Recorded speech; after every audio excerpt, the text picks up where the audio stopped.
I'm uploading copyrighted content on Patreon at Cultivation Audiobooks*. You can follow and request any novel you'd like. Please like, follow, and comment on the videos of this YouTube channel.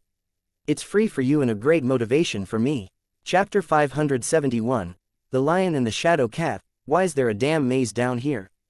Gaius wondered aloud. His complaints were echoed in Leon and Maya's heads. Because why wouldn't there be? Leon responded, his tone cynical and jaded. Nothing can ever be simple, can it? Simplicity is not for men like us, Leon, Jorman replied, his voice echoing throughout the bare stone chamber that Leon, Maya, and Gaius were standing in. Each of them stood in front of one of the doors leading into the maze, trying to see what they could see. Leon and Maya were projecting their magic senses as far as they could, but there seemed to be no end to the maze no matter how far they both tried to see. You're reveling in this, aren't you? Leon growled at Jorman, his golden eyes momentarily scanning the walls and ceiling around him, almost as if he thought he'd be able to see a window or something Jorman was using to watch them. In a way, I am, Jorman readily admitted. However, I think I'd like it a little bit more if I did this. An immense spike of magic power pulsed through the maze, more than enough for Leon, Maya, and Gaius to all jump back from their doors in alarm. However, this wasn't an attack that Jorman was launching. As far as Leon could tell, the pirate was just activating something in the maze. What did you just do? Leon demanded as he took a few tentative steps back toward his door. He didn't need to ask, however, for a moment later, he found out exactly what Jorman did. Leon projected his magic senses in an attempt to learn just what had changed, and his magic senses were immediately scattered as soon as they brushed against the door. Mazes aren't any fun at all if you can just see the route to the end, Jorman smugly stated. As Leon took a deep breath to keep himself under control, the pirate continued, this temple is one of trials, and not all of them are built in worlds magically isolated from the rest of the plane. This one is more physical, and functions well enough as a defense that there weren't many other defenses added to this area. Somehow, Leon doubted that statement. Choose your door wisely, you three, Jorman said, his tone indicating that he wore a wide smile. It will determine which of the mazes you get. Not that there's that much difference between them, I suppose. Regardless, I wish you all good luck. I'll be waiting for you at the end. Again, Leon felt doubt surge in his chest. Jorman was enjoying this way too much. He was going to milk this opportunity as much as he could. From another perspective, though, Leon supposed that how much Jorman was obviously enjoying himself was a good sign. It indicated that he probably wasn't forcing them into a challenge that was beyond their skill sets. Or maybe he was. Leon honestly wouldn't be surprised if Jorman just teleported them all into the heart of the island's volcano, killing them all instantly. Keep on your guards, Leon ordered the other two. That shadow cat is still around here, somewhere, and who knows what the hells else will be in these halls. Got it, Gaius replied. Maya nodded in acknowledgement. Before Leon chose a door, he examined each one as closely as he could. They were all scattering his magic senses, so he could only get the surface details and some vague impressions from the ambient magic that he could sense, but it was enough for him to see a subtle spatial enchantment placed upon each doorway. Unfortunately, he wasn't able to really do much about these enchantments, but he'd seen enough to know that. This wasn't exactly another trial world, but each of these doors were acting like portals to different parts of this maze, much like the spatial enchantments used in Zaffin's prison. When he was done with his examinations, Leon had to agree at least superficially with Jorman's statement that there wasn't much difference between the doors. So, he chose the middle one.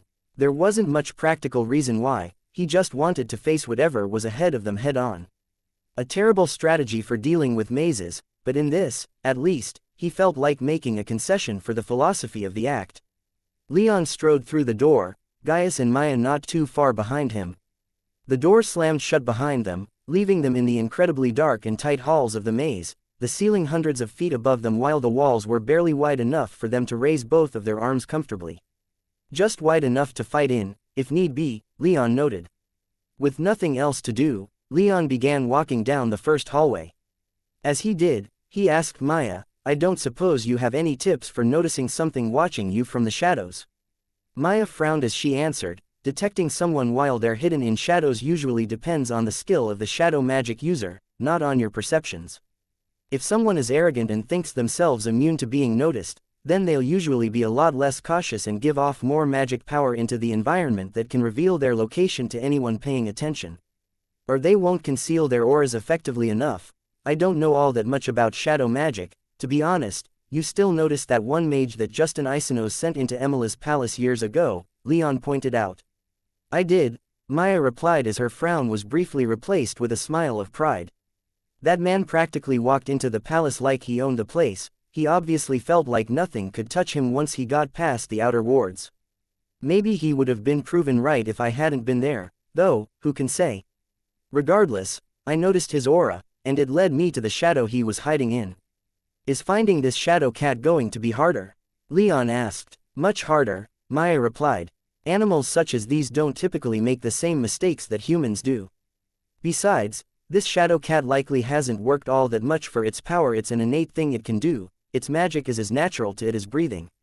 That makes its ability to hide far greater than that man I found in Emila's estate, even though that man possessed far more raw power.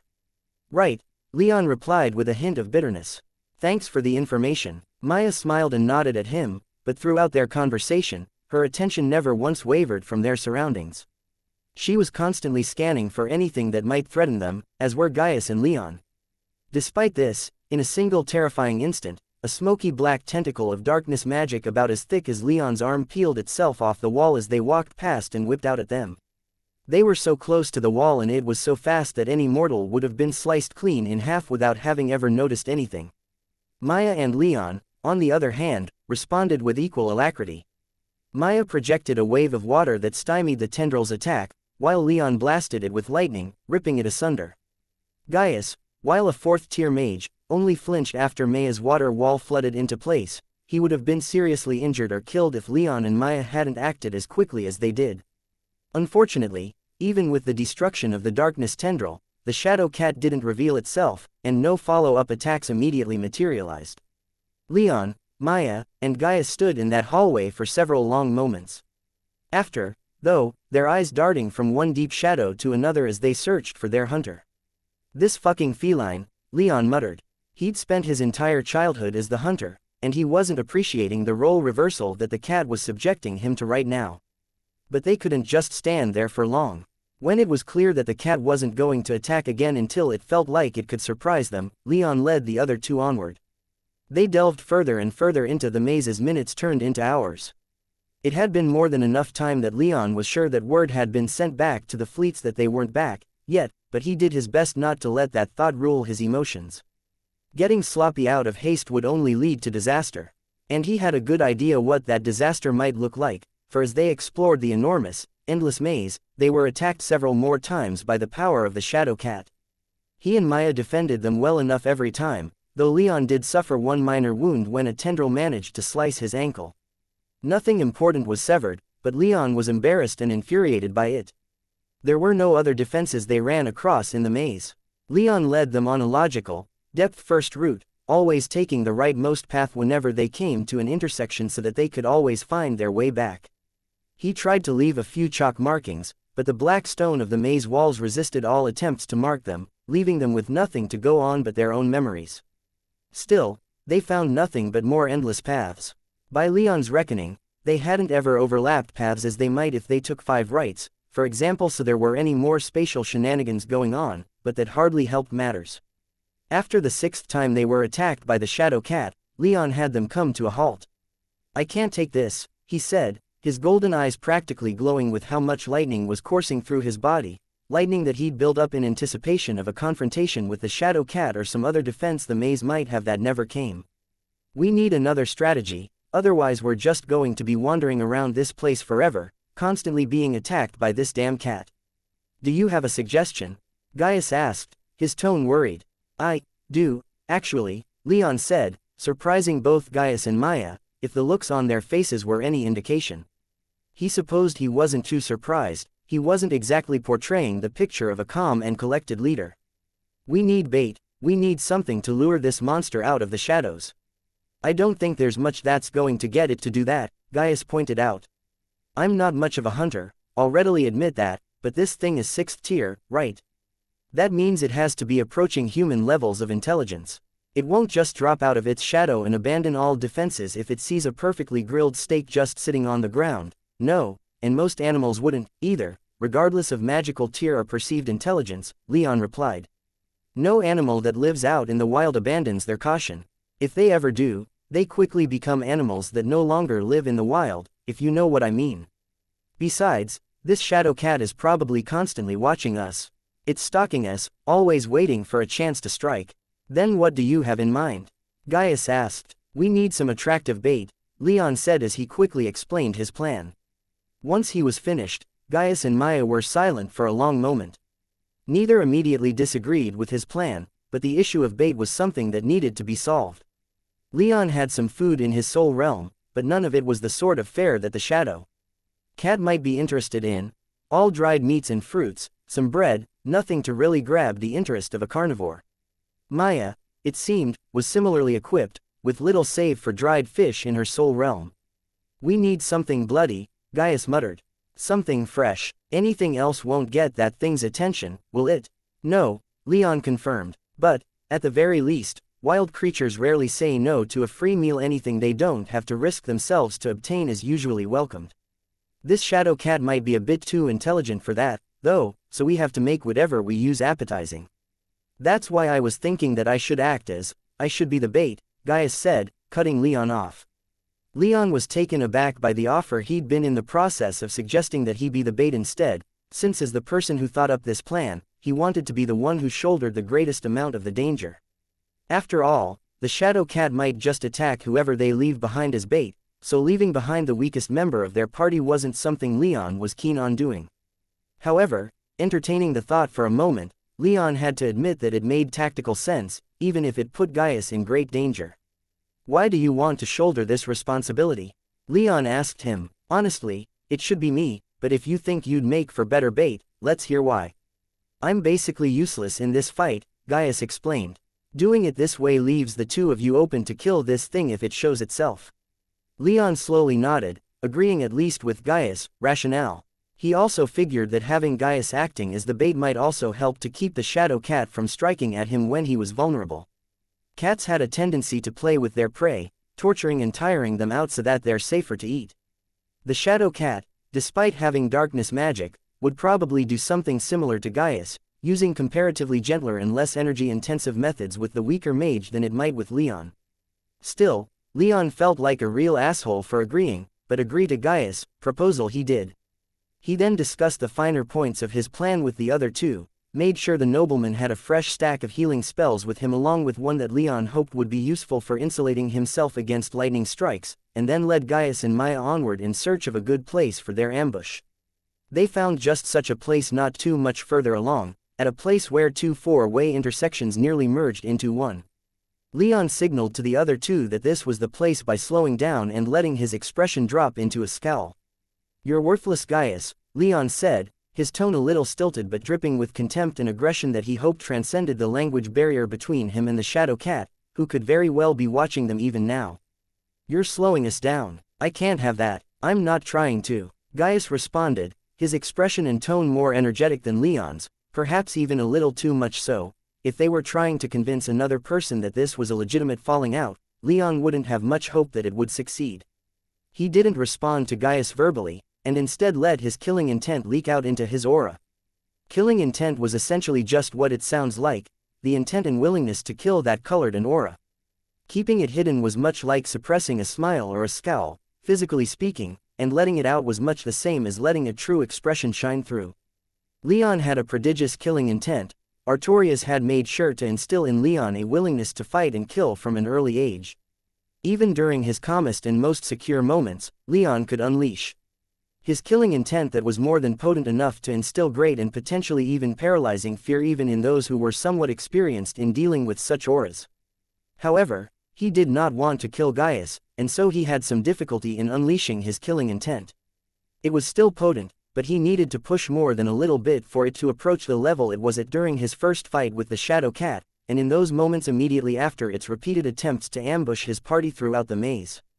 Hoping to cover for that slight deficiency, he summoned his family's sword from his soul realm, noting how Gaius tensed up in a way that was far too real to be an act, and then, hoping his decisiveness might help to conceal their true goal, lunged forward and drove the tip of his sword into Gaius' abdomen.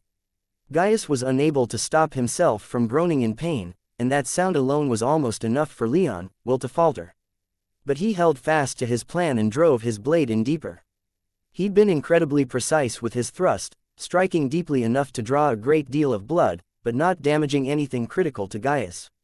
When he pulled his sword free, Gaius fell to his knees, blood soaking into his shirt as he looked up at Leon, a look of betrayal on his face. A moment later, Maya summoned a small water dragon that surged forward and wrapped itself around Gaius, pulling him into its body as its shape collapsed into a formless blob of water. This blob flexed a few times, and Leon could see within that Maya was squeezing Gaius like a stress ball, forcing him to choke up all the air in his lungs.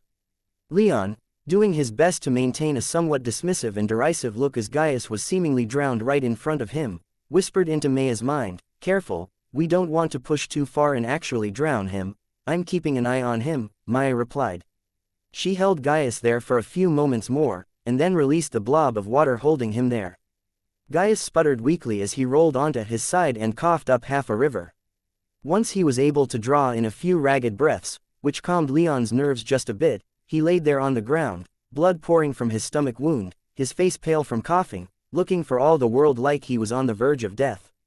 "Let's go," Leon said to Maya, sparing Gaius only one more dismissive look before the identical rings on his and Maya's fingers flashed with magical power and they quickly vanished from view. Leon could still tell where Maya was through their connection, so he and she were able to coordinate even while invisible to proceed a few dozen feet down one of the paths of these two intersections and stop where they could monitor Gaius easily. Leon felt horrible, and every passing second that went by made him more and more want to drop his invisibility and call this whole thing off. Gaius laying there, sputtering and groaning in pain didn't help things. Compared to their lackluster performance just a few minutes ago, Gaius was putting on a much more convincing show this time around. They waited there a long time, long enough for Leon's mind to start wandering as they waited for the shadow cat to make a move. Leon guessed either it knew they were still here and wasn't going to do anything, or it was confused and wary with Leon and Maya having vanished and leaving Gaius behind. But Leon's mind soon turned to other things, such as speculating as to what Jorman was doing right now. The pirate hadn't said a word since they'd entered the maze, so Leon wondered if maybe he couldn't speak up in this situation. He wondered if maybe Jorman was just watching all of this like a play, just letting everything play out without his involvement. Leon also wondered just how far he and Maya could go with their invisibility rings. It took a startlingly low amount of magic power to disrupt the rings' invisibility, and with all the defensive wards around that inhibited magic senses, Leon wasn't confident in going too far in maintaining their invisibility. But it was holding for now, so suddenly, a deep black shadow began crawling unnaturally across the floor toward Gaius. It had been about 20 minutes, so the nobleman was absolutely covered in blood by this point, and had stopped writhing and groaning in pain. If it weren't for the fourth-tier aura still emanating from his body, he would have appeared to be, at the very least, unconscious, if not dead. But this was it, their bait had worked.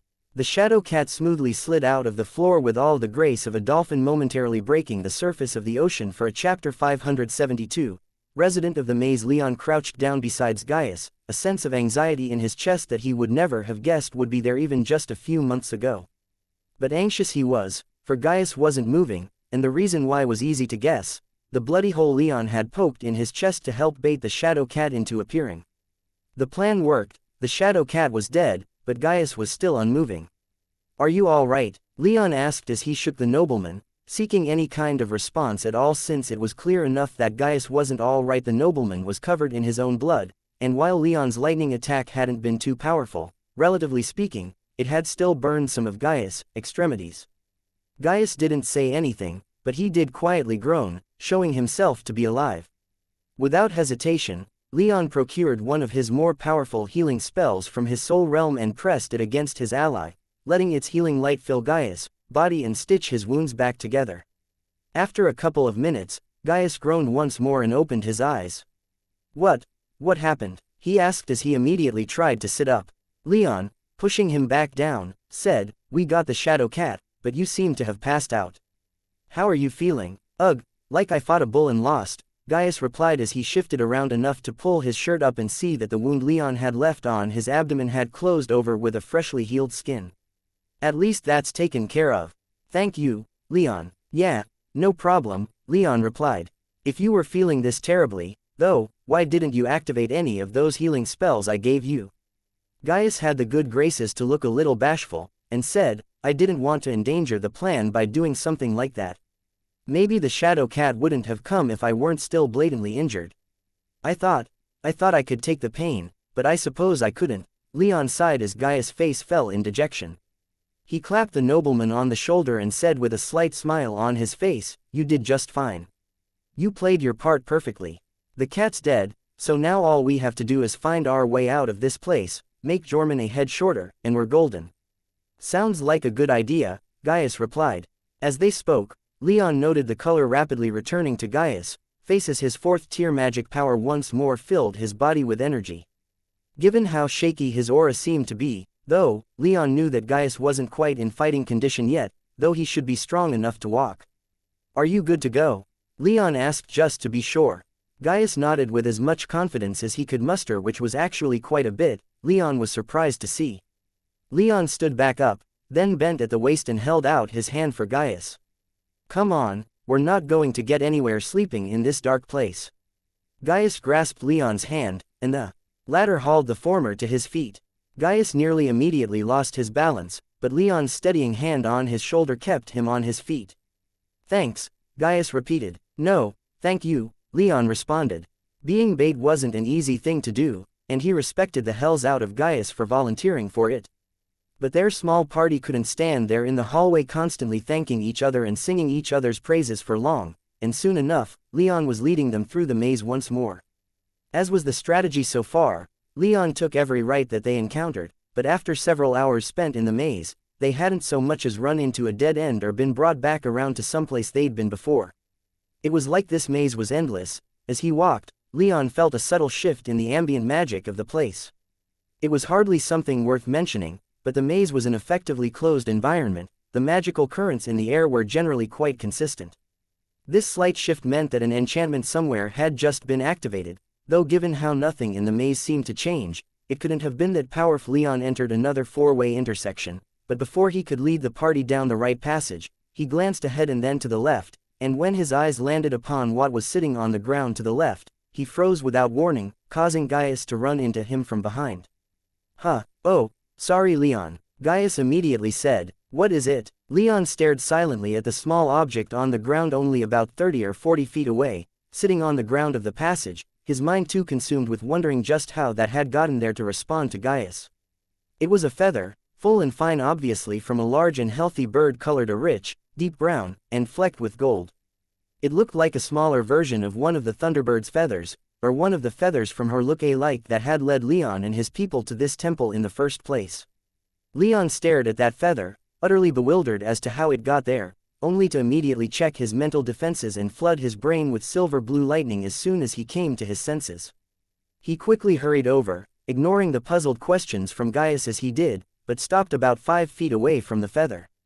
This wasn't a trap as far as he could tell, but he made sure to examine the area as closely as he could. He'd sensed a change in the flow of ambient magic power within the maze, so he supposed that this was the result, some kind of illusion, maybe. Leon thought, maybe something Jorman threw down here to fuck with our heads. But does he know about that bird? Are they working together? Leon took the final couple of steps and knelt to pick up the feather, his senses firing on all cylinders as he looked out for anything and everything that might indicate an imminent attack, ambush, or anything else of that nature. It was dark, though, and with his attention elsewhere, he wasn't ready for what he saw when he finally reached out for the feather. His arm was covered in black scales that seemed to sparkle even in these low-light conditions. His fingers were elongated and clawed, and his forearm was much longer than it should be. Leon let out a yelp of surprise and jerked himself back out of pure panicked instinct. His brain decided that he needed to get away from whatever it was that had just caused these scales to appear, and as he fell on his ass, Leon saw that his arm was back to normal. Leon, what's going on? Gaius inquired as he hurried over, but Leon didn't hear him. His arm was exactly as it should have been, human skin, lightly tanned from being outside most of the time these past few days, fingers the proper proportion, normal fingernails. Leon stared at his arm, wondering just what in the hells he'd just seen. It had seemed so real, as if his arm had really sprouted scales and he just hadn't noticed. It was, if he were honest, rather terrifying, but as he thought about it, it wasn't really the first strange thing that had been happening these past few weeks. Ever since he'd arrived in Serpentine Isles, he'd been experiencing strange instincts that were utterly foreign to his human experience of the world. Spreading his wings, tearing into his enemies with claw, talon, fang, and beak. It was as if something were drawing out some dormant instinct in his inherited blood. Leon had no answers he could give himself. As far as he was able to tell, his senses weren't being manipulated in any way, but given everything that he'd seen on the second and third islands, his certainty in how definitively he could say something like that was starting to crack. With access to spatial magic powerful enough to create entire worlds, golden golems, teleportation, pull the image of his father out of his head, Leon had no idea what exactly else this temple was capable of. All he knew for certain was that he needed to speak with the Thunderbird as soon as he could. She was frustratingly absent most of the time, but she usually showed up once per week at the very least to check in with his training. But he pushed those thoughts out of his head for the time being. There'd be a time for those questions, and so long as he was fully ambulatory and capable of fighting, he needed to focus on the problems immediately in front of him. There'd be a time for other things later. Leon pushed himself up to his feet, and only then became aware that Gaius was trying to get his attention, and that Maya was starting to get worried and was calling his name into his head. I'm fine, he assured the two of them, but he barely even looked at them. Instead, he turned his gaze back to the ground at his feet, where the bird's feather had been. It, like the scales on his arm, had vanished. The trio continued to explore the maze for the next couple of hours. They grew more and more irritable in their own ways as time continued to pass in silence. Within the dark and seemingly endless maze, all desire to speak and socialize melted away, leaving three rather sullen and impatient people who were ready to see the end of this place as soon as they possibly could. Given how much of the maze they'd explored and how many intersections they'd passed during Leon's strategy of depth-first searching, every step they took increased exponentially how large the maze could possibly be. At least, it did in their minds, for while they all acknowledged the possibility, it was hard not to imagine every path they could take being of equal length. The only real saving grace was a complete lack of defensive wards other than those that prevented Leon and Maya from looking ahead with their magic senses, or any of them from trying to break through the walls. There were no active defenses trying to kill them, but that also led to boredom and mounting apathy. Leon supposed, however, that there was actually one more saving grace. Whatever Jorman was doing, it seemed as if he couldn't speak with them in the maze. He couldn't imagine that with all this wandering that Jorman hadn't gotten bored and would have tried speaking with them if he could. Or maybe he just left after trapping us all in this maze, Leon thought with some anxiety.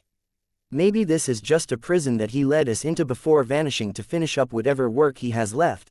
That thought echoed around in Leon's head for a short while, but soon enough, his small party finally came upon something different. They turned right at an intersection, as they'd done so many times before, and instead of seeing a seemingly endless hall in front of them or a turn somewhere in the gloom, they saw the hall opening up into a chamber about 300 feet or so in the distance. Without a word, all three began to channel their magic in unison, and drew their weapons. Maya conjured a water dragon and had it follow them, both readying herself to attack in the front while covering them from the rear. The room, however, hardly seemed to warrant such measures, at least, at first. It was relatively large, a circular chamber about 50 feet in diameter. There were no decorations on the walls, no written instructions left anywhere, not even any more doors. There were, however, 7 large pools on the floor of the chamber arranged in a perfect half-circle around the center of the chamber. Each pool was about 6 or 7 feet in diameter, and so deep that Leon couldn't see the bottom, even when he lit the room with a torch spell. What the hell's is all this? Gaius wondered aloud when it became clear that there was nothing in the chamber but bare black stone and these pools. Who the hells can say? Leon replied. At least, this comforts me with the knowledge that this damn place has some dead ends. Now we can finally start heading back and exploring other paths. Yeah, Gaius began before catching himself. Leon guessed he was going to point out that they'd been exploring for at least 6 hours and had only now found the end of their chosen path. They'd passed dozens of other intersections on the way, meaning that even if this was proof that the maze wasn't endless, it would still take days or even maybe a few weeks to explore the entire thing. They could be down here for a long time, assuming that there even was an exit, and this wasn't just some giant prison. Come on, Leon said. Let's get a move on. We're not going to find the end sitting around staring at empty, as if on cue, the water in the central pool began to shake and vibrate, spilling its water all around the floor of the chamber. Maya's water dragon surged in from where it was watching the hallway and interposed itself between the trio and the pools, while Leon and Gaius readied their weapons, Leon's blade sparking with lightning magic as he readied himself for whatever was happening. None of them had to wait long to see what was happening. Only a few seconds after the water began to shake, the pool began to overflow almost to the point of seeming like it was trying to flood the chamber. The chamber entrance, however, remained open and the water from the pool only surged out a few feet before being captured by the unmistakable use of water magic. "Something's coming up," Leon shouted in warning. The water wasn't trying to flood the chamber, it was just being displaced by something very large making its way up from the bottom. A moment later, an immense head emerged from the surface of the pool as the water it had captured rushed back down into the pool. The head was reptilian, but instead of the smooth serpentine look that Leon might have expected, this head was almost draconic, with a pair of small fins, where its ears would be on a human face, a long snout filled with rows of gleaming white fangs, reptilian eyes burning green in their sockets, and a pair of huge horns extending from its brow and curling around the front of its face, like a pair of massive ivory hooks attached at its ridged forehead. It was dark green in color, its scales sparkling like emeralds in the light of Leon's torch spell, and its long serpentine neck stretched from its head back down into the water, where it vanished. It was big, its head alone was longer than Leon was tall, and he could easily see it swallowing his entire body in one bite if it felt the desire. Worse, it radiated a magical aura that was completely opaque to Leon, much like how it looked when he tried to read Maya's aura. It was like trying to peer through a cloud of pitch-black smoke, utterly masking itself and whatever lay beyond. This thing, whatever it was stronger than Leon, and from the way he felt Maya's fear spike through their connection, was likely stronger than her, too. And it was intelligent, or so it appeared as it coldly regarded Leon, Gaius, and Maya with its dispassionate, reptilian gaze. Leon and his party were momentarily frozen in fear and shock, and it seemed that this monster wasn't about to tolerate that silence. Its mouth parted, and a long forked tongue began to dance around its teeth, making a series of high-pitched hissing sounds in what was an obvious attempt to communicate. A moment later, a voice came emanating from the monster's mouth, speaking an older version of the same common language spoken throughout Eterna, the same language that was ubiquitously used throughout the Bull Kingdom older, but still perfectly understandable. "What isss this vision before me?" the monster hissed. "New pilgrimus, long has it been ss since the Elder One ss sent ss supplicants ss." Some of the other pools began roiling and churning, though most of them weren't overflowing quite like the central pool had. The one immediately to its right, however, was the exception, as it began bubbling and overflowing as the draconic serpentine head finished speaking, and a moment later, another monstrous dragon serpent head surfaced. It was nearly identical to the first head in general shape, but not in anything else. Instead of glimmering dark green scales, it was covered in scales of the deepest blue. It had no fins on the side of its face, and its pair of horns extended backward toward its neck rather than forward along its face. Its facial structure, too, was much different, with a shorter, more snub snout, and softer, rounder edges giving it a more feminine look compared to the first serpentine thing. When it spoke, it made almost identical hissing sounds as its forked tongue played across its many sharp teeth, though the more understandable voice that followed took on a more feminine tenor than the comparatively deep voice of the first. "Are they food?" it asked aloud. "Many ss sons have risen ss since last have offering sis been rekiv. Perhaps sss not," the first droned, its speaking cadence almost unbearably slow as it drew out the first and last syllable of every sentence, as well as lingering on every hissing sound it made in the language that Leon could understand. "Why did you three come hither?" Leon's heart was hammering in his chest, the most primitive parts of his brain screaming at him to turn tail and run as far from this chamber as he could. The more rational parts of his brain, however, knew that, with the power he could sense from these things, he'd never get far. If they wanted to, these creatures could likely utterly annihilate his entire party, Maya included, with little effort. He'd have to be very careful with what he did and did not say to them, though he managed to find some comfort in the fact that he felt no killing intent from either of these monsters. For all intents and purposes, they didn't seem hostile, and they seemed more than intelligent and willing enough to converse rather than fight.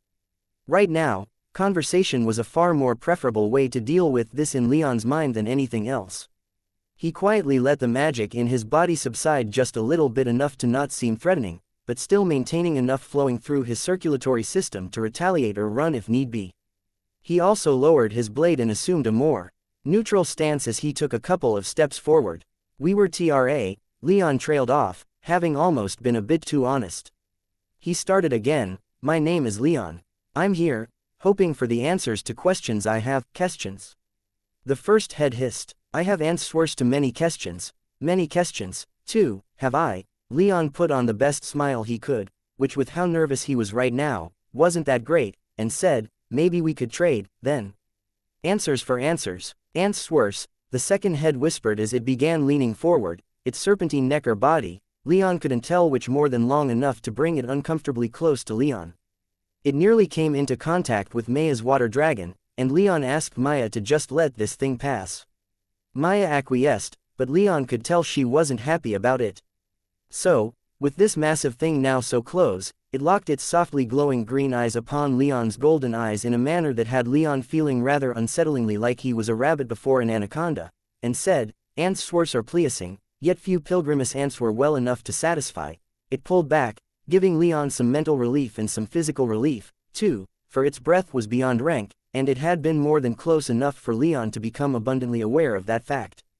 "A proposal, human?" the first head asked as the other pools began to churn and roil, much like the first two had. "Indulge me, and indulge you." ISSS Hall, 5 more heads, each of different colors. Chapter 573, Hydra. Leon felt the cloth of his shirt start to stick to his back as he broke out into a cold sweat. The pools in this chamber had contained 7 huge serpent-like monsters, each of different colors, and each with at least 9th tier strength. They weren't overtly hostile yet, but given just how far they were above anything that Leon could possibly do, even Zaffin wouldn't be of much help in this situation. He couldn't help but imagine that it was only a matter of time before they started attacking. When they did, he, Gaius, and Maya would likely be torn to shreds. Each of the serpents was a different color, though none were any less spectacular than the others. The first serpent that had appeared was a dark sea green, while the second was a gorgeous dark blue, its scales the color of the deep ocean. The remaining 5 were red, white, black, gold, and brown, and each one had remarkably different facial features and horn structures despite the largely uniform shape of their heads. The gold serpent dragon thing even had whiskers poking out of its snout just above its upper lip. What was even stranger about the gold serpent, however, was the fact that its face was horribly scarred, and what looked like a long thin rock had been lodged in its head just behind its horns. It was clearly injured and not exactly all there, for its topaz-colored eyes were dull and it didn't seem to be focusing on anything. Even the tiny micro-movements it made were slow and dull compared to those of its comrades. "Have you no answer to give, human?" the green head asked, its ploddingly slow-speaking cadence not seeming to change at all even as its head started to bob and move about with more energy, its neck, body, or whatever it had lifting its head even higher in the chamber until it was looking down at Leon. Even with dozens of feet of neck poking out of the pool, Leon couldn't see the end of this creature. Its neck body just vanished down into the pool it had arrived from. Leon took a deep breath to steady himself as much as he could. Then, he asked, "What indulgence are all of you looking for? What would you indulge me with in return?" The green head froze for a second, then all of the other serpentine heads lifted out of the water to stare down at Leon in an eerie and deeply unsettling manner. "All or one, human," the green serpent stated. "Not all, but one will, one mind, many ice, many head SSSSS." One of Leon's eyebrows shot so far up his brow that it almost vanished into his hair. Is this thing saying that all of them are on creature? He thought in alarm. A hydra, or some kind of hive mind. It is being puppeted by something else entirely. Several other increasingly dire scenarios played out in Leon's head, but he managed to shake himself back to reality by quickly sending word to Zaffin and Nestor about what was happening. "That's definitely a hydra," Nestor stated once Leon was finished. "Vicious beasts, and viciously smart, too. They have a fondness for speech and live terribly long lives, easily living 5 or 6 cycles of the Nexus if they have access to plentiful food and a safe home. Don't piss this one off, Leon. They also tend to be extremely eccentric and extremely powerful." "Wasn't planning on getting on its bad side," Leon murmured in response, his voice a little shaky as he wondered just how large this thing's body was if its heads alone were larger than he was, while their necks were long enough to be lost entirely beneath the surface of the pools. "Good. This one's a runt, by the looks of it." Looks like it got stuck down in those little pools somehow. These things are usually much larger. A wonderful thought, Leon sarcastically replied. When he collected himself, he straightened up and said to the Hydra, "Let's speak straightly, what do you want and what can you provide in return?" "My party wishes to find our way through this maze to the very end. Are directions something you can give us?" "Paths onward," the blue head whispered.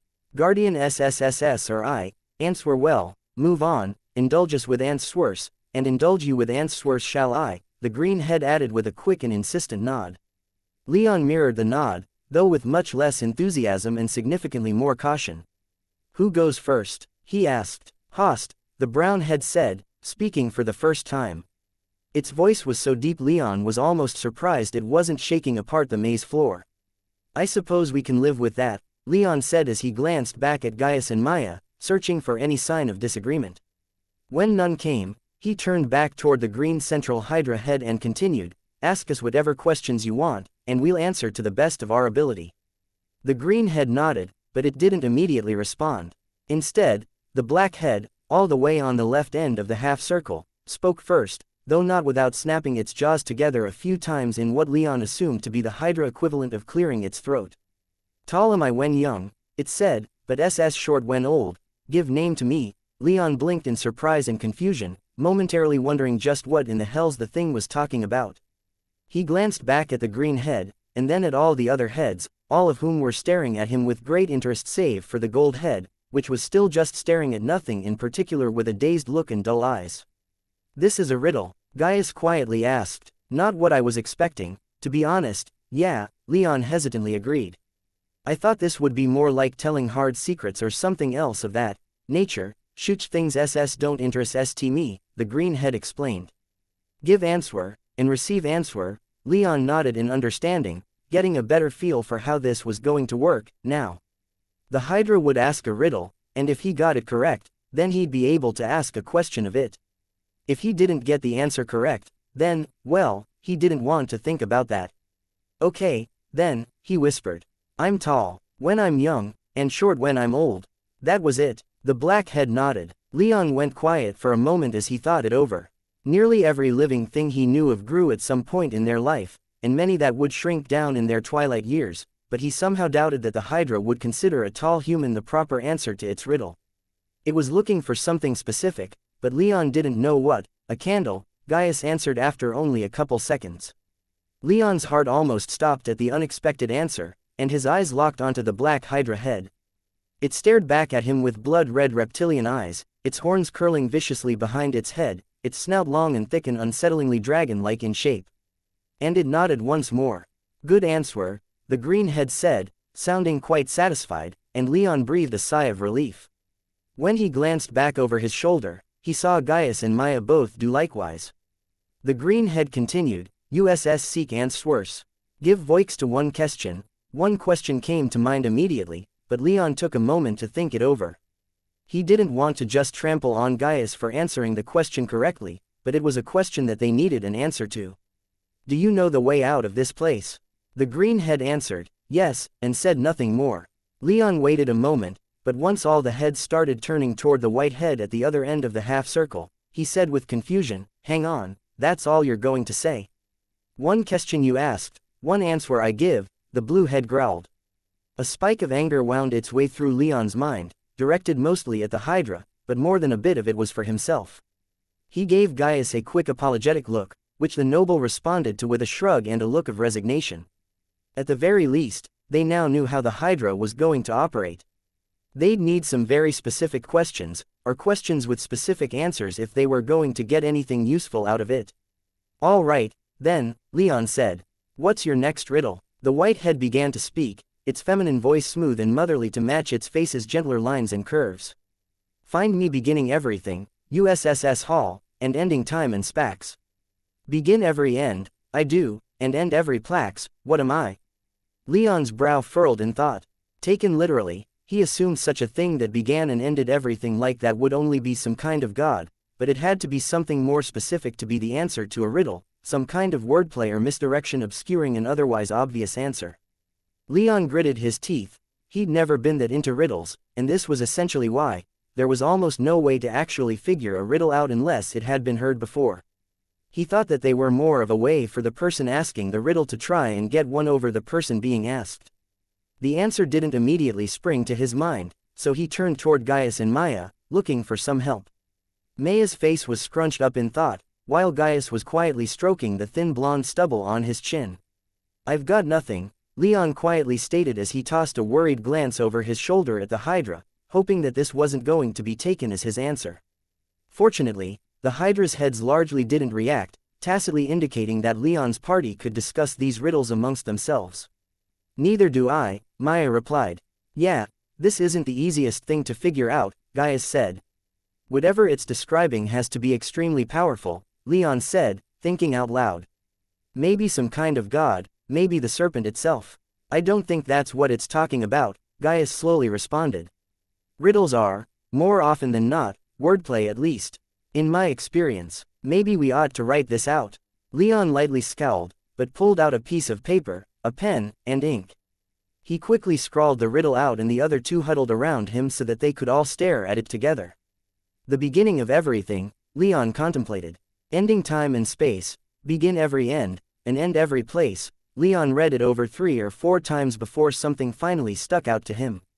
The letter, E, is where, look, it's the beginning of everything. It ends the words, time, and space. It begins the word, end, and is the final letter in place. That, Gaius with dawning comprehension and pride, is exactly the kind of wordplay that I'd expect from these kinds of riddles. Leon nodded, but didn't immediately address the Hydra.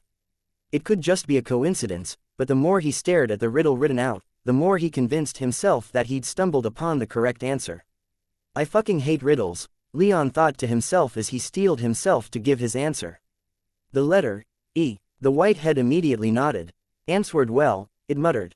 "One question you have bought." Leon took a deep breath and thought over his question. He didn't think there was a way that he could ask his question and get the Hydra to commit to leading him and his party out of this maze, or at least showing them the way without it using the same trick that it did with his previous question and giving him essentially a non-answer. So, he decided to just be honest and upfront. "We need a way out of this maze as quickly as possible. A pirate has taken control of this temple, and we need to find and kill him, wherever he might be. Will you help us find our way to where we need to go?" The heads hissed and writhed in their pools, their eyes locked onto him in a rather unsettling way, the sole exception being the gold head, which still stared rather lifelessly at the wall behind Leon. But he didn't back down. He stood firm and returned as many of the Hydra's gazes as he could. It was a question that it could easily answer. No, too, but his initial impression of the monster was that it wouldn't play that kind of game. If it were hostile or wanted to trap them here, there were far more efficient ways to go about it than challenging them to riddles. Of course, it was a Hydra, so there was no real way that Leon could understand its thought process or its motives, but Leon trusted his gut instinct and his impression of the creature. "Can I?" the green Hydra head hissed, speaking to itself in thought. "No, 'tis beyond my capabilities SSS, why is that, if you don't mind me asking?" Leon inquired. "Are you unable to leave? Or do you just not know the way out of this maze?" All of the Hydra heads, save for the gold head, glanced at each other in a way that made Leon think it was debating something with itself. It didn't deliberate too long, though, and soon replied, "I guard this plaques, leave I cannot, but, the way I know," Leon nodded. "Is this guardianship permanent? Do you like staying here? Do you need any help getting out?" "Those are 3 questions SS, the blue head stated, but a moment later, the green head snapped its jaws a few times and the blue head went quiet and bowed its head as if chastised. "You're conquering, I can SS sense," the green head said. From one SSSO troubled, "Your conquern ISSS appreciated, but unnecessary." A frown crossed Leon's face at the mention of him being troubled. It was the second time in a matter of a couple of days that something inhuman had called him troubled, and he didn't know what they were. Actually, after his fight with Artorias, he was starting to get an idea of just what they might be talking about, but he thought they might be blowing these things completely out of proportion. "Are my questions appreciated enough to be answered?" Leon asked with a wry smile. "Answer me first, then answer you SSS Hall I," the green head stated before turning its gaze toward the red Hydra head. The red head began to hiss identically to the others, but the magical voice that followed soon after had a quality that Leon found quite familiar. Its voice crackled and popped like fire, much like how Zaphans oftentimes did. By this point, Leon had already gotten the impression that this Hydra could probably command all 7 of the magical elements, and he silently doubled down on his commitment to not piss this thing off to the point of having it attack him and his party. Neither guest street nor trespasser am I, here in this plax I reside, where am I? As much as Leon didn't care for riddles, this one was almost painfully obvious given what he'd just asked a moment before. Home, he answered with a light smile. He dropped any questions he had about what the Hydra felt like being here.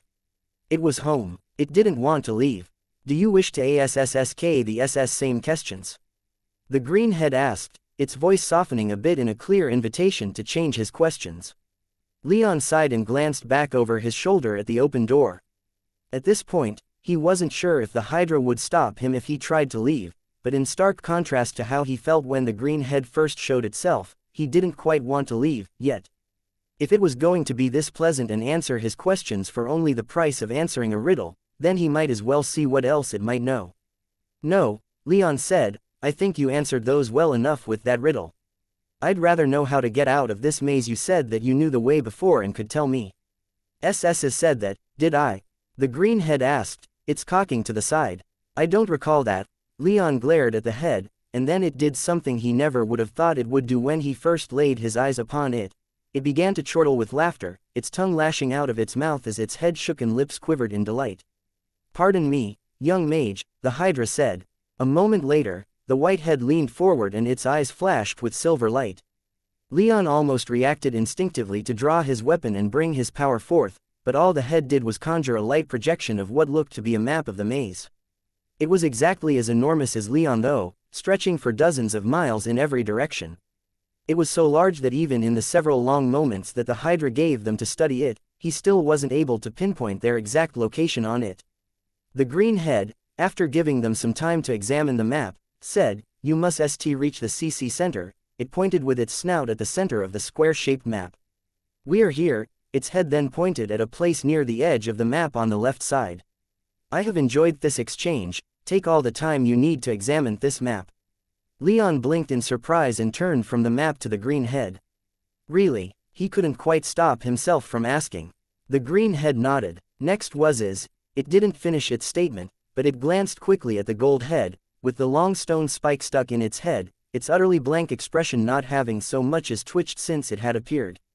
Ah, Leon grunted in understanding. He supposed if that spike was a debilitating enough injury, then the gold head might not be able to ask a riddle. He didn't know why the Hydra wasn't going to just skip that head and finish with the blue, brown, and green heads, but he supposed that asking about it might be pressing his luck a bit. He just counted his lucky stars that the Hydra had proven itself so reasonable and left it at that. Be careful, human, the green head said. Other things SSS here live, and care for you they will not. Many trees sures SS they guard, but all traps. Make for the CCC center, tarry not. The green head indicated several more places on the map, fairly large chambers that were scattered all over the maze. It seemed they were more frequent closer to the center of the maze, and by following Leon's depth-first exploration strategy, his party had avoided several already and had practically walked around the entire perimeter of the maze. Leon nodded once more. Thank you for the warning. We won't be distracted. Leon continued examining the map, burning not just it, but the Hydra's warning into his memory.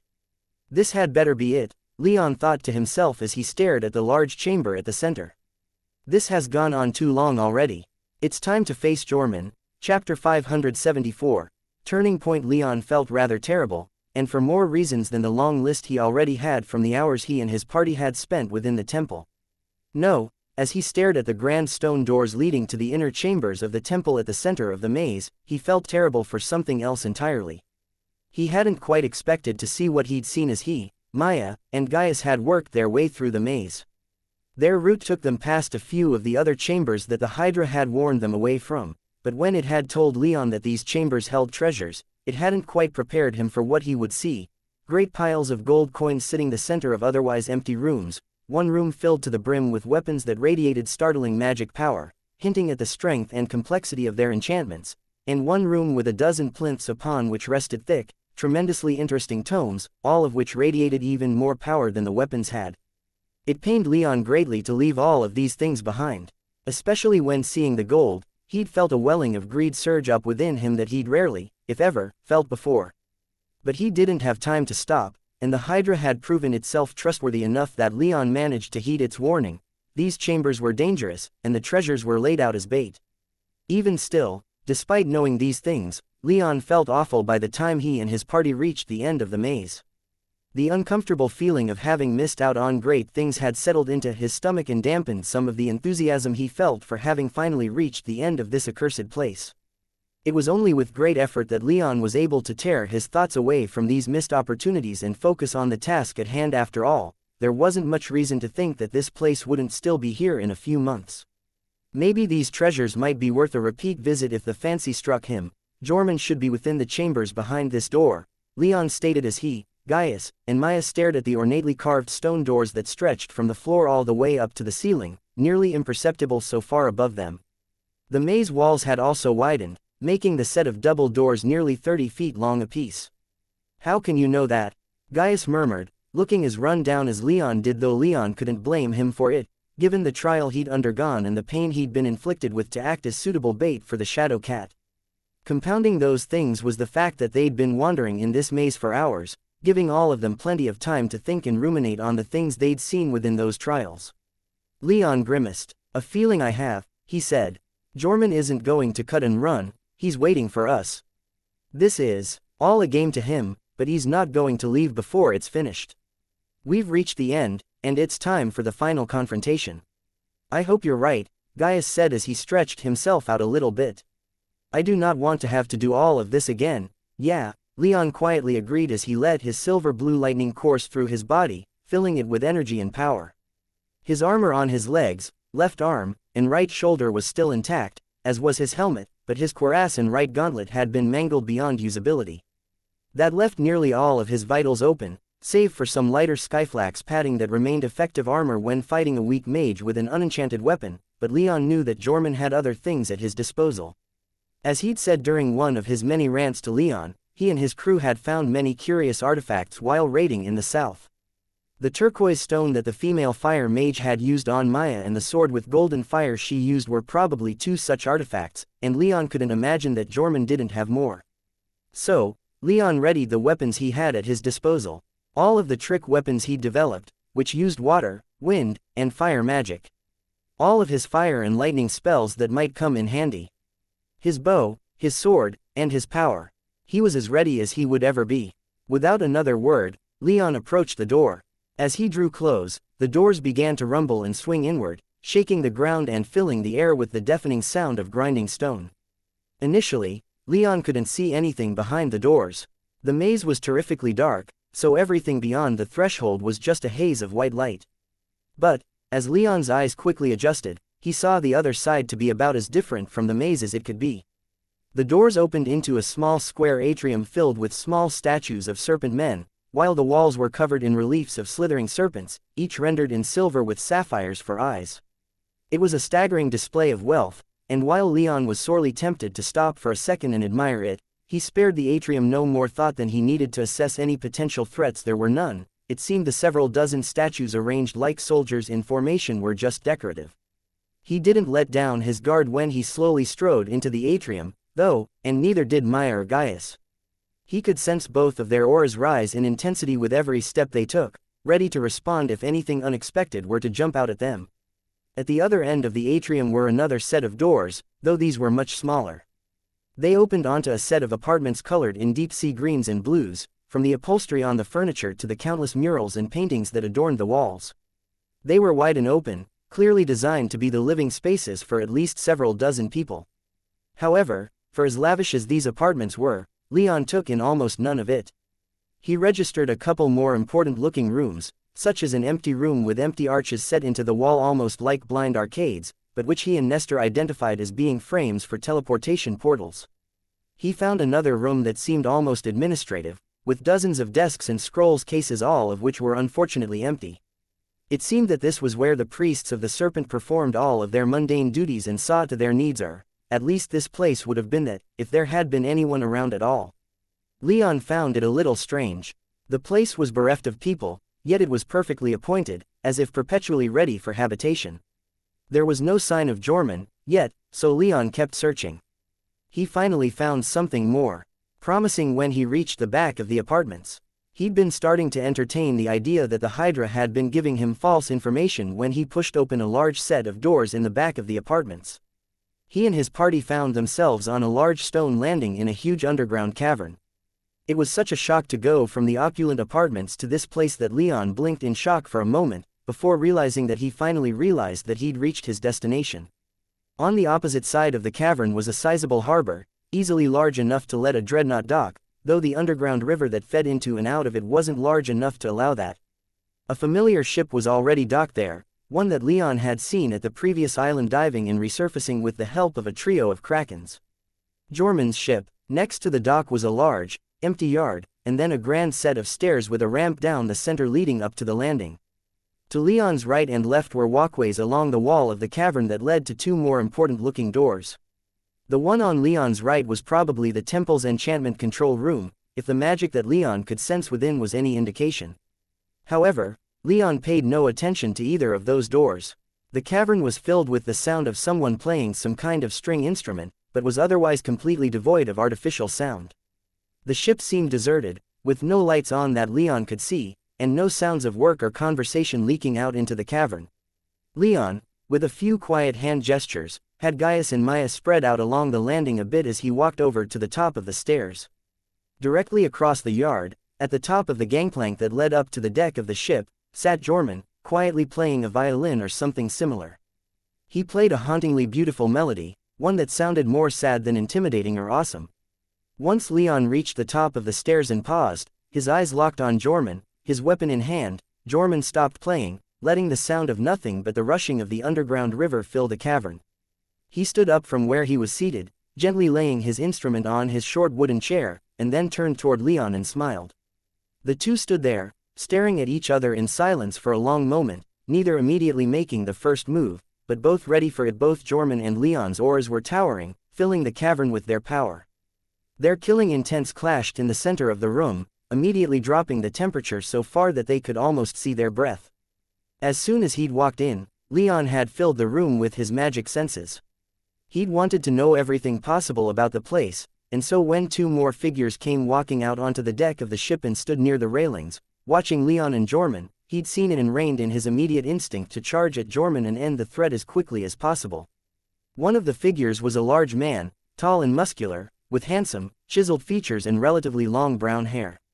Estimating from the feel of his aura, Leon thought him to be a light mage, but no matter what, knew him to be 7th tier. The other figure was familiar, the female fire mage that Leon had clashed with not even a day ago. None of the burns that he'd inflicted upon her were still there, indicating that she was back completely in fighting shape. That wasn't a good sign for Leon, as she probably still had that turquoise that had disabled Maya, as well as that powerful sword with its golden fire, and who knew what else that man might have. Leon wasn't intending to let them go without a fight, but he could easily see them retreating if the fight turned against them, and he wasn't sure if he, Maya, and Gaius would be enough to keep them here. Zaffin, Nestor, Leon growled into his soul realm, is that tracking arrow ready? It's not perfect and I can't test it well under these conditions, Zaffin cautioned, but it's about as ready as we can make it. It'll work, Nestor assured Leon. It's a surprisingly good design from a demon. It'll work. Zaffin made some kind of bitter retort, but as soon as Leon heard that the arrow worked, he shifted his attention back to the matter of hand. Leon, Jorman called out from the other side of the stone dockyard. So wonderful to see you in person. I don't suppose you've reconsidered my offers. Leon didn't respond, merely began estimating the distance between himself, Jorman's ship, and the other two pirates on the deck. He'd need to move very fast if he wanted to achieve victory in this fight. With Maya on his side, he would have thought he had the advantage, but with that fire mage's turquoise, he wasn't sure. No answer, Jorman asked, sounding offended, though to Leon's ears, he sounded almost sarcastic. Leon didn't think he needed to give the pirate another answer. He'd given his answer enough already. Jorman would get nothing else from him save for lightning and fire. Leon began to slowly walk down the stairs as silver blue lightning danced across his blade. Behind him, he could sense Maya conjuring a mammoth water dragon, while Gaius swapped out the sword he'd borrowed from Leon for a similarly borrowed bow. In response, Jorman just smiled and reached into his soul realm, procuring a massive bronze hammer, altogether far too large to be practical in combat. It had a long bronze shaft with faint etchings of flowing patterns, while the head was bigger than Jorman's entire torso, with a lumpy and non-uniform shape. It looked like its weight was equal at least to that of an average mortal man.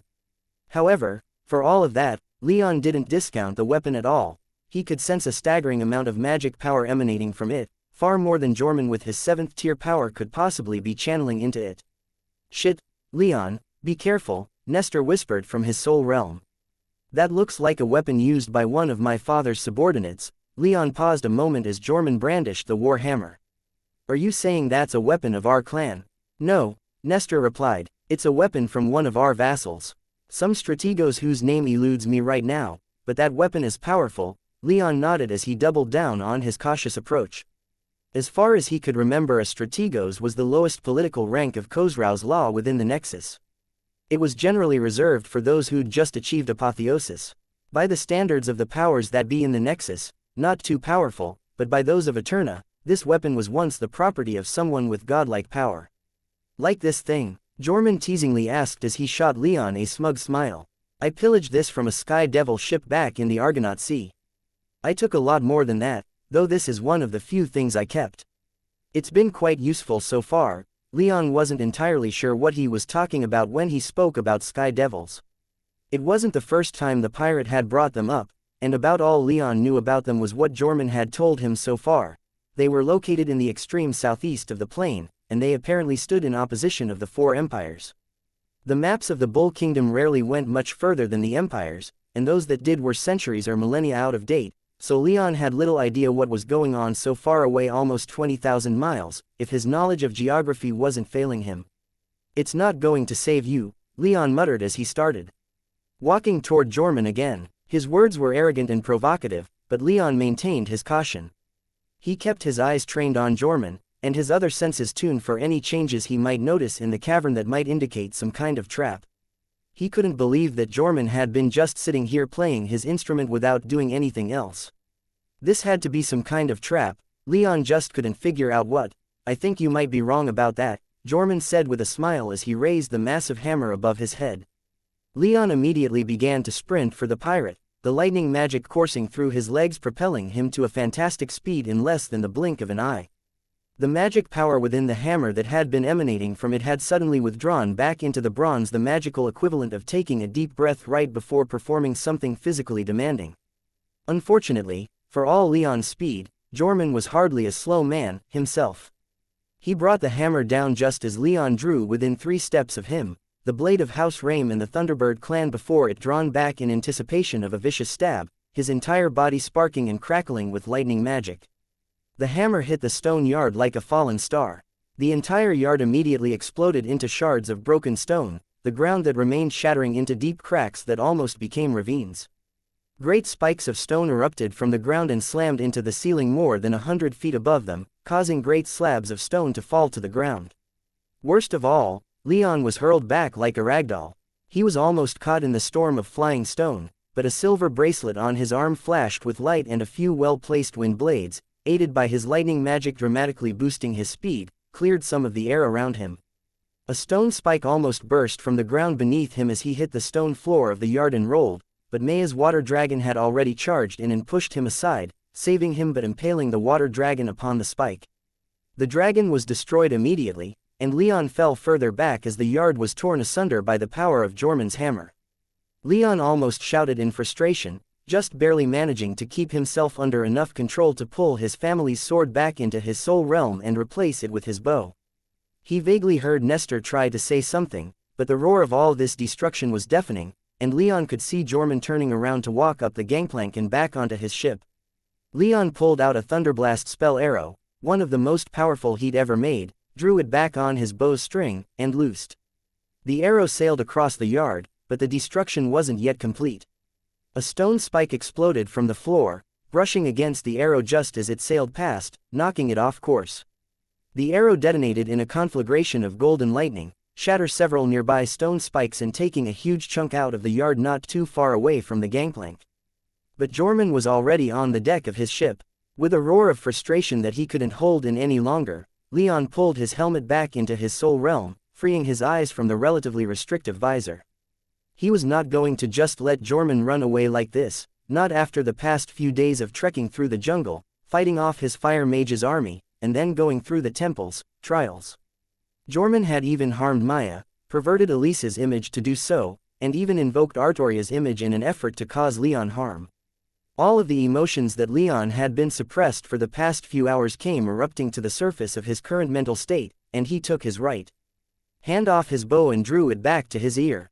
There, bright silver-blue lightning that illuminated the entire cavern formed a dreadful spear, and with a clap of thunder that would have burst the eardrums of any mortal within the cavern, hurled it at Jorman's back. Jorman merely smiled as he turned, and with an almost dismissive wave of his hand, caused a huge curtain of water to rise from the river beneath his ship, intercepting the lightning bolt before it could hit him. The lightning surged through the water, scorching the sides of Jorman's ship with black vein-like patterns, but with the water diluting it and spreading it out, this was nothing more than superficial damage. "Good try, Leon," Jorman shouted, "but not good enough. This was fun, and I'd like to continue, but unfortunately, I have business on the next island. I'll see you there." With that, Jorman and his fellow 7th-tier pirates turned around and walked into his ship. Leon roared again, his instincts driving him onward even as Gaius shouted behind him and he heard Maya's voice in his head. His blood boiled, his mind filling with images of Jorman's form burning to ash in black fire. Leon sprinted forward, but he didn't think he'd be able to make it. Someone within the ship had already started it, and it was sliding out into the river. He might be able to leap onto it, but even in his current state, Leon could understand that that was a terrible idea. But he couldn't just let Jorman leave like this. Not after everything he and his people had been through here. In one hand, Leon conjured the tracking arrow that Zafin and Nestor had designed. It was just another spell arrow, a regular arrow with a spell tied around the shaft. This paper used for this spell, however, was much thicker than any Leon had ever made, but he didn't think too much of it. As he reached the edge of the dock, Jorman's ship had already pushed off and was rapidly gaining speed as it sailed down the underground river, only a few seconds away from disappearing into the cave system that the river flowed into. With nothing else that he could think to do that wouldn't be complete suicide, Leon drew the tracking arrow back and fired at the ship. From what Zafin had told him, it would mark the aura of whatever it hit with something that would allow him to track it for a while. Leon wasn't sure if it would work on something inanimate like Jorman's ship, but there was nothing else he could do. In a flash, the arrow flew across the cavern. With such a large target and nothing else getting in his way, Leon saw with some satisfaction the arrow impacting the back of the ship and embedding into the wood.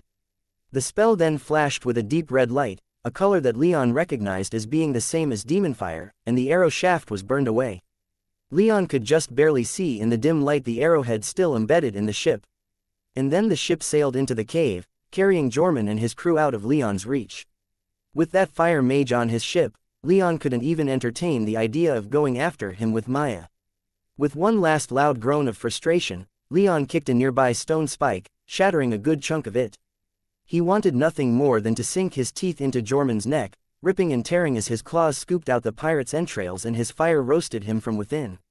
As Leon took a deep breath and Jorman's ship vanished down the underground river, quickly moving past a point where Leon's magic senses were scattered, he hoped that that tracking arrow worked. Chapter 575. Terrible thought. Leon glared at the underground river in the harbor of the temple, the memory of the battle, with Jorman running through his head again and again, the pirate's shit-eating grin now practically locked in Leon's mind's eye. He just couldn't believe that, after everything that they had experienced in the temple, Jorman had still managed to escape the three of them. It felt like a loss, even though Leon knew it wasn't that, exactly. They'd taken the temple, for however that much that was worth. Leon had taken some time immediately following Jorman's departure to secure the last few places around the temple's dormitories and had found the enchantment control room as well as another room that contained hundreds of glowing crystals submerged in a large half-spherical pool of nearly pitch-black water, illuminated only by the crystals themselves. Nestor had told Leon that these were probably the containment crystals for the wisps that controlled most of the automated enchantments, as well as the power crystals for those enchantments. After everything that had happened within the temple's trials, Leon was sorely tempted to destroy those crystals, but he managed to refrain. These were fantastic discoveries, and if he'd found them while out and about, he'd have been ecstatic. As it was, Leon had only found them after being forced to watch Jorman escape on his ship. The silver lining was that the tracking arrow had hit Jorman's ship, and after finishing his exploration of the temple's remaining rooms and ensuring there were no more hostile surprises and gotten as much rest as he was able to, Leon had settled in for a chat with Nestor and Zafin for a chat about their next steps as he glared out at the underground river. "So, Demon, remind me, how is this tracking arrow supposed to work, exactly?" "You'll need a new spell tailored to the exact tracking spell that was made," Zafin told him. "The dead man and I modified the tracking spell while designing it to track the arrowhead if it was unable to mark an aura." "Right," Leon replied. "The accompanying spell will create a magical circle of light about a foot off the page, and a small flame about the size of a candle will move along its length in accordance with your position," Nestor explained. "Imagine you stand in the center of the circle, you just have to move in the direction of the flame, and you'll eventually find your quarry." "Is this hunting spell easy to make?" Leon asked. "Easy enough," Nestor replied. "We already made it while making the tracking spell," Zafin smugly added. "Then bring it out, I want to use," Leon insisted. He needed to make sure that the tracking arrow was working, otherwise this would be a complete loss in his mind. A moment later, Leon was staring at a huge sheet of spell paper that Zafin had shown him. He spent a few brief seconds instinctively trying to analyze the spell, but it was a hugely complex spiderweb of glyphs and flowing runes that had him almost cross-eyed. So, Leon simply shut his eyes for a moment to clamp down on that instinct, and then channeled some of his power into the spell. Immediately, a circle of red light as thin as a strand of silk appeared above the page, about 2 feet in diameter and hovering about a foot off the paper. A bead of fire then appeared along the strand of light, slowly moving along the strand roughly in the direction that Jorman's ship had been traveling in when it passed beyond Leon's ability to follow it with his magic senses. "Just go in that direction," Zafin said, "and you'll find your pirate." Leon smiled as he picked up the spell paper and turned in the indicated direction. The bead of fire moved along the circle of light as the paper was turned, and Leon began to smile. With great haste, for with every passing second, Jorman was drawing further away. Leon grabbed Maya and Gaius from where they'd been quietly resting in the few minutes following the confrontation, and then went to the enchantment control room they'd found before. Collapsing from mental and physical exhaustion, the control room itself was fairly large, with half a dozen control consoles big enough for at least 3 people to sit at a piece. Each one was covered in glass displaying dozens upon dozens of runic circles and other flowing runes, showing the state of the temple's enchantment scheme. At least half of these enchantments, as far as Leon could tell, were devoted to maintaining the spatial enchantments that linked each part of the temple together, as well as ensuring that every space within the temple remained habitable this far underground, with plenty of air and reinforcements to keep the temple from collapsing under the weight of all the earth above it. He was momentarily entertained to see one entire control console dedicated to maintaining a set of wards designed to protect the temple from the volcano. It had been built into the volcano itself hadn't erupted in centuries, but the temple still required much defending from its wrath this far below the surface. However, the console he was looking for was the one that controlled the temple's teleportation capabilities. Many of the larger consoles had enchantments and intricate glyphs that were far beyond his ability to properly comprehend, but after a bit of searching, he found what he was looking for when he located a control console whose inscribed glyphs were built around only darkness, light, and lightning runes. Those 3 elements were the primary components of spatial magic, though apart from that, Leon had little comprehension of such a complex application of magic. Fortunately, he had a master of the arts of enchanting squatting in his soul realm, and Nestor was able to walk Leon through some of the controls after about half an hour of study, allowing Leon and his party to, after almost a full day within the temple, finally link back up with everyone else who'd been left at the temple's entrance. Leon tapped his foot with impatience as the bulky galley slid through the mouth of the cave from which the underground river flowed. It moved at a fairly good clip, but in Leon's mental state, it felt more like it was practically crawling. It had been another day since Leon and his party had managed to get out of the temple.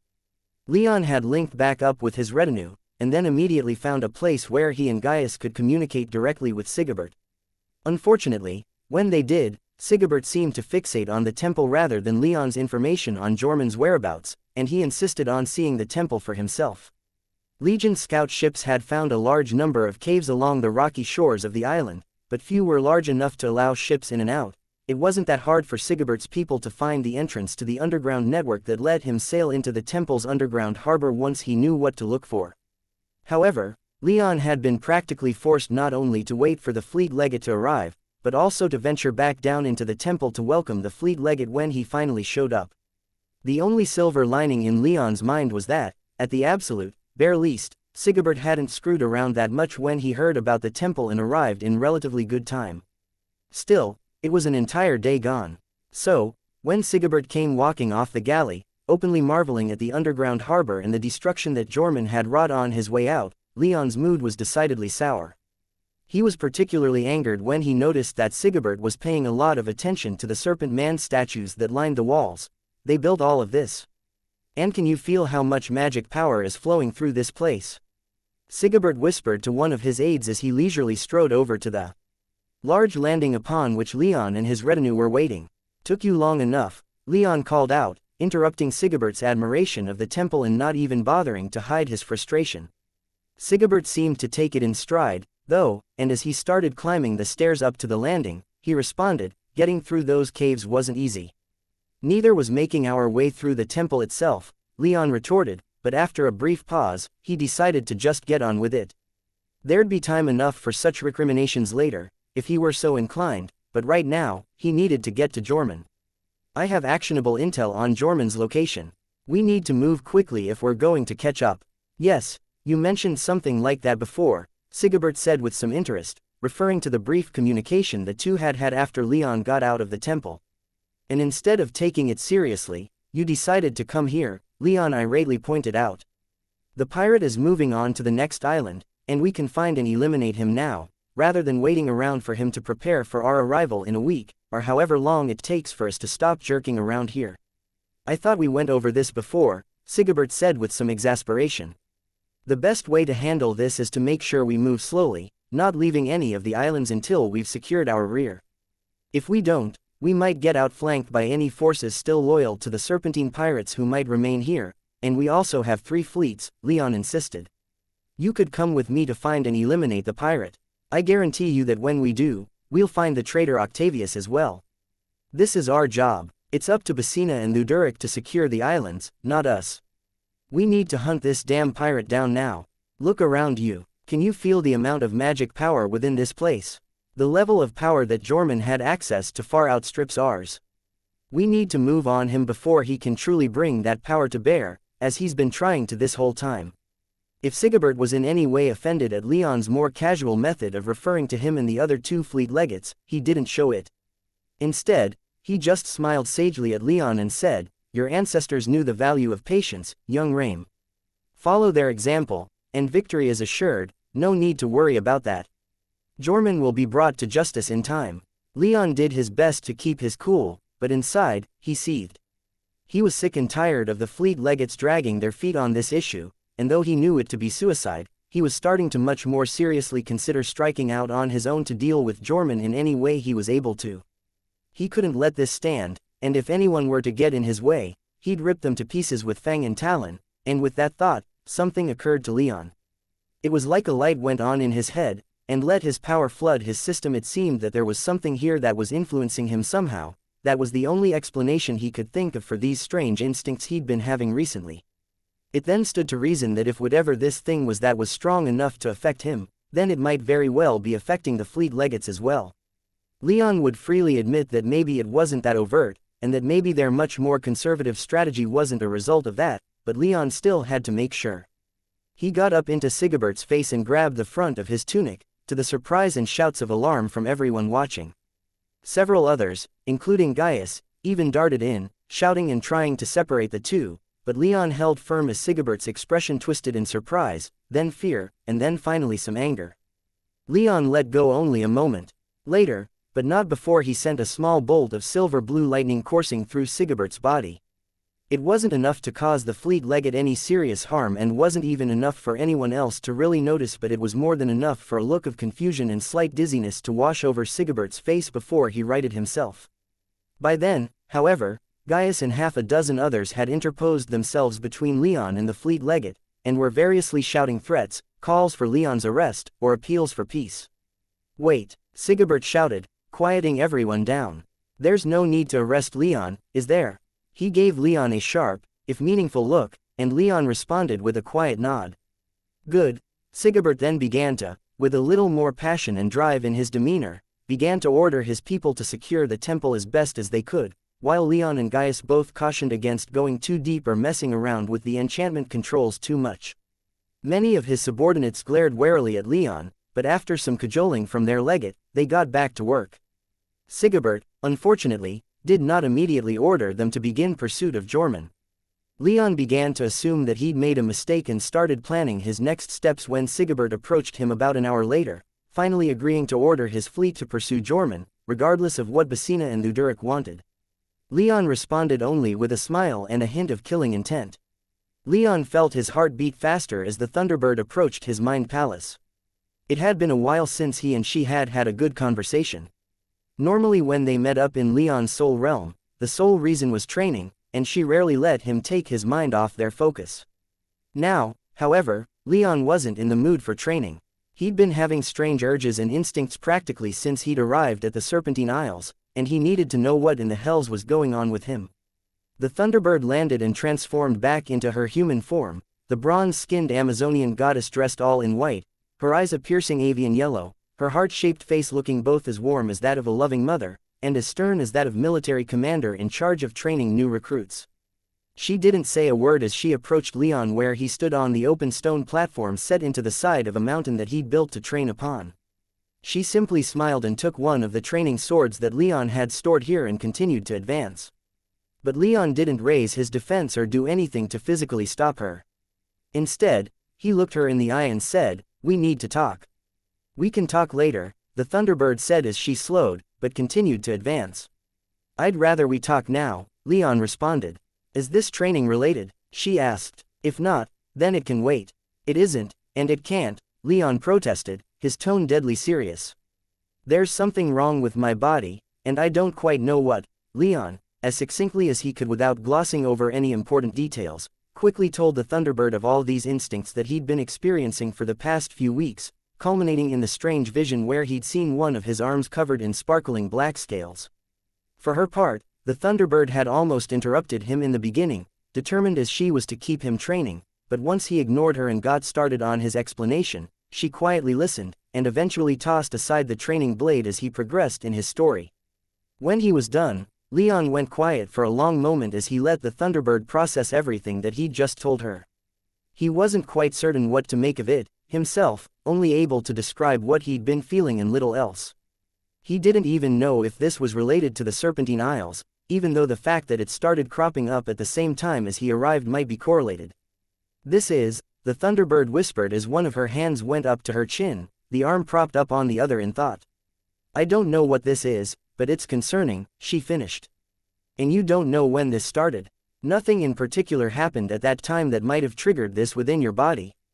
"Nothing too consequential," Leon murmured before a thought occurred to him. "Although, I did first experience these sensations and urges immediately after first speaking with Jorman, around the same time I started seeing that smaller bird that looks almost identical to you." The Thunderbird donned a mild scowl at the mention of her look-alike. She wasn't too thrilled at having something ape her appearance like that, but she said nothing about it specifically. "There are some things that occur to me," the Thunderbird said in thought. "You have the bloodlines of two great beings within you. One of them seems to be inaccessible to your conscious mind, but not your unconscious mind, which is being tapped into here." She went silent for a long moment, seeming to need a few more seconds to think this over. The pause made Leon more than a little nervous, as the Thunderbird's mood seemed to drop even more as she mulled the problem over. "You probably haven't inherited just powers from me and the Great Black Dragon," she finally said. "There might be instincts, or some kind of blood memory there, too. However, such things probably should have manifested themselves before. For what it's worth," Leon mentioned, "I have many times dreamt of flight, and have put a great deal of time and effort into figuring out how to do so. My solution isn't perfect, but there are few things I enjoy more than flying." "This does seem related, right?" "Maybe," the Thunderbird replied with a shrug. "I'm more concerned that these instincts have appeared so suddenly. That they seem to be escalating into hallucinations has me feeling even greater concern." "This isn't a normal thing?" Leon asked, feeling somewhat gratified that his sense of alarm in experiencing these things wasn't misplaced. "Not so much, no," the Thunderbird admitted. "Something here, perhaps the same thing that's been giving you visions of that other bird, Seems to be stimulating your blood, bringing those instincts out of your unconscious mind and into your conscious one, but I've been diligent in keeping my mental defenses raised, Leon pointed out. Given how my defenses were breached yesterday, wouldn't I notice if something were influencing me like that?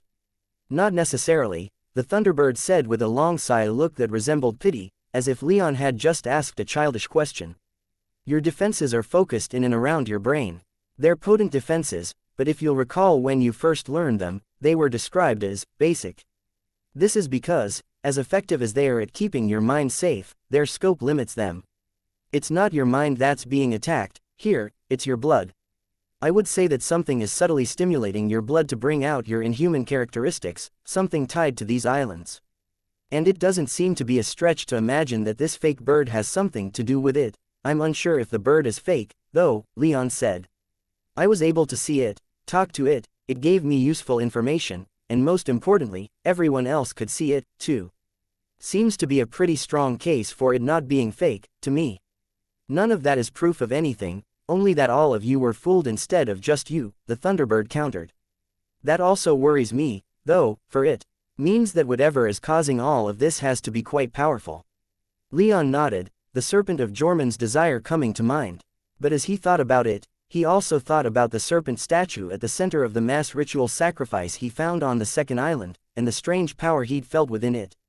He remembered Zaffin mentioning that Eterna was part of a planar cluster collectively known as the Divine Graveyard, and that there could be things buried here that utterly defy explanation.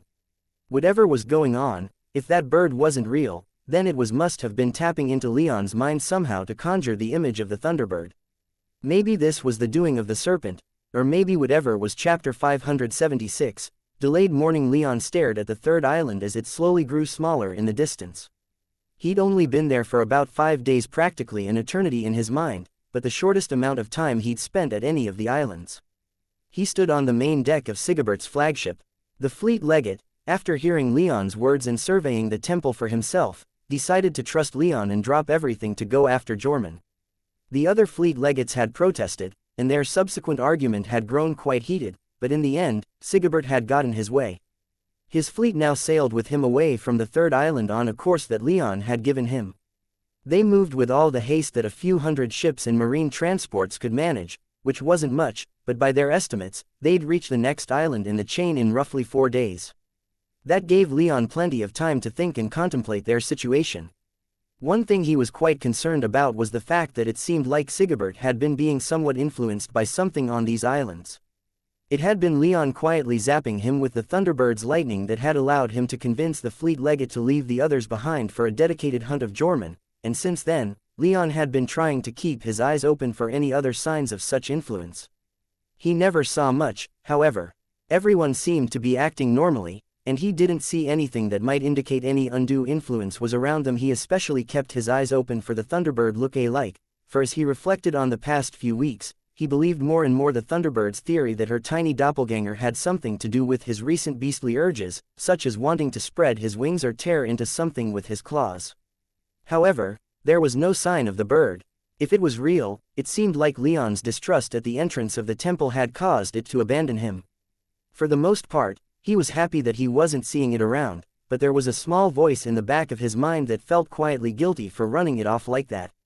But it was what it was, and he could do nothing more than deal with whatever consequences might come. Joining Leon on the deck of Sigebert's flagship was the rest of his retinue, plus Gaius. Anzu was lounging not too far to Leon's right, his large body leaning up against the deck's guardrail while his head rested on top of it. He looked to be having trouble keeping his eyes open. Behind Leon were Marcus, Alcander, Alex, and Gaius, all of whom had paired off to spar, though it hardly seemed like they were putting in too much effort. To Leon's eyes, it seemed more like they were just chatting while they lightly exercised. He didn't mind that, though, and didn't press them too much after the first few minutes to keep the intensity of their training up. To his left was Maya, who was quietly leaning on the rail, her eyes staring off at nothing in particular, a strange look in her eyes. "How are you doing?" Leon silently asked her. She sighed in an almost contented manner. "I think I'm doing about as well as I could be doing," she answered. "I'm more worried about you, though." "Me?" Leon asked with some surprise. "Yes," she responded. "You've been acting very weird since we came back from that place." I know you don't want to talk about what happened in there, but I can tell that it's weighing on your mind. What's going on? Leon smiled bitterly and glanced out at the ocean. It was utterly terrifying, but its beauty couldn't be denied. I was forced to face my father down there, Leon said quietly and slowly. He then hesitantly narrated everything that he'd experienced since they'd been separated after entering the temple, including his conversation with Jorman in the Colossus chamber, his subsequent break-in of Gaius' trial world, and then how Jorman manipulated it to pull a shade of Artorias from his mind that he was forced to fight. Leon's hesitation in describing all of this doubled when he spoke of Artorias, and only grew worse as he realized that this was probably the most he'd ever spoken of his father ever since Artorias had been killed. Leon had rarely spoken about Artorias to anyone, and in the case of those like Trajan who'd been curious enough to ask him about his father, Leon had been light on details and never offered more than the answer to any questions he might have gotten. It occurred to him that the most he'd spoken of his father had probably been to Elise, but even then, he hadn't said much, mostly sticking to Artorias' death rather than stories of the kind of father he'd been. By the time Leon finished telling Maya about how he'd been forced to kill Artorias, Leon was starting to break down. His eyes were growing wet and he wasn't able to look at Maya for longer than the briefest of glances. Maya clearly picked up on this, for she quietly took his arm and steered him back below deck, followed only by Anzu. The others at first made to follow them, but Maya had frozen them with a glare. She brought Leon directly back to their cabin and then back to his private room, where the two of them could be alone. Once there, Leon collapsed into bed, his heart in his throat. Maya curled up behind him, wrapping one of her arms around his chest. She didn't speak, for which Leon was grateful. He just lay there, trying and failing to keep quiet as tears poured out of him. This didn't last long. Leon pulled himself together after only a couple minutes, but after that, the two just laid there for another quarter of an hour before Maya finally broke the silence. "Tell me about your father," she whispered aloud. Leon hesitated for a long moment. There were a few things he didn't want to talk about, and his father was near the top of that list. But, for Maya, Leon took a deep breath and quietly said, "He was the only person I knew for most of my life. He wasn't just my father, he was my teacher, my hunting companion, and my best friend. In the years since he's been gone, I've only rarely ever been as happy as I was back in the forest of black and white with him. He was the strongest and best man I've ever known, only Trajan could compare." "Sounds like you idolize him quite a bit," Maya observed. Leon was still turned away from her, but he could hear the smile on her face all the same. "I did, and still do," Leon quietly replied. "He was better than me in every way. If he were still here, he'd know exactly what to do, who to talk to, what to say. He was selfless, caring, and strong. He wasn't perfect, though. He cared about the Bull Kingdom a great deal, and I think it was that devotion that got him killed. He invited that snake Adrianos into our home, and later, that bastard came back with others." Leon trailed off, not quite wanting to go too much into the details of his father's death. He refocused on his father as he was in life, not as he was in those final couple of days, and continued. He was devoted to his family, and he'd been forced to live through the deaths of his father, his brother, and the kidnapping of his wife, my mother. And yet, he always did his best to never let me see that side of him. It was only when I asked about my mother that he'd let even a hint of how much pain those losses caused show. I think you take after him in that regard," Maya playfully whispered. Leon chuckled lightly. Maybe I do." He slowly turned around so that he was faced Maya, their faces so close that their noses brushed against each other. "Is that a problem?" he asked hesitantly. Maya's arm went up to cup his cheek. "Not for me. I'll always be here if you need to talk, if you ever to. You've always been there for me, even forgiving me for the mistakes I made when we met. I could never do anything less than reciprocate." Leon hugged her closer. "I love you," he whispered. "I love you, too," she replied, then looked at him expectantly, clearly wanting him to continue talking about Artorias. Leon obliged, moving on from the more depressing things to describing in detail the lives they'd lived in the forest of black and white, how they'd supported themselves by hunting the various beasts that came out during the day, trading their furs back in Vale Town for other necessities, and avoiding the ice wraiths and banshees that came out at night. Maya shivered at the thought of those monsters, but relaxed a little when Leon described how his father had come to be known among the Valemen of the Brown Bear tribe as the Wraith Killer. Leon told her other stories, too, such as how Artorias would teach him to hunt and survive, the training and studying that he had Leon do, and he told Maya the story of how he'd awoken his blood. Most importantly, he told Maya of how his father died, though he had to stop several times to compose himself before he made it through. By the end, he was calmer, but still in a bit of state. When he was finished with his story, having told Maya of how he'd buried his father after cutting him open and putting a heartwood seed in his chest, Leon leaned back in the bed, taking his eyes off his river nymph lover in favor of staring at the ceiling of the room. I can't help but think if things had been reversed, if he'd been the one burying me, he would have done a much better job at all of this than me, number. Maya almost shouted, surprising Leon with her sudden passion. She'd been quietly listening for long enough that Leon figured he might have gotten a bit too comfortable discussing these matters. Never say that, she sternly ordered him. You're here now, what would things be like for me if you weren't? For Elise, do you think either of us wish that you were dead? Leon bitterly smiled as he realized his mistake. No, he whispered, that's not what I think. Sorry, I guess I just a bit too, I don't know, a bit too down about this whole thing. I wouldn't give either of you up for the entire world. Good, Maya replied as her lips lightly brushed against his. Leon's smile turned more genuine, and he pressed his forehead against hers. She closed her eyes as her lips turned up in a smile of her own, and the two stayed like that for a while longer, not making a sound, just reveling in each other's company. However, for Leon, it still didn't quite feel complete. He loved Maya, but he couldn't help but wish that Elise was here, too. Their little family just didn't feel right without her, like there was a massive hole where there shouldn't be. As if reading his mind, Maya muttered, I miss Elise. So do I, Leon replied. He'd gotten enough of a hold on himself that he wasn't about to burst into tears again, but his mood soured greatly when he thought about the distance between them and their fire-haired lover. We'll be with her again, soon. We just have to deal with this damn pirate, and then we can go home. Maya sighed, and she replied, then let's get this done as quickly as we can. Leon agreed, and the two lay there in silence for a while longer.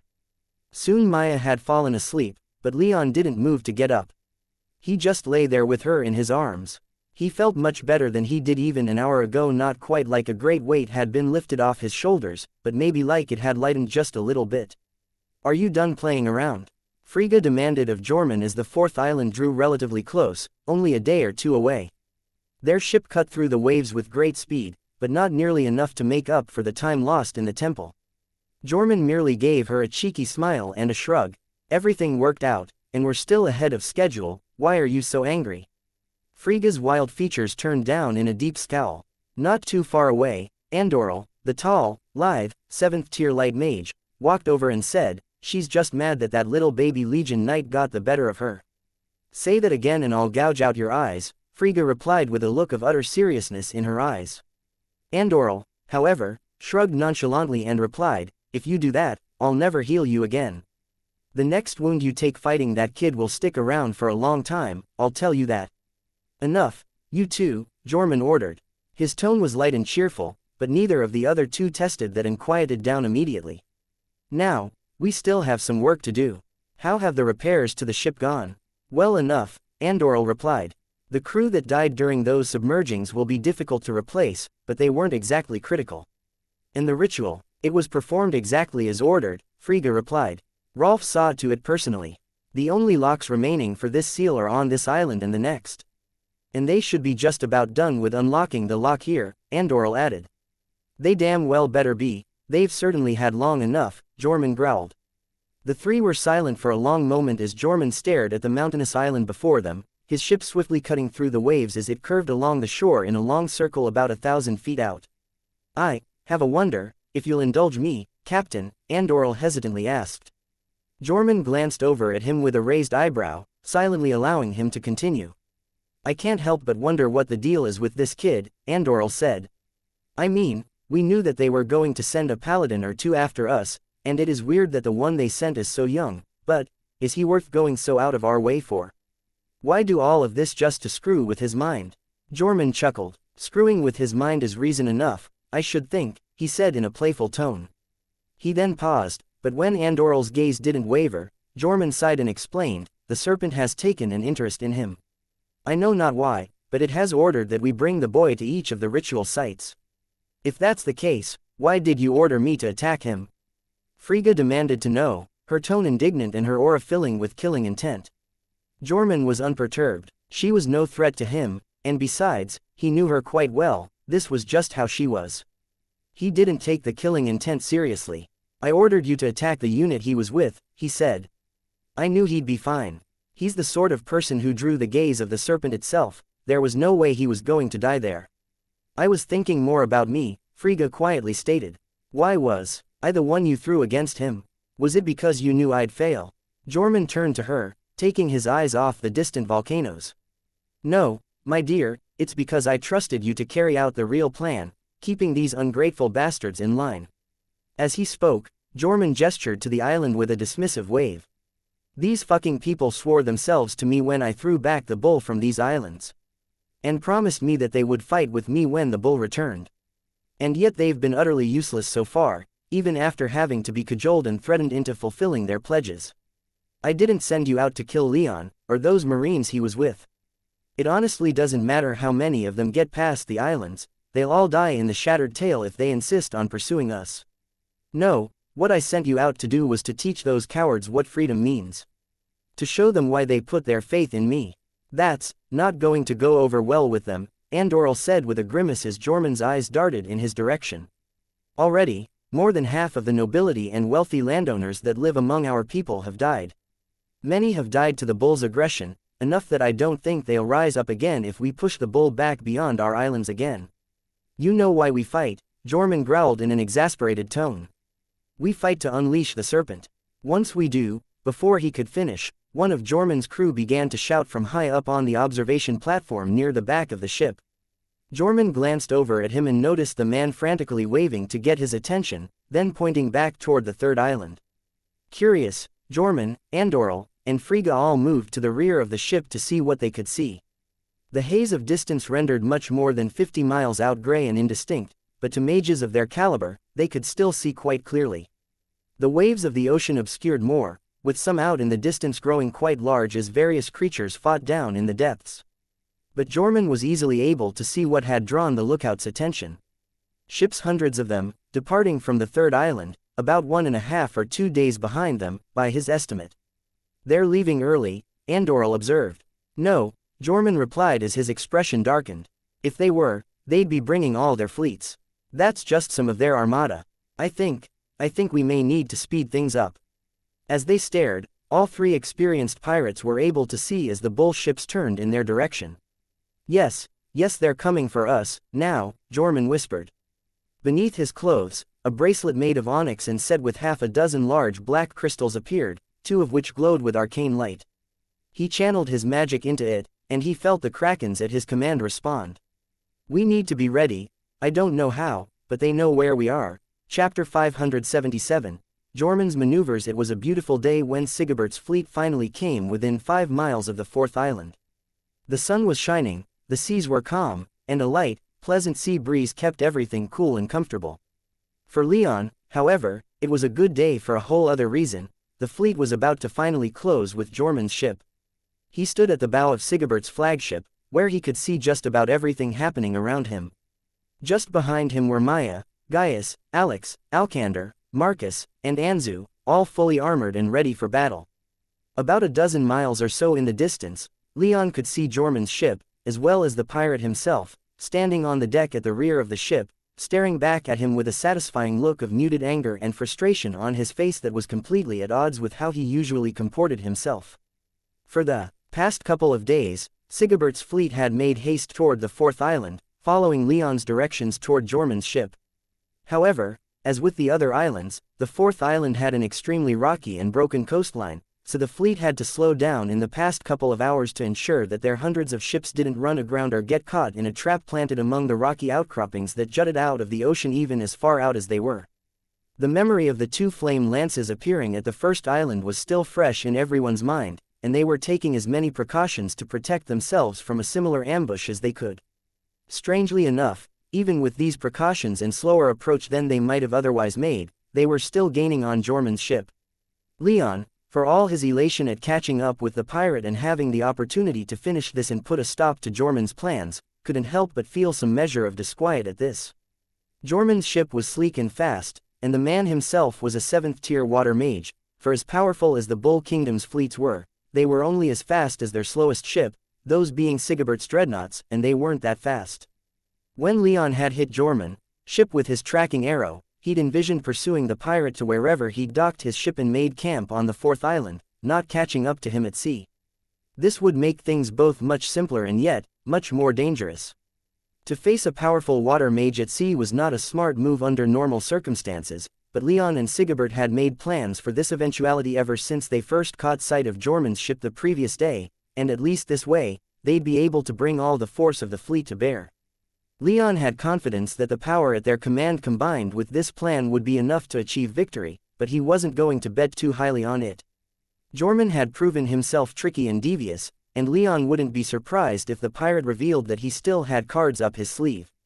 The pirate had destroyed at least one fleet sent to the Isles before, and without knowing how, they had to proceed with the assumption that Jormun still had moves left to play. In fact, it was guaranteed that Jormun still had more power of a kind, for Leon and Sigebert knew that he had to have a fleet somewhere.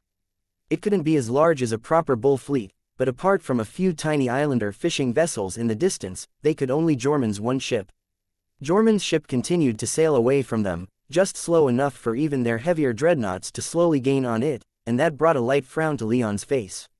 The pirate ship was sailing toward a narrow strait along the coast, with the island itself on the left and a long series of rocky cliffs on the right. With his magic senses, Leon could see that there wasn't anything on or around those cliffs, but he didn't take it as gospel. He glanced back over his shoulder, and he could see that Sigebert was already altering their battle line.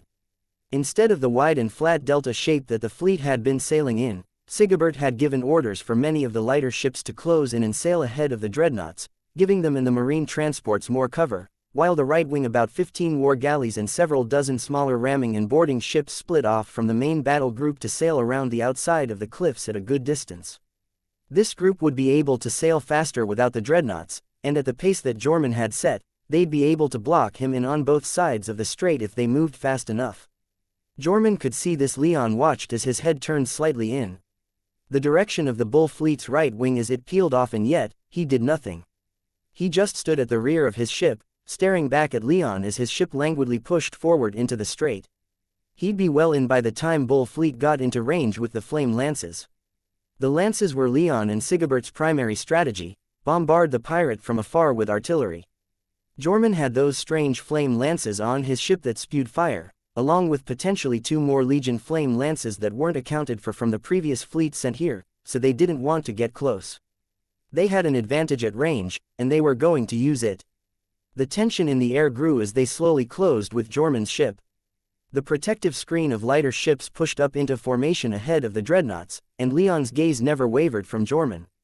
His magic senses remained projected, however, and he kept an eye out for any signs of ambush, whether from above or below. The Legion had several water mages scouting out below their ships on strange-looking crane apparatuses, keeping an eye out for krakens or any other threats from below the waves. Jormun's ship entered the strait and didn't slow down. At the back, Jormun's rather pissed-off expression didn't so much as twitch. Leon's unease grew, and it seemed to be shared, for not long after, as the fleet closed in on the mouth of the strait, a great horn blast resounded across the waves, and the ships all came to as shuddering a stop as they were capable of. They'd closed into about 3 miles of Jormun, not far, relatively speaking, but not nearly close enough for the flame lances to be effective. "They're waiting for the right wing to seal off the other side," Gaius said as he glanced back at the command tower of the flagship and translated the flag signals. "Looks like there's a school of krakens not too far away, too, and we need to keep an eye on them." Leon didn't respond, but he did note a sizable force of about 5 war galleys and 15 other smaller ships break away from the fleet and start sailing off to the left, roughly southeast and back out to sea. Most of these ships were armed with huge ballistae designed for combating just such large ocean creatures heavily enchanted. These ballistae were capable of putting a massive, 10-foot-long harpoon through a kraken's tentacle even if it were submerged more than 100 feet underwater. But even then, krakens were fierce beasts, and the Legion possessing such weapons did not guarantee their victory. Leon turned his attention back toward Jormun's ship. The sleek vessel was still cutting through the waves at a steady clip, neither slowing nor speeding up despite the Legion fleet's actions. Leon felt suspicious that there was some trap hidden within the strait, but he couldn't be sure what. He certainly couldn't see anything, and the Legion underwater scouts hadn't reported anything back aside from the krakens. Either the cliffs on the right were clear, and the jagged, rocky shore on the left was just as bereft of threats. It was with gritted teeth that Leon was forced to watch Jormun's ship gain more and more distance. At that rate, the Legion right wing might not even make it. Another series of horn blasts sounded from the command tower, and the lighter ships in front began to sail into the strait. Leon sighed, but he supposed that there was no other option. Caution was one thing, but letting fear paralyze them was another. The dreadnought and its escorts began sailing into the strait not long after, just as soon as enough room had been made. However, Leon noted again that Sigebert had given much of the rest of the fleet other orders. Nearly the entire left wing and much of the center was circling around to the right, sailing after the right wing. Leon understood this move, for having that many ships in the strait was just inviting disaster. Still, there were at least 30 war galleys, both dreadnoughts, and dozens of light ships sailing into the strait after Jormun. As Leon turned his attention back to Jormun, he thought he saw a smile playing upon the man's lips, and he felt his stomach plummet into his feet. A moment later, Jormun's ship suddenly accelerated, and Jormun himself raised his hand, and a great wave rose just behind his ship, accelerating it even faster. A series of short, but deafening horn blasts sounded, and the lighter ships picked up the pace, pursuing Jormun as quickly as they could, but the pirate's sudden burst of speed put them all behind him. He sailed out of the other end of the strait before the right wing was able to close in and block the other end. "Shit," Leon muttered. From there, the fleet initiated a mad scramble to get through the strait and link back up with each other.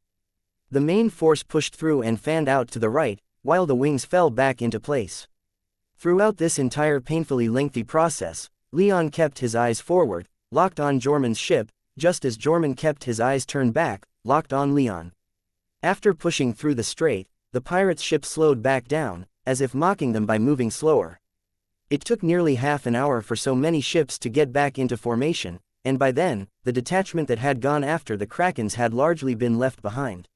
They'd be able to link back up later, but Leon couldn't help but frown knowing that without even getting within firing range of the flame lances, Jormun had already reduced the number of ships pursuing him, assuming he was responsible for the krakens, and Leon did make that assumption.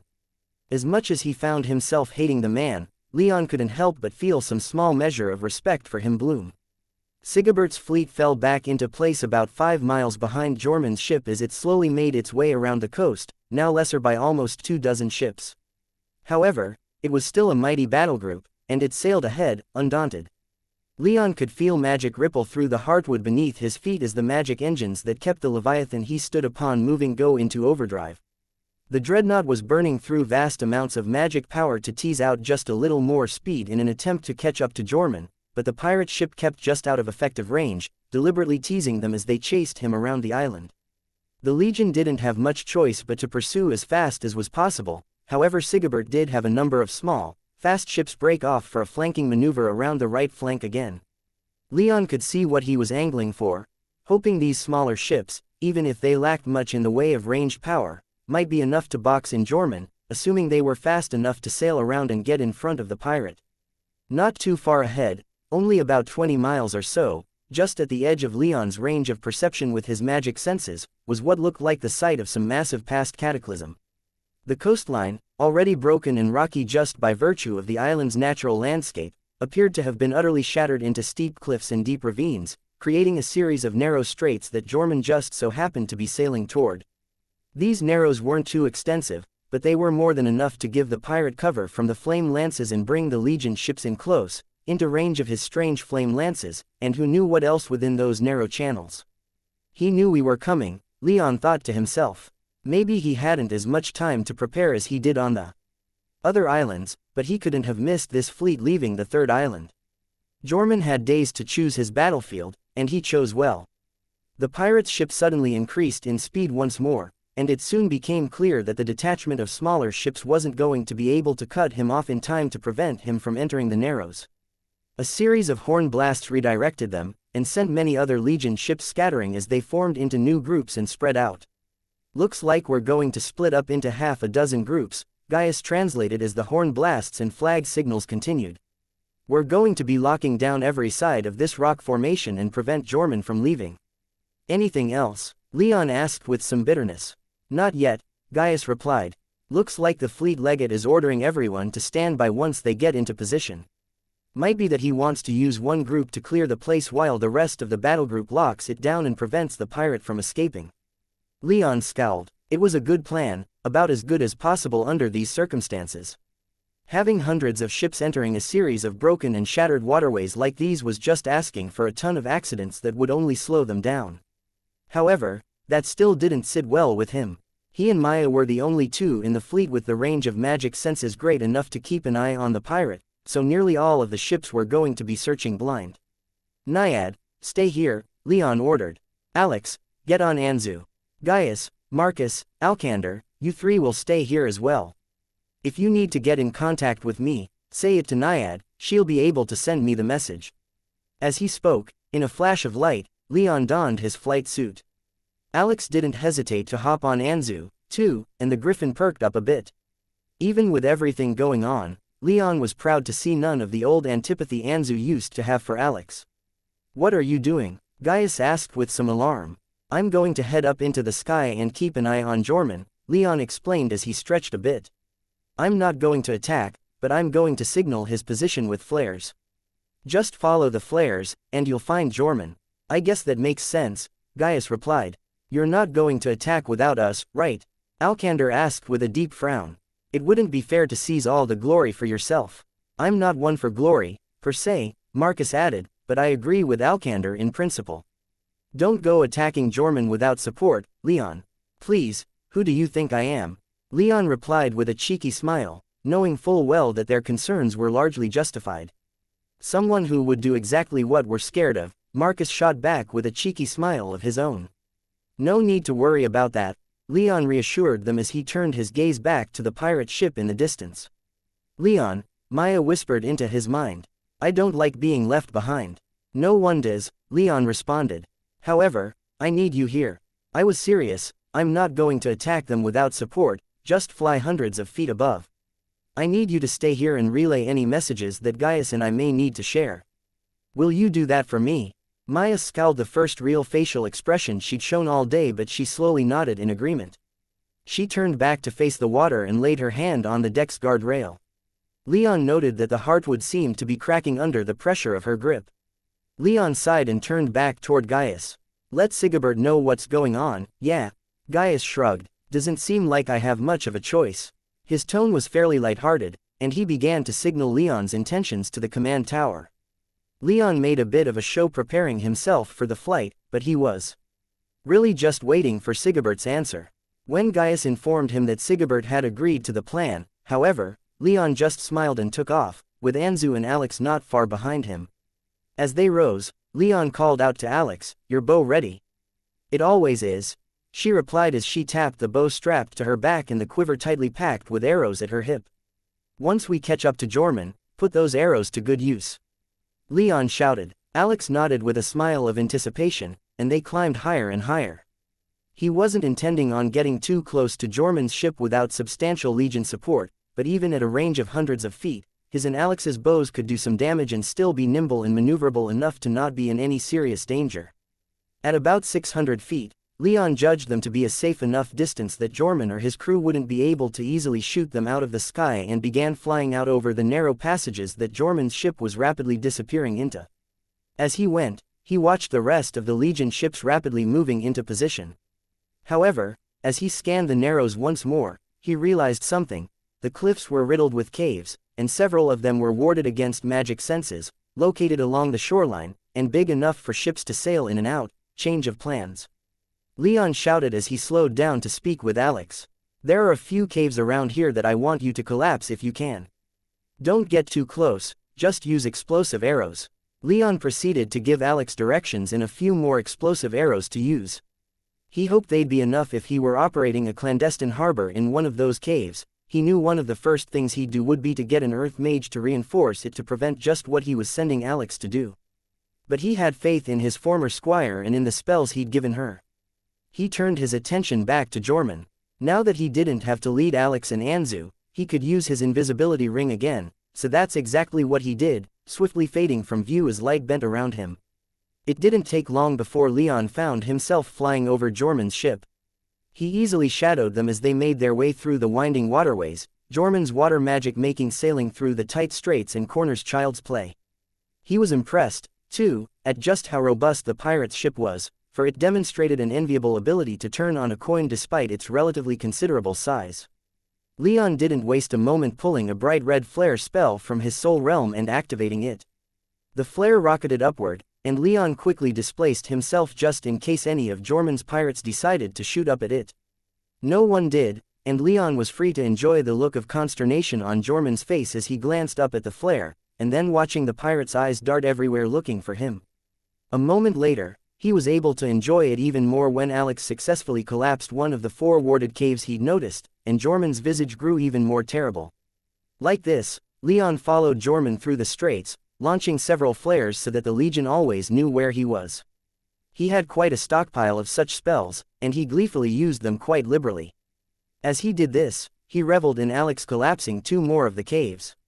Unfortunately, Jormun had turned in the direction of the last one, and rapidly made his way through the narrows toward it. Behind them, Leon could see that the Legion fleet had successfully blocked all of the exits from the narrows, and now a fairly sizable group of war galleys were pushing in, intent on flushing Jormun out and back into range of the dreadnoughts, flame lances. However, Jormun arrived at the last cave before Alex was able to collapse it, and a moment later, a handful of ships came sailing out, each crewed with a couple hundred pirates, many of whom were higher tier. Judging from their power alone, these were not the usual islander fare that Jormun had thrown at them so far, these were seasoned warriors. Leon silently swore, and then sent word back to Maya to pass on to Gaius and Sigibert. Jormun wasn't alone anymore. Chapter 578, Battle of the Fourth Island. All in all, about a dozen ships joined Jormun out in the straits, all long and sleek, with huge iron rams on the front. They were fairly small ships compared to Legion war galleys, but they were packed with powerful mages at least a tier or 2 above the average Legion Marine by Leon's estimation, and all equipped with more armor than Leon had grown used to seeing upon the islanders. Many were even clearly foreign by the kind of armor they chose to wear. With the combined complication of the relative narrowness of these waterways, Leon could easily see them swiftly closing with the Legion ships and boarding them. This is going to be a tough fight if they get in close, Leon thought to himself as he glanced back at the group of Legion ships making their way through the straits toward him. He was still using flares to direct them to Jormun, but their aim was fairly clear. They wanted to push Jormun out of the straits and into the ship groups locking down the exits. As Leon's eyes turned back down toward Jormun's ship, he noticed Jormun and the female fire mage staring off at something in the distance, quietly discussing something while the fire mage's aura started to rise in clear anticipation of violence. Leon glanced in the same direction as they and saw Alex and Anzu flying in their direction. He sighed and dropped his invisibility. Immediately, he noticed Jormun's eyes turn up to him, but he paid the pirate little attention and started flying to intercept Alex and the albino griffin, cutting them off before they could come into the effective range of Jormun's fire mage. He waved to Anzu and led the griffin much higher in the sky, where they would be able to shoot down onto Jormun's ship with relative ease. Alex wasted no time in doing just that as Anzu reached a height of about 700 feet. It was quite windy that high up and so close to open ocean, but Leon noted with pride that Alex's aim was true. Her first arrow flew straight for Jormun's ship. It was just a regular arrow, but this was just a ranging shot, meant to gauge how Alex might need to adjust her aim, and to test the enemy's defenses.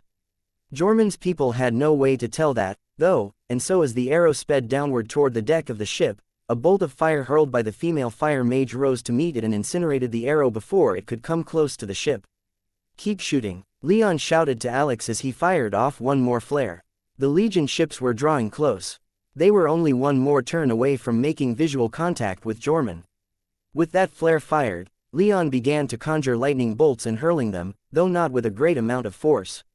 The accompanying thunder was more of what he was going for, since he doubted that even his mightiest bolts would strike the pirate ships with Jormun and that fire mage on guard. He didn't even know where Jormun's other 7th tier mage was, which made him more than a little nervous. About 1,000 feet in the distance, the first of the Legion war galleys rounded the corner and finally laid eyes upon Jormun's smaller fleet. Horns sounded, more war galleys appeared, and Jormun began to loudly shout orders for his fleet to hold fast.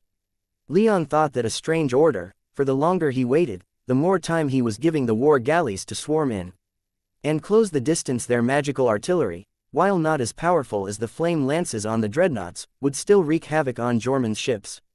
But as the war galleys spilled out into this channel and spread out as much as they could, sailing 5 ships side by side, Jormun made his play. Leon watched as Jormun strode to the front of his ship and raised his hands, and the water beneath his ship began to vibrate with greater and greater strength. Jormun's aura towered and grew in intensity as he pushed more and more power into this move. Leon and Alex both tried to stop it, but Alex's arrows were intercepted by the fire mage, and 3 6th-tier mages among Jormun's crew leapt out to defend their captain and took the lightning bolts meant for him, their armor and own power helping them to largely shrug off the damage that Leon's bolts did to them. Jormun finished his preparations, and sent a tremendous tidal wave surging toward the Legion war galleys. Leon saw a number of Legion water mages rush to the front of their galleys and work to halt this wave, but there was only so much they could do against a 7th-tier mage in his own element. The wave fell upon the front line of ships, knocking them around like they were toys for children, and sending them crashing into those other ships beside and behind them. Sailors and marines were thrown overboard by the dozen, and the Legion battle group was consumed by chaos. Many of the galleys behind the front line, however, were largely unaffected, with their water mages easily able to deal with the wave after it had expended most of its force on the front line.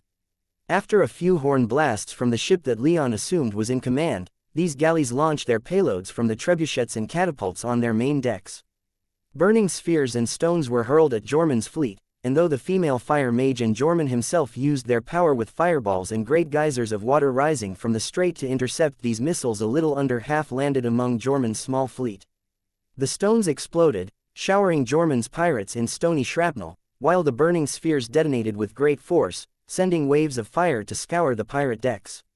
2 of Jormun's ships were immediately disabled, from what Leon could see from his vantage point, but Jormun's ship remained almost completely untouched as a shield of light erupted from the decks and kept all fire and stony shrapnel at bay, showing that the 7th-tier light mage was still on the ship somewhere, just not on the deck. Leon scowled, but he took some comfort in seeing the pirates taking a greater beating than the Legion in their first exchange. Already, the Legion war galleys were righting themselves and slowly getting back into position, though Leon could also hear many of their magic engines screaming from use. One galley's engine seemed completely done for, as they had resorted to deploying their many oars from the second deck to steer themselves. Leon continued to rain lightning down upon the pirates, killing a few whenever there was a chance. Alex had, in the chaos of the opening plays made by the opposing fleets, taken to firing down a few explosive arrows, which played even greater havoc on Jormun's ships than Leon's lightning bolts. Leon took only one break from harassing the pirates to send a quick update to Maya, who in turn told him that Sigebert was preparing to send in extra reinforcements. Suddenly, as Leon was preparing another lightning bolt to hurl from the heavens down onto the deck of Jormun's most beaten-looking ship, Jormun's personal ship surged forward with a wave of magic power, and the 2 weapon emplacements on the front of his ship that resembled small flame lances began to light up. With magic power. Shit, Leon thought. The war galleys were still preparing their next salvo and couldn't immediately counter this change in tactics. The pirate ships were smaller and faster, and those that could were falling in behind their leader. "Stay up here and keep shooting whenever you get the chance," Leon shouted to Alex as he tossed her more explosive arrows and then began to drop from the sky. "What are you going to do?" Alex shouted back, the smile she wore from getting to show off her improved archery skills freezing on her face. "I'm not sure, but I can't just watch from up here." Leon shouted back, and he began to hurtle downward like a meteor. He couldn't attack Jormun's ship, that was too well defended and would probably only result in him getting double-teamed by Jormun and that fire mage. They were out on the sea, so Jormun's hammer wouldn't be of much help, but that fire mage's sword with its golden fire would be a problem on top of their combined power. No, Leon knew that he couldn't do that, but simply staying in the air wasn't doing enough. He targeted one of Jormun's other ships not too far down the line and plummeted towards it. It had taken a beating and lost a fair portion of its crew. More importantly, Leon hoped that if he managed to take it down quickly enough, it might block those ships behind it from following behind Jormun closely enough to take advantage of whatever he was doing. Leon fell faster than Jormun's ship advanced, and practically before anyone could really react to his sudden change in tactics, Leon hit the deck of his target ship like a bolt of lightning from a furious god. Lightning exploded out of his body on impact, bathing the deck in his silver-blue power. The innumerable arcs that erupted from his person were so hot that they covered the deck in black vein-patterned lightning burns, vaporized the soft flesh of many weaker pirates within terribly close range, and caused many pirates who were farther away to explode into wet giblets. In only a moment, the deck of the ship, made of the fairly pale red wood of the local jungles, was painted in great streaks of black and crimson, with the only survivors those whose armor possessed robust enchantments. The force of Leon's landing did a number on the ship itself, too. Were it not relatively heavily reinforced with powerful enchantments, Leon suspected he might have even torn the ship in half. As it was, deep cracks spider webbed out from his impact point, and the ship began to list to the right, cutting into the path of a ship just behind it and getting immediately caught on its vicious iron ram. But as damaging as Leon's aggressive and unexpected strike was, it did nothing to stop Jormungand's ship, and neither did it wipe out everyone on both of these ships. Many of the stronger mages survived, either thanks to their power or to their higher quality armor, and they sprang into action to do battle with Leon, despite the obvious disparity in their power levels. Barely even 2 seconds after he hit the deck, Leon had already drawn his blade and cut down a pair of pirates 1/5 tier and the other 4th who'd survived his impact with a single smooth motion, their chainmail armor proving no obstacle for Leon's adamant blade after his previous lightning strike already tested their defenses. After taking another second to get his bearings and survey the damage he'd done, Leon sprang into action, not willing to just let the pirates come to him. As the pirates attacked him, so too did he attack them, and he was far more effective.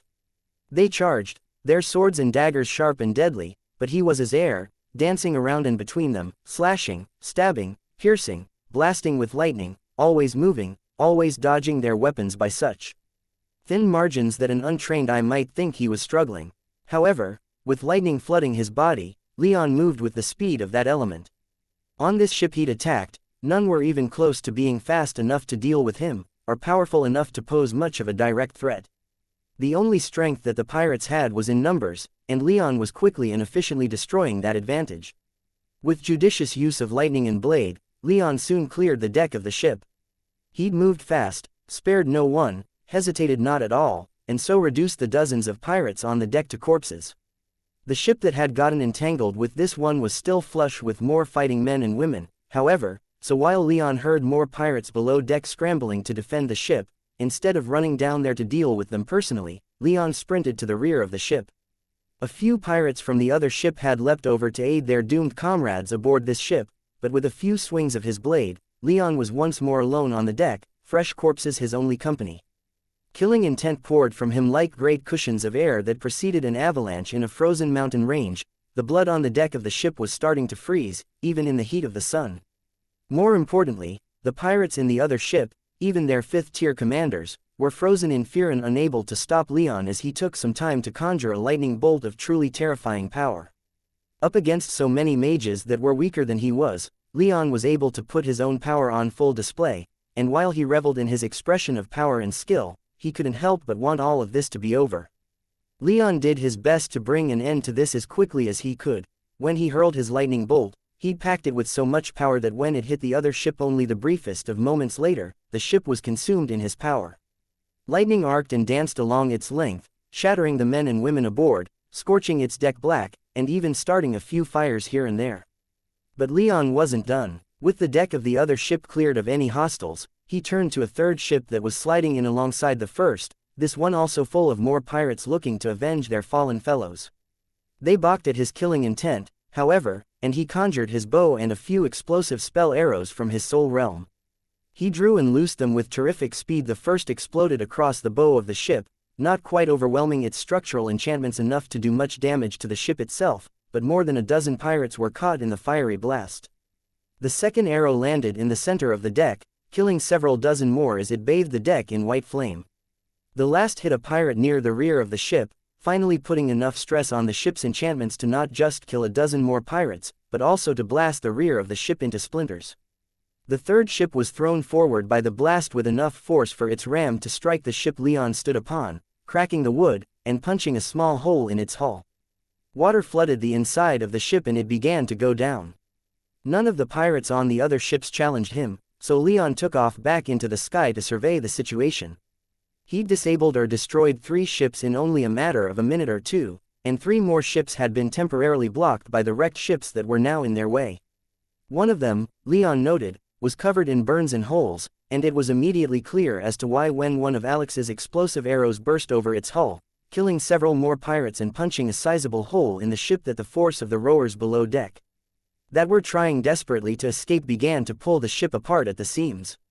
Leon spared just enough time to glance up at his former squire, nod in approval, and then turned his attention to Jorman. Once he did, any accomplishment he felt for his actions died in his heart. Jorman's ship had advanced far enough that it was upon the Legion's war galleys. Jorman stood upon the deck of his ship, his arms raised like those of a mad prophet as the water around his ship raged like the waves caused by the deadliest of hurricanes. The Legion ships closest to Jorman's ship were tossed around so much that their artillery was practically useless, while Jorman's ship was so close to them that the artillery of the other ships was no more useful even if they could still afford to launch their projectiles at Jorman. Leon knew that Jorman's 7th tier fire and light mages would likely be strong enough to save the ship from any meaningful damage. A moment later, however, the small flame lances on the front of Jorman's ship began to belch flame. Great gouts of flame big enough to engulf the entirety of the pirate ships Leon had just destroyed or disabled were spat from the barrels of these fearsome weapons, bathing the two closest Legion war galleys in their light. On the decks of these ships, Marines and sailors immediately died as the fire swept over them, while Leon saw a few flashes of light that indicated the fire was so hot that the defensive wards of these ships were almost immediately collapsing. Leon barely had enough time to begin to fly in that direction before the screams of those dying men and women reached his ears, and the ships began to burn of their own accord. With a pair of enormous water geysers, Jorman tossed those burning ships to the side, sending them crashing into the ships right next to them, and his ship sailed on through the hole in the Legion line, Jorman's flame lances continuing to spew fire the entire time. These strange lances kept the Legion ships from closing with the pirate ship enough to ram it into submission, or at least to allow their complements of Marines to begin boarding actions worse. As Jorman forced his way through the Legion's second line with fire and water, Leon realized that the Legion ships were barely even able to delay Jorman by any appreciable amount. Leon loudly swore and took off after Jorman. He conjured a few more lightning bolts, but they were thrown in vain. Jorman's light mage had, just a few moments before, come out onto the deck, and after noticing Leon, he projected a great shield of golden light behind Jorman's ship to protect it. Every one of Leon's lightning bolts exploded across this shield and showered it in sparks and small arcs of lightning, each great enough to obliterate the smallest of Legion ships, cracking and severely damaging the shield. Under his short barrage, the light mage clearly struggled to keep the shield raised, but keep it raised he managed to do, even as he gritted his teeth and braced against the pressure Leon exerted upon the shield. After several bolts, the female fire mage stepped up, laid a hand upon the light mage's shoulder, and pulled him back behind her. A moment later, the shield of golden light fell, and the fire mage launched a great gout of flame toward Leon, who was still rapidly approaching. Leon was in the midst of summoning another lightning bolt, and so couldn't react with his usual degree of alacrity, but he still managing to contort his body to only take a glancing blow. However, with how thinly he was armored with his flight suit, a glancing blow from a 7th tier mage was all he needed to take before he was harshly reminded just why he'd so rarely used his flight suit in combat before. The fire grazed his leather cuirass, upon which he'd inscribed his stabilizing air runes. The enchantment scheme immediately failed as the fire mage's magic power ripped holes in the leather, and Leon lost control of himself. He twisted and spun in the air before plummeting into the water below. A few bolts of fire hit the water in pursuit, but they were quickly snuffed out by the deep and frigid waters of the channel. The temperature didn't do much to Leon, but having been spun around and tossed into the sea like that threw off his spatial awareness. Combined with the primal shock and fear of being suddenly and unexpectedly submerged and in waters that he knew had krakens in them, no less Leon thrashed and writhed in the channel for a few long seconds before he understood what had just happened and where he was. When he did, he forced himself to remain calm and project his magic senses again, quickly getting an idea of what was around him. When he saw that there weren't any sea monsters around of the sort that his panicked mind was fearfully conjuring in his head, he found it much easier to relax. He took a quick moment to update Maya on the situation as it was, and how it looked like Jorman might be able to break through this force Sigebert sent. When she relayed that message, Leon got right back to it. With a quick flash of light, his flight suit vanished into his soul realm. Without the stabilizers on his chest piece, the entire thing was practically useless, so there was little point in wearing it. Fortunately, While most of the enchantments on his black magmic steel armor had been destroyed by the shade of his father back at the Serpent's Temple, the ice fins on his boots still worked, so Leon donned those in another flash of light and, combined with his relatively rudimentary understanding of water magic, began to chase Jormun's ship. It soon became apparent that there was no way in any hell that he was going to be able to catch up, so Leon changed course and made for the Legion ships. It took a little while, during which time he heard several muffled, but still loud booms from above the water's surface, explosions powerful enough that he felt them in his chest. From What H Chapter 579, Battle of the Fourth Island. 2 Leon and Alex, mounted upon Anzu, pursued Jormun as quickly as they could without abandoning all caution. The ships Sigebert had sent into the Narrows had been heavily damaged and disabled by the pirate, though Jormun had lost all the ships he'd deployed. From what Alex told Leon, the caves she'd collapsed had also contained a few ships apiece, leading Leon to believe that Jormun had intended to lead the Legion ships into these Narrows where he'd be able to spring ambushes and wreak havoc upon them with his short-range flame lances. However, it seemed a bit too easy to Leon, making him think that maybe they'd managed to move quickly enough that this was an ad hoc plan thrown together by Jormun when he realized he was being followed. This should be it, Leon thought to himself. Jormun likely hadn't the time to make any more contingencies, but Leon wasn't going to bet on that, not after everything that had happened during the Legion's mission here in the Serpentine Isles. Jormun, however, wasn't even close to being done. It seemed he was throwing caution to the wind and abandoning any plans he still had, as Leon could see him on the deck of his ship, using his water magic to help his ship practically fly through this web of fjords and straits. The Narrows as a whole weren't that extensive, so it was only a matter of a few minutes before Jormun burst out and engaged the nearest group of Legion ships, which were still locking down the main entrances and exits of the straits. Leon frowned when he realized precisely where Jormun was going. He was making for the weakest of the Legion battle groups, locking the entrances down, one that was far enough away from Sigebert's dreadnoughts that at his speed, he'd probably be able to blaze right through without having to worry about Legion flame lances. To the hells with that, Leon thought as he fished a few more flare spells out of his soul realm. He fired them off, then updated Maya on Jormun's position. In the distance, he could hear the horns of Sigebert's flagship sounding off as the message was relayed from Maya to Gaius and then to Sigebert. He could see the dreadnoughts start to move just as clearly as he could see Jormun quickly glare over his shoulder at him. Leon relished that look, and he sent Jormun the smuggest, most shit-eating grin he could muster. Jormun seemed to darkly chuckle, then turned his attention back to his ship. The waves that were carrying the ship onward at great speed seemed to grow even more intense, and the pirate ship rocketed through the channels. This increased speed came at the cost of taking a bit of damage as the ship scraped against various rocks that were in the waterways, but Jormun didn't seem to care, and Leon guessed any damage was probably going to be minimal anyway. With a water mage like Jormun on board, that ship was going to have to take extreme damage before it would sink. Leon, Alex, and Anzu pursued Jormun from far above, with Leon firing off a few flares as they went so that the Legion always knew where Jormun was. Leon could see a few ships breaking off from the other battle groups to reinforce this location, including both dreadnoughts, but if this was going to turn into a race, then Jormun would win. Leon could only do everything possible to prevent Jormun from just breaking through the Legion blockage and making a run for it. He needed the pirate to be caught and then destroyed by the Legion's superior firepower. Leon realized with some amount of exhilaration and anxiety that he was probably going to have board Jormun's ship if he wanted to be of any help in that endeavor. With 3 7th-tier mages on that ship, it would be terribly dangerous, but the alternative was allowing Jormun to have his way with the fleets and probably escape. This was a one-time thing. Leon knew that Jormun had probably just been having fun with the Legion this entire time, not just during this battle, but during their entire time in the Serpentine Isles. Now that he knew the Legion was on his ass, Leon didn't think that he was going to take any more chances. He'd finish his work in releasing this serpent or whatever it was without any more delays. They had to stop him here, or else they wouldn't be able to stop him in time to stop his plans. Jormun turned the final corner and made visual contact with the first few Legion war galleys that were blocking his path. There was a wide semicircle of a couple dozen war galleys blocking the exit, along with several dozen additional small ships filling in the gaps. Leon had little hope for the small ships with their measly crews of 10 or 20, but the war galleys had their artillery, and thanks to Leon's warnings, these weapons were ready.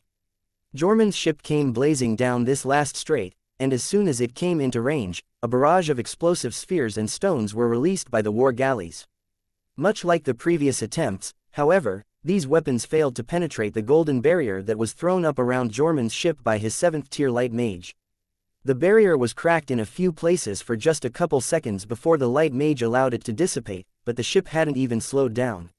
Leon urged Anzu on, now, and after firing off a few final flares to let everyone know that Jormun had made contact with the Legion, he brought the Griffin into a quick dive. "Start shooting," Leon ordered Alex, and she immediately complied. Shooting arrows from the back of a flying griffin while sharing her space with him wasn't easy, but she sure made it seem like it was as she fired off arrow after arrow at Jormun's ship. Leon noted that she was mixing in regular arrows with the explosive arrows he'd given her, forcing the fire mage, who'd turned her attention to them as Anzu began to dive, to waste her magic burning each and every arrow before they fell upon the ship. Leon, meanwhile, got a grip on Anzu's saddle with one hand to keep himself steady, and in the other he conjured a lightning bolt. He hurled it and was unsurprised when the golden barrier slammed into place just in time to block the bolt. But he conjured another and hurled it, hoping that every scrap of power that the light mage was using on blocking him couldn't then be used to defend the ship from the Legion artillery, and vice versa. In response, the female fire mage screamed in frustration so loudly that Leon could hear her as if it were she riding Anzu with him and not Alex, and she began to throw fireballs as swiftly as she was able. Most of those fireballs were thrown in Leon's direction, for the pirate ship was still fairly distant from the Legion war galleys, though growing closer every second. They were far enough away, however, that Anzu merely had to flap his wings, and a burst of his wind magic pushed them out of the way, letting the fire bite nothing but air before it fizzled out a few hundred feet behind them. Leon, keeping in mind his earlier mistake with his flight suit, kept Anzu at a relative distance from Jormun's ship, for the time being. Risking himself and his flight suit was one thing and it was a risk that hadn't paid off, but he wasn't going to risk either Alex or his griffin being shot out of the sky. Jormun shouted something that was lost in the din of more exploding stones and other artillery strikes from the war galleys, but his meaning became clear as dozens more pirates came rushing out onto the deck, armed with bows, javelins, or their own magic. Jormun's ship was rapidly closing on the Legion war galleys, so he clearly needed his people ready for more personal battle. In a matter of about 30 seconds, his ship came tearing out of the mouth of the channel and right into the kill box of the war galleys. Artillery was fired from every ship that had such weapons in range. Jormun responded with great tidal waves that blocked some of these shots, while the rest were blocked by his light mage or one of the wind mages on the deck of his ship. These waves Jormun conjured went on ahead of his ship, hitting the Legion ships like a tsunami. The war galleys were largely fine, but many of the smaller ships were immediately submerged, and did not come back to the surface. Leon was a little disturbed to notice that very few of the Legion sailors crewing those ships managed to surface, as well. Jormun kept on going, his ship riding a huge wave as it careened for the center of the Legion line. Leon felt the power of the pirates' flame lances preparing to open up, and he realized that it was now or never if he was going to make another risky play. If he didn't, he felt like it was quite likely that Jormun was going to be able to escape. Leon encouraged Anzu to fly higher and advance. He needed to be over and a little bit ahead of Jormun's ship for his plan.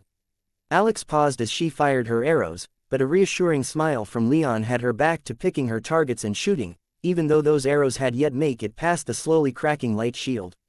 Below, the war galleys didn't just sit and watch Jormun's ship advance upon them, their magic engines roared and the water behind them churned with the power of the ship's enchantments as they quickly pivoted to face their pirate foe and prepared themselves to try and ram his ship as it made to pass.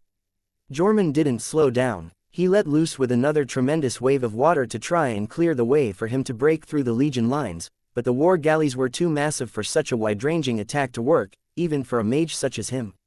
Leon pulled Anzu out of his climb above and ahead of Jormun's ship, for as fast as Jormun's ship was, Anzu in the air was still quite a bit faster, and took one last moment to ask himself if he was sure he wanted to do this. It was at least 600 or 700 feet straight down to the deck of Jormun's ship, and even with his power, Leon wasn't sure if that was a fall he could take without injury. Breaking a leg, or even just a toe, could mean death with 3 other 7th-tier mages on that ship. However, Leon could still feel the flame lances on the pirate's ship humming with power. Leon ordered Alex to keep up the pressure, and then he jumped off Anzu's back. He heard the surprised shrieks of his former squire and his young griffin, and then the wind in his ears blocked out just about everything else. He fell fast, but with his lightning magic surging through his veins, the 5 or 6 seconds it took for him to fall seemed almost an eternity. He could see the looks of surprise and alarm in the faces of Jorman and the other 2 7th-tier mages. He could see the looks of momentary terror in the eyes of the other pirates on the deck as he fell upon them like a bolt from a furious sky god. Up to this point, the light barrier erected by the light mage hadn't completely encircled the ship. He'd mostly confined it to the areas that actually needed defending, in front of the ship to block Legion artillery, behind to block Leon and Alex's ranged strikes. But now, Leon saw him roar in exertion as he caused the shield to grow and cover the ship completely, forming a perfect half-sphere that protected the ship. The Legion continued to hit it with artillery, while Alex and Anzu were already retreating a ways, meaning that the light mage now had to defend from ahead, behind, and above. He was being spread thin, and as Leon contorted in the air, he planned to exploit the hells out of that. Leon wound himself up in the air, drawing his sword arm back and preparing for what could quite possibly the last strike he ever made in his life, so he called upon as much power as he could to give that strike its proper weight. Leon hit the shield like a falling star. Just before he made contact, he stabbed forward with his blade, trusting in his adamant weapon to cut right through. It positively glowed with silver-blue lightning, and when it hit the shield, Leon momentarily blinded even himself with how much lightning erupted from him. He became like a second sun for a few seconds, but more importantly, under the pressure of the artillery and his prodigious strike, the barrier of light collapsed like a cheap shack in a hurricane. Leon barely even felt the impact, traveling through the barrier so quickly that he didn't even slow down, and when he crashed onto the deck of Jorman's ship, all the built-up power that hadn't been expended on the barrier detonated. The wood beneath Leon's feet fractured and burned, while more than a dozen nearby pirates were ripped to shreds by arcs of lightning emanating from his body. Of course, Jorman's ship was designed for the treacherous waves of the endless ocean, and so Leon wasn't surprised when his attack did little more than burn and break the deck. Instead, he focused completely on the light mage, who'd screamed in pain and exhaustion as his barrier finally collapsed, then himself collapsing a moment later. There were half a dozen pirates and about 40 feet between Leon and the light mage, but with his power peaking, Leon cut through the pirates like they weren't even there. Blood was spilled, and Leon's lightning filled the air with its unmistakable scent, and he reached the collapsed light mage with little trouble. Leon loomed over him like a war god over a conquered enemy, lightning dancing across his body in such quantities that he'd practically vanished within its light. Leon raised his blade, and without a single moment of hesitation, brought it crashing down, only for it to be deflected almost at the last moment by the female fire mage's blade, once more covered in golden fire. The female fire mage didn't take a single second to gloat, she just pressed Leon with her blazing blade. Leon gave ground. He knew from their last bout that she probably had him beat in terms of raw power, especially so now that he didn't have his armor to compensate for that power difference, so he'd have to get a little more crafty if he didn't want her to stop him here and now. However, while he let her take up the lion's share of his attention, his true goal was to knock the light mage out of the fight in the next minute or two, before Jorman's ship came into contact with the Legion war galleys. Fainting back, Leon baited the fire mage away from her comrade. Her expression was wrathful and her killing intent towered, matching his in breadth and intensity. She followed his lead without too much trouble. She slashed, he dodged. She stabbed, he deflected. She advanced, he pulled back. Every ounce of his skill in battle was tested, and then some, but Leon drew her further and further away from the light mage, who was slowly struggling back to his feet, exhaustion clear on his face. A moment later, an explosion rocked Jorman's ship as a Legion explosive boulder burst along its flank. Leon couldn't see how much damage the ship took, but he took full advantage of the situation. As the ship shook, the fire mage's balance shifted ever so slightly. She was strong and experienced, so this was normally nothing more than a small annoyance, but it was all Leon needed. Suddenly, he completely switched tactics. He ducked under a wave of fire that she'd launched from her blade, then blasted with a significant portion of the lightning he'd been building up in his sword the entire fight. She was taken off guard, especially with the rocking of the ship, and Leon sprang forward. She still had the poise to bring her blade up to defend herself and to angle her body to maximize the effect of her armor, but she wasn't Leon's target. He blasted right past her, much to her surprise, and appeared before the light mage once more. The light mage's eyes widened in shock and terror, but he couldn't do anything with all of his power already committed to the light barrier that he was trying to rebuild. Leon made it quick. His blade slipped past the light mage's arm, striking into a gap in his armor at the armpit, slipped between his ribs, and skewered his heart, killing him instantly. What little of the light barrier that he'd managed to create in these past few seconds instantly collapsed just as another salvo of Legion artillery came raining down upon the ship. Leon heard Jorman roar as he conjured a huge wave to shield his ship, but he was only partially successful. Huge boulders exploded in the air, showering the deck with shrapnel, while fiery explosions covered large sections of the ship, killing Jorman's crew in droves. Behind him, cutting through all of the cries of pain and the dying, Leon heard the fire mage roar in rage and loss. She launched herself at him with so much fiery force that she bent and cracked the deck where she'd stood. But while fire mages were known for explosive speed, they were still not in the same league as lightning mages at the peaks of their power. Leon leapt right over her, avoiding the massive conflagration she brought with her.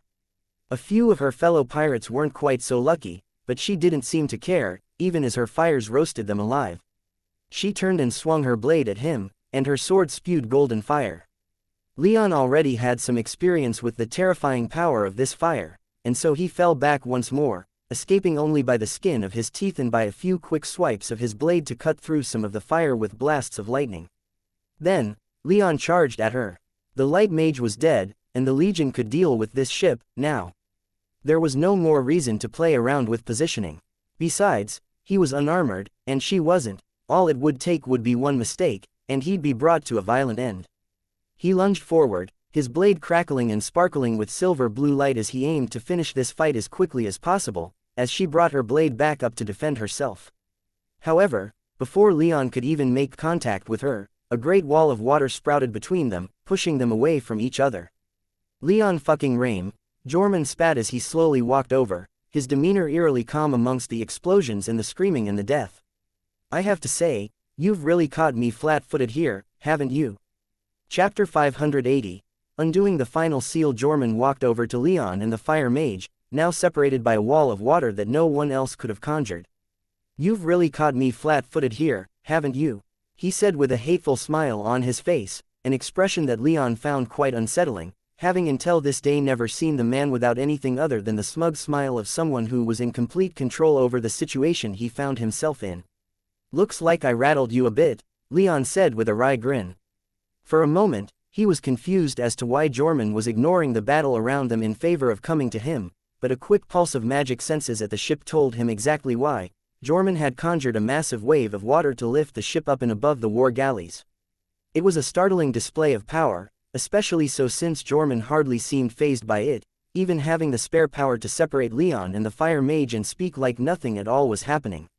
Leon was no expert in such things, having met so few 7th-tier mages, but what Jorman was doing didn't seem to be possible with only 7th-tier power. What was even stranger was the fact that, despite everything going on, and in contrast to all of his fellow pirates, Jorman wore no armor, merely a long-sleeved gray tunic and a pair of black trousers. Just a little bit, Jorman replied, his statement punctuated by the sounds of more Legion artillery smashing against the hull of the ship. My ship is strong and sturdy, this is nothing. I will escape this measly trap and continue with my work. Or you'll die here, Leon said as he slightly adjusted his stance, lowering his center of gravity in preparation for a blazing quick charge. No, I don't think I will, Jorman said as he pulled back his left sleeve, revealing a dreadful thing, a black bracelet, made of what looked to Leon like onyx or some other shiny black material, and set with half a dozen sparkling black crystals, 2 of which were lit up like stars to both his eyes and his magic senses, showing a truly tremendous amount of power contained within. Leon charged. Whatever Jorman was doing, Leon didn't want him to continue.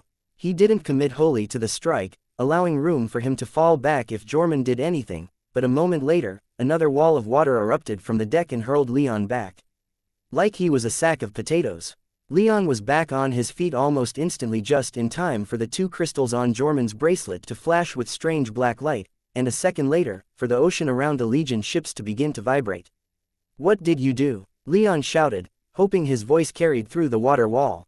Broken your blockade, Jorman shouted back. A moment later, a massive tentacle burst from the ocean, thicker than Leon's body was long, covered in dark green scales and thousands of tiny suckers.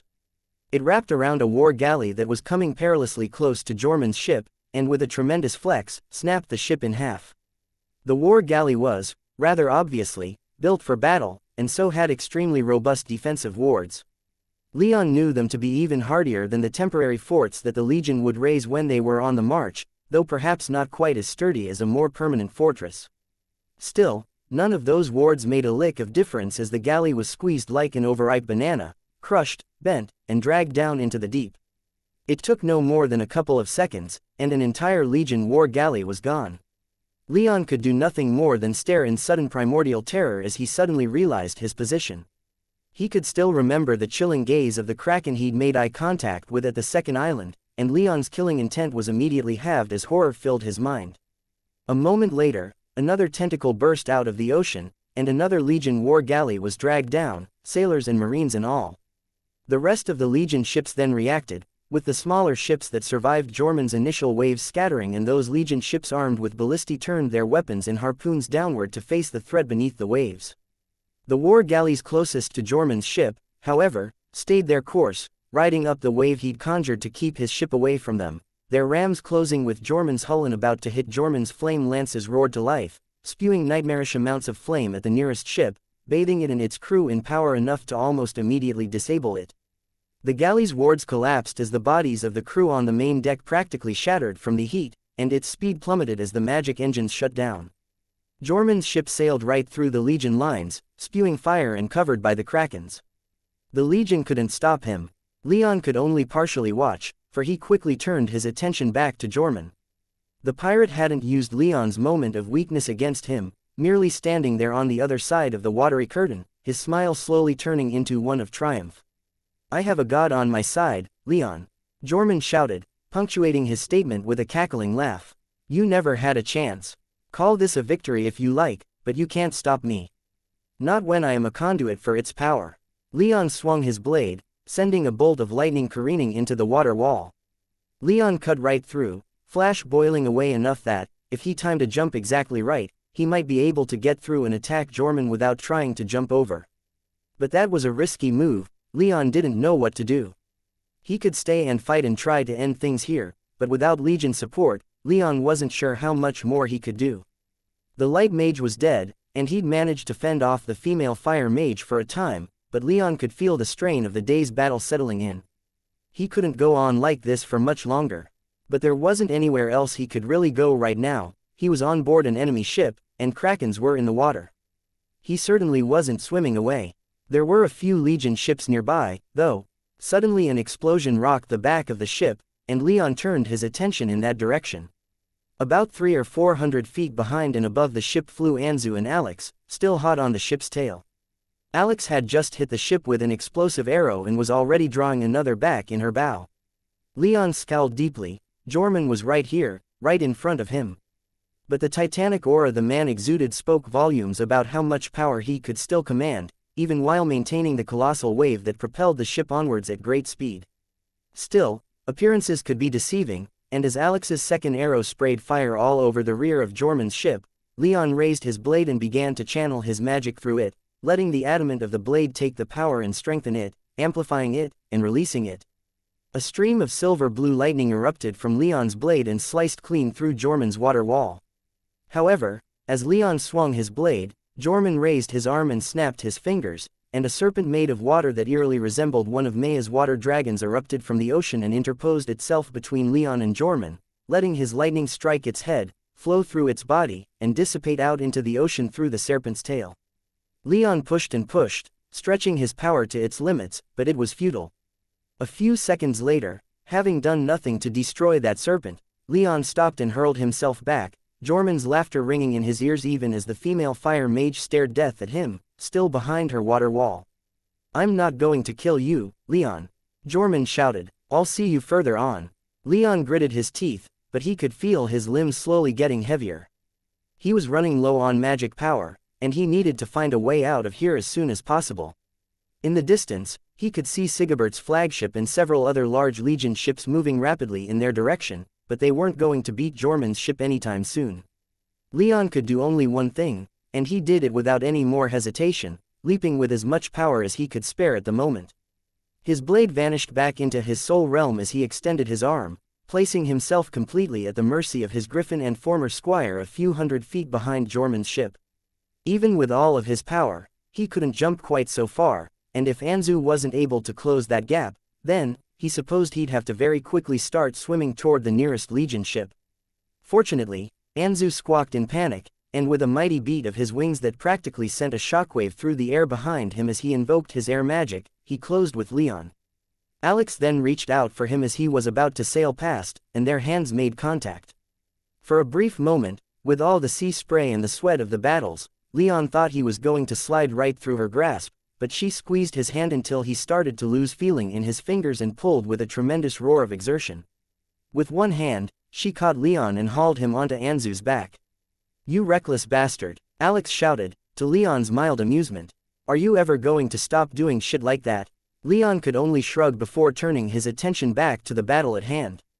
Jorman was still standing upon the deck of his ship, grinning like a madman at Leon as his ship rocketed away, buoyed as it was by the gigantic wave that Jorman had summoned. Behind them lay the Legion ships, many of them still reeling from Jorman's breakthrough and the appearance of the terrifyingly strong krakens. Most of the war galleys were ponderously turning around to try and give chase, but Leon knew that it was futile. They weren't even close to being quick enough to catch the ship of a 7th-tier water mage on the open ocean. It hurt to admit, but Leon knew that the battle was over. Jorman was effectively home free, and not even the might of the Legion dreadnoughts was going to stop that. It was a tactical victory, and one reinforced when Leon saw one of Jorman's krakens already being hauled out of the water, its body acting as a pincushion for dozens of gigantic harpoons. They'd killed many of Jorman's pirates, and lost a comparatively small number of marines, sailors, and ships in the process. Leon had even killed Jorman's 7th-tier light mage. However, they'd failed to achieve their aim. Jorman had managed to escape the battle, and now, he knew they were onto him. Leon couldn't imagine he was going to be screwing around with them anymore. But, for all that, Leon took some consolation in knowing that his tracking arrow was still embedded in the hull of the pirate's ship. For how much longer that could go on, he couldn't say. At some point, Jorman would have to find it and do something about it, but for now, Jorman couldn't get far. Leon and Alex landed upon the deck of Sigebert's flagship and were immediately greeted by the frustrated faces of the comrades they'd left behind. Maya was, perhaps, the most subdued of them all, but Leon could feel her displeasure at having been left behind. Given how active the female fire mage had been, though, he was glad he didn't put her at risk by bringing her along. Leon and Gaius then went to Sigebert so that Leon could give the fleet legate an update, while Alex and Anzu rested with the others back on the deck. By the end of the report, Sigebert had come to the uncomfortable conclusion that they couldn't immediately pursue Jorman, not with the casualties they'd taken. They'd need several long hours before the fleet could regroup and tend to their wounded, as well as investigate the caves that Alex had caused to collapse. Alex had already told Leon that there were several pirate ships in each of the caves, so they were probably already hard at work trying to dig themselves free of the cave-ins that she'd subjected them to. However, Sigebert agreed with Leon that they had to pursue Jorman as soon as was feasible. They weren't sticking around the 4th island for long. Dealing with its inhabitants was Basina and Luduric's job. Sigebert would send them a report of what happened, but then it was back to the pursuit. When he left the command tower, Leon found himself strangely grinning. Sure, it hadn't been the win he'd wanted, but the next time would be different, and they'd at least made some progress this time. Jorman had eaten more losses today than he had in any of their other engagements. Yes, Leon thought to himself as he stared Jorman's ship miles in the distance, still riding that wave that was putting ever more distance between them. "I'll get you next time, move quickly." Jorman shouted as his crew streamed off his ship and onto the desolate spit of rock to the southeast of the final island in the Serpentine Island chain. They weren't going to any of the islander settlements on this island. Their business was not with the humans of the island. Instead, their goal was on this barren mountain rising out of the sea, or perhaps, rock might have been a better word for it, for to call it a mountain would be generous to the point of charity. But it was here, at a small flat platform at the rock's base, that Jorman knew he had to perform the final ritual. Everything had already been prepared, there was just one more step, and then he could finally return to the place of his dreams for the last time, to the place where he'd first heard the serpent whisper into his mind, the place where he began this journey that would culminate in his rise to divinity. Jorman quashed those thoughts. This wasn't the time to be distracted by yearning and nostalgia, not when he was so close. Not when everything had nearly been derailed by the Bull Kingdom acting with uncharacteristic decisiveness. Pulling him out of his quiet reverie, Frigga came walking down the gangplank to stand next to him, her wild bright red hair matted and damp from the spray of the ocean, her usual exuberance equally dampened. "Andoral's dead," she whispered in pain. "Rolf's not looking much better. That Leon Rame did a real number on a lot of us." As she spoke Leon's name, her tone turned bitter and resentful, and her aura was laced with a considerable amount of killing intent.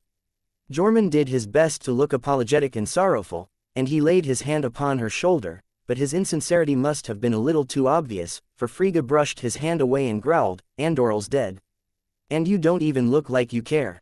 Andoral was my friend." Jorman growled back as he pushed Frigga away from the end of the gangplank and closer to the edge of the ocean, where they could talk with a little more privacy. Jorman could feel many eyes upon them, and many an ear, as well.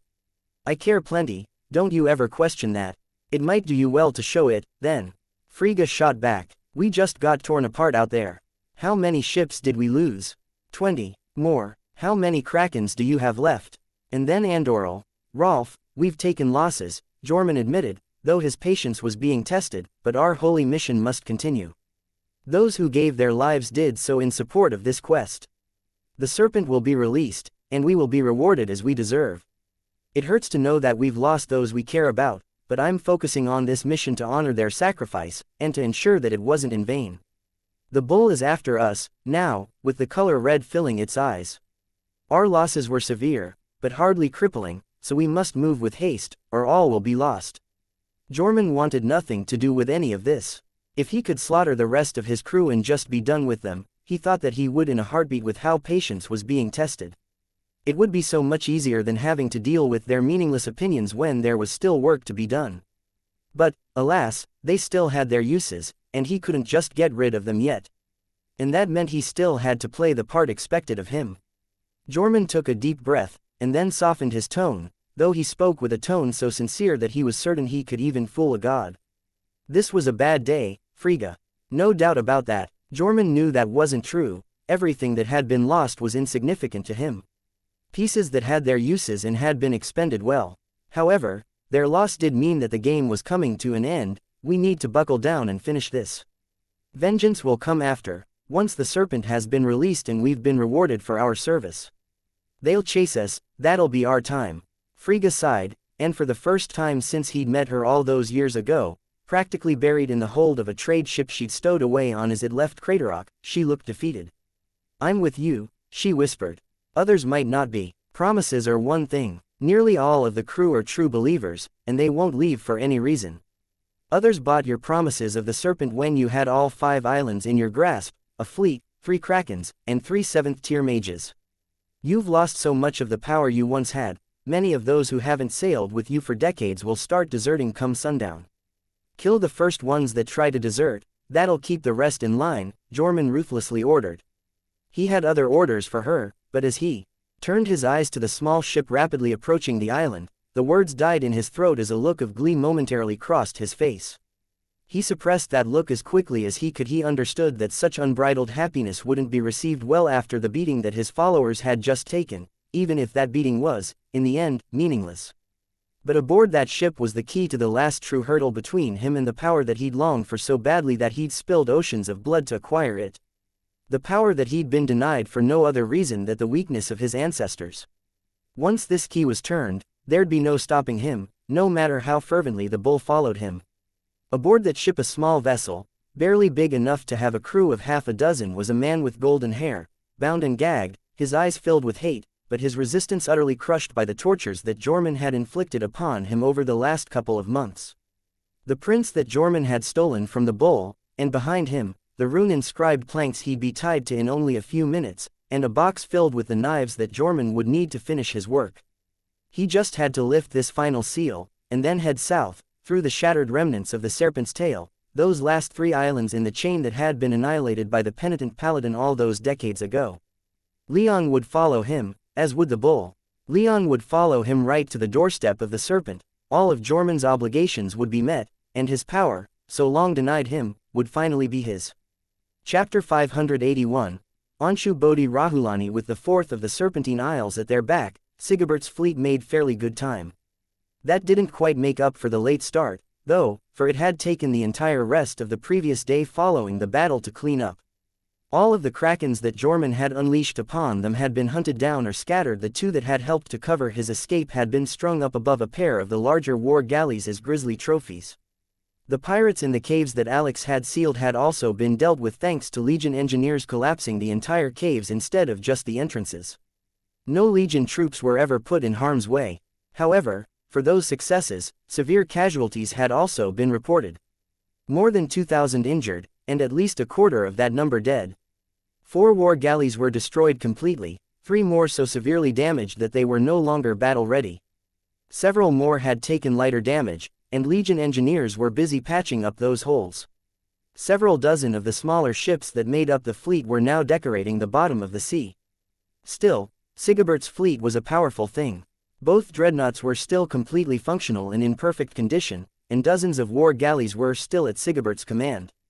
Their engagement with Jorman had been a victory, but given that Jorman had gotten away, Leon still couldn't feel that good about it. He spent much of the remainder of that day resting in his quarters, quietly mourning the loss of both his armor and his flight suit. If things kept going like this, he'd have precious little left to defend himself with.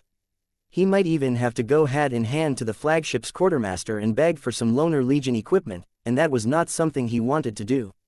He supposed that he'd have to make do with what he had or rely more heavily upon his skill in battle to survive. He was fairly confident after his last engagement when he'd managed to kill Jorman's light mage, but the fact that he had yet to truly battle the pirate himself was worrying him a little. He didn't like that uncertainty. He had no idea how well he'd fare in a fight with the man, but at the very least, he knew that he would be at a disadvantage. If they were on the water, Jorman would have all the seas to fight Leon with, while if they were on land, Jorman had that massive hammer that had once been the possession of a vassal despot of Jason Karanos, the last Storm King. But Leon also had his adamant blade, his bow and all the accompanying spell arrows, and even access to demonic magic, should the need for it arise. Zaffin's power was still a little too much for him to handle, however, and his left arm ached when he considered the possibility of invoking 8th tier magic with only 7th tier strength to control it. While his body rested, Leon's mind was constantly worrying with possibilities to make up for these shortcomings. Enchantments filled his mind, and how he might make use of them.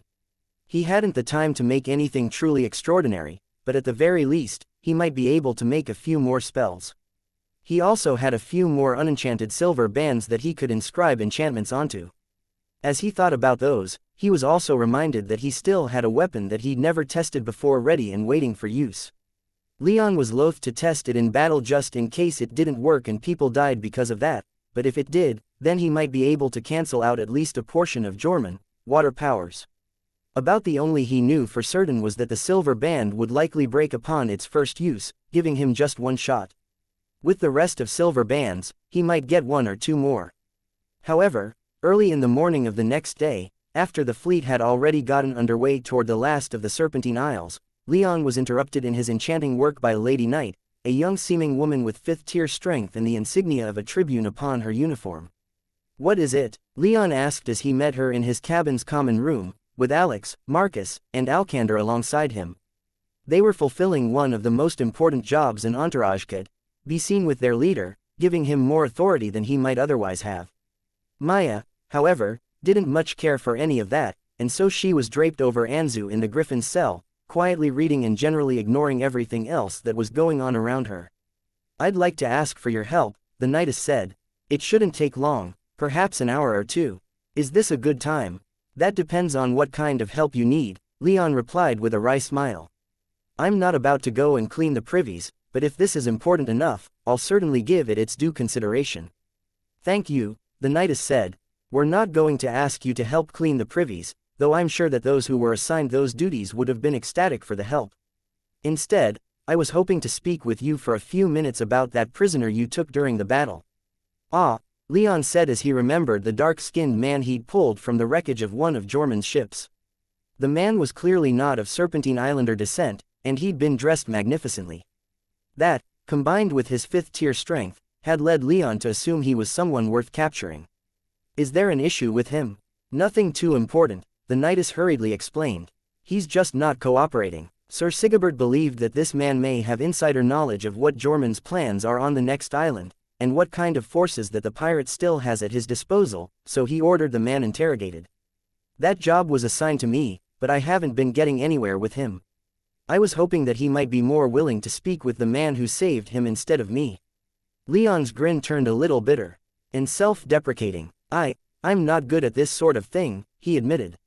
If you need someone stabbed or fried, I can do that without much issue, but asking me to help with an interrogation is, well, I don't think it'll be as helpful as you might think it'll be. He's not even giving me his favorite color. He could do nothing but tell you to fuck off and you'll still be more successful than I've been. He won't even spare me the words, the knightess replied with a shrug. Most of Sir Sigebert's other knights are off doing other things that the fleet needs seeing to before we catch that fish fucker again. No one else is going to have the time to speak with him, so if you're not going to help, we're just going to have to end the interrogation. You don't have to twist my arm, I'll help, Leon playfully replied. Though, just out of curiosity, if he doesn't give me anything, what'll happen to him? Headsman's been earning his keep these past few hours. That man was not the only pirate we fished out of the seas, and they've all been sentenced to death by Sir Sigebert. If he doesn't say anything to save himself, he'll just be one more pirate on the block. He doesn't seem to care, though. He barely even acknowledges my presence when I go and see him, even when I threaten him with this. Leon nodded. Take me to him. The brig on Sigebert's ship was, like all the rest of the cabins on board, small and cramped, though the prisoner Leon had taken, perhaps due to his status as a fifth-tier mage, had been given one of the larger cells. It was just barely big enough to accommodate a bed, a toilet, and a washbasin. However, when Leon arrived at the brig, the man wasn't in his cell, and instead, the knightess escorted him to a nearby interrogation room.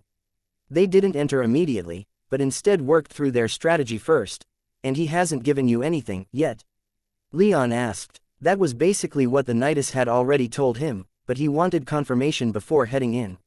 Not even a name, the knightess replied.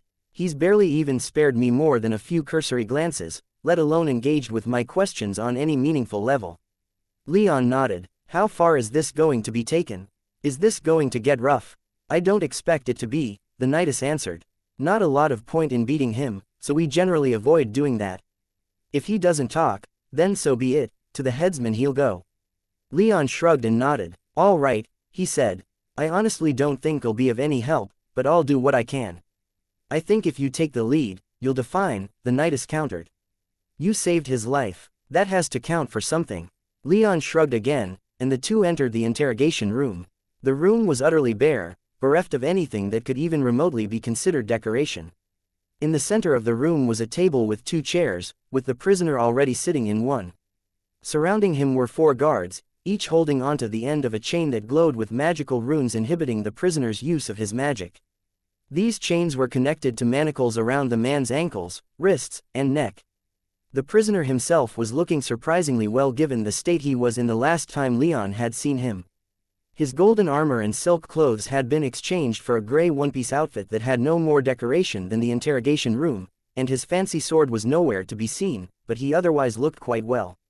When he briefly glanced at the door to see who was entering, his eyes were bright and intelligent, his straight black hair was fairly long by the Bull Kingdom standards, his strong jawline was covered in black stubble, his ebony skin seemed healthy and absent visible wounds, his body still radiated the robust aura of a 5th-tier mage, even if it was being kept in check by the Legion restraints.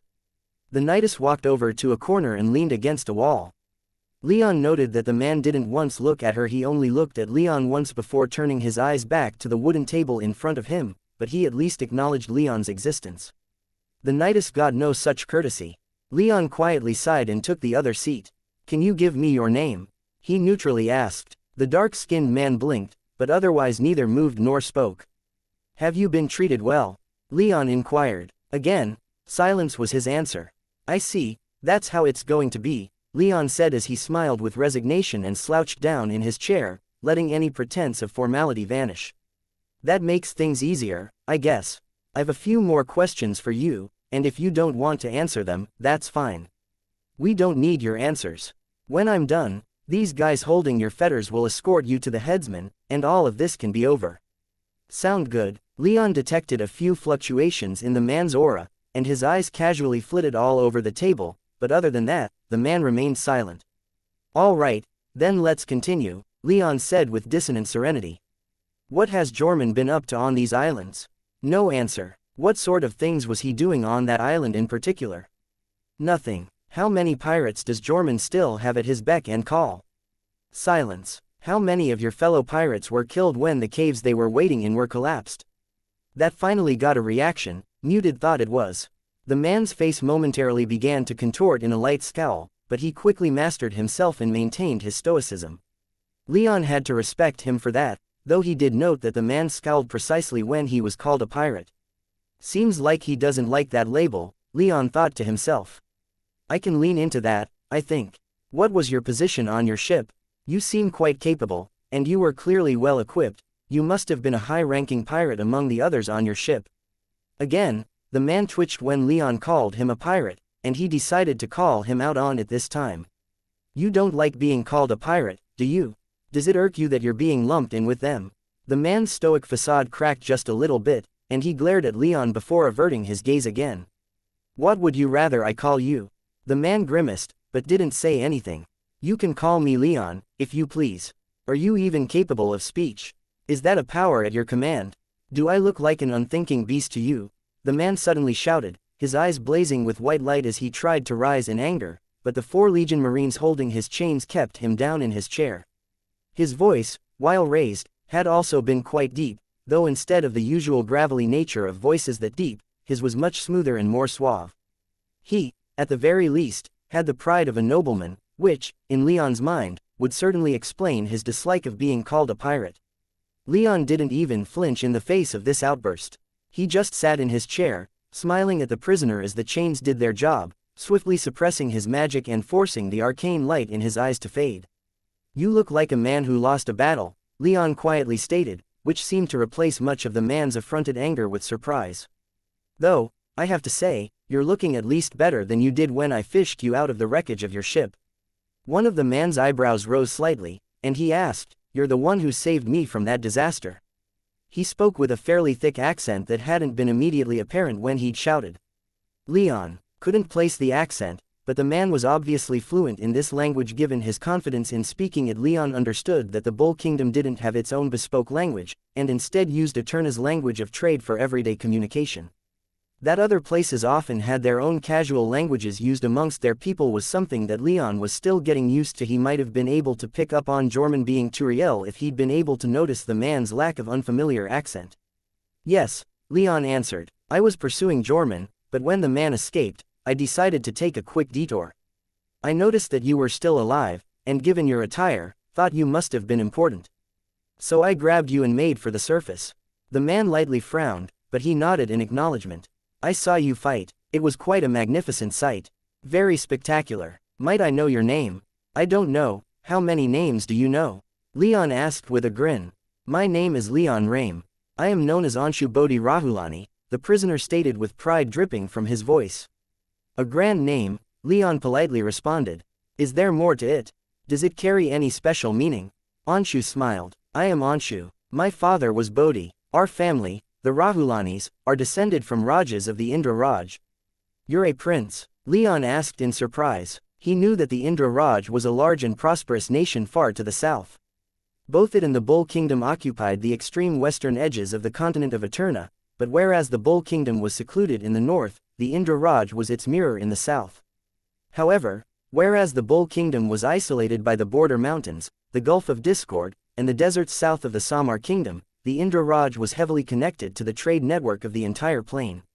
Not many nations on the continent could hold a candle to the power of the 4 empires, but if there was one that could, Leon had always heard it said that that one was probably the Indra Raj.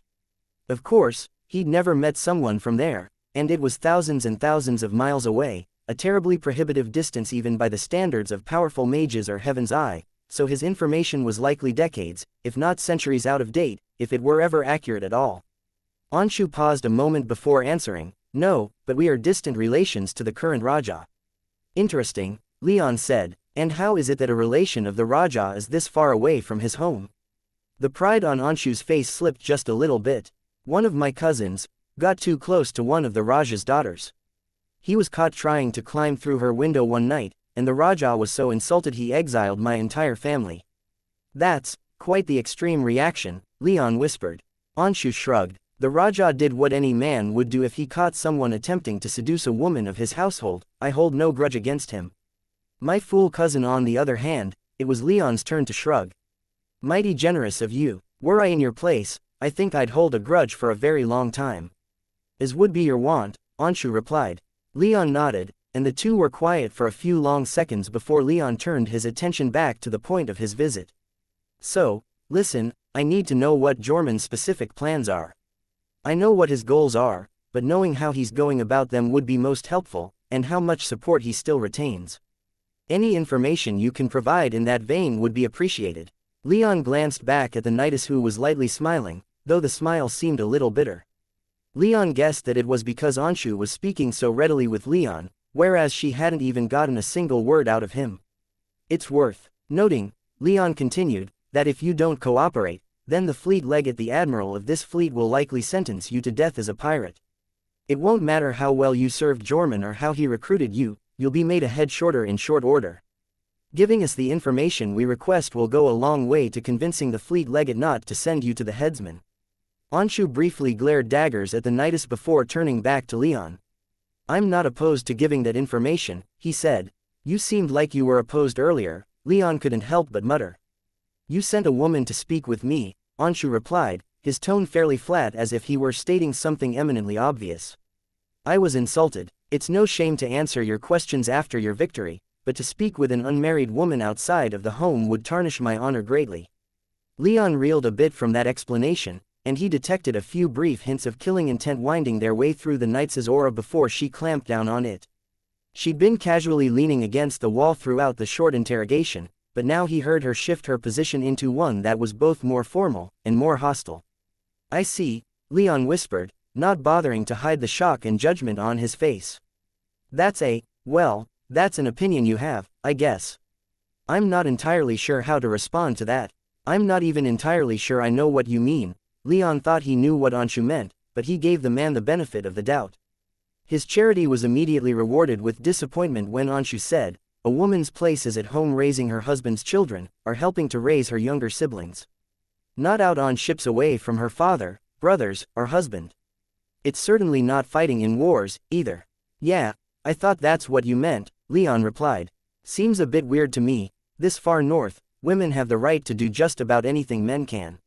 No society is perfect, Anshu replied with a shrug. Chapter 582. Finding the prince. Leon spent a great deal of time speaking with Anshu, and the man gave Leon exactly what he wanted, an explanation as detailed as he could give of Jorman's specific plans. And they were exactly as ambitiously deranged as Leon had believed. Jorman had promised all of his followers that he was bringing some mythical sea god back from its long imprisonment. Anshu insisted that he was following out of honor for some huge, undefined favor that Jorman had rendered him and that he didn't believe in all of that religious nonsense. But there were many among Jorman's fleet that did. More concerning was what Anshu revealed would happen on the fifth island. Jorman would sacrifice Octavius at the southernmost place on the island, supposedly where the three heroes had struck the serpent down thousands and thousands of years ago at least, according to some of the islander myths they told themselves. Jorman had the crews of his ships believing that once Octavius was sacrificed, the final seals of the serpent's cage would be undone, and their god would return to the world of the living. It would cast the entire plain down into the sea, and then make the islander peoples the rulers of the resulting ocean. Leon wasn't sure how much of that he could believe. It sounded a lot like a story that Jorman was using to keep his people in line and believing in his goals. However, Jorman had essentially admitted most of these claims to Leon back in the temple, among a host of other ramblings. What Leon focused on was the bigger piece of information that was easy to lose in the minutiae. Jorman's people believed that once Octavius had been sacrificed on the fifth island, and all the rest of their seals had been undone, then the release of the serpent was guaranteed. And according to Anshu, all the rest of the seals had been undone. Great amounts of blood had been spilled on each island, enough for the power that blood contained to release the great seals that chained the serpent within its watery prison deep below the islands. Leon felt no small amount of horror when the realization hit that not only had Jorman confessed that this was his plan back in Craterok, saying it almost offhandedly as Turiel describing rumors of Jorman's activities, but that he'd also gotten the Legion to participate, too. Those blood sacrifices were, in no small part, accomplished thanks to the Legion slaughtering the islanders who resisted their advance. Once the interrogation was done, Leon rushed to Sigebert with the knightess right beside him. They gave the fleet legate their reports, and Sigebert took them seriously. The fleet was already moving as quickly as they could to the next island, but their course was slightly adjusted to take them directly to the spot Anshu had told them that Octavius was to be sacrificed. Unfortunately, Leon didn't think they'd make it in time. Jorman had had more than a day to prepare, and it seemed like this last act needed less prep work than the rest. Only Octavius, with his powerful blood, was needed. Jorman only needed to spend a few minutes on that island, and once it was done, he could go wherever and do anything he felt like. The only saving grace was that Leon's tracking spell continued to work. It pointed them in the same direction that Anshu had directed them towards, lending further credibility to the man's words. And so, they moved as quickly as a couple hundred ships could, hoping against all odds that they might make it in time to stop Jorman and retrieve the prince he'd stolen. It was a chilly day when Leon stepped out of the rowboat and onto the shore of the fifth island, the last of the Serpentine Isles that had been left intact after the penitent paladin had swept through more than half a century ago. Those islands further south were little more than jagged rocks and uninhabitable cliffs, the shattered remains of islands once teeming with life in countless forms. The fifth island was much like the first four, rocky, and very vertical. There wasn't much flat land anywhere, and the landscape only grew more broken the further inland it was, being so covered in volcanic mountains and dense jungle. It was beautiful, a vision of a wild paradise that Leon would have otherwise spent at least a few minutes admiring. But he was in no mood for such things. He knew what he was about to see with his own eyes, for he'd already seen it with his magic senses, and it killed any enjoyment he felt at being in a new place so full of wilderness. As if reflecting Leon's mood, the sky, which had nearly always been perfectly clear since their arrival, had turned overcast, with dark storm clouds ominously rolling in from the south, the strong winds that brought them howling and screeching in Leon's ears. The ride from Sigebert's dreadnought to the shore of the island had been fairly uncomfortable, with the ocean itself seemingly resisting them with powerful waves that battered the rocky coast as if the endless ocean were trying to sweep the entire island beneath its surface. There was a storm coming. Leon could feel it in the core of his being. It was like the big storms that used to stimulate his blood, before he grew powerful enough to ignore their effects. But this, he couldn't ignore. His blood sang in the wind, even as dissonant dread settled into his stomach, weighing it down like he'd swallowed a boulder. As he strode across the rocks toward his destination, flanked on both sides by anxious Legion Marines, a deadly serious Sigebert, and all of his retinue, silent and looking vaguely disturbed, Leon's eyes drifted out to sea, where he could see a great sheet of rain more than a dozen miles in the distance, and it was rushing in their direction. He hoped that this was natural. He hoped this storm didn't mean anything other than it was simply time for rain. The jungle on the island couldn't have gotten there without copious amounts of rain, after all. But Leon knew that this was wishful thinking at best. Not too far ahead, Leon and the rest of their group could see it, the result of their failure. A figure had been tied to a similar-looking structure, 3 beams of wood nailed together in a star shape. This figure looked thin, covered in blood, and unmoving. His blonde hair was practically plastered against his head by the strength of the wind, while his handsome face was locked in an expression of terrible pain and terror. It took a few minutes, but soon enough, they drew close enough that even a mortal could have clearly recognized the form of Octavius, the prince that Jorman had kidnapped from his cell in the royal dungeons the day before his execution. The prince that had ordered the death of Trajan, and whose vanity had led to a civil war that led to the deaths of thousands and nearly tore the Bull Kingdom apart. And here he was, right before their eyes. Leon could see horrendous gashes all over his arms and legs, some that looked practical for the purpose Anshu had described, cutting deep into the prince to sever critical veins and arteries, while others seemed like they had been inflicted in pointless sadism. Whatever else he was, Leon knew that Octavius had been a 5th-tier mage. He could have survived even a bad cut that severed his most critical arteries, with his natural healing abilities sealing up those wounds before he could bleed out. He would have been weakened, but he would have survived. But these wounds, Leon guessed, had been slashed open repeatedly, inflicted again and again until the prince had been completely exsanguinated. Octavius was now little more than dry meat. His flesh was bone-white, while actual bone was more than visible where it looked like someone had flayed much of his flesh. The only part of his body that seemed intact, lacking any obvious evidence of a wound, was his head. It seemed Jorman wanted him identifiable, for some reason. But the prince was dead. He lacked even the tiniest hint of an aura, and he wasn't breathing. Leon didn't need to go over there to tell he was dead. Leon slowly came to a halt on that tiny peninsula, the land bridge behind him so shallow that it would probably be submerged come the rising of the tide. He stared at the prince, the others slowly stopping just as he did once they caught up to him. A few of the Legion Marines swore and decried either Jormun's barbarity, or his audaciousness in attacking a member of the bull's royal family. A few averted their gaze. A couple stared in horror or fascination. Sigebert was one of those who swore aloud and began to walk toward the body, followed closely by several tribunes. "That fucking pirate," the fleet-legged whispered, his tone shaking with rage and indignity. "When I get a hold of him, I'm going to tear him limb from limb." "Wait!" Leon suddenly shouted, causing Sigebert and his followers to immediately pause. "What is it?" the fleet-legged asked as he glanced back at Leon. "After everything we've been through, let's take this a little slower, yeah?" Leon said. They couldn't move too slowly. His sense of dread grew in proportion with his storm sense. He occasionally glanced out to the south, in the direction of the shattered islands and the direction of the incoming storm. As much as natural storms calmed him, he didn't want to be outside when this one hit. But there was something about this setup that disturbed him, and his instincts were screaming at him to take this slowly. "There's a strong possibility that the body's been trapped," Leon explained, and Sigebert and his people glanced back at Octavius' corpse before backing away. "Shit," Sigebert murmured. He turned to one of the marine tribunes and ordered, "Get some of your people who specialize in enchantments up here. Be sure they know what they're dealing with." The tribune scurried off, but Leon didn't pay him much mind. On first inspection, this tiny peninsula seemed hardly worth noticing at all, and was notable only for the corpse of Octavius that had been left upon it.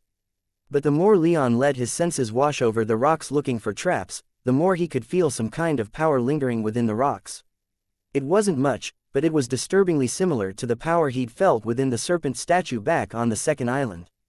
It seemed like this place had been touched by divine power at some point, and that divinity hadn't yet dissipated into its surroundings. Or maybe this was lingering power left over from Octavius' sacrifice. Leon couldn't be sure. All he knew was that there was power here, and at the very least, it didn't seem immediately dangerous. Leon began to slowly walk along the edge of the peninsula as closely as he could. He circled Octavius' corpse, inspecting it from every angle. His hunting instincts were screaming at him that this was bait, but for all he knew, this could also just be Jormun wanting to send them a message, or a myriad other reasons. Leon kept his eyes open for anything that seemed hostile, any change in the ambient magic power that would indicate the activation of a trap, both around Octavius and around himself. If he were in Jormun's shoes, he would have not only trapped Octavius' corpse, but he would have laid a few traps around the edge of the peninsula, too, just in case someone tried what he was doing. But nothing happened. Leon circled the corpse until he could see the back of the crucifix. That was where the enchantments had been placed upon the previous crucified corpses that he'd seen, so it stood to reason that this would be no different. Sure enough, Leon saw a number of runic glyphs that he recognized as explosive enchantments placed upon the back of the wooden beams that Octavius had been tied to, subtly glowing with light, just waiting for someone to approach Octavius and activate them. Strangely enough, these explosive enchantments weren't hidden in any way, and to Leon's eyes, they were quite hurriedly inscribed. There was even one that didn't look properly drawn, and was likely not even functional. Either someone had been incredibly sloppy, or Jormun was in a terrible hurry. Given these past couple of days, Leon strongly suspected it was the latter. He glanced over his shoulder at the approaching storm, knowing that Jormun was in the same direction. He imagined the pirate looking back at him, grinning like the madman he was. It infuriated Leon, and for just a moment, he was struck with a vision. He imagined himself tearing into Jormun, rending his flesh with fang and claw, tearing his body to bloody ribbons with strength that was utterly inhuman. When Leon blinked and averted his gaze, he glanced down at his arms and almost shouted in surprise and panic when he saw they were covered in black scales, glittering in the daylight even with the sky completely overcast. But then, he blinked again, and his body was back to normal, without a hint of scales anywhere that he could see. Leon took a deep breath and stepped away from the shore, his heart racing, a drop of sweat beating up on his brow. He quickly checked his mental defenses, and seeing that they were still completely intact only marginally calmed him down. There was something about these islands that were screwing with his head, and it was starting to cause him no small amount of stress. Worse, it seemed to be getting stronger the further through the island chain they traveled. Turning his attention back to Octavius, Leon conjured a small bolt of lightning and tossed it at the back of the crucifix. His aim was perfect, and the explosive enchantments were destroyed without being triggered. "We're good," Leon said, his voice as steady as he could make it. One last time, he glanced out to sea before turning away. He couldn't help but feel like he was running out of time, and that maybe he was already too late. But what specifically that feeling was referring to, he couldn't quite say. "Technically, our mission is over," Sigebert quietly stated. He, Leon, and several dozen other high-ranking members of his fleet had gathered in his meeting room to discuss their next steps. They had Octavius in custody, or what was left of him, anyway. Their initial reason for being deployed to the Serpentine Isles was over. Basina and Luduric might still need some help securing the islands, but Sigebert's fleet would be perfectly within its rights to return home. But Leon wasn't going to have any of that. The storm that he'd seen rolling in had arrived, and it was fierce. Many of the smaller ships had to be tied down to the bigger ships so they wouldn't capsize in the giant waves being kicked up or blown over by the storm's tremendous winds. "We can't leave," he growled. "Jorman is still out there." "To the south, correct?" Sigebert said. "Yes," Leon confirmed. "It doesn't seem like he's still on any of the inhabited islands, and has taken refuge in the Shattered Islands. And we don't know where," Sigebert murmured as he turned his gaze to an old map of the Serpentine Isles, one old enough to still show the last 3 islands in the chain. "He could be anywhere," one of Sigebert's tribunes stated. "He's a pirate, such creatures don't necessarily have to stay in their bases. We've driven him off from the Isles, we don't need to stick around."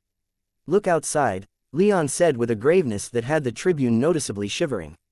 "Do you see the storm outside? That's not normal. Whatever Jorman's doing, he's not leaving." "Not yet. There's nothing strange about a storm upon the endless ocean," another tribune countered. "Jorman's goal was to unleash some old god.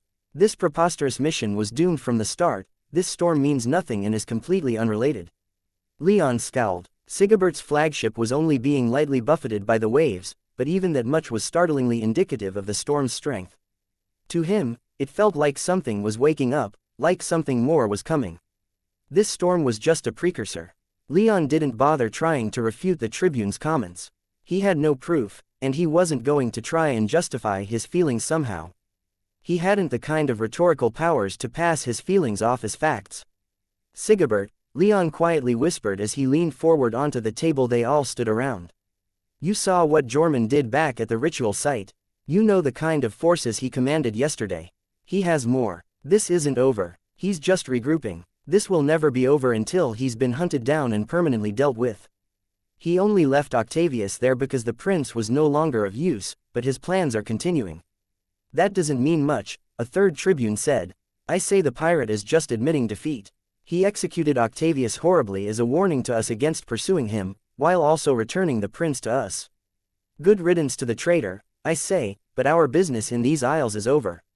Sigebert stared at the map for a few seconds. More as silence fell upon the meeting room. With a sigh, he turned back toward Leon, who was barely keeping himself in check despite his rapidly rising anger and frustration over the lack of vision that these Legion Knights had. "Our mission is over. We have Octavius. We can return to the king with pride." Leon's fists began to ball up. He thought it would be suicide, but if Sigebert didn't order the fleet to continue on, then he would grab Maya and Anzu and head out to hunt Jorman down himself. He wasn't going to leave things like this. Even if it killed him, he had to stop Jorman. However, Sigebert continued before Leon could interrupt, "I agree with you, Leon. Jorman must be stopped. We must hunt him down and end him." "But," the third tribune began before being cut off by the fleet legate. "But, nothing. It doesn't matter if Octavius was a traitor, he was still a prince of the blood. He was for us to punish, not for that lowlife pirate. We no longer have a practical reason to hunt that pirate down, but he has impugned the honor of the entire kingdom. What's more, our honor has been tarnished, for we could not bring the prince back alive." "Leon," Sigebert said as he straightened himself out, "I will order the fleet to continue on. We will kill Jorman before any more damage can be done." Leon smiled, but as the storm outside raged, he wasn't sure if that was still even possible. Chapter 583, Scrambling to catch up. The remnants of the first shattered island struck Leon as surreal. The sixth island had certainly been destroyed when Penitent set off the volcanoes in its interior, but what was left was a twisted warren of thin waterways and small saltwater lakes. Great spires and huge ridges of bare, black rock jutted out from the steaming sea like the mangled teeth of some fallen titan. Some were quite big, enough to almost be considered mountains. Others were much smaller, barely large enough to be seen above the waves. There wasn't so much as a blade of grass to be seen anywhere upon them, though no small number of places to hide. There weren't even any birds around, nor even fish or seaweed that Leon could see. This place was well and truly lifeless. Even with his magic senses, Leon could barely see anything as the fleet drew closer to the remains of the 6th island, and Anshu hadn't been this far with Jorman, so the information he'd given the Legion wasn't of much use in locating Jorman now that they had moved past the inhabited islands. The storm from the previous night had cleared up, but the sense of dread it had instilled in Leon had not, and neither had the thick cloud cover above. More ominously, a deep, thick fog had descended upon the seas, though from where this fog had come from, Leon couldn't say. He could easily imagine that this fog was just a result of the gently steaming waves as they were heated by countless underwater volcanic vents that had been torn open by penitents so many years ago. He didn't think that this fog was that natural, however. Every time the thought occurred to him, he could only envision the look of terror that had still been frozen upon Octavius' face when the prince had been found, and the deep gashes in his legs and arms through which all of his blood had been drained. No, Leon could feel that whatever ritual Jorman had performed over these islands was wrapping up. He was almost finished, and the world was responding to the magics he was weaving. Despite the vociferous objections during the meeting the night before, it seemed that the rest of the crew aboard Sigebert's flagship felt the same way. As the fleet drew closer, Leon took his usual spot near the bow of the ship, a place where with his senses he'd usually be able to hear quite a bit of chatter amongst the crew, but on this day, he couldn't hear that same chatter. There were still a few people speaking, but their conversations were almost entirely work-related.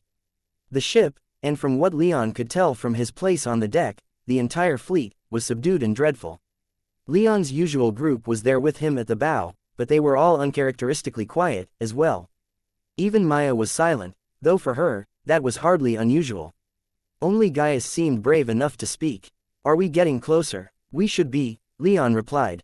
He'd long since given the tracking spell to the flagship's command staff so that he wouldn't have to constantly be giving them directions, but that also had the side effect that he couldn't just check it whenever he pleased. He and Maya still had their magic senses, but such powers were hardly infallible, and there was an entire broken island to cover, and that was discounting the possibility that Jorman had hidden himself somewhere that magic senses couldn't reach. He'd already displayed the ability for his ship to submerge itself, so he could quite possibly be anywhere within those rocks. They had one saving grace, though, and that was that the waterways carved by the destruction of the island were, for the most part, wide and deep enough to admit even the 2 dreadnoughts. There wouldn't be a repeat of the battle at the 4th island. The Legion would be able to bring their full might to bear upon Jorman. The flagship shuddered as Sigebert led the way into the narrows of the island. Leon knew him to be rather irate that he hadn't been able to do much during the last battle, and after having lost so many ships and people, he wanted to lead the way this time. Leon fully approved of this strategy, especially since it meant that he, given he was standing at the bow, would be the first even among them.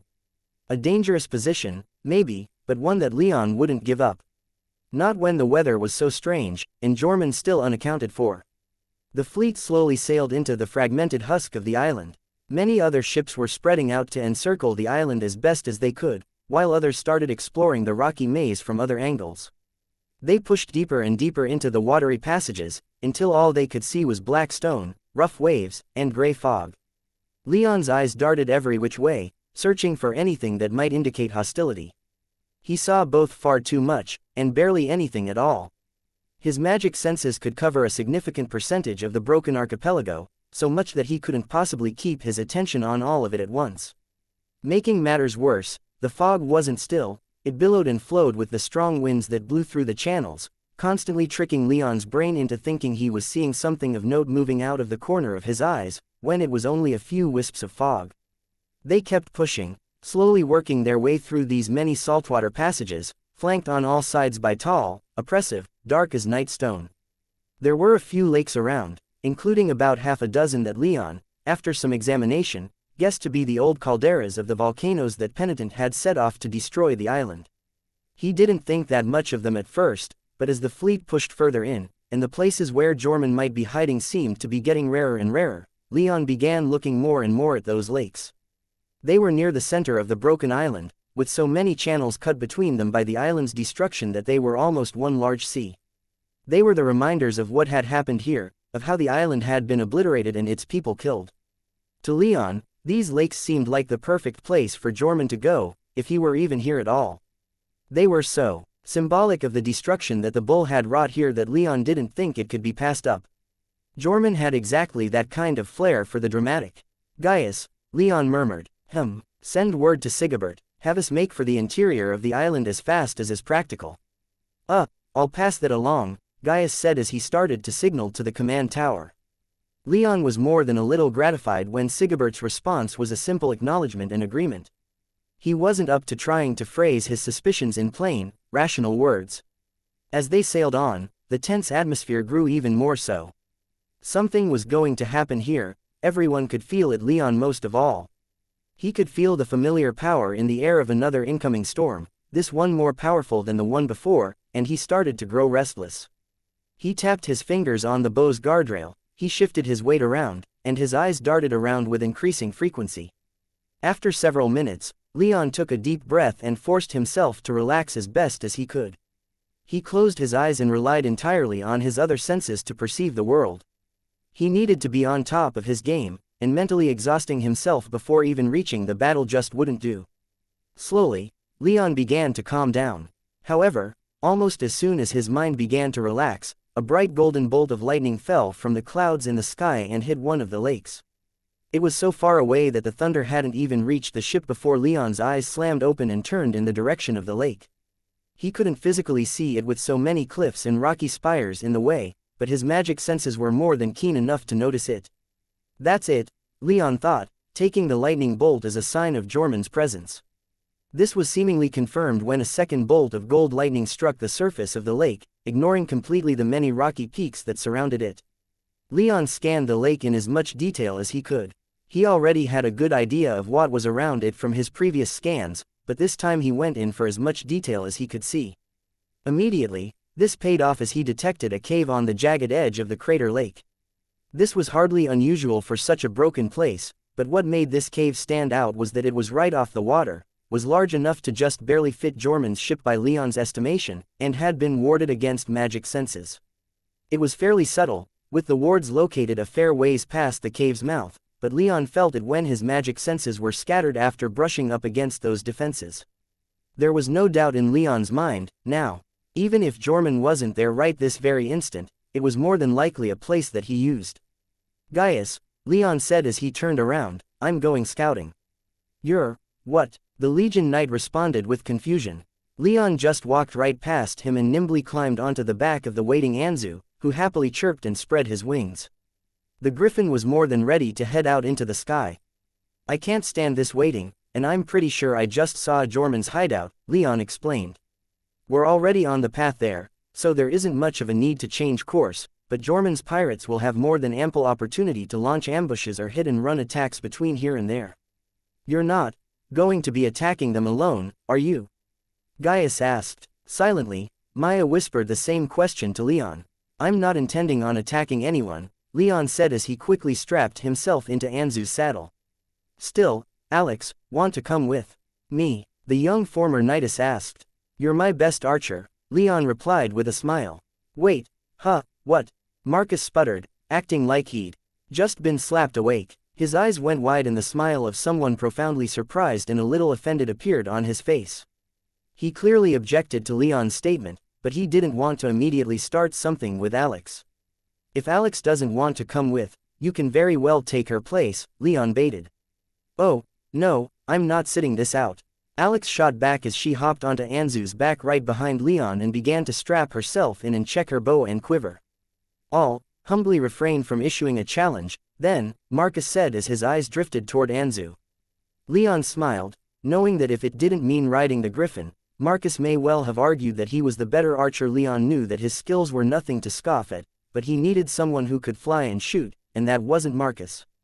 Maya, on the other hand, stared at him, her face frozen. Leon could feel her dislike for this plan, like she was hitting him over the head with it, but he needed her here.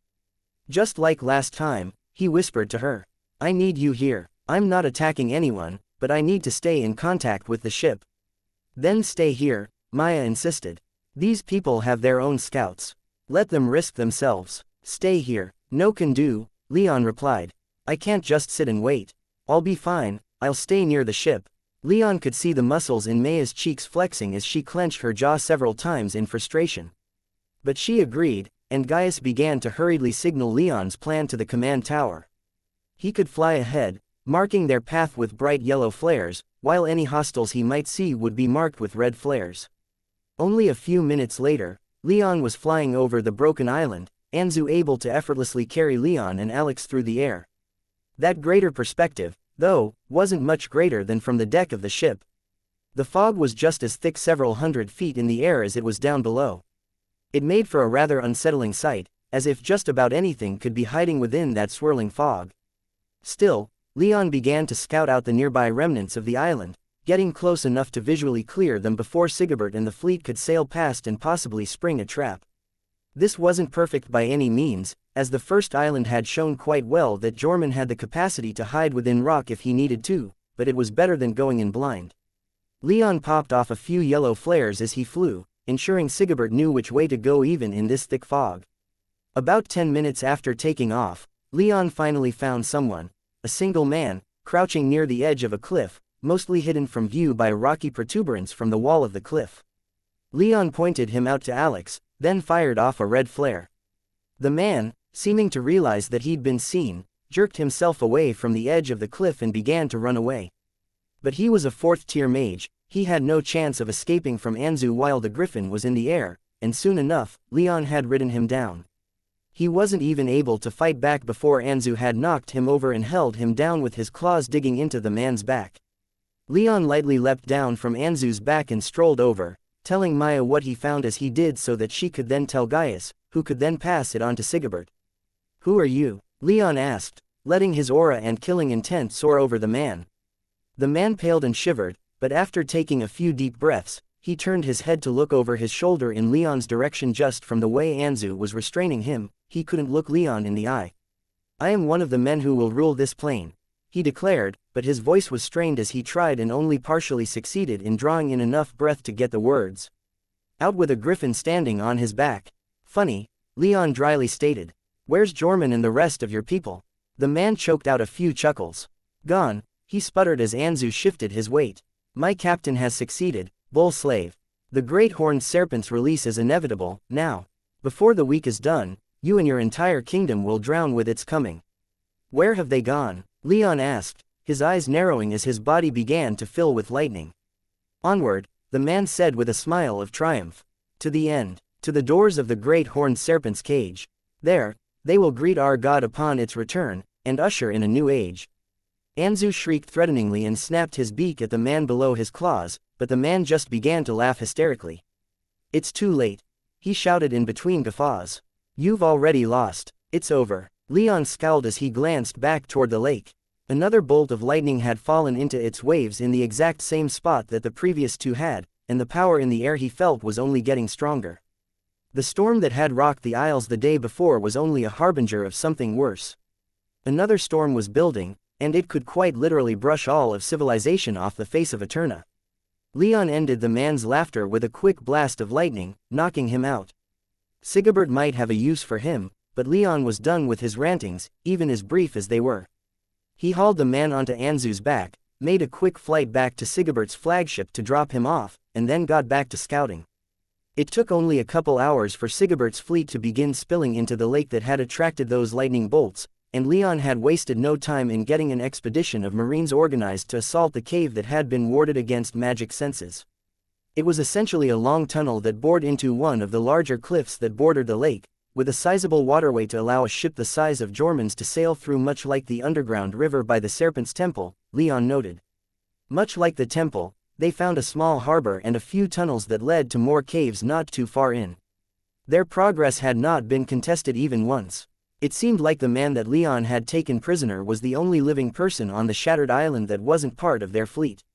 Not a single pirate was found within the cave, though they found some evidence that it had been inhabited only recently, and that whoever had been here had evacuated rather quickly. The biggest surprise, however, was in one of the tunnels furthest from the dock. Unlike the rest of the caverns, this one wasn't largely empty save for a few bits of detritus left behind by the evacuated residents, but filled with runic glyphs. Every surface in the cavern had been covered in thousands of deeply carved runes, spiraling and weaving through each other for some purpose that Leon hadn't been able to immediately discern. That purpose soon became clear, however, as the runes flashed with light, and another bolt of lightning fell from the sky outside. After not too much longer, Leon was forced to conclude that the prisoner he'd taken hadn't been lying. There was no one here, they'd all moved on. When Leon checked in with the tracking spell, it showed that while they'd reached the lake, Jorman was still further south, probably at one of the last two shattered islands. Probably the last one, Leon thought to himself, though he couldn't be sure, not until they sailed there. With some disappointment, Sigebert ordered the fleet to move on, not wanting to waste any more time on this place. However, before he left, he ordered the Legion engineers to destroy the enchantments that had been left behind, and in the course of collapsing the cave, a discovery was made. Below the waves, in the very center of the lakebed, were 3 ships, sunk fairly recently, though likely before the Bull Kingdom's first expedition sent to the Isles more than a year ago. The lightning bolts that periodically fell upon the lake were not doing what lightning usually did and spreading across the surface of the lake, but instead was cutting straight through the water and striking these ships. Upon closer inspection, it was found that hundreds of bodies filled their hull, and it looked the ships had been burned by something other than the lightning. These bodies had been wrapped and carefully placed, so that ruled out the ships being violently sunk. It seemed clear to Leon that this was just another sacrifice, another blood ritual for Jorman to complete his plan. These ships were old enough that there was still some doubt among others in the fleet, but not in Leon's mind. There wasn't anything they could do about it, now, though, other than sending down more Legion engineers to shift those ships around and remove the bodies. They couldn't burn too much time on it, though, not with how clear it was becoming how little time they had. They had to catch up to Jorman, and fast. At Leon's urging, and with vastly fewer complaints than after they'd found Octavius the day before, the fleet moved on, making a beeline for the 8th island, the last of the islands in the chain, the island that had once been the tip of the serpent's tail and the last that Penitent had destroyed during his campaign. They'd make a quick pass at the 7th island, but Leon knew they'd not turn up anything. Jorman was at that last island, and they needed to find him and put an end to this as soon as they possibly could. Chapter 584. Favor of the Serpent. The 7th of the Serpentine Isles was largely the same as the 6th, ruined in just about every way, reduced by the forced eruptions of its volcanoes into an archipelago of bare, lifeless black stone. The Legion took little time to explore the place. Leon's guess that Jorman had retreated all the way to the final island seemed to bear fruit, as the tracking spell indicated that the pirate wasn't here. As the fleet moved on, only once sending back reports of their movements to Basina and Luduric, who were finally moving on from the 3rd island, it began to rain once more. And it rained quite hard, the black clouds sending great sheets of water crashing into the sea, seemingly seeking to submerge the shattered remnants of these islands below the raging waves of the endless ocean.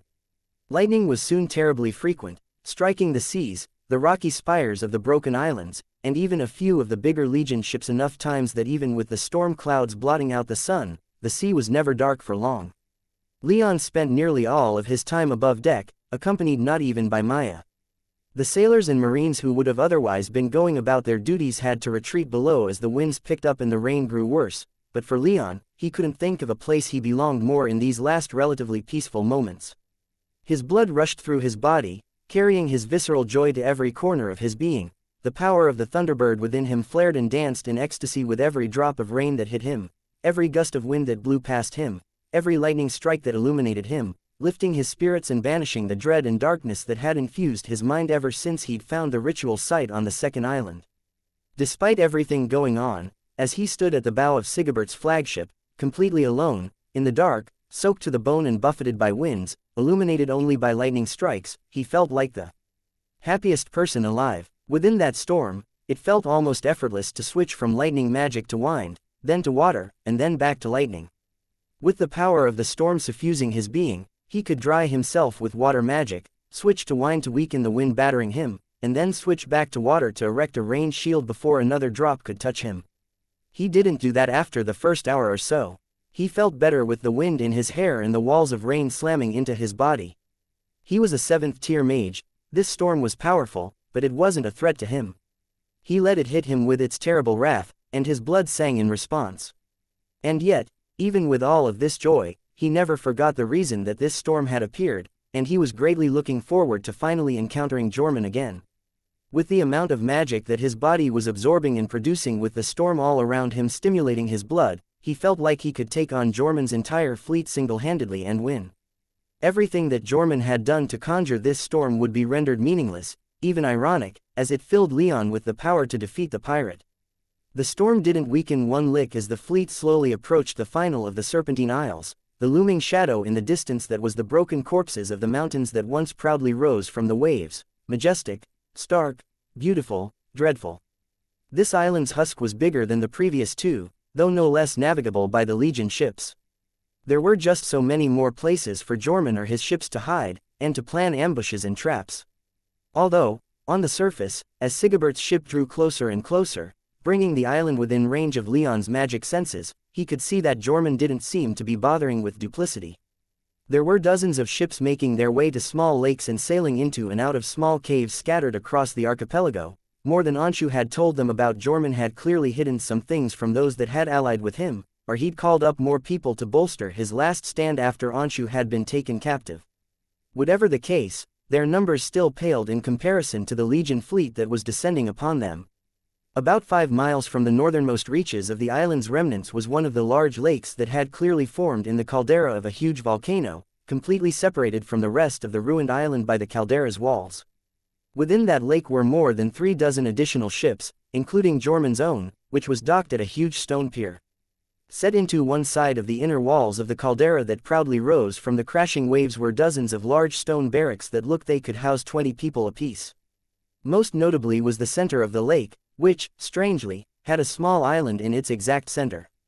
Given how perfectly centered this island was in the lake, Leon couldn't possibly imagine that it was natural, and it was more than big enough for a large, plain, 2-story, boxy building to have been built upon it. It was warded against magic senses, but emanating from that building was an aura of such. Leon found himself unable to describe what he felt when his magic senses brushed against that building. The building itself was devoid of art or architectural flourish, being nothing more than a square, roughly 2-story construct built out of the same black stone as made up the rest of the archipelago, but when Leon felt the resonance in his spine and perceived that boxy structure, he almost felt like he was in the midst of drowning in magic.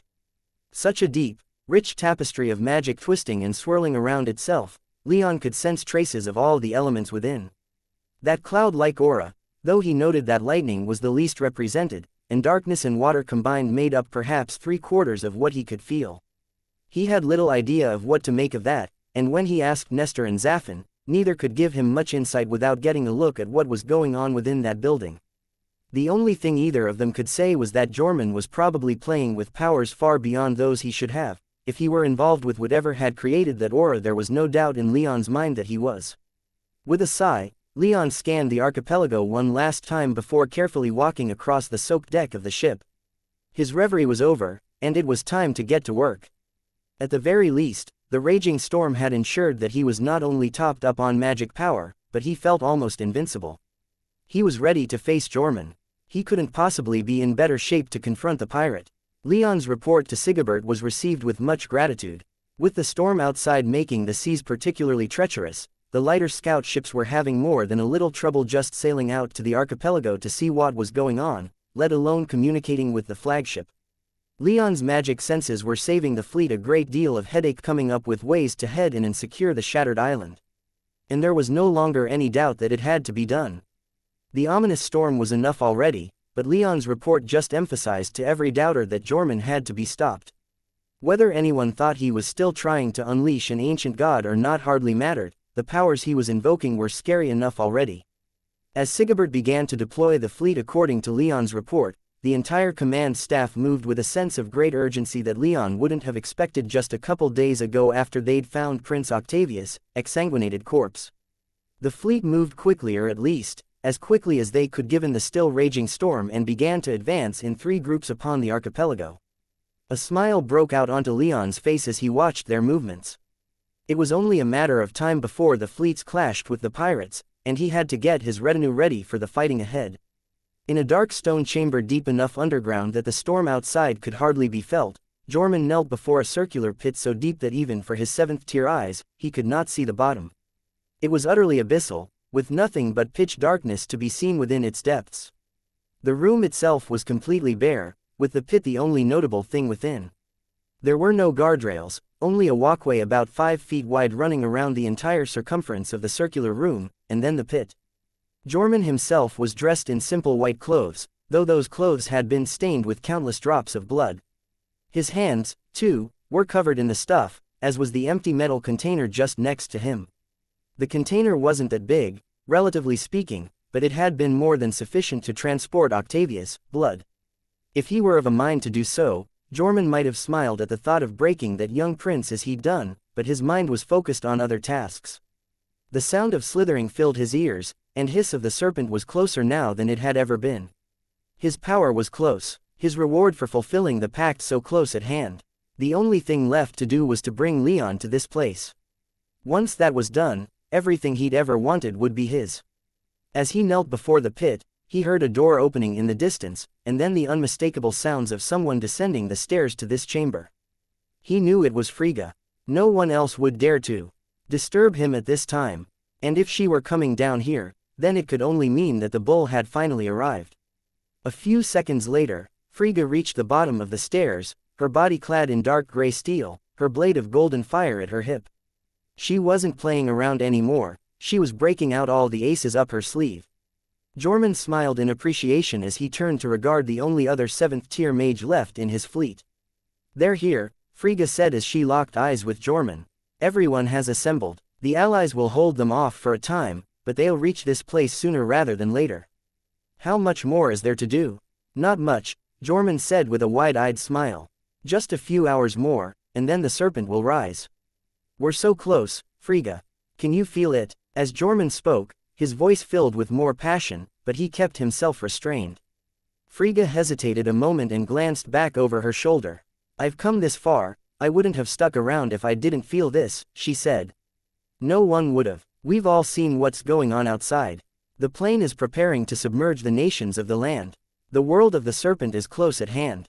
"Yes," Jorman replied with quiet, breathy excitement. "We've lost much to get this far. But all our sacrifices are about to pay off. Let's go speak with the others." Together, the two walked back up the stairs, each step in the dark, lightless stairway echoing in their ears as if to impress upon them the importance of this moment. With each step, the sound of the storm outside grew louder. Jorman smiled again as he heard the thunder steadily getting louder, as if heralding the god that was about to rise. It made it only fitting that Leon would be the last key to this puzzle, the last piece he'd have to move into place before everything was right where it should be. Jorman felt energized. The serpent hadn't yet granted him the knowledge and power that he'd done all of this to obtain, but that wasn't to say it hadn't granted him any power at all. The original promise he'd made had been fulfilled, all of the seals had been unlocked or destroyed. After the sacrifice of Octavius, Jorman had been granted even greater command of the seas than he'd already possessed. That fleet was sailing to its doom. They couldn't stop what was coming. Perhaps it would have been sufficient to stop him if they'd played their cards better at the 4th island, but they hadn't, and now, Jorman had won. The two 7th-tier pirates reached the top of the stairs, and Jorman pushed open the huge door that they were confronted with. It easily swung open, revealing to them the inside of the boxy structure at the center of the Great Lake. The doors they stepped through were set into the back wall, right behind the huge room's grand stage. The rest of the massive chamber was bereft of furniture, but filled with hundreds of people. They were an eclectic bunch, wearing armor and wielding weapons from all over the plains. Some of these accoutrements had been pillaged and stolen from various parts of the world that Jorman and his people had raided. Others had been the possessions of Jorman's followers from before they'd joined him. His people came from everywhere, representing the men and women of every corner of the plain. The warriors of Samar, the knights of the Halcyon Federation, Eskelian raiders, former Talfar cataphracts, Han crossbowmen, members of a defeated horde of nomads from the Chiron steppes, even former soldiers of the great Indra Raj, and, of course, those of his crew that shared his homeland, the Serpentine Islanders, with their chainmail and their sword, axes, and bows. There were individuals from even further places, too, from the fractured Pegasi states, the enigmatic forest watchers, the heavily tanned tribes of the Menominee Valley, and even a few fellow pirates from the Selkies of the Sakura archipelago, all drawn to this place by the word of Jorman, by the promise he'd made to them. Once the serpent rose and broke the world, it would rebuild it as it saw fit and then turn it over to them, making these reaving bastards and outcasts into kings and emperors. All the eyes in the room turned in the direction of the two 7th-tier mages as they walked out to the front of the stage. The room was already as silent as it could be, with only the thunder from outside echoing within its walls. "My friends," Jorman began, speaking loudly enough that everyone within the chamber could hear him above the thunder. He spread his arms in a gesture that was both welcoming and triumphant, and continued, "We all know why we're here. Our reasons are many, but our goal the same. We've assembled within this holy place for one reason, to free the great horned serpent." Jorman's declaration was punctuated by the rumble of distant thunder. By the end of this day, the serpent will be unleashed upon the world. All the seals have been undone, all the locks opened, all the requirements met. Even now, as I speak, the door that imprisons the great serpent is swinging open. The room erupted in a great cry of triumph, but as it died down, the world seemed to respond with another blast of thunder, this time just a little bit closer. "We have great cause to celebrate," Jorman continued, "but we must not grow complacent. Celebration can come later, but right now, the bull has come to our doorstep. They've come to stop us. They've come to deny us the spoils of our victory. And they will fail. How many have come before them? The mighty fleets of the Imperial Coalition could not stop us in the Argonaut Sea. The dread vessels of the Sky Devils only slowed us down. The Indra Raj even paid us to leave them be. And compared to us, the cities of the Halcyon Federation were like babes in their cradles." Another roar of triumph, and another blast of thunder. Each now seemed of equal volume. Compared to these fearsome foes, what is the bull to us? What might can their king call down upon us that we have not already met and repulsed? We have the favor of our God, and soon, it will rise, and the seas will rise with it. Again, the roars of Jorman's followers, and again, a blast of thunder.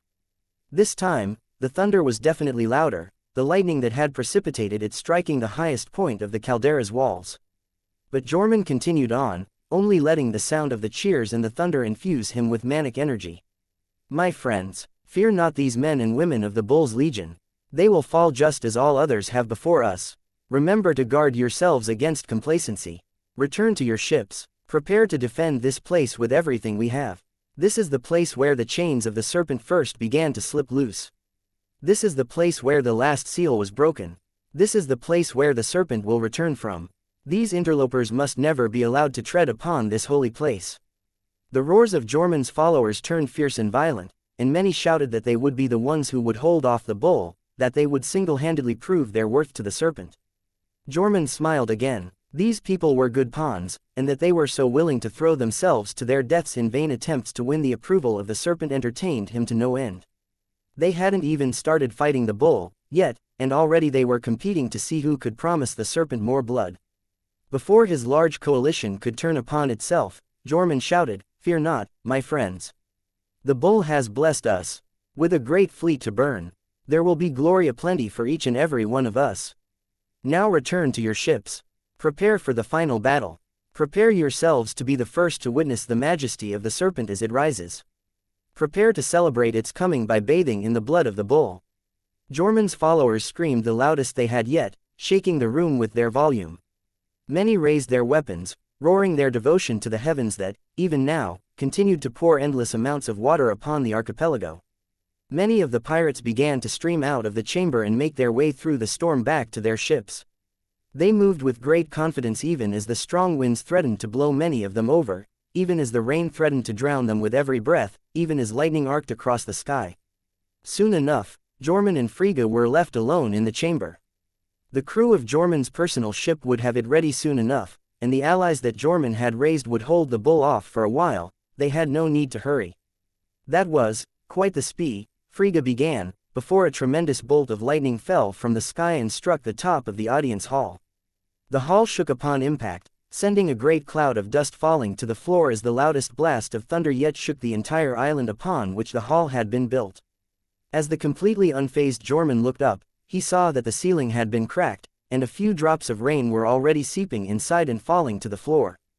Jorman smiled for a final time. This was a sign. Leon and the bull would fall upon them just as that bolt of lightning had upon the audience hall. Just like the hall, they would crack, but they would stand firmly upright when it was over.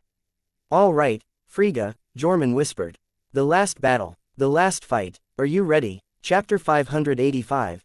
The last of Jormungand's pirates. With a dull thwack audible even above the howling winds and pouring rain, one last explosive shell was fired from a mangonel attached to the bow of a Legion war galley. It exploded upon the deck of one of the pirates' long, thin ships, cracking the already strained hull, and letting the ship's own mass and momentum pull it in half, spilling its contents of cargo and people out into the storm-ravaged straits of the broken Eighth Island. Leon watched from above, riding upon the back of Anzu, untouchable even in this terrible storm, as this Legion battlegroup finished subduing a small group of 4 pirate ships that had been blocking their path deeper into the shattered island. Leon hadn't even felt the need to get involved. These pirates were clearly not of Jormungand's caliber, and their ships were relatively weak, more in line with the islanders that had resisted the Bull Kingdom's advance rather than Jormungand's direct subordinates. With Legion artillery raining down upon them almost as hard as the actual rain, they hadn't stood much of a chance. Such scenes were repeating themselves all throughout the remnants of the Eighth Island, with multiple Legion battle groups cutting their way deeper and deeper into the archipelago, aiming to secure each and every inhospitable rock they encountered and surround the massive crater in which Jormungand's base seemed to be located.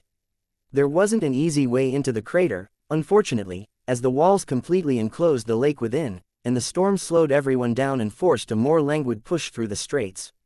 As he flew above the island, Leon took some time to investigate what he could about the crater without coming in too close, ignoring the lightning strikes that, by his power, almost seemed to curve around him and Anzu.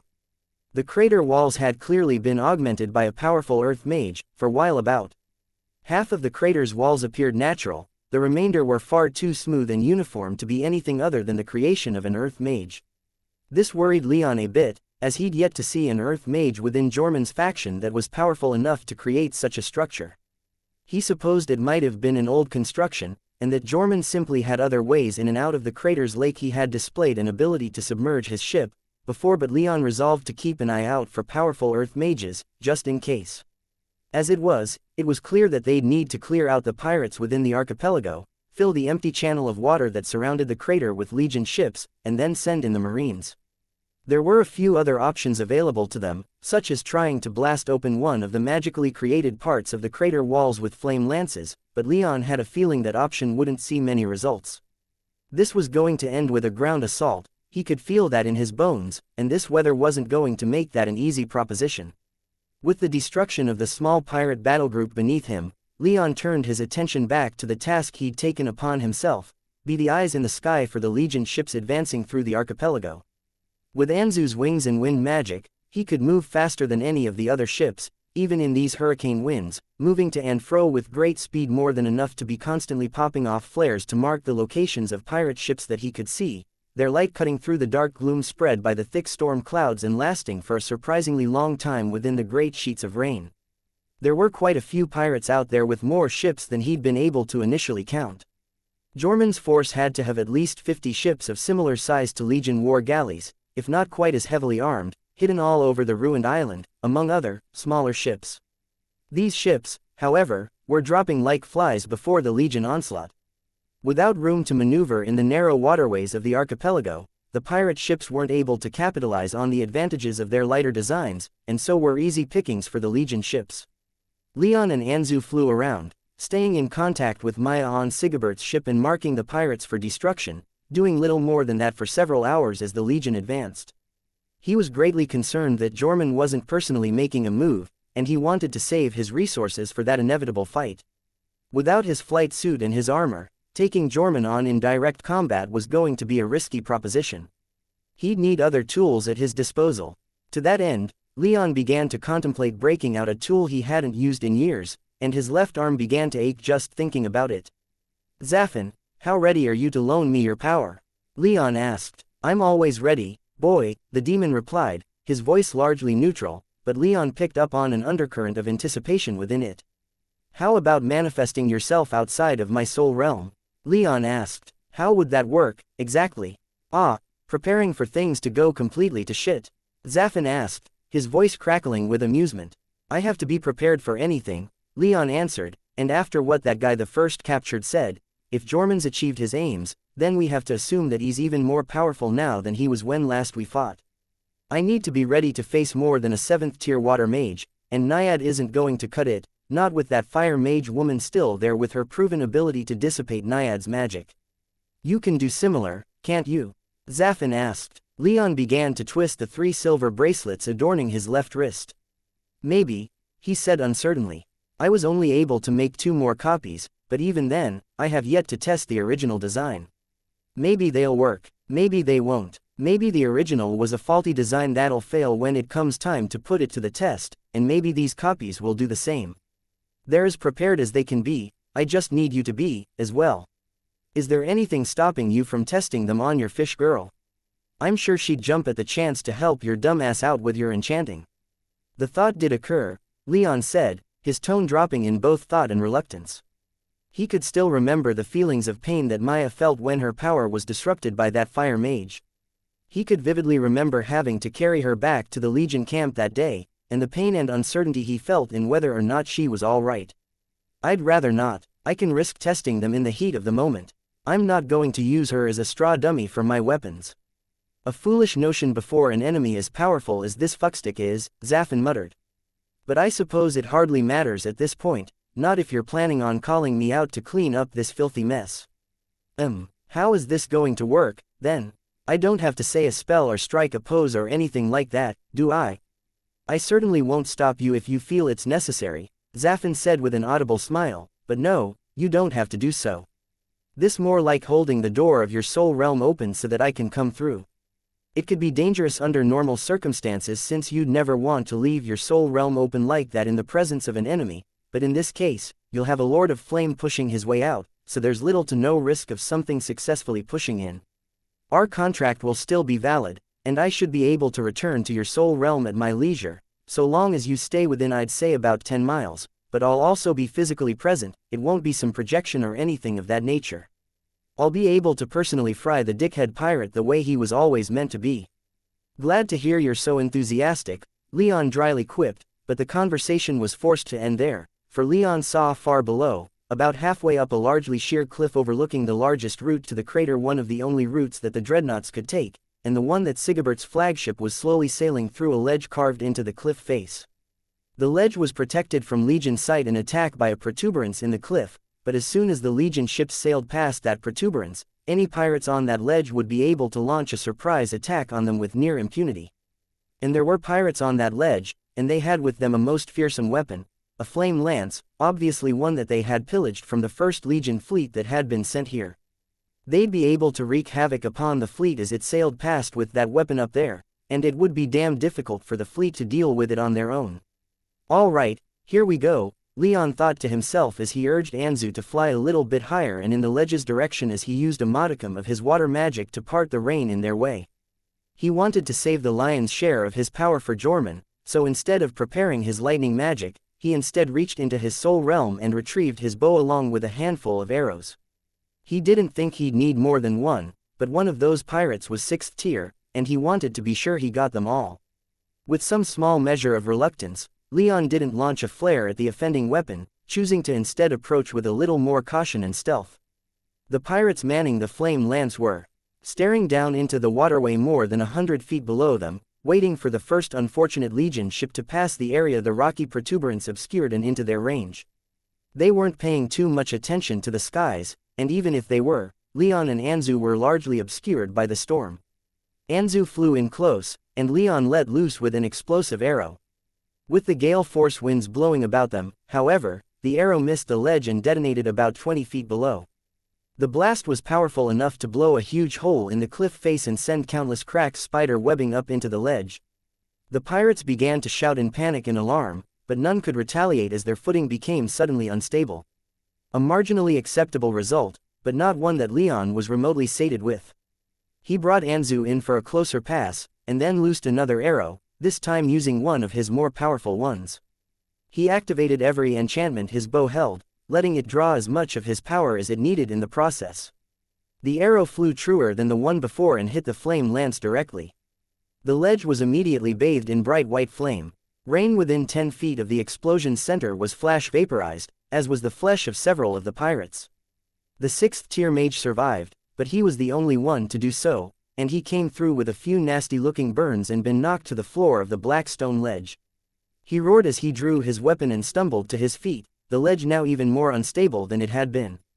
The flame lance was starting to slide away and fall into the water below, but the pirate didn't pay it any mind, instead choosing to stare up into the sky directly at Leon, his eyes squeezed shut from the rain and wind, but Leon knew he could see him, for he could sense the man's magic senses and towering killing intent lock upon him.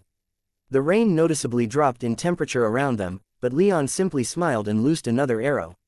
The man roared once more and jumped with everything he had.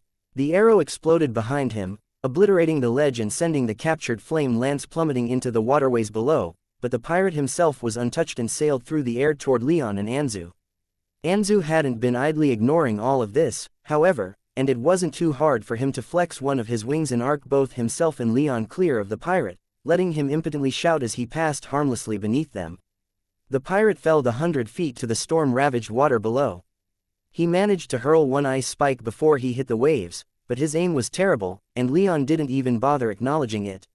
With that, the ledge had been secured or, more accurately, utterly destroyed, and Leon popped off a quick flare and sent a message to Maya relaying what had just happened. A moment later, he got word back from Sigebert acknowledging his report. With that distraction taken care of, Leon took quick stock of the situation. The Legion was still pressing further into the islands, but it seemed that they were finally running into some problems. The pirates were growing in strength the closer the ships came to the crater, and the ambush that Leon had just prevented wasn't the only one that Jorman had set up. A few artillery positions had been set up all over the remnants of the island, hidden from detection mostly by clever placement of the weapons in caves or behind rock formations, and were starting to finally do some damage to the Legion fleet. Leon even saw one large Legion war galley armed with a pair of fearsome-looking trebuchets on its deck be practically lifted by the water it was trying to sail through, and then bombarded with fire from at least 3 different pirate catapults. He urged Anzu to fly in its direction, reasoning that such a display of water magic could likely be Jorman's doing. No matter what, though, Leon was done with just being a scout. He needed to get involved so the Legion could keep up the momentum. Flying over to the distressed war galley, Leon was disappointed to see that it wasn't Jorman himself finally making a play, but instead about half a dozen water mages working in tandem to block this waterway. By lifting this war galley and hitting it with their catapults, they were blocking 4 more war galleys and a dozen smaller ships from sailing further into the shattered island. Leon put a stop to all of that with a well-placed explosive arrow, but didn't need his bow's enchantments. He wasn't wasting any more magic power on the pirates if he could help it. A few more explosive arrows took out the catapults. The lead war galley, however, had been disabled, and many sailors had been killed. It hadn't sunk, so with it unable to sail, the waterway was still blocked, and a not insignificant portion of the fleet was unable to sail further, at least, for the time being. A few Legion water mages were already moving to get to work clearing the ship from their path and to help any stranded or injured sailors and marines. Leon left them to it and moved on. Things were going very well, so far. Apart from this one place, the pirates hadn't been able to stop the Legion's inexorable push through the broken island. On one hand, he was feeling good about that, but on the other, he felt not at all at ease with Jorman yet to make his move. Leon forced himself to focus on something productive instead of pointless speculation or frustration, though, on escorting the Legion into the wide channel that separated the crater from the rest of the broken, spiraling, web-like islands that the volcano's eruption had turned this place into. It didn't take much longer before Legion ships were streaming out into this channel. Leon only had to intervene in one more engagement, and his continued use of flares to point out hidden pirates were invaluable to the Legion fleet. He saved many Legion lives that might have been taken by the pirates. That wasn't to say there weren't any casualties, though. Several more war galleys were sunk, as well as about 24 smaller craft, but for the most part, the Legion fleet began to enter the channel around the crater about as intact as they could reasonably expect to be. On many of the larger broken islands that surrounded the channel, too, the Legion Marines were landing and taking up positions to ensure their encirclement was total. Leon wasn't entirely sure what they were going to try to do, but he could see quite a few 5th-tier mages amongst their number, so he assumed they might be setting up some kind of artillery formations, using all of their powers in tandem to create effects greater than any single one of them could make. He'd already been on the receiving end of such formations during the Civil War, when one such formation allowed the nobles to inflict serious casualties upon the stone giants that had followed him. At that thought, Leon felt a quick pang of loss and guilt. There would have been no way that Lapis could have followed him all the way out here, but Leon still couldn't help but wish the stone giant were still around. He could use the support, and not just of the martial or magical variety. As the Legion ships continued to stream into the channel, something of note finally seemed to happen. Nearly all of the pirates who had infested the outer islets had been cleared out, though a few smaller Legion detachments were hunting down the rest. That meant that the bulk of Legion forces could concentrate on setting up a blockade around the crater to support the coming assault that the Marines would have to lead up and over the crater walls. This threat, it seemed, was just enough for Jorman to make his move. One of the less natural sections of crater wall suddenly began to rumble and vibrate, and then slide open like the double doors of a massive gate. They weren't swinging open, though, and instead showed much of the sea walls around them to be hollow as they retracted into them. From this opening came sailing 24 pirate ships of various sizes, led by the largest and most heavily armed of their number, Jorman's ship. The 2 close-range flame lances set up on its bow were up and running, and it moved with great speed. Almost as soon as it sped out of the doors, it ran into a Legion war galley, and those flame lances opened up, bathing the Legion ship in flame intense enough to overwhelm its structural enchantments, setting the entire hulk aflame and slowly sinking as the Legion sailors and Marines aboard screamed in agony as they were burned alive. The pounding rain of the storm did nothing to stop this fire, and the wind only helped it to spread faster. The pirate ships behind Jorman's ship followed up, ramming into several Legion ships and boarding them so lightning fast that they couldn't be anything else other than most powerful, experienced, and skilled members of Jorman's pirate coalition. For them, it was like the storm around them didn't even exist, for the choppy waters of the channel proved no obstacle for their boarding, and they didn't even seem to notice the rain or wind. This is it, Leon thought to himself as he turned Anzu in that direction, popped off a few flares, and sent a message back to Sigebert about what was going on via Maya. These are Jorman's best people. Indeed, as Leon scanned the inside of the crater with his magic senses, he noted that it seemed utterly deserted. He has nothing more to send out, Leon thought. And he smiled, for he knew the end was close. Chapter 586. An end to the pirates' fleet. As Sigebert's flagship sped up and his battlegroup spilled out into the channel surrounding the crater, Leon flew a little bit lower and pursued Jorman's ship. The wind howled in his ears and the rain was so thick it was practically a solid wall at the speeds that Anzu was flying, but neither Leon nor the albino griffin paid any attention to that at all. Instead, Leon's only concern was drawing close enough to Jorman's ship that he could shoot arrows at the thing without them being thrown off course by the gale winds. The wind seemed to take some issues with that, for it began to pick up even more as Leon and Anzu flew lower, flattening Anzu's feathers and forcing Leon to don his helmet just to stay focused. That helped, dampening the sound of the wind and keeping most of the rain out of his face, but it wasn't perfect, and he still had to squint. Fortunately, his magic senses weren't impacted at all by the storm. In fact, his power and magic senses seemed to be operating at heightened levels as the swirling air, water, and lightning magic within the storm was drawn into his body. He felt spectacular, more than powerful enough to drop down to the deck of Jorman's ship and thrash everyone he encountered. But Leon maintained as detached a mindset as he possibly could. Jorman's ship was sailing past Legion ships, its flame lances setting each one ablaze with near impunity. Within the channel, there wasn't enough space for the Legion ships to turn to face their new foe, and their artillery emplacements were too cumbersome to turn quickly enough to catch the ship. The other pirate ships that had followed Jorman out of the crater were less lucky, getting bogged down as they boarded other Legion ships, leaving them fairly easy pickings for still more Legion ships as they streamed out into the channel. Leon took a few potshots at these other pirate ships as he passed, even setting one on fire despite the rain and the ship's own robust defensive enchantments. He didn't, however, let himself get distracted from his real target, and Anzu soon closed in on Jorman's ship. This is the end, Leon roared in his mind as he swapped out his explosive arrows for his most powerful spell arrows, those attached to Thunderblast spells. In the past few months, Leon had learned from and consulted with Nestor a great deal, and the dead man had certainly made good on his promise to teach Leon what he knew of enchantments and to help hone Leon's skills and understanding of the 7 magical elements. The natural result of those lessons was that the Thunderblast spell arrows that Leon pulled from his soul realm were markedly more powerful than those he'd produced even just a few weeks ago. He only had a small handful of these newer variants, however, so he'd have to be careful with them. He couldn't waste them on risky shots or worthless targets. With an almost manic smile, Leon and Anzu closed to about 100 feet with Jormun's ship, and Leon gleefully let loose with one of his new Thunderblast spells. He was close enough that his bow's enchantments had the arrow cutting straight through the storm to hit the deck of the ship only a moment later. The arrow detonated, bathing the entire ship in golden lightning so bright that the channel was momentarily illuminated like it was daytime, and the thunder the spell brought was heard for miles. And yet, the ship was intact. There hadn't been anyone on the deck, so Leon couldn't tell if his spell had actually killed anyone, but the ship was left still sailing, its flame lances still seemingly operational, but the deck had been badly burned, and he'd seen the ship buck as his arrow detonated. With a scowl, Leon produced another of these spells and loosed, and again, it hit Jormun's ship like the fist of a wrathful god. This time, however, Leon had targeted the bow, hoping to at least disable those flame lances even if the spell was still too weak to do much damage to the ship.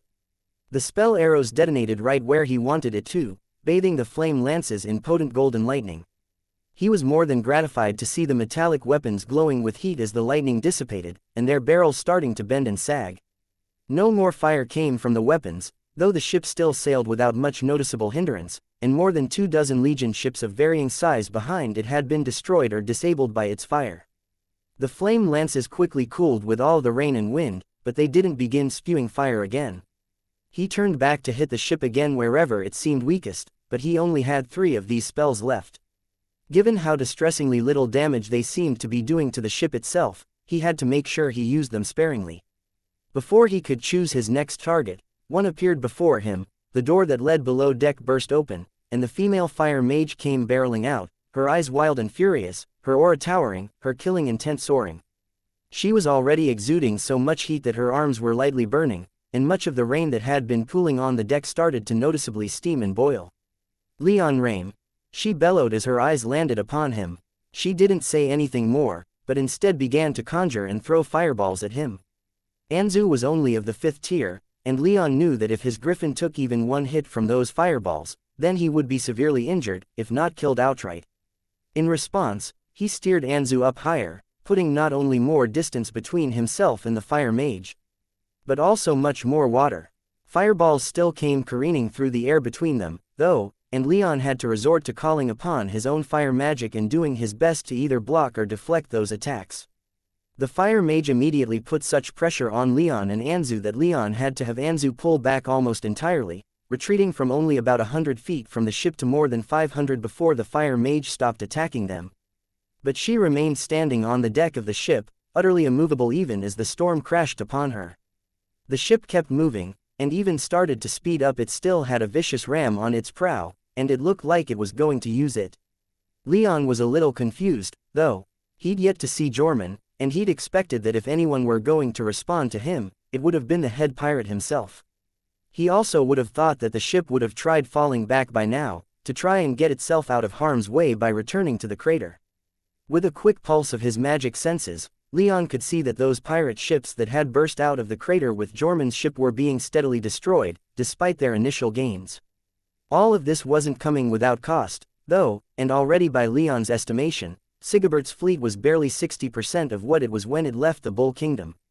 But that 60% included both dreadnoughts, and Sigebert's monstrous personal craft had already entered the channel and was sailing toward Jormun's ship. All Leon needed to do was buy a little bit of time, and the Legion's flame lances would tear that thing to pieces. After that happened, what did Jormun have left to resist them with?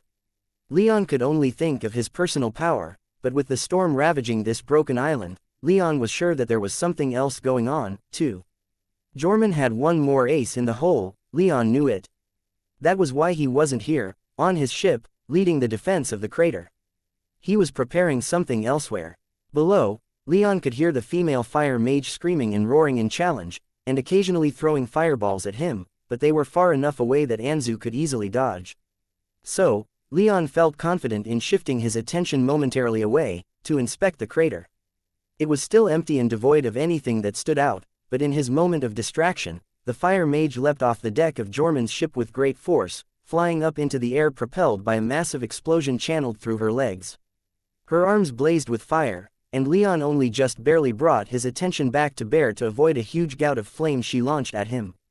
Anzu had already started to move, but Leon needed to throw himself down in the saddle to properly dodge.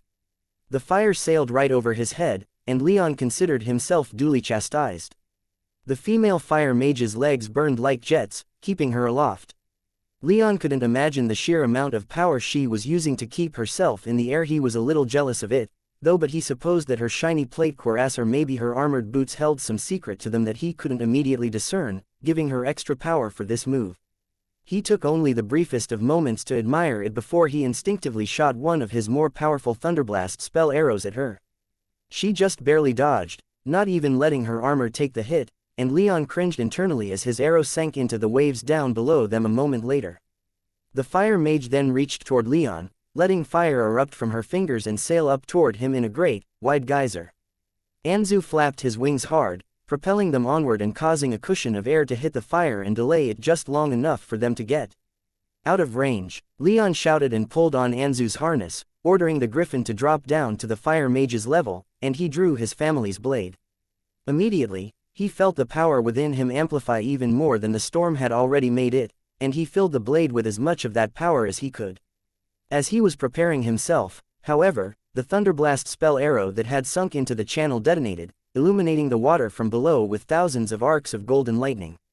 The channel was unfathomably deep, far too deep in Leon's admittedly amateur opinion for it to have been natural. However, more shockingly than the depth, was what Leon saw for the briefest of moments as the golden lightning flashed through the channel. Writhing tentacles of darkness, hundreds of feet below the surface of the channel, far too many to count. They were intersecting and twisting together, forming a massive web of inky black tendrils far below the surface.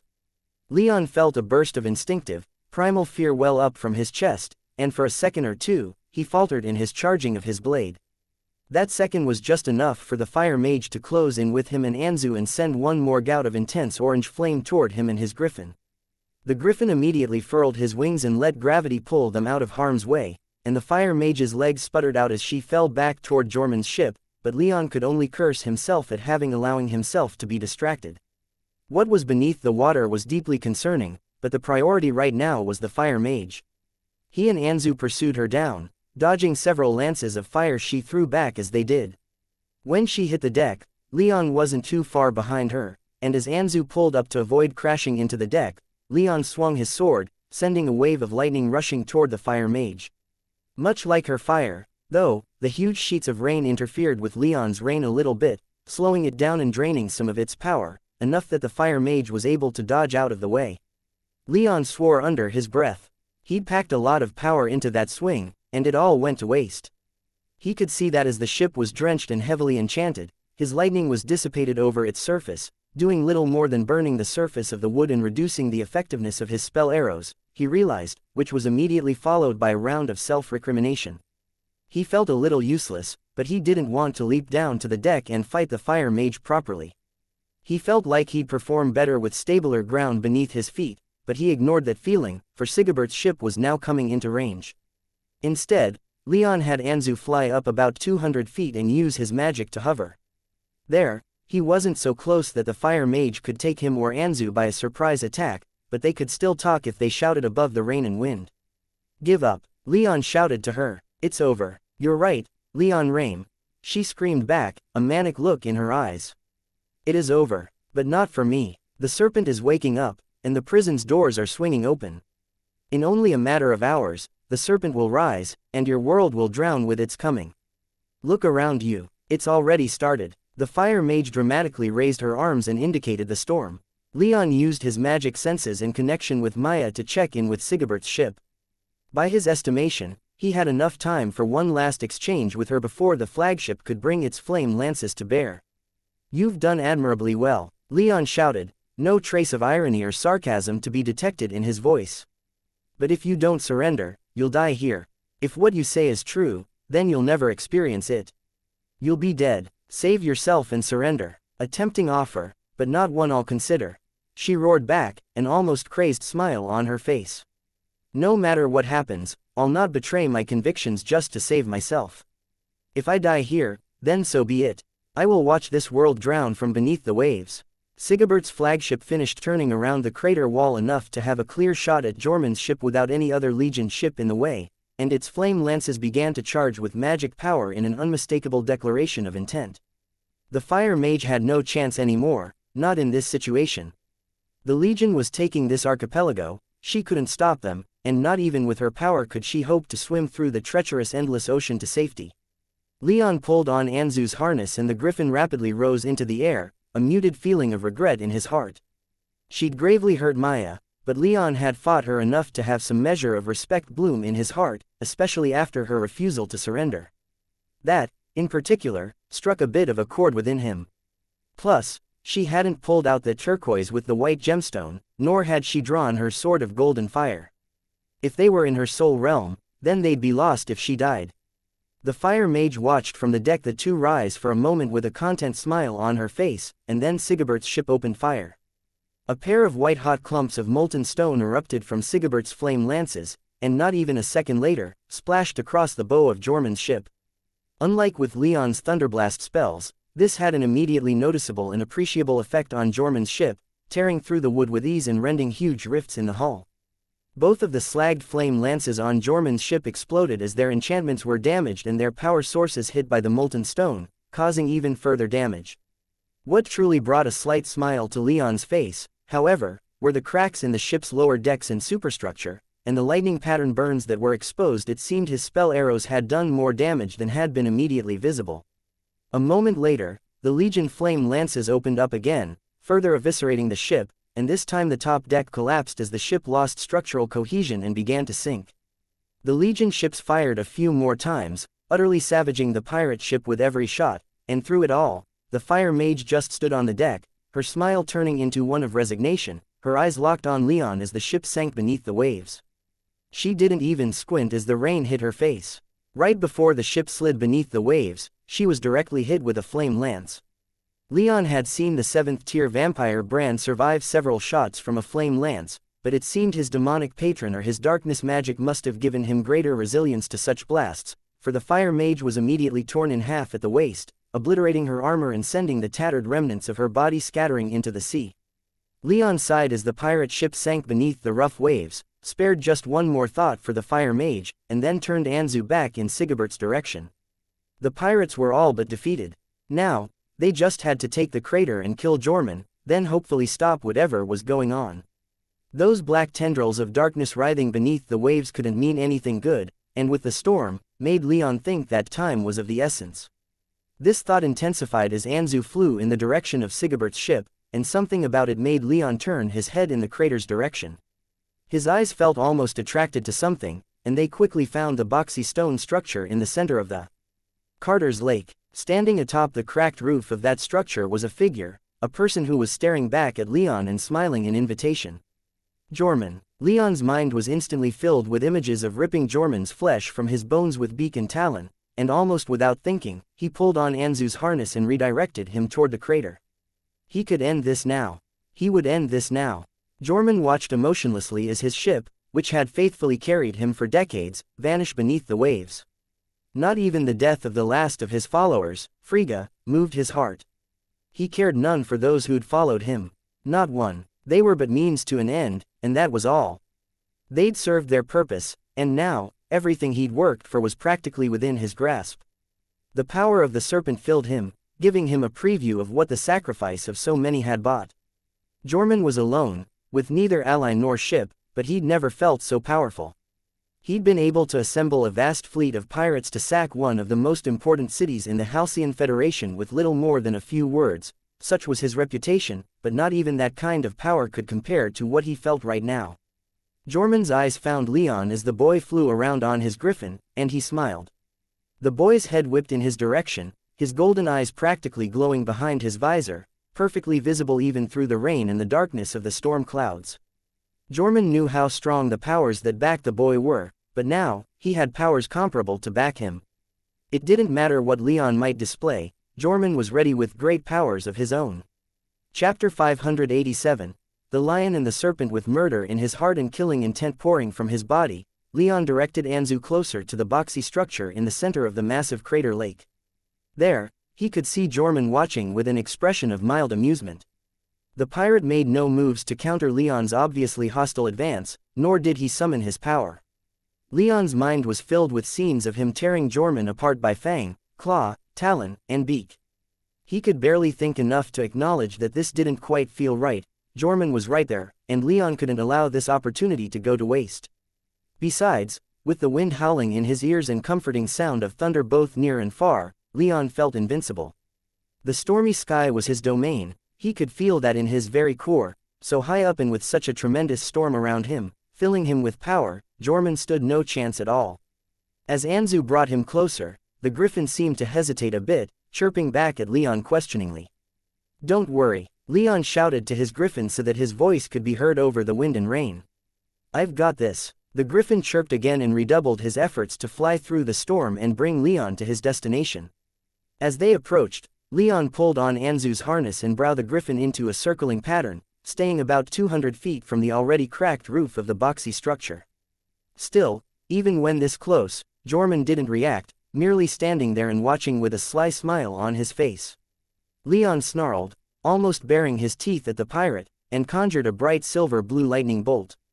It formed in an instant, pulsing with tremendous power, and Leon hurled it with as much strength as he could muster from Anzu's back. The lightning bolt exploded at Jorman's feet only a moment later, bathing him in so much lightning that even to Leon's 7th-tier senses, he seemed to vanish into the light for a moment. More importantly, the roof beneath his feet, already broken from what looked like an earlier lightning strike, crumbled under the weight of Leon's power, sending the area immediately around Jorman collapsing into itself while cracks spread even further across the surface. With a single lightning bolt, Leon had nearly brought the entire rooftop down.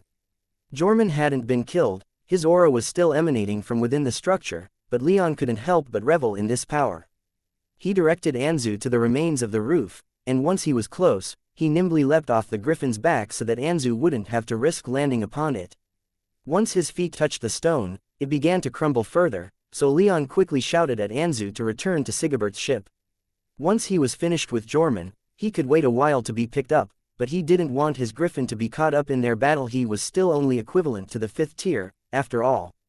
Anzu screeched a protest, but Leon shouted again, and then jumped down into the structure before Anzu could protest again.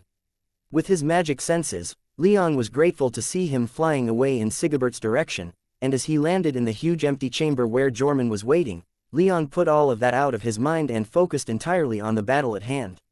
Jorman wasn't standing where he'd fallen and had instead moved to the slightly raised stage at the far end of the chamber opposite the structure's entrance. "Quite bold of you, to come at me alone," Jorman smugly called out.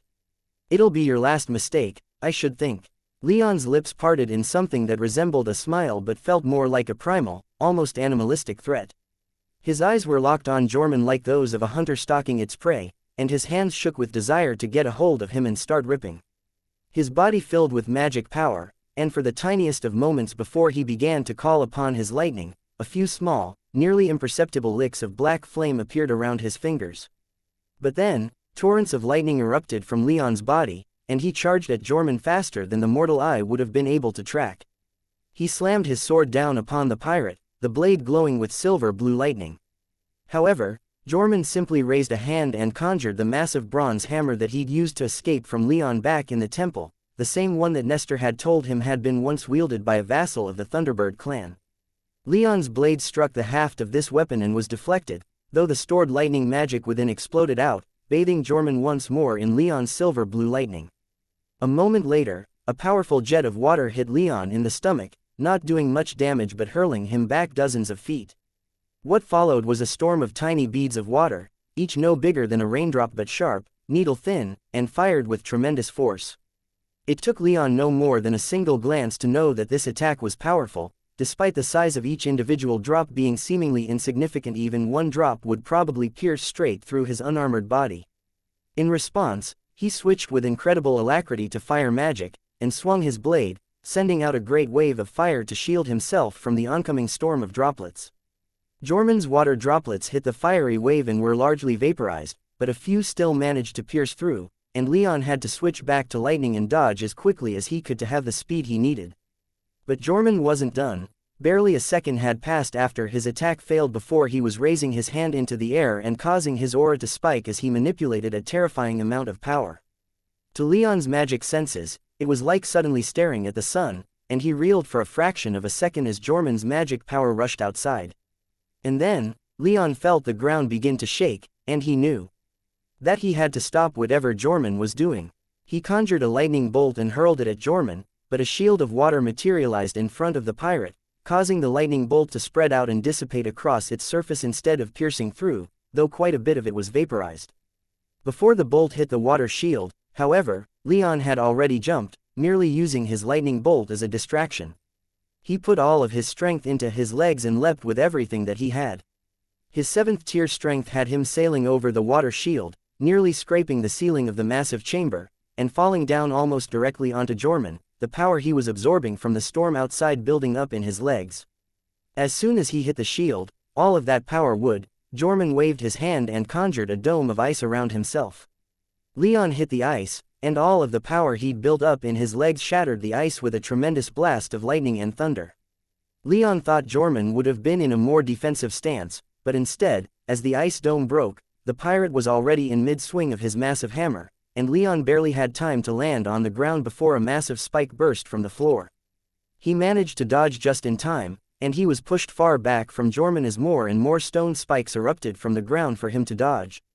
A moment later, the walls of the chamber shattered, and a decent-sized river's worth of water came pouring in from outside, the result of whatever Jorman had done before Leon's jump. Yes, Jorman muttered loudly. This power, it's not even a hint of what's to come, but already, the pirate turned and smiled at Leon. Count yourself lucky, young Rame. You're here to witness the birth of a new god. Leon's eyes narrowed. Those weren't exactly the words he was expecting to hear, more ranting and raving about the serpent, or something more in line with that. Whatever, Leon thought as his body filled with power once again, the storm outside nourishing him and giving him a nearly limitless pool of magic to draw upon. Or so it felt to him, at least. Leon raised his weapon, the blade of his family, the sword used by the Thunderbird herself, and let loose with his power. Jorman had strong defenses, and Leon needed a change in strategy, so instead of quick, powerful, surgical strikes, he decided to fill the chamber with lightning and see where that got him. Silver blue lightning poured out of his sword at least as quickly as Jorman's water poured into the room. These two powers clashed in the center of the chamber, shaking the entire structure down to its foundations, and causing the already weakened ceiling to start to collapse even further. With stone falling from above, Leon's lightning and Jorman's water competed for dominance. For a while, it seemed to Leon like he might come out on top. Jorman's water was heavy and limitless, but his lightning, powered by the storm, was just as limitless. It slammed into Jorman's water, filling it with energy, heating it up, and causing it to vaporize before it reached Leon. Jorman was forced to keep his water coming, or else Leon's unending stream of lightning would quickly reach him. Leon couldn't help but smile as he turned himself into a conduit for the raging storm outside. The very storm that Jorman's rituals had summoned would be his undoing, as its power flowed through him and pushed the pirate back. He could almost feel his teeth sinking into Jorman's throat, breaking the skin, piercing his jugular, and then, Jorman swung his hammer once more, and the ground under Leon's feet shattered into sand and erupted over his body. Leon's eyes went wide as the sand formed arms and hands and grabbed onto his body, restraining him, and pulling his sword arm down, causing his lightning to score across the floor instead of across Jorman's water. That water, now without the restraint of Leon's lightning, crashed down upon him with terrible force, first slamming Leon into the ground, and then lifting him and hurling him against the wall of the chamber, just above the door. And there, the water held him, even as more lightning erupted from Leon's body in an attempt to free himself. But no matter how much power he used, there was just too much water. Jorman's power reserves were without limit, and he had all the power of the lake outside, which the rain was more than happy to replenish. Leon was able to break the water's hold on him, but not enough to completely free himself. He switched from lightning to fire once again and created a bubble around himself through which Jorman's water was unable to penetrate. But that still left him clinging to the doorframe a couple dozen feet above the ground. With a single swing of his hammer, Jorman could dislodge him, and then his water would be on him again. It was strange, Leon didn't think a 7th tier mage should have quite this much power. There was just far too much water for Jorman to control, let alone have the spare strength to use that hammer. The pirate's aura was still that of a 7th tier mage, though, as if able to hear Leon's thoughts, Jorman helpfully offered the solution when he shouted, "Just give up, Leon. You can't win. I am backed by divinity. You cannot hope to compete with the two of us together." Leon grimaced, his anger growing in direct proportion with his sense of helplessness. His eyes turned in the direction of the silver bands upon his left arm, and he decided that it was now or never. If they worked, then great. If they didn't, then he'd have to resort to even more desperate means. Leon clenched his left fist and channeled his magic power into the first of his 3 silver bands. The runes etched upon its surface flashed with blue light, and then a pulse of water magic filled the ruined chamber, immediately scattering all of the magic that Jorman was using to control the lake water. The water fell to the ground, as did Leon, and spilled back out through the massive holes in the walls that Jorman had made. As Leon's feet hit the stone floor, the band he'd used made the sound of a struck tuning fork, blackened like it had been burned, and then split in half, falling to the ground.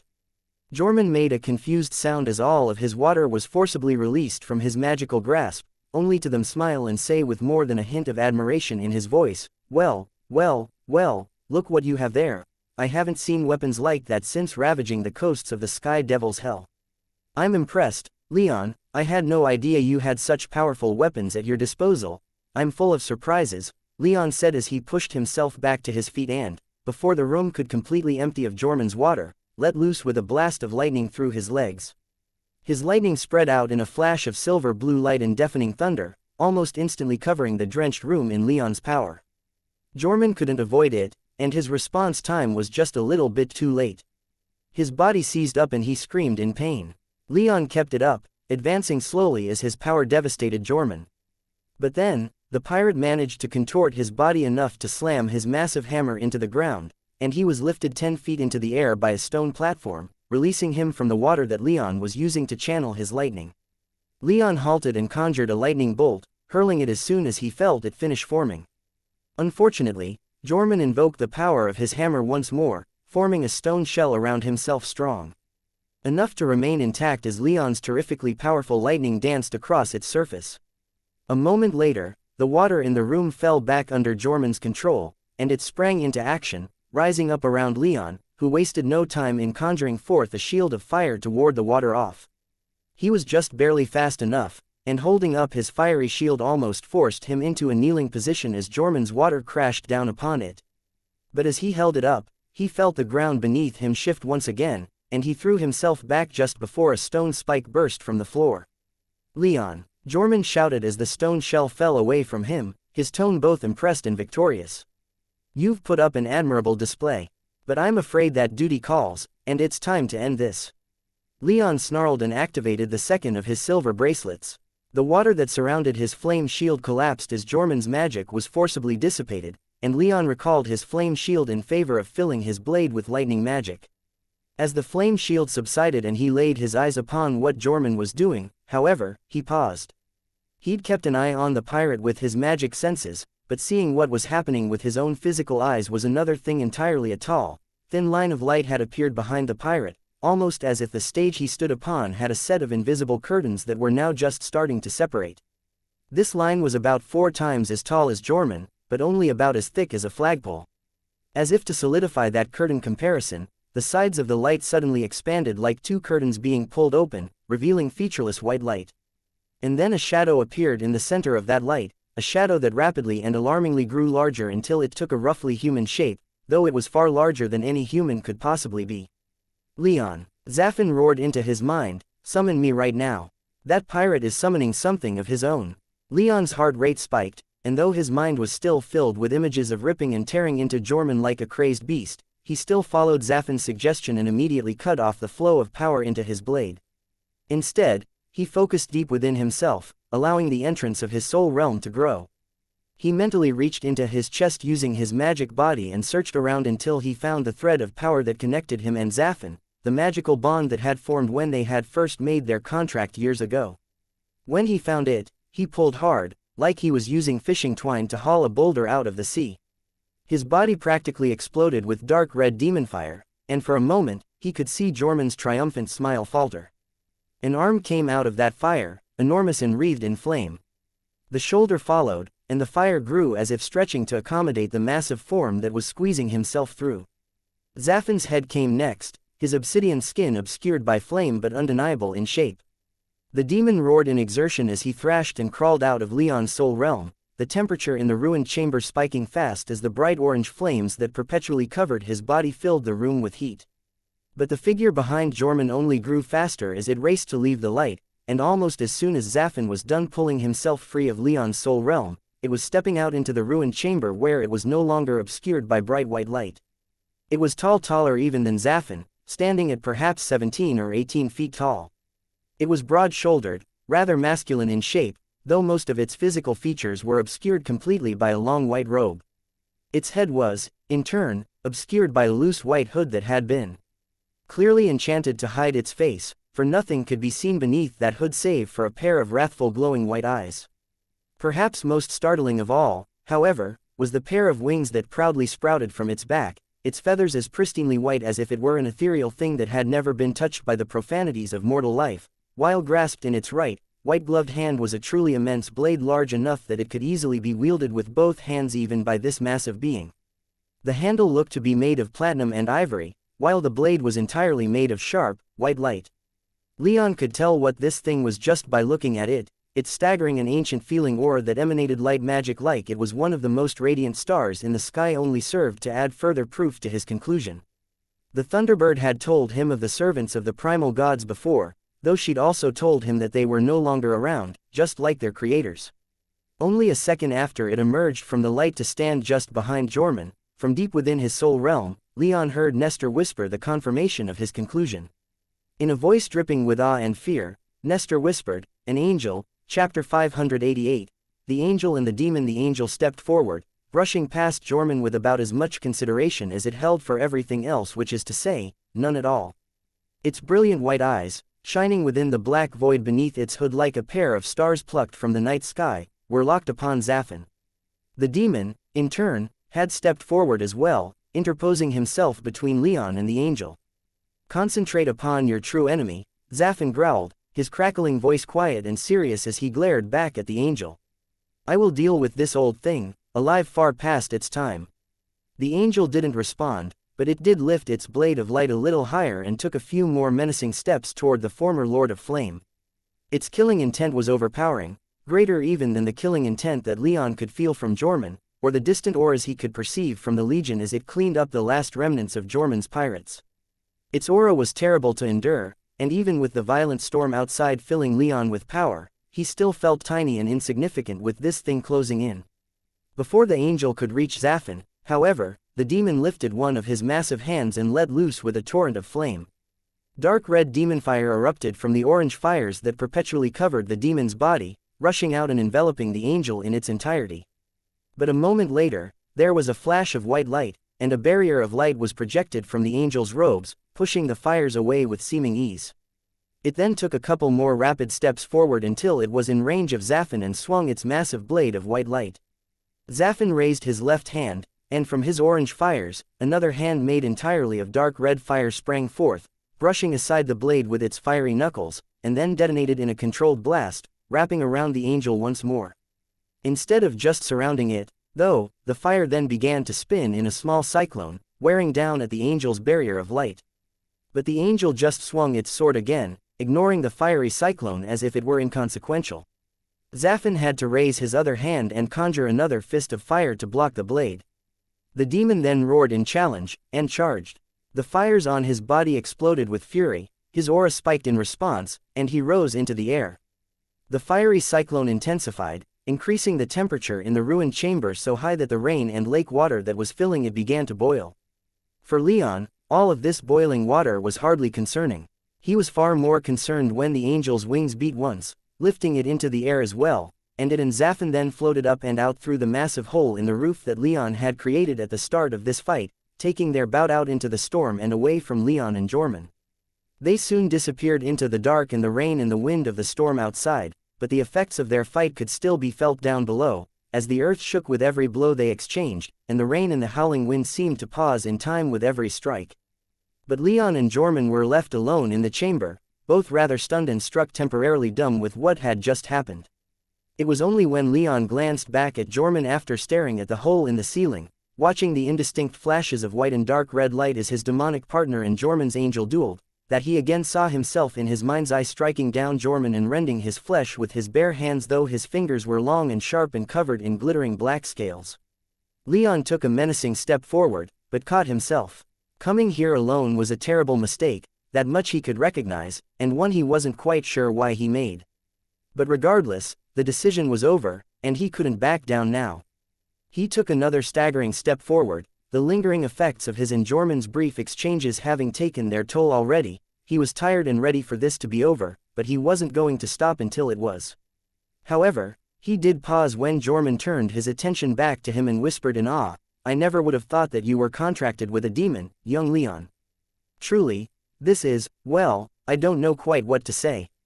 I'm impressed. Usually, you people in your isolated northern kingdom are so averse to using powers gained from other planes." Leon stood there, staring back at the pirate, unsure quite how to respond or how to proceed.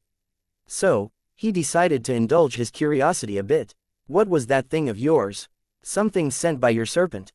"Indeed," Jorman proudly replied, his plain features breaking out into a smile. "The serpent is a god, after all, and what better servant for a god is there than an angel?" "It didn't seem particularly serpentine," Leon responded. "Does it have to be?" Jorman asked with a shrug. "Far be it from me to dictate how a being such as that ought to present itself. So long as the serpent gives me what I want, I don't care what other servants it has. I'm not that jealous, and what is it that you want?" Leon inquired. "Truly, now there's a question really worth asking," Jorman quietly said. "I don't think I'll answer it just yet. There's more for the two of us to do, and I don't want to ruin the surprise. I'd rather talk about your demon friend. You see, it's not the first time I've encountered a fire demon, and it's piqued my interest." Leon cocked his head, taking note of that admittance. Zaffin wasn't the only fire demon he'd encountered. Either his seemingly back from the dead rival, Aemon, was active on this plane, and had even sent assassins after Leon a couple years ago. Leon wasn't sure if Aemon was here physically on the plane, but he knew the demon to be an enemy that he and Zaffin would have to deal with sooner or later, and the idea of Jorman working with such a powerful demon didn't sit well with Leon. "When and where?" Leon brusquely asked. If the pirate was offended by his attitude, Leon couldn't tell. Jorman just smiled a little wider and promptly replied, "Oh, this must have been 2 decades ago at this point. My, how time flies. Anyway, I was down in the southeast, raiding the rich settlements of the Argonaut Sea, when I encountered a ship that seemed laden with spoils. Naturally, I attacked it, hoping to find sufficient plunder to advance my goals. Instead, I found a ship nearly devoid of goods, save for a rather curious stone that I later threw into the sea. You see, this stone captured my mind and gave me visions of a great ocean of fire, and a pair of eyes within it. I knew this to be a demon, and tried to bargain my way out of its domain, but all it did was rip from me any knowledge I had of the old places of power on this plane, and then release me. It was quite painful, and I knew it to be looking for something. All I cared about, though, was that it didn't seem to be looking for the same things I was. In the years that followed, I ignored several other ships that had similar markings to the one I'd found that stone on. That demon and I could leave each other alone. It wasn't getting in my way, so I wasn't going to get it in its." "Seems a rather passive response from a demon," Leon remarked, not doubting Jorman's story any more than it deserved. The pirate was a proven liar, and Leon took everything he said with a huge grain of salt, but he didn't think the pirate was lying about this. "It was," Jorman replied, his statement punctuated by a titanic explosion from far above that shook the entire chamber and briefly illuminated the interior with dull red light. "The second time I encountered that demon was less so." Leon cocked his head again. "I was approached several years later by a rather tall, thin, and pasty individual that I quickly identified as a vampire," Jorman explained. "I usually give such types a wide berth. You never know what kind of powers are backing them, after all, but this one sought me out and contracted me to retrieve an object for them. This object was held being transported from the island of Empty Promise to the city of Argos by ships of the Sunlit Empire. I fulfilled that vampire's request, and in return, that creature gave me all the information I needed to finally finish my mission. If it weren't for the servants of that demon, I wouldn't be here now, at least, not so soon." "What did that vampire tell you?" Leon quietly asked as he took a step forward, his blade sparking and crackling with lightning. "Who can say?" Jorman smilingly said. With that, Jorman's grip on his massive bronze hammer tightened, and Leon dropped into a powerful offensive stance. The two stared at each other for what felt like an eternity, Jorman up on his broken stage, and Leon a little bit below, his blade brandished and his aura filled with killing intent. Leon, his body blazing with silver-blue lightning, charged the pirate, who responded with a mighty swing of his hammer. The ground beneath Leon broke open, but he nimbly leapt up and hurled a bolt of lightning. A shield of water appeared in front of Jorman, protecting him from Leon's attack, and he countered by freezing the shield, shattering it, and sending it sailing back at Leon in a hail of icy shrapnel. Leon conjured another shield of fire, halting Jorman's attack in its tracks. Then, he charged again, but was stopped by another of Jorman's hammer swings, which tore apart the already ravaged floor and had Leon dodging by leaping through the air as spikes erupted from the ground. All the while, the sky above was lit up with white and dark red magic as Zafin and the angel clashed, their powerful attacks sending shockwaves back down that were powerful enough to cause the lake to vibrate and the ground to shake. That, combined with the magics Leon and Jorman were throwing around, was enough to send the much-abused boxy structure crashing down. Jorman and Leon quickly adapted, dodging hither and thither as great chunks of stone fell and the walls collapsed. The two were so fast on their feet that neither missed a beat in attacking the other even as they leapt and wove through the falling stone. The pirate shouted in exhilaration, swinging his hammer and sending a great wave of spikes, both ice and rock, Leon's way. With his legs glowing with lightning, Leon dodged, and hurled a bolt of lightning. However, unlike the battle so far, instead of Jorman blocking or dodging, a great beam of light fell from the sky, creating a shield between Jorman and Leon across which Leon's lightning bolt harmlessly splashed. A moment later, the angel descended from the clouds, the storm seemingly parting around it. Zafin came crashing down a second later, landing upon the ground with much less grace than his winged foe. The angel lightly touched down in front of Jorman, while Zafin stood in front of Leon. From Leon's perspective, it definitely looked like Zafin had gotten the worse of their short bout, with his shadow within his orange flames looking a little more defined, and the angel looking largely unhurt, but neither otherwise seemed particularly debilitated at all. Zafin then said something in a strange, lilting, almost song-like language that Leon couldn't understand his tone, though, indicated that he was asking it a question. The demon waited a moment for the angel to respond, and when it didn't, he said something else, his tone taking on a stronger and more resolute quality. The angel responded by lifting its sword, the blade of light pointing straight at Zafin. The blade then dissolved into countless millions of tiny floating motes of light, which drifted away from the angel like a massive swarm of tiny fireflies. Zafin waved his arm, conjuring 100 bats made of dark red flame and sending them hurtling toward the angel from all directions, but a small portion of the motes of light froze in their drifting, and then shot through the air like falling stars and tore the bats to pieces. But if Zafin was disheartened at all, he didn't show it, and simply waved his arm again. This created a great wall of fire, and when he stomped on the ground a moment later, he sent it rolling toward the angel like a great wave. However, Leon noticed something else. The angel's motes of light responded once again, launching themselves into the fiery wave and dissipating, but ripping the wave to pieces in the process. However, Leon knew the wave to be a distraction, and as the wave was forcibly ripped apart only about 10 feet from the angel, the ground beneath the angel fractured and a geyser of dark red demon fire erupted at its feet, bathing it in Zafin's horrific power. This fire rose up from the ground sent by Zafin when he'd stomped on the ground, but instead of just washing over the angel, it instead took on the form of a hand and closed around its body like curling fingers. The angel's pure white robes began to burn, and its sparkling white feathers began to blacken, but it just flexed its body and broke free of Zafin's fire. Then, all of its remaining motes of light swarmed around it, severing Zafin's power at the point where it left the ground. Zafin didn't remain idle, though, and he snapped his fingers, cracking the ground and sending another geyser of flame shooting at the angel. This geyser was further away from the angel, and all it had to do was raise a shield of light to protect itself as it took again to the skies. Maybe it's more injured it looks, Leon thought to himself, noting that even though it hardly seemed any different from how it had looked immediately after it had been summoned, and it had several chances to, it wasn't able to seize the initiative back from Zafin. "Keep it up, human," Zafin whispered into Leon's mind as he leapt into the air in pursuit of the angel. "This won't take too much longer. I expect to see that pirate dead at your feet when I knock this pigeon out of the air." "Working on it," Leon whispered, trusting that the demon could still hear him despite his low volume. The two inhuman combatants rose back up into the air, the small hole in the storm that the angel had created over the island in the center of the crater lake closing again as they soared back into the sky, bringing back the pouring rain and the gale winds. Ha ha! Jorman roared, his face lit up with glee as he watched the two vanish into the clouds. What might, what power! The pirate turned his gaze back to Leon, who was already conjuring a lightning bolt in his offhand. Leon hurled the bolt, but Jorman was ready with a wall of water. After blocking the bolt, that water wall came hurtling in Leon's direction, backed with even more water that was rising from the lake.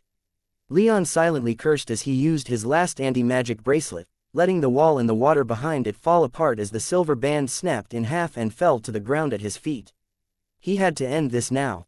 His blood boiled with the need to end the pirate, to bring a bloody end to this tiny creature that had challenged his position, his power, to rake his claws through Jorman's flesh and eviscerate his internal organs, to fill his body with fire and lightning and burn him until not even ash remained. This was his last chance to do that. With no more anti-magic bracelets, he no longer had an effective counter to all the water that Jorman could call upon. The storm around them filled Leon with power, but with such a deep lake at his beck and call, Jorman was completely in his element. Leon threw aside all caution and charged Jorman as the water wall dissolved. His golden eyes were wild, his teeth bared behind his helmet, his body so flush with power that he seemed to shine brighter than even the lightning bolts that were striking the top of the crater walls. As the storm filled him with power and purpose, Leon even began to feel like his power was the cause of this storm, like it was his power that was causing it to rage and so violently twist the ocean. As he charged, for just a moment, Leon saw a vision of himself high above the clouds, the Lord of the Sky, the King of the Heavens, just as his monoglyph claimed he would one day be. But he wasn't himself. His body was much larger, covered in feathers that sparkled with lightning. He looked almost identical to the thunderbird in her avian form, just with a few harsher lines to mark him as a male of that species. It was intoxicating. For just that moment, Leon felt what it must have been like to be the thunderbird at the height of her power, when even the weather was at her beck and call. When she was equal to gods. And then, as Jorman smiled and swung his hammer with speed that seemed to Leon to be far more than he'd previously shown himself capable of, the vision shattered. The massive head of the bronze hammer struck Leon's unarmored stomach as he closed to within striking distance of the pirate. Leon felt his bones shatter and his internal organs immediately bruise. All the air was driven from his lungs, and he was hurled back like a ragdoll, pain filling his mind as all the power of the storm suddenly fled from his body. Leon hit the ground, gasping for air as the pain drained his body of energy. He could do nothing except watch through the gloom as Jorman slowly walked toward him, the sly smile of a man who'd never once lost control of the situation adorning his face, the pouring rain parting around him as if he were maintaining an invisible shield. Jorman loomed over Leon, paused just long enough to ensure that Leon could see his grinning face, and then raised his hammer. In that last moment, Leon saw that Jorman's eyes had started to glow a gentle white, and his aura had drastically changed, as if he'd suddenly tapped into an unknown reserve of power. Leon had only just enough time to wonder if this was the end, and for a spike of white-hot fear to lance through his mind before Jorman brought the hammer down upon his helmeted head and everything went dark. Chapter 589. The final sacrifice. Blood pounded in his head like a hammer against an anvil, and the darkness that enveloped his mind was the oppressive sort. Leon had no idea where he was or what he was doing. He could barely even remember what it was he'd been doing last. All he could see or feel was the darkness, and the blood madly pumping in his veins. Despite this, he felt rather calm. Whatever had been going on before he'd come to this place had left him mentally and physically exhausted, and the darkness, however much it weighed upon his body and mind, was at least peaceful. But such things could never last. At some indeterminate point, Leon took note of a strange red-orange light shining in that darkness, and of a few licks of black flame surrounding it, and suddenly he became aware of himself again. He was laying down on his side, his hands tied behind his back, his head pounding with pain, his ears lightly ringing. He felt like he'd just been eaten alive and somehow passed intact through the digestive tract of whatever creature had done it. He could barely muster the energy to crack open his eyes, let alone make any noise or try to move. His first instinct to try and solve this problem was to summon his power. With a little bit of lighting surging through his muscles, he was sure he would start to feel better. But his power didn't respond to his call. His limbs remained leaden, and his mind remained clouded by pain and fatigue. It was a slow build-up, but the longer he stayed that way, the more panicked Leon became. His breathing rate slowly began to build with that panic, as did his heart rate. Finally, after calling upon every ounce of physical energy he could muster, Leon began to struggle against his bindings and tried to sit up. He found that it was only his hands that were bound, and that the rest of his body was free, but as he began to force himself to sit up with every ounce of grit he possessed, his heart sank and a lance of fury raced through his mind as a familiar voice called out, "Whoa there, Leon, don't go struggling too much. You'll slip and fall before we've had a chance to talk." The voice was Jorman's. The man's smooth tones alone had Leon nearly chomping at the bit to rise and fight, but it was an almost entirely mental reaction, for his body was still as devoid of energy as it had been before the pirate spoke. Leon slowly forced his eyes open until he could properly see his surroundings. His attempts to project his magic senses went about as well as his attempts to summon the rest of his power, so he was now entirely reliant on his more mundane senses. When he fully opened his eyes, he found that he was lying in a rather simple circular chamber made entirely of black volcanic stone. The only entrance and exit that was immediately apparent was a staircase that he was in no position to see the end of, while more concerningly, only a couple of feet behind him was a huge circular pit in the stone floor, so deep that the bottom was lost in darkness.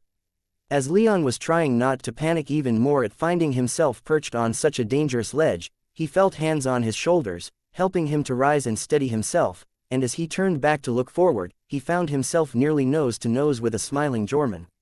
There were many things that Leon wanted to say, and few of them were particularly pleasant.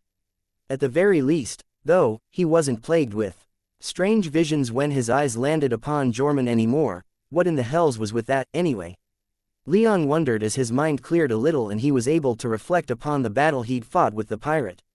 He had many questions, but chief among them was what in the hells had gotten into his head that made him think attacking the pirate as he'd done was a good idea.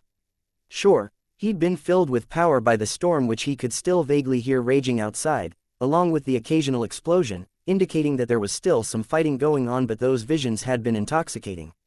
What most concerned Leon was that his mental defenses had remained up since the fight had begun, and his body had been nearly always full of the lightning he'd inherited from the Thunderbird.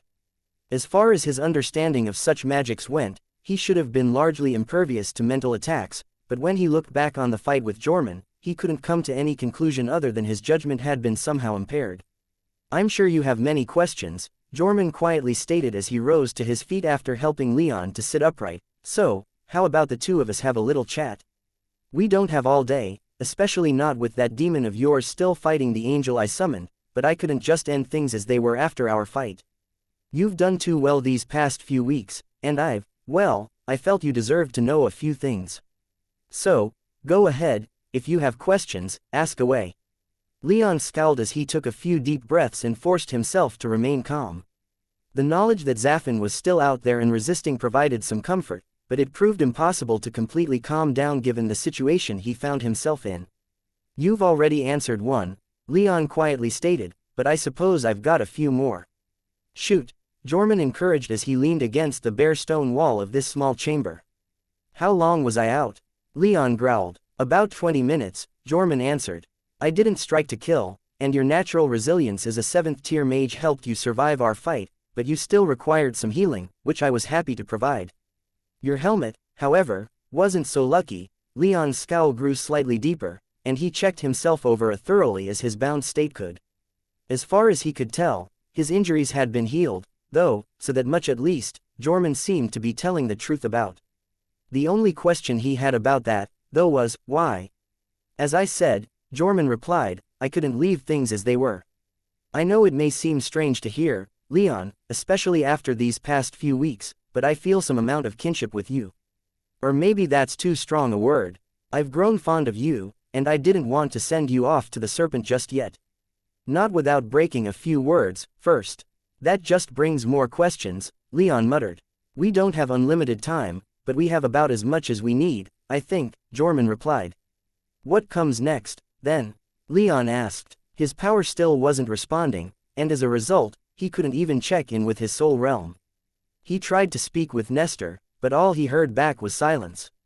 He guessed it was a result of enchantments within his bindings somehow disrupting his connection with his soul realm, which also meant that he couldn't feel his connection with Maya, either. No Nestor, no Maya, no Zafin. For the first time in a long time, Leon was truly alone. Once we're finished here, I'm going to jump down this pit, Jorman matter-of-factly stated. You're going to come with me. You, with your blood, are the final key to me receiving all the power that has been denied me my entire life. That my ancestors were denied for their entire lives. When I give us over to the serpent, I honestly can't say what'll happen to you, but I shall be lifted high as a new god, with all the powers of my blood awakened.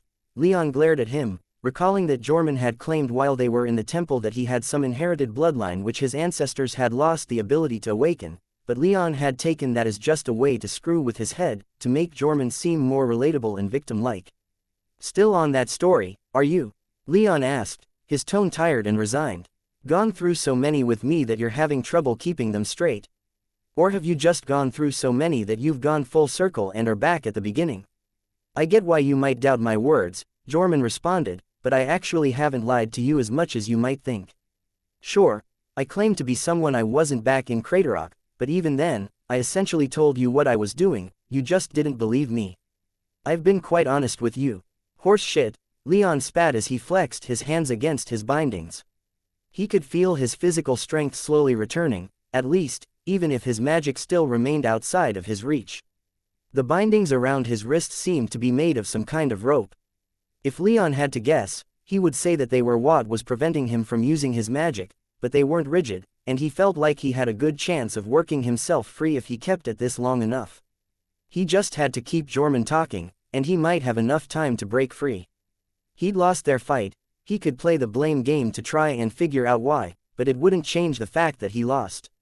As his eyes drifted back toward the pit not too far behind him, Leon knew that he couldn't afford to lose again.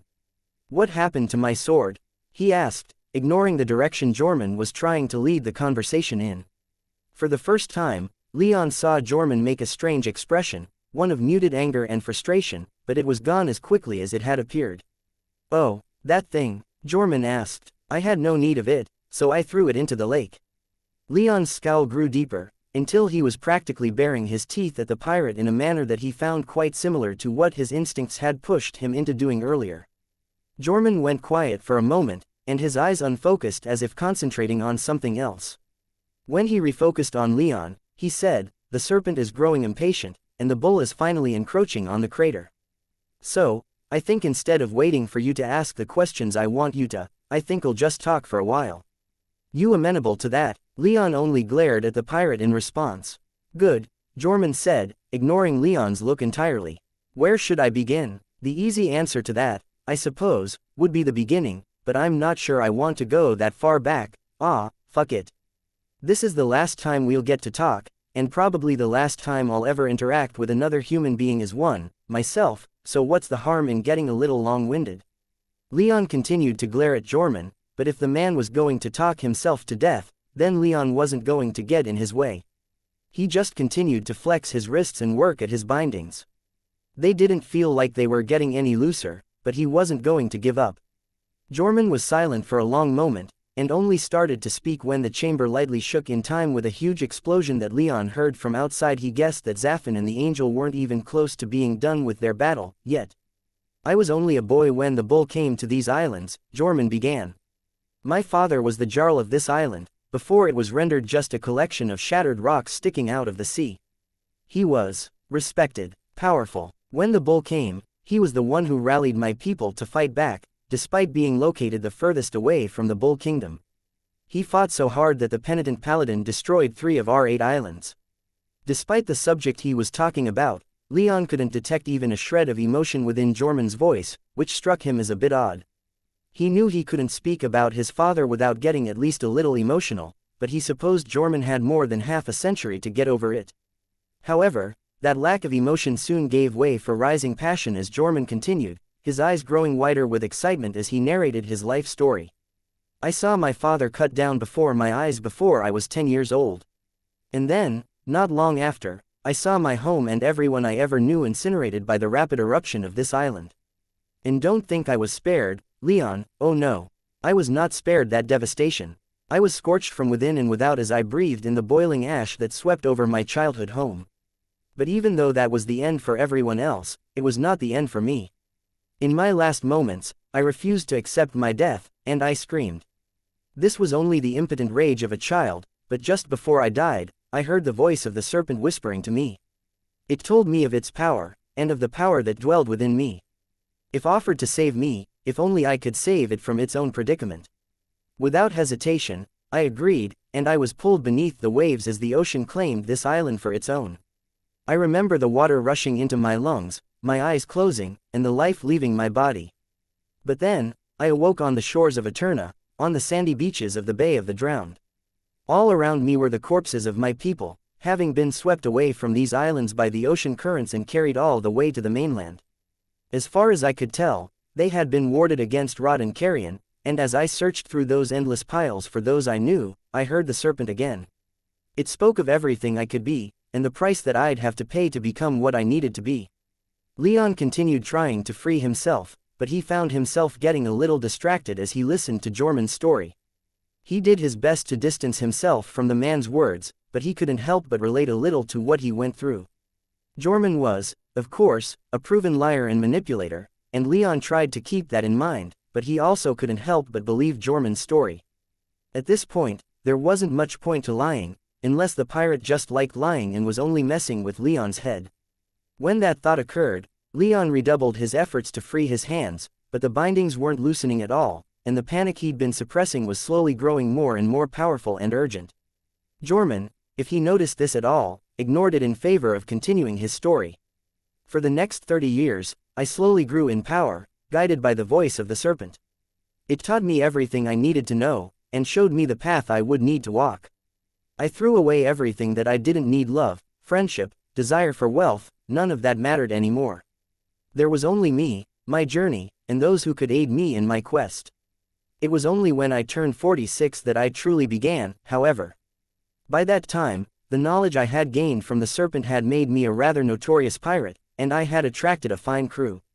Most of these people I'd chosen to sail with me not because they were strong, but because they were naive enough to believe me when I told them I could make them the lords of this plane. They followed me because I spoke for the serpent, and they believed that the serpent would reward them for their service. Jorman paused, ignoring Leon's look of muted disgust. Leon wasn't too fond of people, but even he was extremely put off by how Jorman was describing those people who had just died for him. I suppose it's for the best that they didn't live to see me rise, Jorman whispered with a faint smile on his face. Though, I did prime them to expect a serpent to rise from this place. If I succeeded, they would have believed me to be that serpent. It would have been quite entertaining to witness them ever realize the truth, I suppose, but this way is definitely cleaner. My crew is all dead, so there's no need for me to worry about them. Anyway, I believe I told you of that vampire who spoke to me, yes? Leon slowly nodded, not really wanting to engage with Jorman, but wanting him to continue, anyway. Lie or not, he had to admit that he was fascinated with what Jorman was saying. When I completed the raid that they'd hired me for, that vampire and the rest of his disgusting ilk gave me a long list of those on this plane who bore some kind of power within their blood. These people were the key to my plans. For some reason, the seals that I needed to undo keeping the serpent within its prison only respond to the blood of those descended from ascended or divine beasts. With that list of people, I got to work. I hunted them all down and brought them to where the seals were located. I sacrificed them to the serpent, using their blood to break the fetters that bound it. And when I sacrificed Octavius, the last of these fetters was broken. Leon couldn't but ask, I thought you were going to be the serpent. Why speak of the serpent you follow and then say that you, yourself, are going to be the serpent? What, are you planning on usurping it? Jorman smiled and shook his head. No, not at all. The serpent below wishes to be free, and in return, it will help me to awaken the power in my own blood. What kind of creature do you think I'm directly descended from? Leon immediately answered, a great horned serpent. Right in one, Jorman quietly affirmed as a mad smile slowly spread across his face. I don't know if the thing below is really a serpent or not, and honestly, I don't really care. It presents itself as such, so I call it the serpent. It won't stick around once it's free, this place is far too weak for it to bother with. Instead, it will leave, and I shall rise as the serpent that I told my people of. And once I've had my fill of everything I've denied myself, once my power has grown far beyond that of this plane, I will move on to others. Only once I've consumed all the power in this universe will I rest. For such a bold and utterly mad statement, Jormungand spoke calmly and with a serenity that struck Leon as almost more unsettling than if he were dramatically pontificating to Leon what his grand plans were. If anything, it made Leon think that Jormungand was at least marginally more capable of achieving that goal. You know, Leon, Jormungand said, I never expected to run into someone from the Bull Kingdom that I could identify even a little bit with. But here we are, you, with your power, dying to awaken the dormant power within me. I expected so much less from the Bull Kingdom, some older, more experienced paladin, maybe even penitent himself coming to these islands to finish what he did so many years ago. But instead, they sent me, you, and I'm so grateful for it. Jormungand crouched down next to Leon, laid a hand on his shoulder, and looked him in the eye. The chamber shook with another massive explosion from outside, but Jormungand didn't even blink. I apologize for rambling. I hope you don't think less of me for needing all of this. I have to admit that standing upon the precipice of my destiny has me feeling more than a little nervous, and having someone to talk to that I don't have to lie to is surprisingly liberating. I think I'm ready, now. What do you say, Leon? Shall we get on with this? I think this plane has waited for its new god long enough. Leon's eyes widened as Jormungand began to push him backward. He abandoned all caution and put all of his strength into trying to free himself. Jormungand only quietly chuckled as Leon failed to get his hands free of the anti-magic bindings. Those I looted from the Sunlit Empire, the pirate said, pausing only long enough to speak those words. I'm afraid they're unbreakable unless you've achieved apotheosis. You'll die with your hands tied behind your back. Such is the way of things, I'm afraid. And then Jormungand pushed Leon into the pit. Leon felt a sudden and terrifying sense of weightlessness and he toppled backward. He was descended from the Thunderbird and the Great Black Dragon, two beings of the sky, so a sudden and uncontrollable fall was one of the most terrifying things he'd ever felt. Chapter 590, Serpent Ascendant. The pit was impossibly deep. Down and down it went, for miles and miles, so far that it seemed like that if they dropped any further, then Leon and Jormungand would fall right out of the underside of the plane and into the void. For Jormungand, this was one of the most exhilarating and terrifying moments of his life. The culmination of everything he'd worked for over the past 50 years, to finally achieve the power he'd so coveted, and to face a future without that obligation to the serpent hanging over his head. When he started that conversation with Leon, he hadn't lied when he told the younger man that he wanted to talk to honor how well Leon had fought against him. Jormungand had never anticipated having none of his followers remaining when he finally ascended to divinity, but it wasn't the only reason he stopped to talk. When faced with the completion of his goals, he found that he'd needed some minutes to work up the nerve to take that last step, to finally plunge into that darkness and give himself over to the serpent completely. He wasn't nearly as devoted to the serpent as he'd made it seem whenever he spoke with his crew, or with Leon, or anyone else. He wasn't blind to the risks involved. He was the one running around the world undoing the seals holding the serpent in place, but the serpent still held far more power in their relationship, and the pirate couldn't help but fear that now, at the very end of his journey, the serpent might renege on their contract, killing him now that he was no longer useful. That fear only grew the further he and Leon fell into that abyssal pit. They fell for a long time, occasionally slamming and scraping against the stone walls. The sounds of battle faded away, as did the meager light at the top of the pit, until all that surrounded them was the dark. At some point during the fall, he realized that Leon had vanished from beside him, and for that Jormungand had felt some amount of jealousy. It seemed the serpent wanted the boy first, but eventually the dark claimed him, too. The last thing that went through his mind before he felt an eldritch power wrap itself around his mind and force him into unconsciousness was the fear that he might never wake again, fire and tremors. The ground shattering beneath his feet.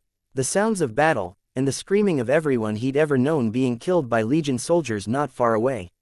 His own desperate, silent pleas for anyone to help him survive and live through this calamity. Finally, at the end, the image of a great serpent, miles long, with a single curved horn protruding from its forehead, breaking through everything else, until it was all he could see. It fixed him in its merciless gaze, its emotions completely unreadable upon its reptilian face, but as the dream faded and Jormungand slowly came back to consciousness, he was left with the impression of gratitude, amusement, and fatherly pride. The first thing the pirate did upon awakening was to project his magic senses. He was no longer falling, but instead found himself lying face up upon nearly perfectly smooth black volcanic stone.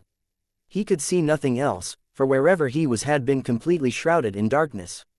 He could perceive the floor for about 20 feet, and then everything faded away into the abyss. He had no idea how long it had been since he'd descended into the pit with Leon, nor how long he'd been unconscious. The younger man was nowhere to be seen, but given where he was, Jorman could only guess that he had been drawn by the serpent into some pocket space. What happened to Leon, he couldn't even fathom a guess. Without much warning, the quiet sound of slithering began to build up in the back of his mind, so slowly and quietly that he couldn't say when it started. A moment after he became aware of it, he heard the familiar hissing in his ear from the serpent. "You doubted me, did you not?" Jorman sighed, but he was done lying, not to mention he didn't think he could fool the god that had saved him so long ago, whose presence within his mind had been a near constant for almost his entire life. "I did," the pirate admitted with a smile, knowing that no matter what was done was done. It wasn't intentional, just fear. The serpent hissed incomprehensibly for a second or two, then whispered, "An understandable reaction for one in your position, but I fulfill my promises." Jorman's smile widened, and he began to sit up. Then, "Prepare yourself," the serpent hissed. "The blood of your line has laid dormant for a very long while, and to awaken it will be no small task, but you have spilled so much blood for me that I am replete with power, more than enough to fulfill my obligations. Fear not, young human, for I always make my promises in good faith, without thought to twist them for sadistic purposes." As the serpent spoke, Jorman could feel himself calming down, even though the slight hint of suspicion and fear never left the back of his mind. However, as he sat up a little straight, the total darkness that surrounded him began to fall away like receding fog, and he found that he sat upon what seemed to be an endless plain of flat stone within a black void. When the serpent stopped speaking, power suddenly filled this space, not brightening it in a physical sense, but nearly blinding Jorman's magic senses with its brilliance. The ground cracked and broke apart, but it quickly became clear that this was purposeful and benevolent. Jorman saw the cracks and tears in the stone forming clearly defined runic patterns, massive in scope to match the tremendous power that was carving them. Jorman recognized few of the runes. He was never much of an enchanter, but given that most writing systems were based at least partially upon the modern runes, he could usually recognize at least some of the runes used by enchanters. These runes, however, were clearly much older and more ornate, and they hummed with power and caused his head to spin if he looked at them for too long. These strange, otherworldly runes, once carved, were then connected to each other with great streams of white light that arced through the air and formed great flowing patterns for dozens of feet above Jorman. Within those streams of light Jorman could see millions of more recognizable modern runes made of light hovering and flowing within. These interconnected runic patterns were immense, almost mind-boggling so, and not just for their scale but for the speed with which they were created, too. And he stood right in the very center of this titanic scheme, the locus upon which all the power of this space turned. One by one, the rune-filled streams of light began to fill the old runes with power, causing them to light up in sequence. "Prepare yourself, human," the serpent whispered into his mind. "With this, your power is awakened, and our bond has been completed. This, I think, will be the last we ever speak to each other." The hissing and slithering in his mind faded, and for a moment, Jorman knew true solitude, something he hadn't experienced since he was but a young boy. It unnerved him more than he would ever admit. How apparent it was now that it was gone, how omnipresent the sound of slithering had been, but what unnerved him more was that he didn't feel any different. The runes glowed, and he could feel the power within the space whirling about him like a cyclone, but he always assumed that he would feel stronger when his power awakened. He felt exactly the same, just as powerful, just as human. His skin began to itch, and he absent-mindedly scratched first his forearm, then his thigh, and then his neck before he realized that something was different. That itch quickly became a searing pain, as if his skin was melting off even though he could see that it wasn't. "Just a side effect of my inherited bloodline awakening," he thought to himself as he fought to remain calm and not to start scratching until he ripped his skin. Nothing to be concerned about. His will didn't last that long, and as his skin burned, he began to madly scratch in a vain attempt to bring himself some relief. However, after a few seconds more, his arms suddenly snapped to his sides as he fell to the ground. He could feel his body shaking as the power around him suddenly began to pour in, filling his every cell with light and darkness. He still had some control over himself, though, and he used every ounce of willpower he possessed to summon the greatest treasures that he'd acquired over his years spent raiding the south. His bronze hammer, stolen from a vault in the great southern city of Argos. His onyx bracelet set with 6 black crystals, all now dull and lightless with his krakens dead. A book he'd pillaged from a sky devil ship as it ferried Titanstone along the coast of their remote island, the cover sealed with magics he had never been able to unravel, keeping the knowledge stored within its pages a perpetual mystery. Whatever was going on within his body, Jormund did not want to lose these three greatest of his treasures. If his soul realm shattered under the colossal weight of the power that was changing him, everything within it would be lost, and while he cared not for the rest of his loot, these three items were irreplaceable. But even as those items left his soul realm and fell to the ground before him, his eyes were glazing over and becoming unfocused as his conscious mind was inundated with pain and new sensations and instincts. His body began to grow in size, his skin and clothing ripping and tearing as his body grew too big for both, while through the tears in his skin could be seen scales that glittered in the abyss like dark emeralds. His internal organs shifted, and while most of them grew, some of them withered and shrank, dissolving into waste as new organs grew in their place. His bones cracked, twisted, fused, and grew into new shapes and configurations, and the only reason Jormund didn't roar in pain from this was because he was already roaring in pain from everything else. His arms and legs twisted upon themselves as his body bent and painfully transformed. Soon enough, his skin was growing around them as the flesh and bone of those limbs were consumed by the rest of his body, leaving him looking like a long dark mass of scaly green flesh. Jormund was unable to see this, however, as his eyes dissolved in their sockets and his mind was too shattered by pain to project his magic senses.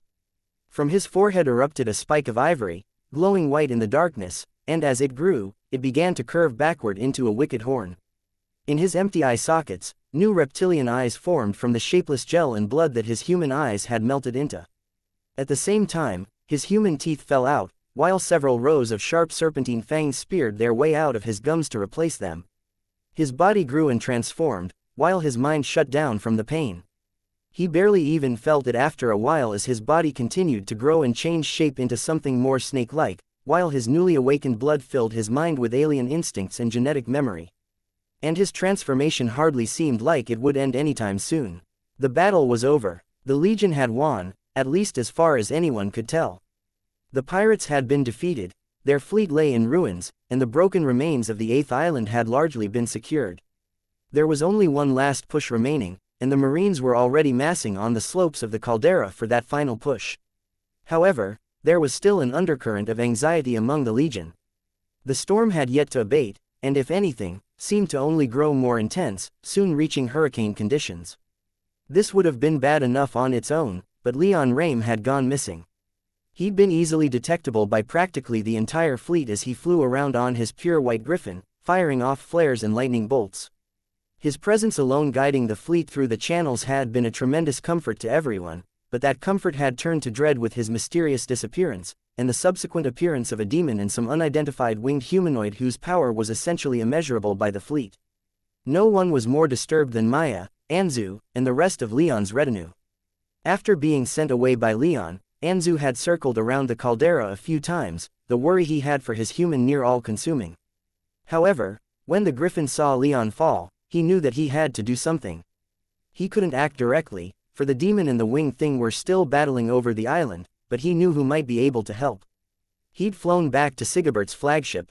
There, he found Leon's mate, Maya, staring at the walls of the crater with a look of such worry in her eyes that the griffin just instinctively knew that his worry was hers as well. He ignored everyone else, even as they shouted in surprise as his sudden landing upon the deck, and ran to Maya. The river nymph didn't miss a beat, quickly jumping onto his back and glaring a challenge at anyone who protested. Once she was secured into his harness, Anzu took off with great force, the wind and rain of the storm having barely any effect on him with the worry he had for his human pushing him onward. On his back, Maya continued to stare at the crater, unable to see what was happening there even with her magic senses. It was like everything within had suddenly become warded against magic senses as soon as that pirate conjured the winged humanoid. Once Anzu climbed high enough, however, Maya was able to physically see down into the caldera, and took in the sight of the obliterated structure at the center of the island in the lake, as well as the conspicuous lack of Leon or Jormund. Wordlessly, she urged Anzu onward, though the griffin needed no urging. With her power, his confidence had been greatly bolstered, and not even the demon and the angel continuing to battle high up in the clouds would deter him from getting closer. They were going to find Leon and bring him home, no matter what. As Anzu sped forward, Cutting through the wind and rain with prodigious speed, Maya tried again and again to connect with Leon through their soul realms. She'd been doing this ever since he went silent following the destruction of the pirate's primary ship. However, she received no response. She didn't think he was dead, but she wasn't sure what she'd feel if he were. She couldn't sense him, and as a result, she felt like a piece of her was missing. Unfortunately, she'd been unable to leave Sigebert's flagship before Anzu returned. The seas here felt wrong, and that feeling was only growing more intense as the storm raged on. Even with all of her power, she couldn't overcome the fear that these waters gave her, nor the idea that if she were to dive in and become one with the water here, she'd be lost forever.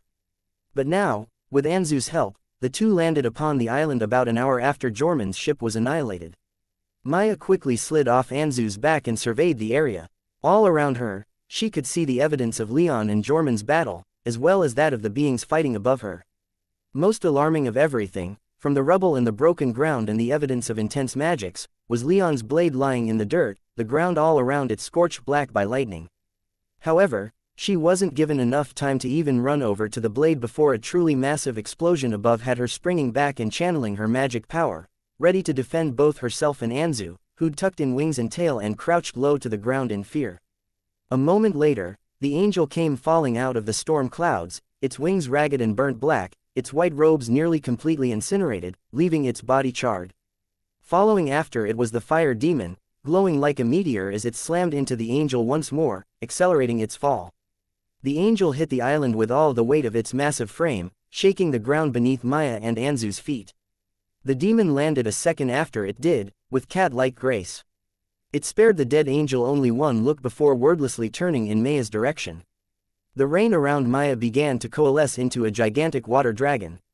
She could sense that this demon had roughly 8th tier power, so they should about evenly matched.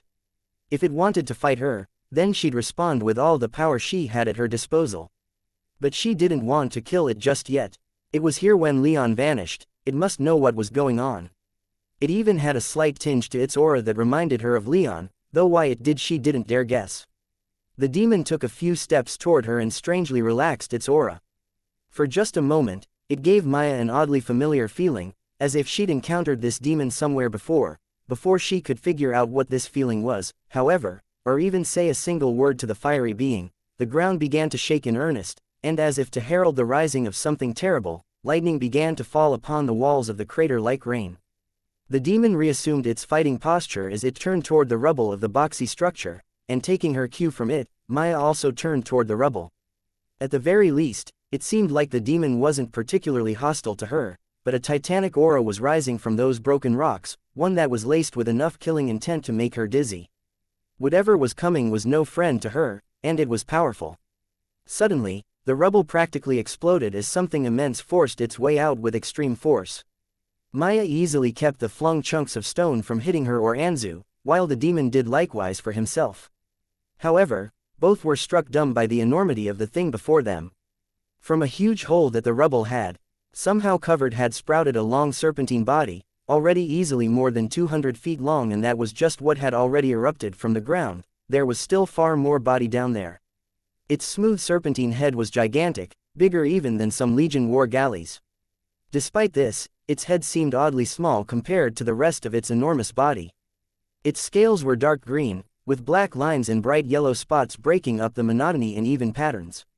From its brow sprouted a massive horn that curved backward and that glowed with tremendous magical power, enough to put more than enough fear into Maya that her hands began to shake. The sclera of its eyes were a duller yellow compared to its spots, while its pupils were the deepest midnight black. It roared in primal rage as it burst out into the storm, the wind whipping around it and covering it in rain. Its mouth was filled with altogether far too many massive teeth, each more than twice the size of the average young adult, while its aura towered over that of Maya and the demon. Maya sprang back to Anzu, recognizing that this thing was not friendly, not with the sheer quantity of killing intent pouring from its form. But before she could reach the griffin, the titanic snake's body came crashing down not too far away. The demon had to leap out of the way as the snake crushed the body of the angel beneath its enormity. The snake then slowly turned its eyes in the direction of Maya and the demon, the twin orbs glittering with malice and hatred, its fangs bared, its long forked tongue rapidly darting out to taste the air. Without hesitation, Maya sent her water dragon forward to buy some time. Her watery construct was large by her standards, but was still utterly dwarfed by this serpent, while the demon conjured a great orange fireball in its hand and hurled it at the serpent. With but a flash of its eyes. Chapter 591. The bull and the serpent. Maya silently roared in frustration as this gargantuan horned serpent shrugged off everything she could throw at it. Every water dragon was torn apart by the serpent's own water magic, one even having been completely stolen from her as it was invaded by the serpent's magic power, then frozen in place in an insulting testament to her loss. After less than a minute, it had become clear enough to Maya that even with the assistance of the fire demon, battling this creature on the ground was not going to work. So, she quit the field and retreated to Anzu, who carried her into the air. From the sky, she had rained her magic down upon the massive serpent as it slowly slid its colossal body out of the ground. The demon seemed to come to the same conclusion as she did, for only a few seconds after she'd taken back to the skies with Anzu, yellow fire began to burn along its calves and shoulders, the latter of which almost appearing like stubby, vestigial wings. However, that fire seemed to carry a great deal of force, as the demon rose into the air with seeming ease and an obviously fine degree of control. It even had more than enough control to launch great lances of flame out of its arms at the serpent, scoring its flesh but inflicting barely any discernible damage. Whatever this thing was, wherever it had come from, it was terribly powerful, and its body was extraordinarily tough. Its hide was thick and its body was strong, more than enough that it could concentrate on slithering its gargantuan form out of the ground. Even as Maya and the fire demon hit it from all sides, neither holding anything back as they launched the greatest of their magics at the monster. Water dragons conjured from the lake, and flocks of bat-like wyverns formed of rainwater circled around Maya, diving in at the serpent whenever she saw an opening. The demon, meanwhile, took a more active approach, darting in and hitting the serpent's head with hellish dark red flame with abandon, only dodging out of the way when the serpent retaliated with great blades of water assembled from the rain that continued to pour. It became clear enough to Maya from the sheer fact that neither her power, nor that of the demon, seemed to be harming the serpent that it was time to go. Finding Leon was still the most important task in her mind, but that wasn't going to happen with this colossal serpent set loose upon the islands. With little fanfare, she stroked Anzu's feathers and the griffin unashamedly started to fly away from the battle. Neither of them gave the demon much thought. They were unsure of its allegiances, and at the moment, if it was hostile to the serpent, then all the better. That would give them more time to prepare some kind of answer for that monster. They didn't get far before the lake that filled the crater began to roil and churn, and a terrifying spike of magic power had Maya staring over her shoulder in fear. The serpent had largely ignored the demon's attempts to halt it, and after pulling its entire massive form out of the hole it had crawled through, it had slipped down into the lake. The demon now stood upon the shore of the island, impotently hurling fireballs at the serpent as it vanished beneath the waves. However, the lake wasn't growing more energetic simply because the serpent had gone for a swim, but rather because it was doing something down there, but what that was, Maya couldn't be sure. All she could tell was that whatever it was doing, it was using more power than she'd ever seen one single being use at any one point. She wasn't even sure if her mother's power could compare to what this serpent was wielding. At first, all of the power that the serpent was pouring into the lake just made it choppy and agitated, but as the waves grew larger and more violent, all of the water in the lake began to move in a counterclockwise direction around the central island. Only a few seconds after the lake started to spin, the rain and the clouds above started to do likewise, creating something of a watery vortex around the crater that Maya and Anzu only just managed to fly beyond before the wind speeds trapped them within. Within that vortex, the storm raged on even fiercer, and given how wrathful it was outside of the crater, that was quite remarkable. Maya, unsure of what was happening, stopped messing around and immediately urged Anzu on toward Sigebert's flagship. Behind her, even with the howling wind drowning out nearly all other sound, she heard a titanic crack. She didn't spare even a single second to look back and see what had just happened. The wind picked up as Anzu carried her away from the crate, rushing back toward the crater almost as if some great eldritch thing were inhaling, filling their lungs with all the world's air. The rain outside the crater gradually stopped over the course of several minutes, but at the same time, the great vortex that the serpent had called forth expanded out to the crater walls. The black storm clouds descended from the sky, shrouding the crater from view. The clouds about the shattered island then darkened even further, plunging the entire archipelago into near-night conditions, with the only lights around being the lights of Legion ships, the burning pirate ships, and the occasional flash of dark red light as the demon continued to try to battle the great serpent within the crater, to what Maya could see with her magic senses as quite limited effect. When Anzu landed upon the deck of Sigebert's flagship several minutes later, Maya found it in quite a state along with the entire Legion fleet. The mighty fleet had been reduced to a little more than half of its full strength, but that was still quite a considerable number of ships, most of which had either come into the channel directly encircling the crater or were spread across several other key locations around the archipelago, locking it down against more mundane threats. And all of these ships were in relative chaos with all that was now happening. They seemed caught between retreating further from the crater, the source of all this strangeness, or stalwartly soldiering on until their mission had been concluded. The sailors on the flagship's deck embodied this cautious and quietly terrified indecisiveness as they went about their duties on the still slick deck, some manning the flame lances and training them vaguely in the direction of the crater, while others had set about preparing the ship to flee. Naiad, Gaius called out as Maya slid off the back of Anzu and rejoined the rest of Leon's retinue. "Did you find Leon?" the young knight asked in a slight panic. Beside him was a fifth-tier mage dressed in Legion colors, one of the higher-ranked members of the fleet, Maya presumed, though she'd hardly paid enough attention to such small fry to recognize her at a glance. "No," Maya succinctly replied before quickly explaining everything that had happened in as few words as possible. Gaius almost physically reeled from her story of the demon, angel, and serpent. The entire fleet knew of the former too, of course, since they'd fought in the air and had been none too subtle, but it was another thing entirely to hear firsthand of their power. Her relaying of the serpent was of more concern, though, as the Legion knight ran off to report to Sigebert as soon as Maya was finished explaining what had happened. "Shit!" Marcus exclaimed. He and the others had been listening in, and Maya had included them in her short story. Marcus glanced at the vortex of swirling black clouds that had engulfed the crater, barely visible in the storm as it was only by the lights of the Legion ships encircling it. "You can say that again," Alcander added. "I feel useless. How are we supposed to fight against something like this? We might have to get below deck and help out wherever we can," Alex said. "I still have some of Leon's explosive arrows, but if even Naiad couldn't scratch that thing, then I have no idea what I can do." As she spoke, a great wave of magic power washed over the entire island, sending the water beneath them into turmoil.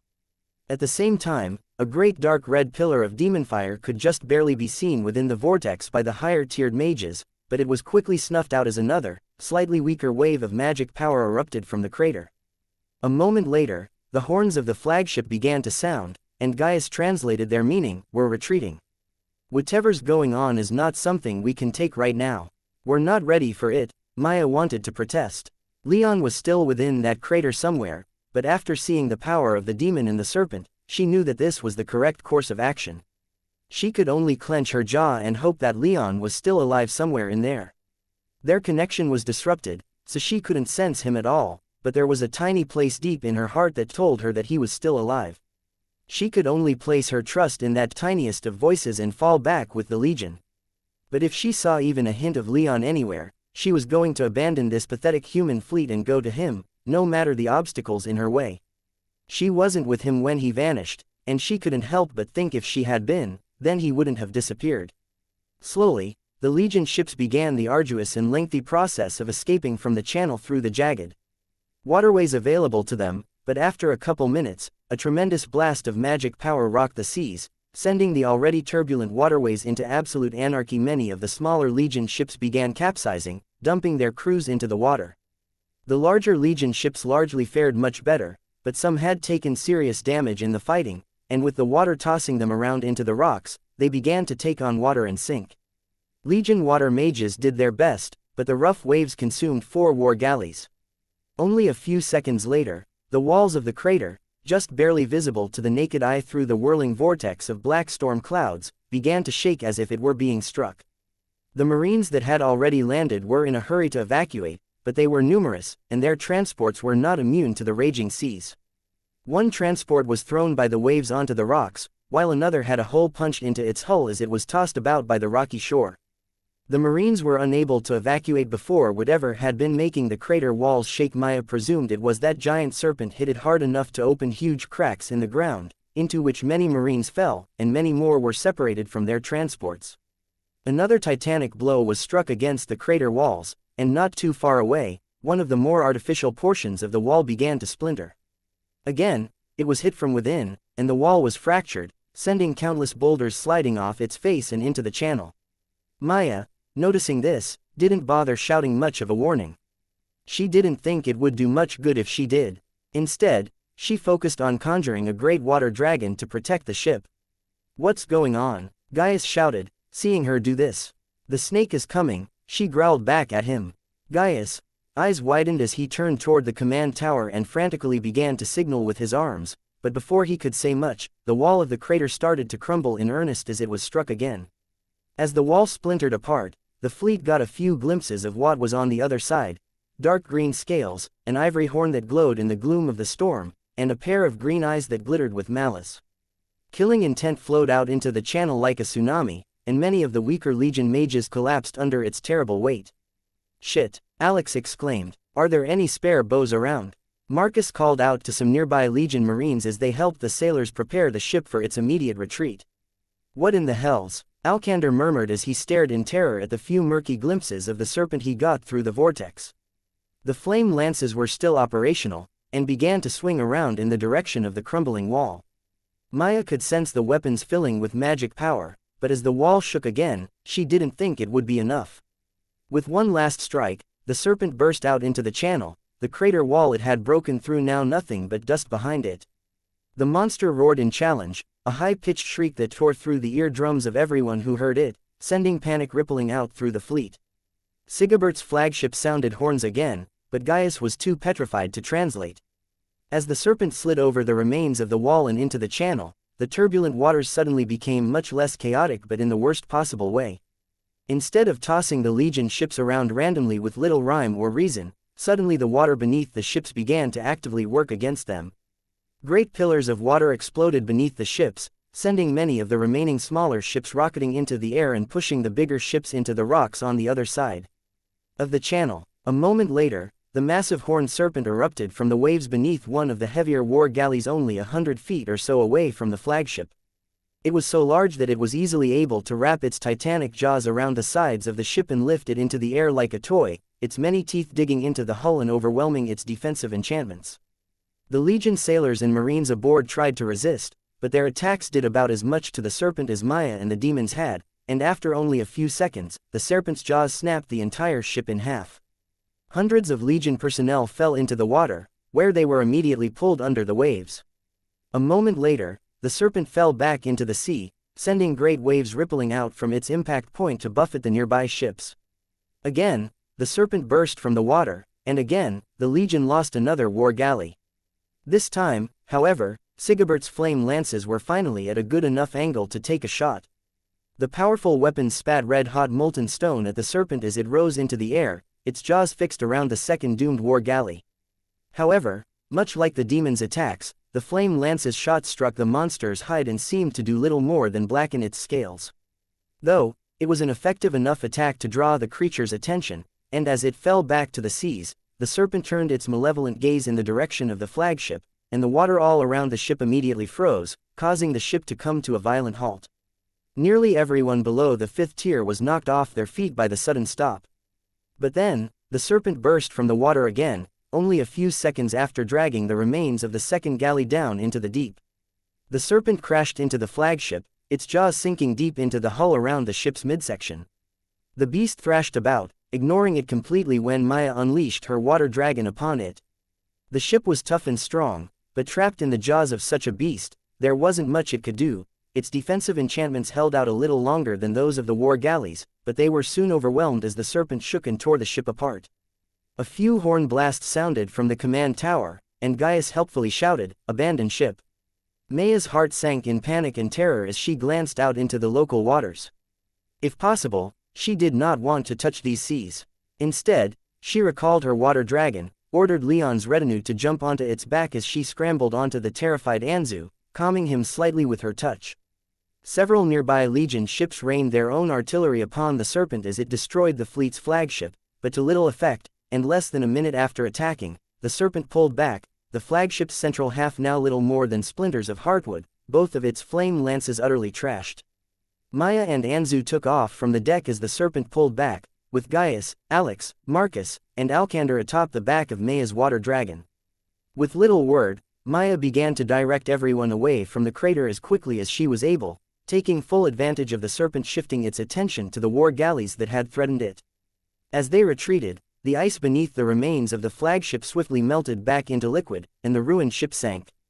How much of the crew survived? Maya couldn't say. She couldn't see Sigebert among those in the sea, and even if she could, many of them were being dragged under the ship by the currents in the wake of the ship's sinking, while others were being submerged by the immense waves kicked up by the storm. None managed to return to the surface, as far as Maya could tell. And with every second that passed by, more ships joined their flagship beneath the waves as the serpent ran over the fleet, unstoppable in its power and unrelenting in its fury. Chapter 592, Below the Isle's Gentleness. Calmness. He was wrapped in something soft and light, in a place that was absent judgment. A place of rest, where he didn't have to worry about anything else. A place where he didn't have to face the world, where he didn't have to own up to his mistakes, where he didn't have to face the consequences of his own weakness, or to feel shame for his failures. It was a place where he didn't even have to open his eyes. He could just lay there, unmoving, doing nothing more than existing. Floating in an ocean of quiet darkness, where none could see him or speak to him or hear his words if he even cared to speak. But slowly, something began to nibble at the edges of his consciousness, some dull thumping sound in the back of his head, irregular and insistent. And it was growing louder in tandem with how conscious he was becoming of it. The more attention he paid it, the more insistent it was becoming. But the dark called to him, promising him that he could lay down his sword, shrug off the unwanted weight of his lineage, and relieve the burden of being the last of his clan. He wanted nothing more than to immerse himself in that darkness, where he wouldn't have to think about pirates or serpents or his recent loss or his many other losses. He couldn't, though. He was now too conscious of the thumping in the back of his head, as if someone were knocking on the doors of his mind and shouting for his attention at the same time. The peace was disturbed, and it couldn't be regained. With rising annoyance, Leon sighed and opened his eyes. Or rather, he tried to. His eyelids felt as heavy as bricks, and opening them for any reason seemed almost beyond the limits of his abilities. This finally seemed to strike a chord within him, as his mind latched onto the idea that it shouldn't be this damned hard to wake the hells up. Leon almost instinctively called upon his magic power, and it took him a moment or two of letting it course through his body, filling him with energy and vigor, before he realized that him having access to his power should have been surprising given his situation when last he could remember. Jorman. Leon silently shouted as he bolted upright, his eyes flying open as silver blue lightning rushed through his body and mind, annihilating all the physically debilitating effects that his body had been placed under. Immediately, Leon settled into a powerful fighting stance, though he couldn't see or hear anyone around him. In fact, he couldn't see anything around him. He was in a black void, not unlike the abyss of teleportation tunnels. However, unlike the teleportation tunnels he had experience with, this one seemed oppressive, like it was pressing in on him from all sides. It didn't feel particularly dangerous, more like he was wearing a thick fur coat, or maybe like he'd been covered by a heavy blanket while he slept. Comforting while he'd been on the ground, with his eyes closed, but now something he found more than a little disconcerting. Making him even more disconcerted was the thumping in his head, which had grown a little louder and more insistent now that he was awake. It still sounded like someone was trying to talk to him, but he couldn't make out what they were trying to say. Leon was tempted to call out to this person to see if they could hear him when he spoke out loud, but the oppressiveness of the omnipresent darkness had him holding his tongue. He didn't know what was out there, but he began to feel a creeping suspicion that he wasn't alone out in this darkness. He didn't think it was the person trying to speak with him, though there were quite a few people that person could be, given how many beings were able to speak directly into his mind, but there was definitely a presence surrounding him, observing him, waiting for an opportunity to strike. If he had to point out any particular reason why he felt like this, he'd guess that it had to do with how the darkness around him felt, kind of like some form of magic senses. For the next few minutes, Leon slowly evaluated both his physical condition and his current situation. As far as he could tell, he was physically fine. The bindings that Jorman had placed upon him were gone, so he had use of his magic again. His soul realm still felt distant, though, and he couldn't project his mind into it, so communicating with Nestor, Maya, or the Thunderbird was still out of the question, unfortunately. The last thing he could remember was falling down the pit that Jorman had pushed them into. At some point, Leon had hit something in the dark, something that felt a lot like he'd fallen through a web or thin screen of some sort, and been subsequently put to sleep, but it had been after many seconds of falling. He couldn't say for certain how far he'd fallen even before slipping into the darkness of imposed sleep, let alone after. Wherever he was now, however, did not seem to be underground, exactly. He supposed this place could have been anywhere, just filled with this strange darkness, but he felt it was more likely that at some point, he'd fallen into a teleportation portal. At the very least, he and Jorman appeared to have been separated, for the pirate was nowhere to be seen, and Leon couldn't sense anything with his magic senses other than the darkness magic all around him.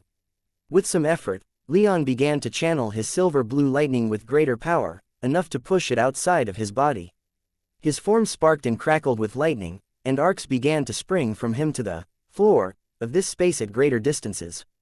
The darkness melted away from his power, but as soon as the lightning vanished, the dark rushed back in to replace it. Leon soon stopped this effort, for it quickly became clear that there was no way he was going to be able to push all of this darkness back with his power alone any more than he would be able to hold back the ocean with nothing more than a paddle. As part of his self-evaluation, Leon made sure to raise his mental defenses. With so much darkness magic around, he couldn't be too sure of what he could perceive even though his body was flooded with the Thunderbird's lightning. Almost as soon as the protective magical shell formed around his brain, oddly enough, the darkness began to recede from him of its own accord. This recession accelerated, and soon enough, revealed a vertical rectangle of light, the exit of this space, Leon presumed about 200 feet away, inviting him by its presence alone. Leon took one last look around, but quickly began to run toward the light. He had no idea what was going on with him, or where he was, how long he'd been out, or what was going on outside. He had to return to the fleet. They were all in danger so long as Jorman was still active. And Jorman was still active, as far as Leon was concerned. The pirate was nowhere to be seen, but until he lay dead at Leon's feet, Leon was going to refuse to believe any of this was over. And with him now in this teleportation tunnel, he had a terrible feeling that not only were things far from being over, they were about to get a lot worse. As Leon stepped into the doorway of light, Jorman's claim that he'd succeeded in his mission rang in his ears, and he prepared himself for possible violence, and let his magic power inundate his body. There was a great flash of light as Leon stepped through the portal, and a moment later, he felt solid ground beneath his boots. He was in a cave, at what appeared to be a dead end. The stone all around him was the same black volcanic stone that he recognized from the Serpentine Isles, so he relaxed just a little bit with the assumption that he hadn't been teleported that far, but he got the sense that he was a great distance below the surface. The stone above him felt heavy, and his ears popped a second after stepping out of the portal. The cave itself appeared completely natural, and possessed no decorations of any kind. There was just a long stone tunnel ahead of him that was angled slightly down, heading deeper into the earth. There was no other way to go, just down, though that didn't stop Leon from taking a few minutes to explore this cave and confirm that there was nothing else around. With some reluctance, Leon began to walk down the tunnel, lightning still dancing across his body as he moved, illuminating the otherwise pitch-black tunnel. Not that Leon, as a 7th-tier mage, needed that light to see. He walked slowly, with great caution at first. However, as he proceeded for seconds, then minutes, and then what seemed like at least an hour, Leon relaxed, letting his magic subside just a bit, though he kept his guard up as much as he could. The tunnel just went on, deeper and deeper into the bones of Eterna. Quietly, another noise began to build up in Leon's ears, eventually cutting through the muffled thumping he could hear in the back of his mind. Except this noise was somehow even stranger than that thumping, for it wasn't something he would have ever expected to hear down here. He heard the distant fluttering of feathered wings. He quickly halted for a moment once he became aware of the noise to recheck his mental defenses, only advancing again once he'd verified that the magic shell around his brain was still intact and that silver blue lightning still coursed through his veins. But he could still hear the flapping of wings, and it was slowly growing louder. For some reason, though, as he walked, the flapping of those wings was pushed out of his mind. It was an important thing, but he didn't even notice it happen. 1 minute, he was concentrating on those wing flaps, and the next, his mind was wandering. After a few seconds of thoughtlessness, Leon blinked in confusion and found his mind turning back to the battle he had with Jorman, displaying it before him in his mind's eye in vivid, almost otherworldly detail. He remembered every strike, every lightning bolt, every potent lick of flame. Most of all, Though, he remembered Jorman moving faster than he'd ever shown himself capable of during the fight to slam the head of that bronze hammer into his stomach.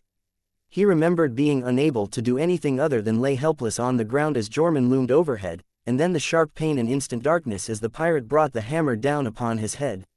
Were it not for Jorman healing him immediately afterward, Leon guessed that probably would have been a fatal blow. He'd lost that fight. Why he started it in the first place, he didn't consider, but every blocked lightning bolt, every missed strike, Leon could remember all of it in crushing detail. Every mistake he'd made during the fight ran through his head, highlighting his weakness and his inability to stand against Jorman. A scowl formed upon Leon's face as he relived this loss, and soon enough, he found his mind turning even farther back, to his fight with Nestor. The dead man had made an absolute fool out of him, and just the memory of lying helpless in the dirt of his own soul realm, unable to move as Nestor piloted his physical body around, filled him with shame, depression, and fury. Leon had to fight the powerful urge to smash something. The only things around were the floor, the walls, and the ceiling, and striking any of them with cathartic force would likely bring the entire tunnel collapsing down upon him. Rage and humiliation and 100 other similar emotions filled Leon's body, but not for long. All were eventually replaced with shame in himself for getting himself into those situations, and in his power and skill for being unable to stop these men when the time came. That he was still alive was a miracle that he could not claim credit for. His recollections didn't end there. He'd lost many times, and each and every time he'd ever lost ran through his mind. His meeting with Maya, his battle with the 7th tier Talfar vampire, Bran, his duel with Hakon Firebeard. His left arm ached as he thought about the battle with Amon's 7th tier vampire, when he'd had to call upon the power of Zafin just to survive. He remembered every time Trajan knocked him down in a sparring session, every loss he ever suffered to Valeria while they were at the Knight Academy, and his defeat at the hands of the alliance of trainees that had assembled against his Snow Lions. Finally, every time his father had beaten him during their training. Every time, and there were many, easily more than 1,000. He recalled each and every time his father broke his guard or parried and riposted, or struck when Leon's guard was down. Each loss was a lesson, but each one brought more and more red to Leon's cheeks as they were paraded before his mind's eye, and the shame in himself and his power grew. And then, he heard a voice. This was not one that ran through his mind, but rather one that echoed through the tunnel, clear as crystal even as distant as it was. Smooth, yet resonant, rather masculine, but with an undercurrent of femininity. Above all, inhuman. This is what you are, the voice said, barely more than a whisper yet perfectly audible to Leon's ears. As the words faded, the image of Jorman over him, his triumphant grin plastered over his face, his hammer raised in the moment before it was brought down. Leon's hands instinctively curled, trying to grasp the sword that was not there for comfort and security. But there was no comfort or security to be had, and all he could do was stop in place and let his magic flow through his body. It did little to help. His heart rate skyrocketed in the wake of that voice's statement, as did his shame. He knew that the voice was speaking to him, and he knew exactly why it was saying these things. Shame overwhelmed his mind, preventing him from thinking clearly or doing anything else save for standing there in the middle of the tunnel, petrified. This is what you are, the voice repeated, and Leon's mind was filled with more images, but these seemed almost prophetic. He saw himself as a slave, broken and battered after his failure to revive his clan. He was dressed in rags, covered in dirt, utterly powerless, with no one left with him. He was so weak, barely able to raise his arm to beg for scraps from his master. He then saw another vision, this time of him triumphant, a golden crown upon his head, and adorned in silver armor, his family at his side. Elise, Maya, and Valeria, all with his children, and Alex, Marcus, Alcander, Gaius, Nestor, Zafin, and a million others, all bowing to him as he sat upon his throne. Only for all of it to fall from his grasp, his inability to rule after his conquest ensuring his downfall at the hands of a man wreathed in and obscured by flame Cameron, Leon instinctively knew. A third vision, he saw himself back in the forest of black and white, 16 once again, running from everything he could sense in the forest.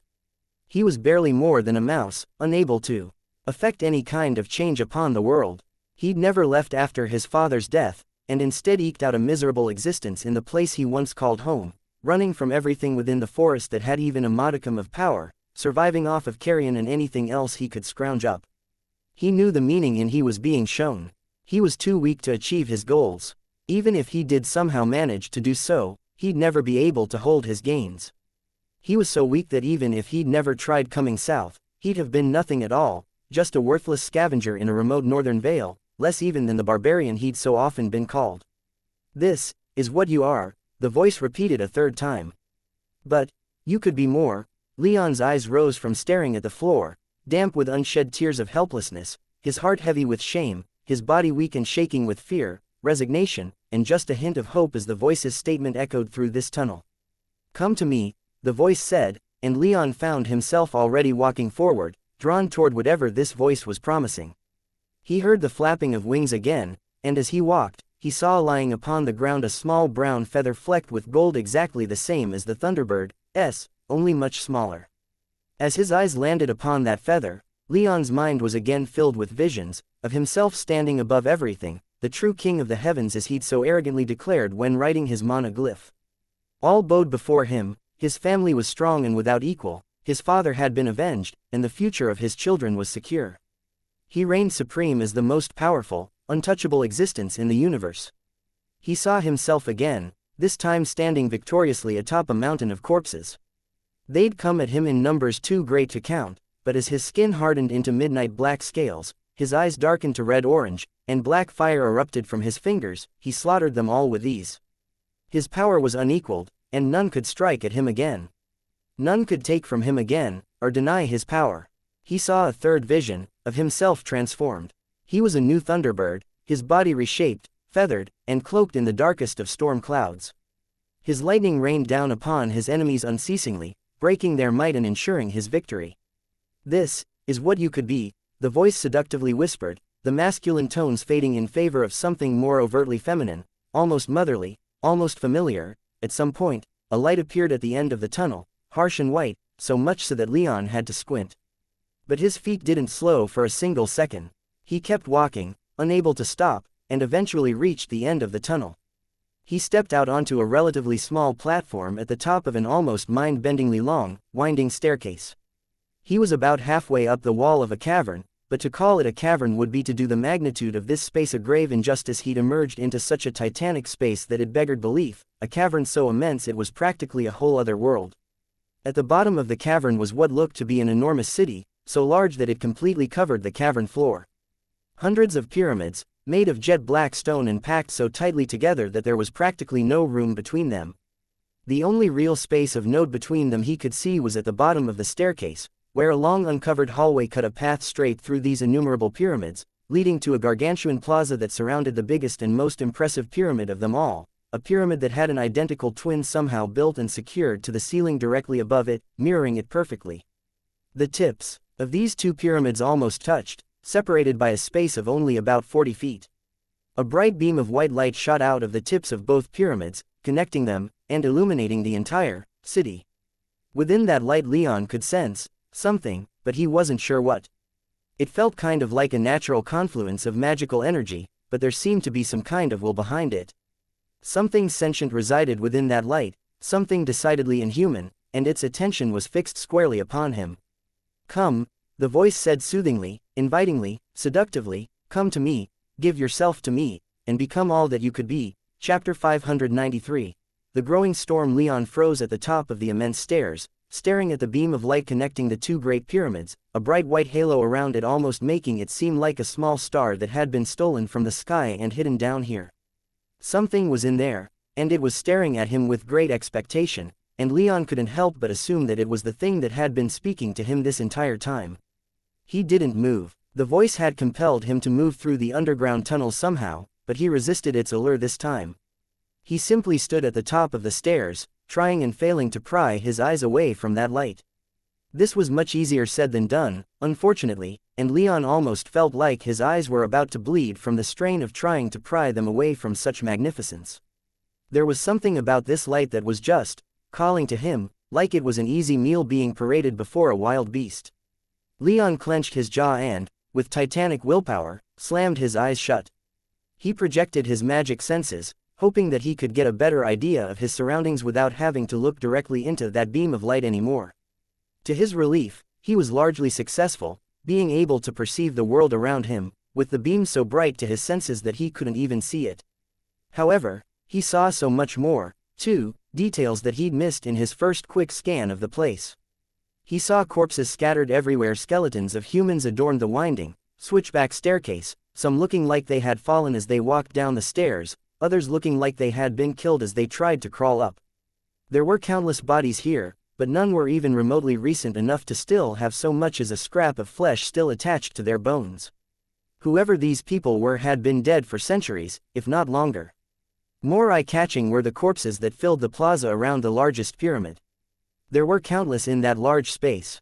Closer to the outer edge, the corpses were smaller, perhaps only 10 feet tall or so. Further in, they grew in size, eventually reaching almost 30 feet tall.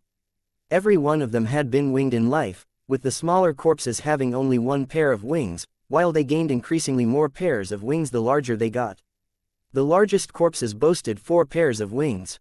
Unlike the human skeletons that adorned the great stairs, which all seemed to have been struck dead in the midst of either ascending or descending the stairs, the corpses of these angels, for after what he'd seen Jorman summon, Leon could not think these skeletal corpses were anything but angels had been laid out, deliberately placed. Interred here, from what he could tell by how their bones were now arranged, their arms had been laid across their chest, while their wings folded to cover their faces. Those with more wings had their lowest pair covering their feet, while those with more than 2 pairs of wings had their remaining wings spread out on the ground. Not a single one had so much as a lick of magic power. Leon had the impression that these corpses had been down here for much longer than the living angel outside might have implied, probably since the end of the primal age, at least. That much tracked with the feel Leon got from the rest of the cavern. The entire place felt ancient, like an ages-old city forgotten and lost to time. But the longer that Leon took to take it all in, the more he realized that this place wasn't as unfamiliar as it first seemed. Maya had described Saren to him, the city of the river nymphs, and its description matched this place nearly perfectly, with the only difference being the sole fact that this place wasn't flooded. Suddenly, as if to try and fix that discrepancy, the beam of light flickered, and the entire gargantuan cavern shook. The ceiling cracked open, and water began spilling into this massive chamber.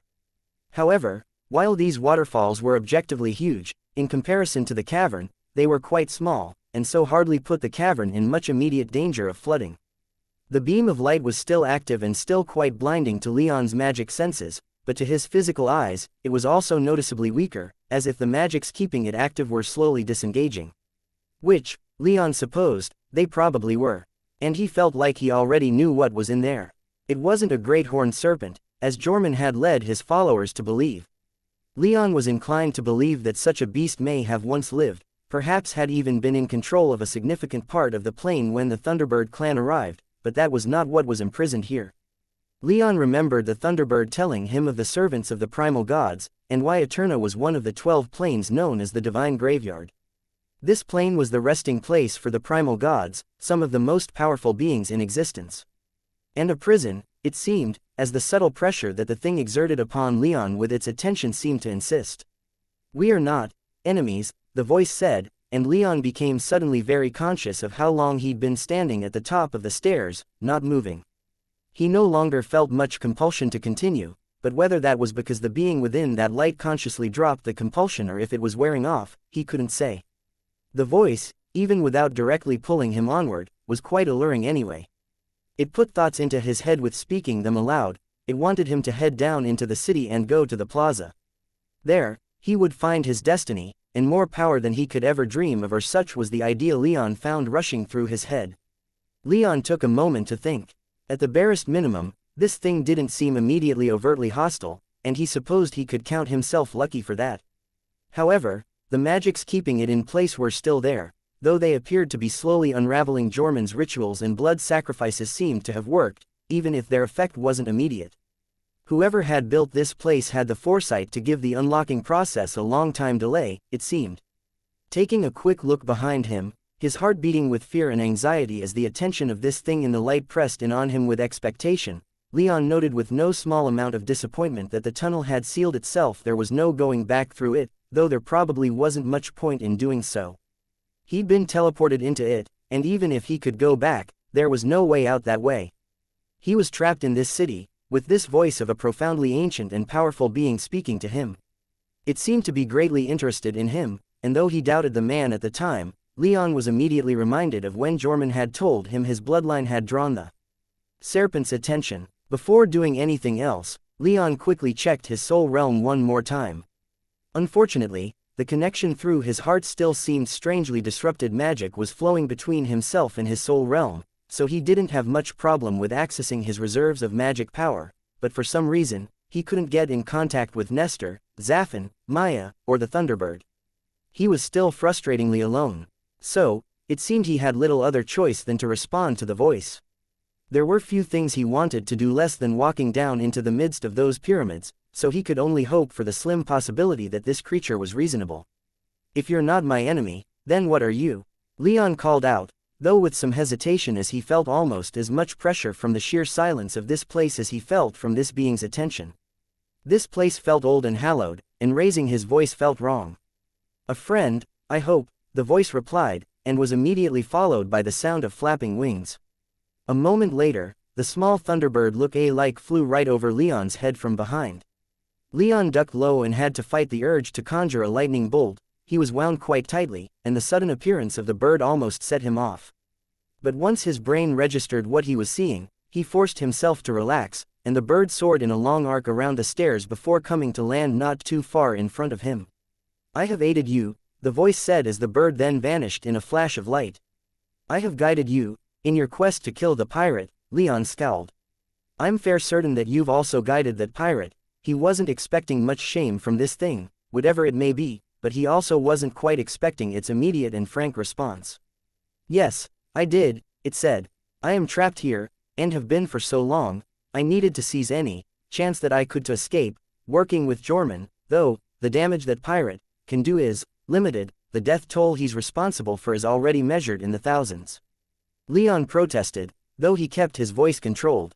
It was subtle, but after that flickering, he could feel the power in the beam of light was slowly diffusing out into the rest of the pyramids, and even seemed to be swirling about the corpses of the angels in relatively small quantities. As they were speaking, something was happening, and he was certain that the things in these pyramids were starting to wake. "A million is just a number," the thing replied. "What matters is power, and power is what you seek, no?" Images once more assaulted Leon's mind. His father, moments after the being stabbed by Jason Isino's assassin, followed by Leon placing the last stone in his father's cairn. "I will give you all the power you need, all the power you could ever want," the voice tantalizingly offered. "All you have to do is serve you?" Leon asked, almost snarling at the distant beam of light. He was cautious in tone before, but this thing invoking Artoria's memory was infuriating enough to abruptly override his fear and anxiety. "To serve a god is the natural place of humanity. Eat shit," Leon angrily growled. He didn't want whatever this thing was selling, and he sure as hells wasn't going to be signing over his free will to it. It may be foolish, he could sense a mind-bending amount of magic within that light, though from where it came from, whether it was from the thing within or the magic of the barrier, he couldn't say, but he wasn't going to bend his knee to this thing, even if it was exactly what he feared it was, a primal god.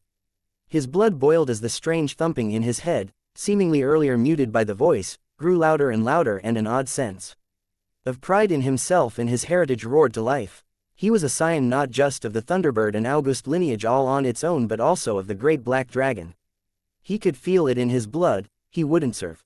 The voice was silent for a long moment, and when it spoke again, its smooth, soothing tones were preceded by another flickering of the beam of light, and another great crack opening on the ceiling, which allowed even more water to spill into the titanic cavern. "Humans," it whispered in obvious consternation, "always so quick to anger and rash action. Our lessons were not taught harshly enough, and so must be taught again and again, until they are drilled into the memory of your entire species." The thing's voice grew harsher and more bestial as it spoke, until it was growling with hate. A few flashes of killing intent leaked out of the beam of light, but that alone was enough to nearly drive Leon into catatonia. Still, Leon didn't for a moment feel like he'd made the wrong decision. That belief was challenged as the magic swirling around the plaza suddenly froze for a moment and was redirected toward one of the larger corpses. "You will serve," the voice declared.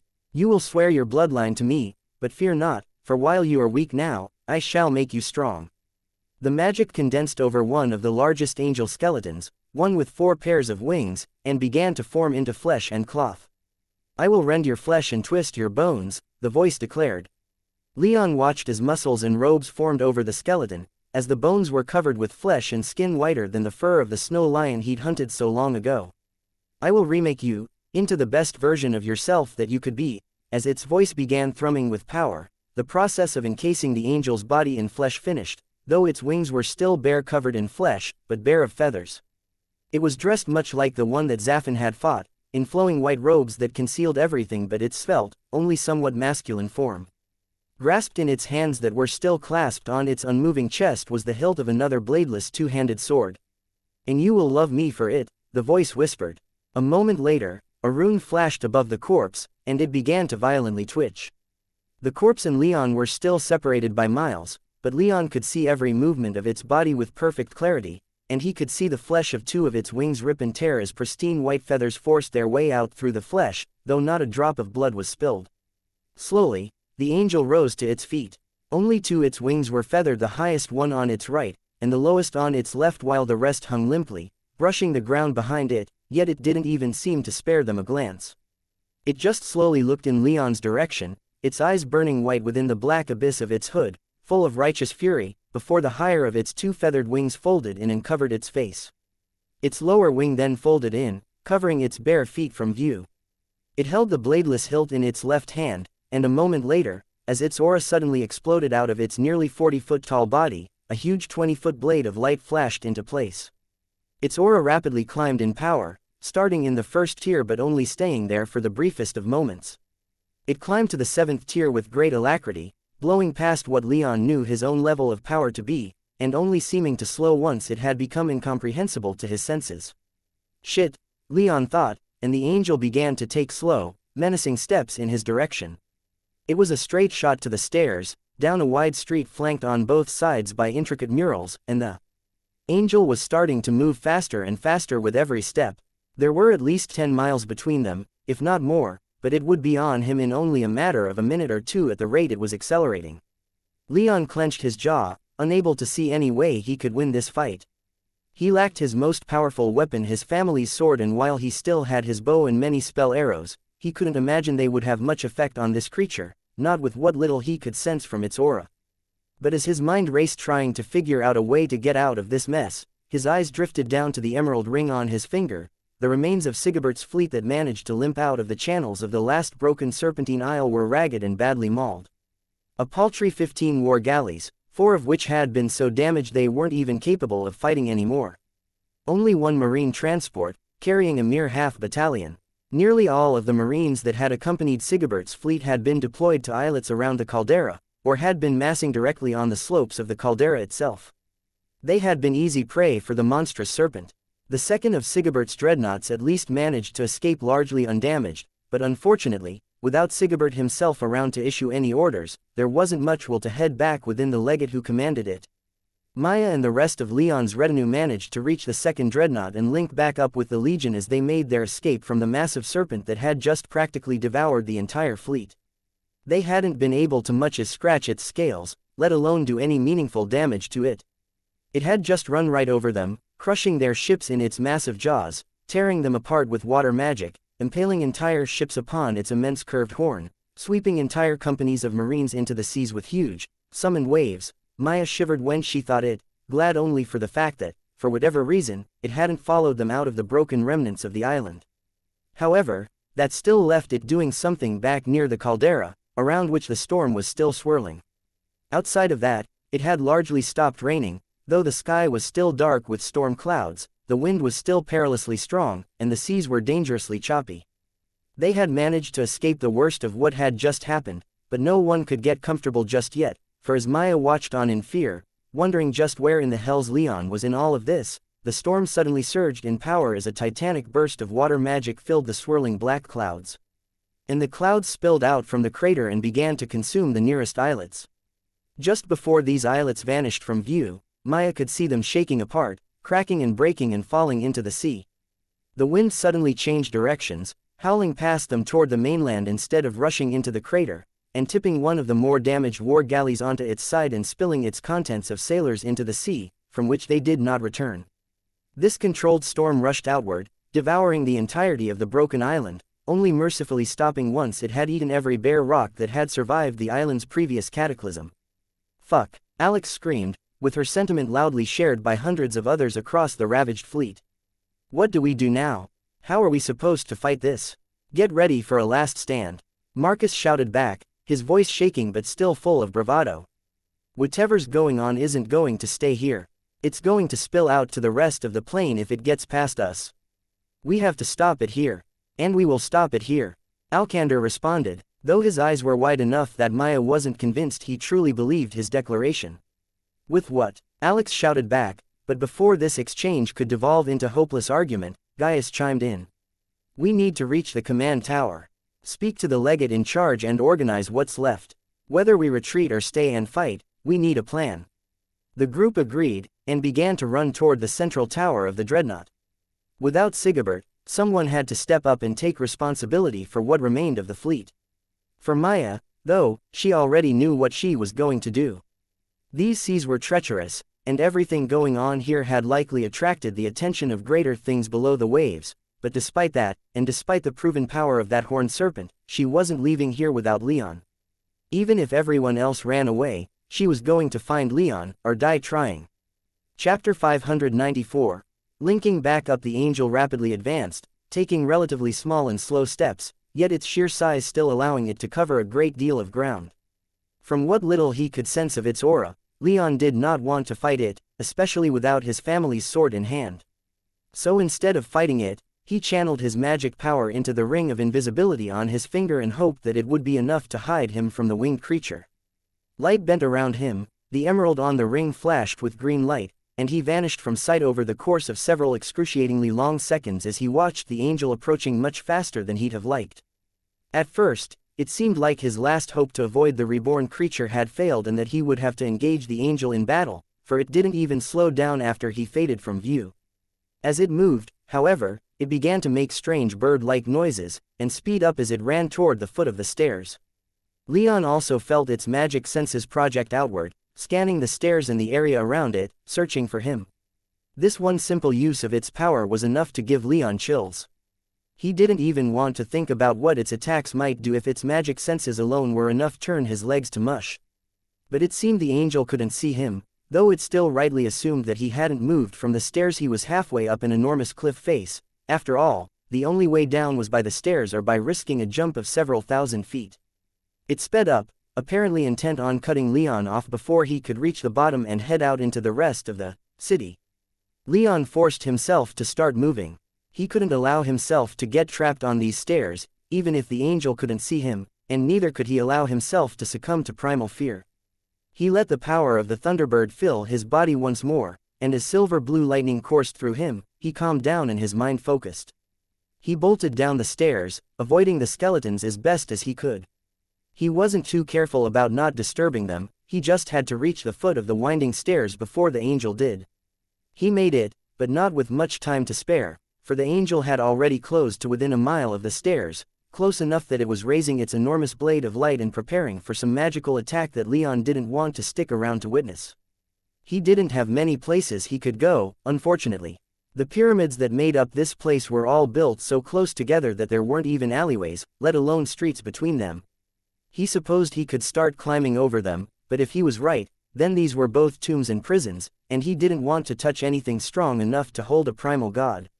What he really needed was to find a safe place and try to fully reconnect with his soul realm. He could access his magic just fine, but he needed to consult with others, mostly the Thunderbird, about how to handle this situation.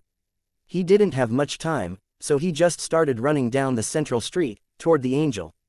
Counterintuitive, perhaps, but he doubted it would expect something like this, and hoped the audacity of the move would give him some protection. The Angel continued to channel its power into its blade as it ran, though, and soon enough, the blade of light shone like the sun. Leon realized that he had to change tactics, for the Angel was getting ready for some kind of wide-range attack, and so he swallowed his fears and anxieties and turned off the street. He leapt right over the long muraled wall that flanked the street all the way to the central plaza and landed so smoothly on one of the terraces of the adjacent pyramid that he barely missed a step as he ran away.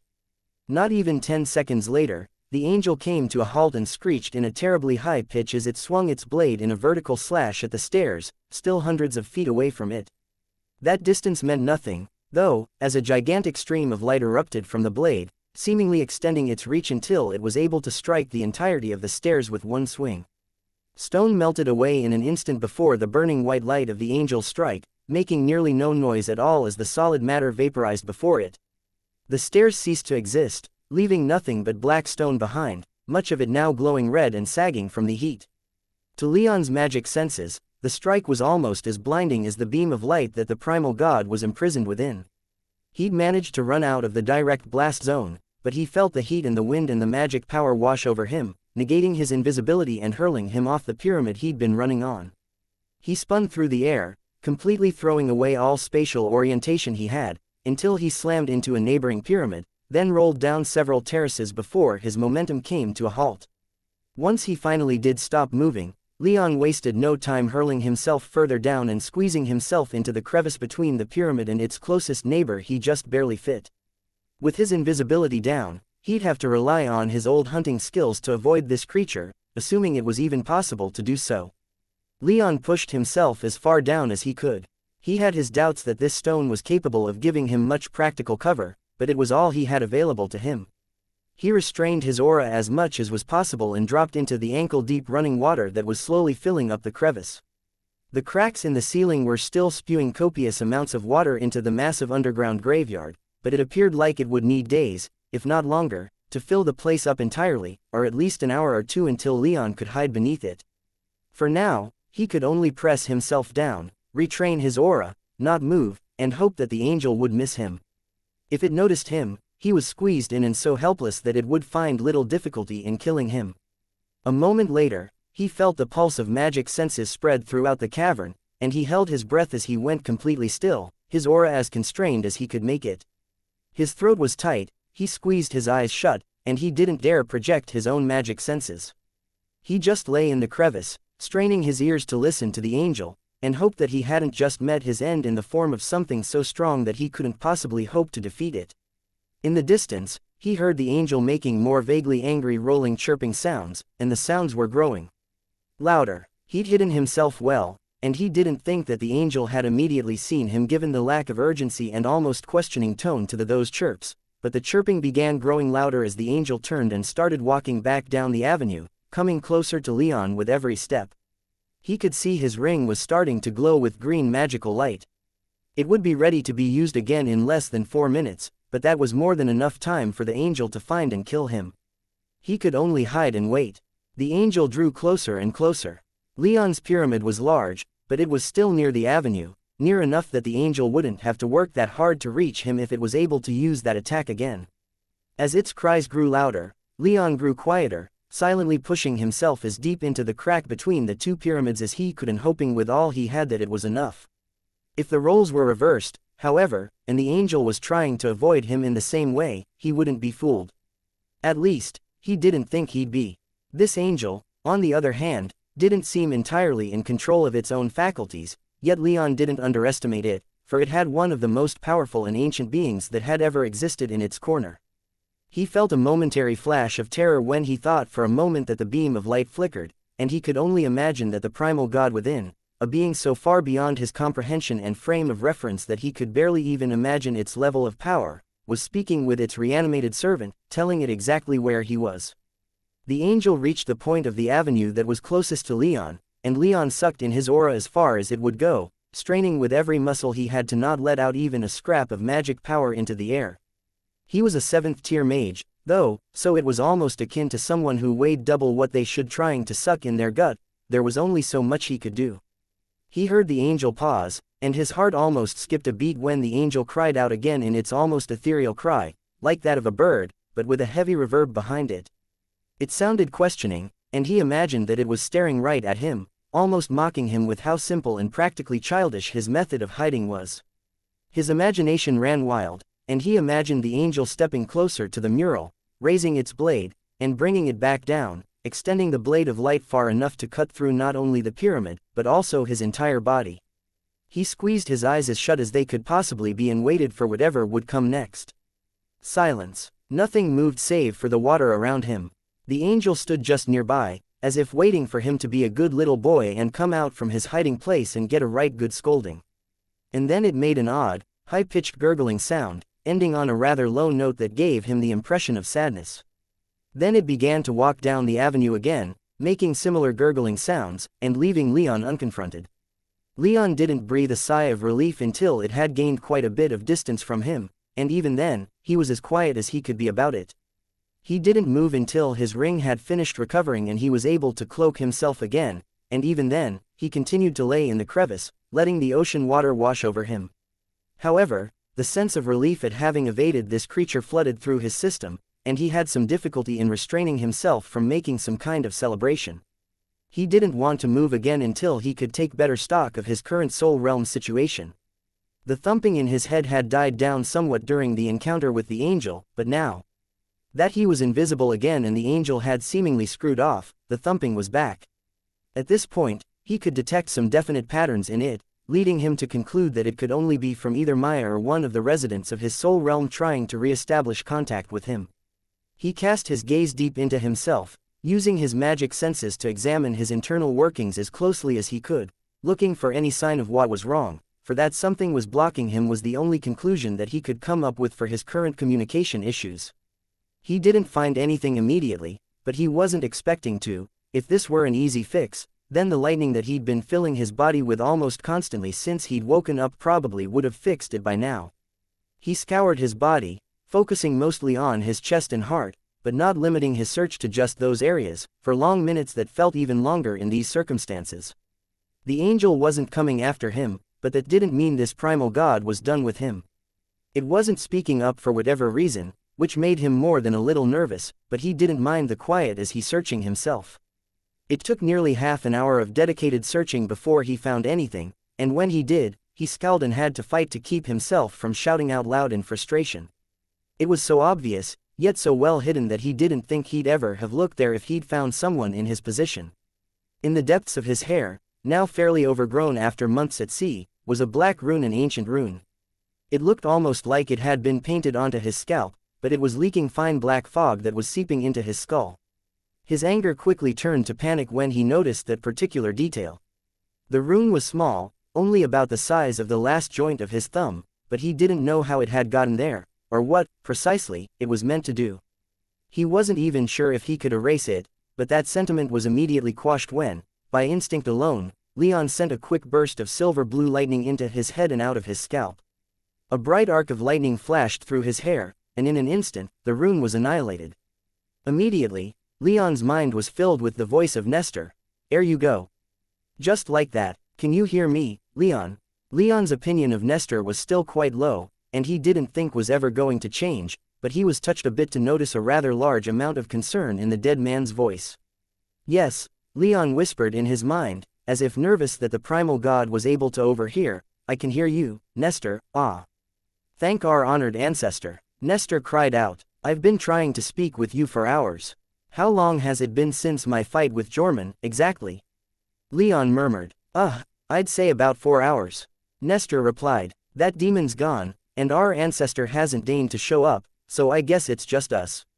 "Thank you," Leon replied. "Now, please hold on a moment." Hold on for what?" Nestor asked, his voice dripping with confusion. Leon ignored his question, and shifted his attention to the connection between himself and Maya. He was immeasurably relieved and overjoyed to see that it was still there, letting magic power flow between their soul realms.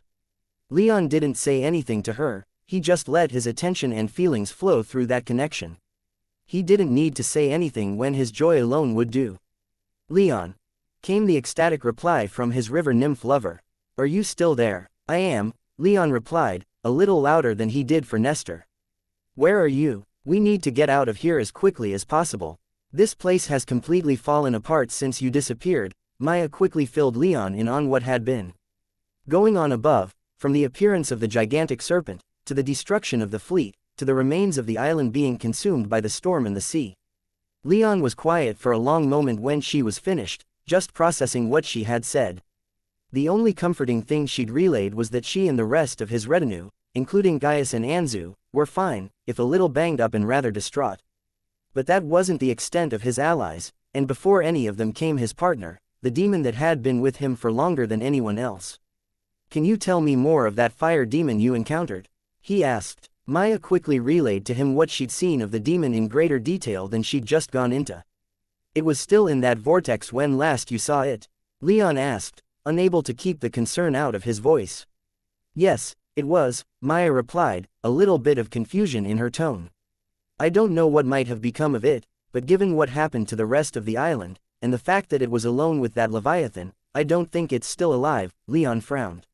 He could feel the contract between them still active, like the connection between him and Maya, only a little different, a little weaker. Zaffin was still alive, but any more than that, he couldn't say. So, he put that information away for now. "What about Sigibert?" "Dead, most likely," Maya matter-of-factly answered. "Probably went down with his ship. The seas are rough, and there are doubtlessly things from the deep that have awakened and come to the surface looking for an easy meal with all the bulls falling out of their ships." Leon couldn't help but shudder at that thought. Krakens were bad enough, he didn't want to know what else might be down in the depths. The water was about as far from his domain as it could be. "All right," Leon quietly muttered, and he quickly filled Maya in on his situation. "And I'm about as fine as I can be right now, but I don't know how I'm going to get out of here. There was a teleportation portal that led here, though, so I'm hoping there's going to be another that will lead out. I just have to find it." "I can come look for you," Maya hesitantly offered. Leon could hear the sincerity in her voice, but that hesitation was caused by rather obvious and understandable fear. He didn't want her taking any risks for him, not when it would just put her in the exact same scenario he was in if she succeeded. Two of them stuck down here instead of only one wouldn't help the situation. "No," Leon replied, "too risky. You'd have to not only get past those things in the water, but that serpent, the demon, the storm, hope that the teleportation portal is still open, and that you can then find your way here. Better to stick with everyone else. Make sure everyone watches out for each other and let everyone know that I'm on my way back, but it may take a while. For now, just stay as safe as you can be, and stay alive." "I'll do my best," Maya replied. "And don't just look out for the others in our group," Leon added. "Do what you can for the rest of the fleet without putting yourself or any of our people in danger." There was a long pause before she replied. "If you insist, thank you," Leon replied, and they said their goodbyes. If all went well, they'd see each other again, but they were both aware that the chances of that were lower than either would ever admit to each other. For now, though, Leon simply took comfort in the knowledge that she and his people were still alive and well. He just had to find his way out of here before that could change. "All right, Nestor," Leon said to the dead man, "let's figure this out." And then, he sat up and started climbing out of the crevice. His ring was functioning again, the god was silent, and the angel had returned to the plaza. He finally had some space to work, and he and Nestor had to make use it as well as they possibly could. Chapter 595. Divinity manifested. "All right, Nestor, let's figure this shit out." The dead man's reply came after a long, pregnant pause. "I'll be honest here, Leon, you've really kicked a hornet's nest." Nestor spoke calmly and carefully, but his voice was unmistakably tinged with a deep undercurrent of anxiety. Leon glanced back at the obliterated staircase, and then at the angel that now mindlessly paced around the plaza, making those same, odd gurgling sounds as it walked between great rows of its skeletal kin. Then his eyes turned upward, toward the great beam of light that connected the two titanic pyramids at the center of the gigantic cavern. "I don't disagree," Leon replied.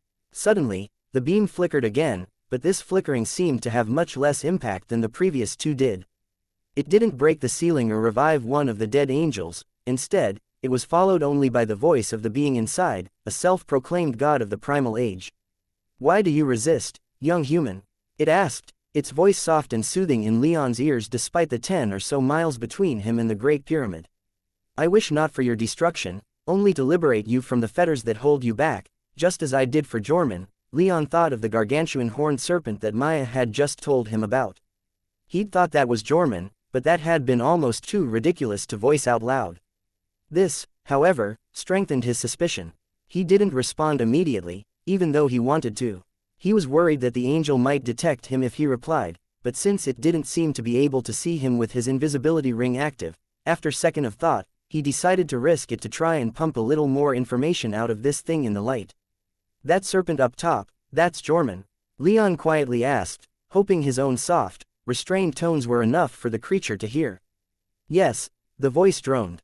The angel continued to pace and cry out, seemingly oblivious to the exchange happening much closer to the entrance. Is that what you want to turn me into? Leon asked. A giant serpent. You said you wanted to remake me. No, the voice replied. I would use the power in your blood to give you everything you've ever wanted. I would remake you into the next Thunderbird. I could even awaken your other bloodline. Leon suddenly clenched his teeth as a flood of emotions hit him. The Thunderbird had once told him that the great black dragon was arguably the strongest divine beast to have ever lived, but that its power that had been passed down to him was kind of half dormant. He'd somehow unconsciously tapped into it during brief moments of extreme emotional duress, but it was still out of the reach of his conscious mind. For the most part, Leon had accepted the Thunderbird's word that it was beyond his grasp. He felt no small amount of anger and bitterness that there was a power in his blood that he didn't have access to, but he also recognized that there wasn't much he could do about it, at least for now. That made this creature's offer rather tempting. To give him a power that he'd essentially written off for his immediate future was certainly something that appealed to Leon's desire and need for power. But he was well aware that no power came without paying a price, and this thing in the light had already stated its demand for him to serve it. And that wasn't going to happen. You say that you want me to serve you, that you could awaken all the power within my blood, Leon whispered to the thing before turning his head toward the annihilated stairs, but what that angel did doesn't exactly inspire confidence. That you'd follow through on that offer. My angel would not have killed you, even if it hit you, the being whispered back. Leon rolled his eyes, but when he glanced back at the stairs, somehow, without any sound, without any hint of magical shenanigans, the stairs were back where they were before, perfectly intact. Even the skeletons were back where they'd fallen. A neat trick, he said, though even he could tell that his attempt to sound unimpressed miserably failed. An illusion? Nothing of the sort, the being replied. They were merely displaced, and then returned. My mistake, Leon replied. I guess I'll up my consideration from neat to mildly interesting. You could learn many interesting things from me, I assure you of that, the thing seductively whispered, its voice taking on a slightly more feminine tone. Leon blinked in abject confusion, hoping that what it was suggesting was not what he thought it was suggesting. For the sake of his sanity, he ignored the creature and turned his attention back to Nestor. What do you make of all this? Nestor thought for a long moment, before answering. You are descended from two bloodlines, are you not? Yes, Leon affirmed. He'd never really spoken with Nestor about it, though he and Zaffin hadn't been too careful when they'd occasionally brought it up. For a long moment, Leon thought Nestor was going to ask what the other bloodline was, but instead, he abruptly switched topics unsettlingly quickly. From what I can tell, that beam of light is trapping the primal god within, Nestor said, his tone carefully controlled. It appears to be failing, however.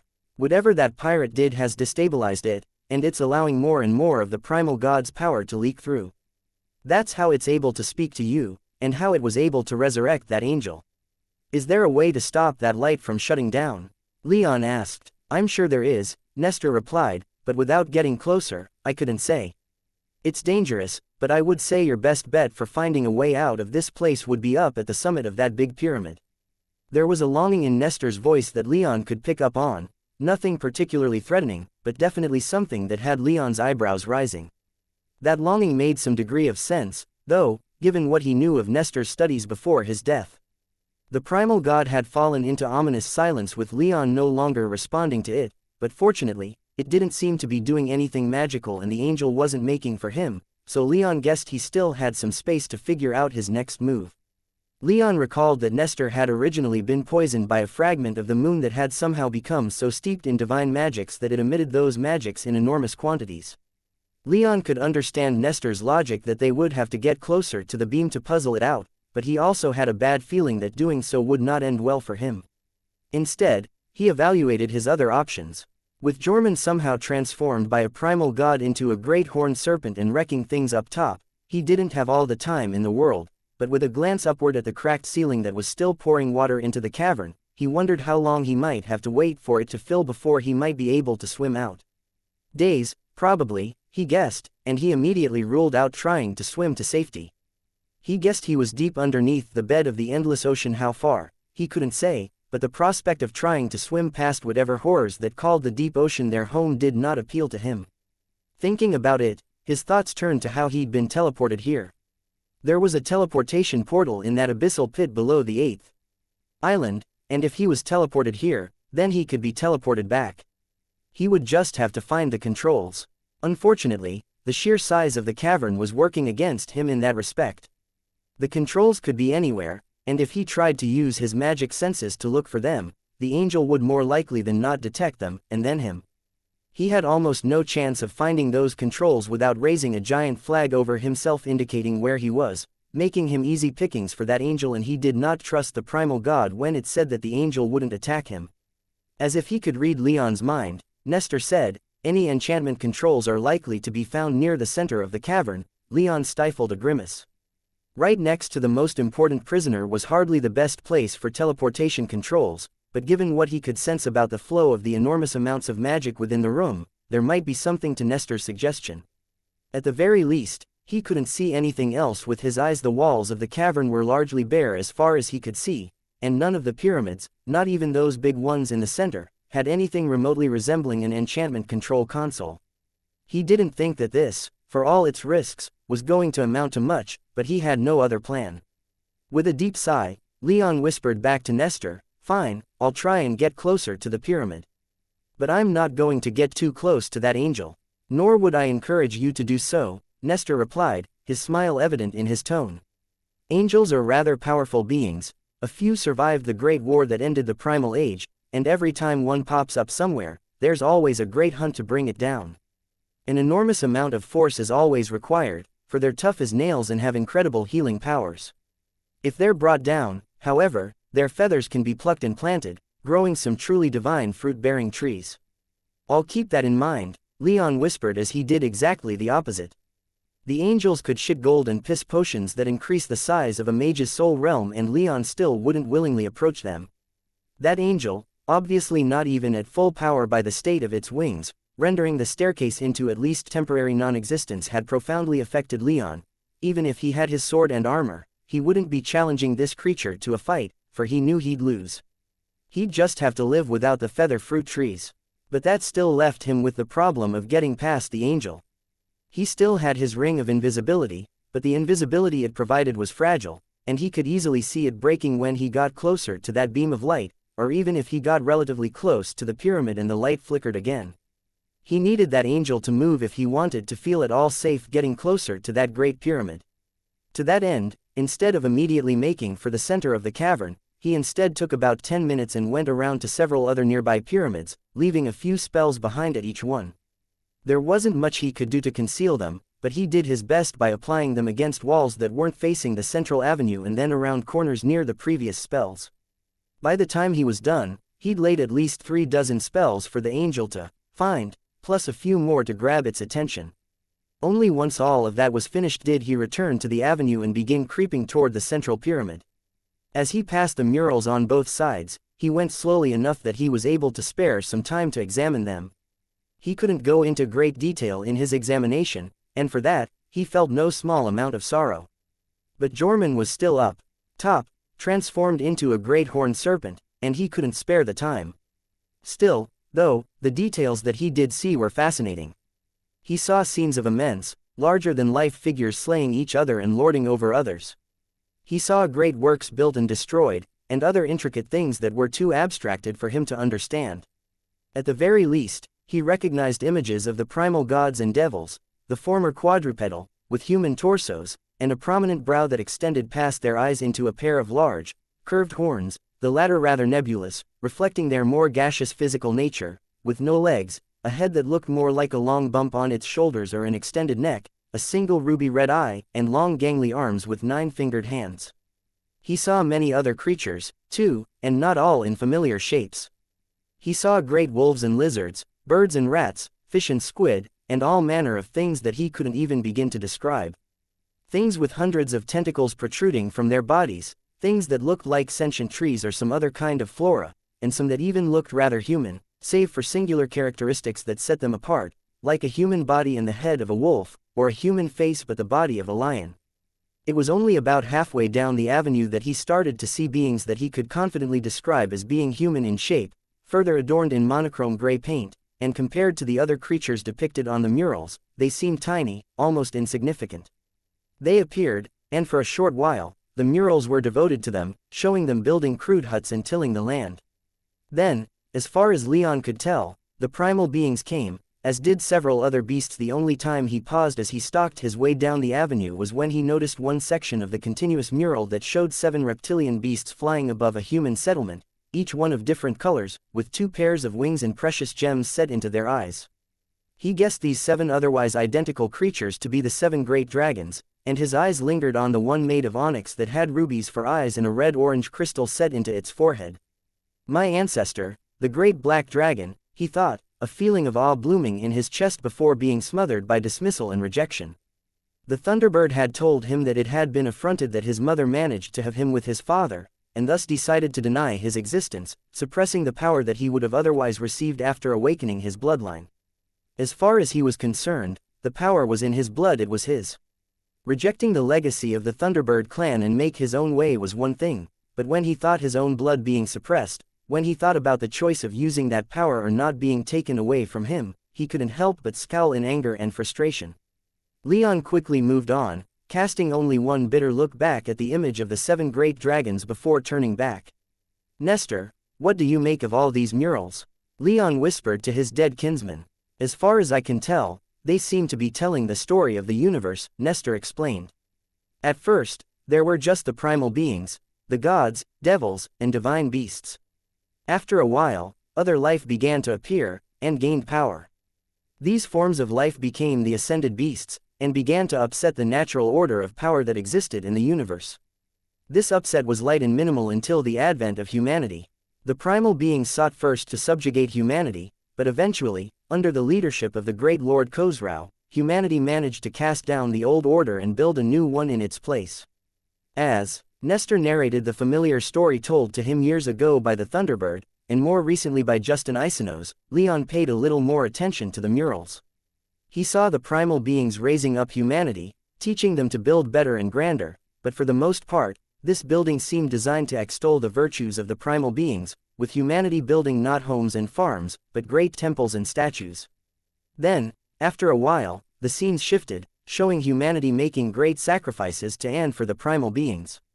It wasn't entirely clear on the mural, but it seemed these sacrifices came at great cost. The murals then showed the primal beings killing humans in great numbers and razing their settlements to ash. It only ended when one human, depicted in gold instead of gray, led humanity against the primal beings in open rebellion. What do you make of it? Leon wondered. This plain is the divine graveyard, and this place is one of the places where the primal gods were interred, Nestor said. I'd think that these murals were created to show what was being kept here, and why. It shows the beginning of time, and the abuses of power committed by those who preceded us. It's a justification and a warning, I think. A warning against this one, Leon said as his eyes drifted back toward the beam of light for a moment before going back to the mural, which showed in a place of great prominence and detail, a group of humans carving apart one of the centaur-like primal gods. Wonder why they didn't do to this one what they did to the others. Maybe they couldn't kill it, Nestor hypothesized. The primal beings are strange and far more connected to the universe than we could ever hope to be. Perhaps, for some of them, killing was simply out of the question. I wasn't there, I can't say anything more than that. Leon grunted back. With the thought of what was going on back on the surface spurring him on, Leon kept moving down the avenue, not sparing the murals too much more thought. It was only when the countdown he was keeping started getting low that he jumped back over the mural and started moving over pyramids again. Only a few minutes after that, an explosion rocked through the cavern, though the sheer distance and the sounds of water pouring in muted it somewhat. About 3 miles behind him, Leon could see a great column of orange flame bathing one of the smaller pyramids. He doubted that would be enough to actually damage it, but the explosion had its intended effect. The angel paused in its pacing and turned toward the fire in the distance. It shrieked loudly enough that Leon had to cover his ears even where he was, miles away, and then it began sprinting down the avenue toward the fire faster than Leon was expecting. It blew past him and kept going, moving so quickly that it would reach its destination before he could reach the plaza. Leon silently swore and began moving again. At the speeds it was moving, it could probably verify that he wasn't around those pyramids and be back in the plaza in less than 10 minutes, so that was how much time he had to investigate the Great Pyramid and see if Nestor was right, and the enchantment control consoles were around there. He jumped back down into the avenue and began running as fast as he could without completely abandoning all attempts to remain stealthy. His heart raced with panic, knowing that it would only be one mistake before the angel would be on him again, and he didn't think he'd be able to get away a second time. Even when he stepped into the plaza, he neither slowed nor calmed down, he just kept running for the long stairs that ran from the foot of the pyramid all the way to the flattened top. Leon hit the surprisingly human-sized stairs that led over the pyramid's huge stone bricks and started ascending as quickly as his lightning-enhanced legs would allow. Behind him, he could hear other muffled explosions as the angel tripped his traps, but he didn't dare turn around or project his magic senses to see. He doubted that his traps would work that well on the creature, but if they bought him even a second, then they were worth setting up. He slowed as he drew closer to the top, but the light that was emitted from the pyramid lessened as he ascended. It was nearly blinding from the base of the pyramid, but as Leon neared the top, it dimmed until it nearly vanished completely, reduced to little more than a thin beam emitting from the simple stone altar at the top of the pyramid. However, the beam of light and bare altar were the only things of note at the top. There was no furniture, no control consoles, nothing else that he could see that could be of any possible. Chapter 596. Divine Intervention. The centaur figure exited the white portal and hovered there in the air as the portal dissipated into countless motes of white light, which then winked out of existence. Only then did it begin to descend, and as it did, its aura grew even more intense as its body twisted and bent out shape. Its hind legs snapped and shrank as the metallic sheen of its angular body dulled and its harder corners smoothed.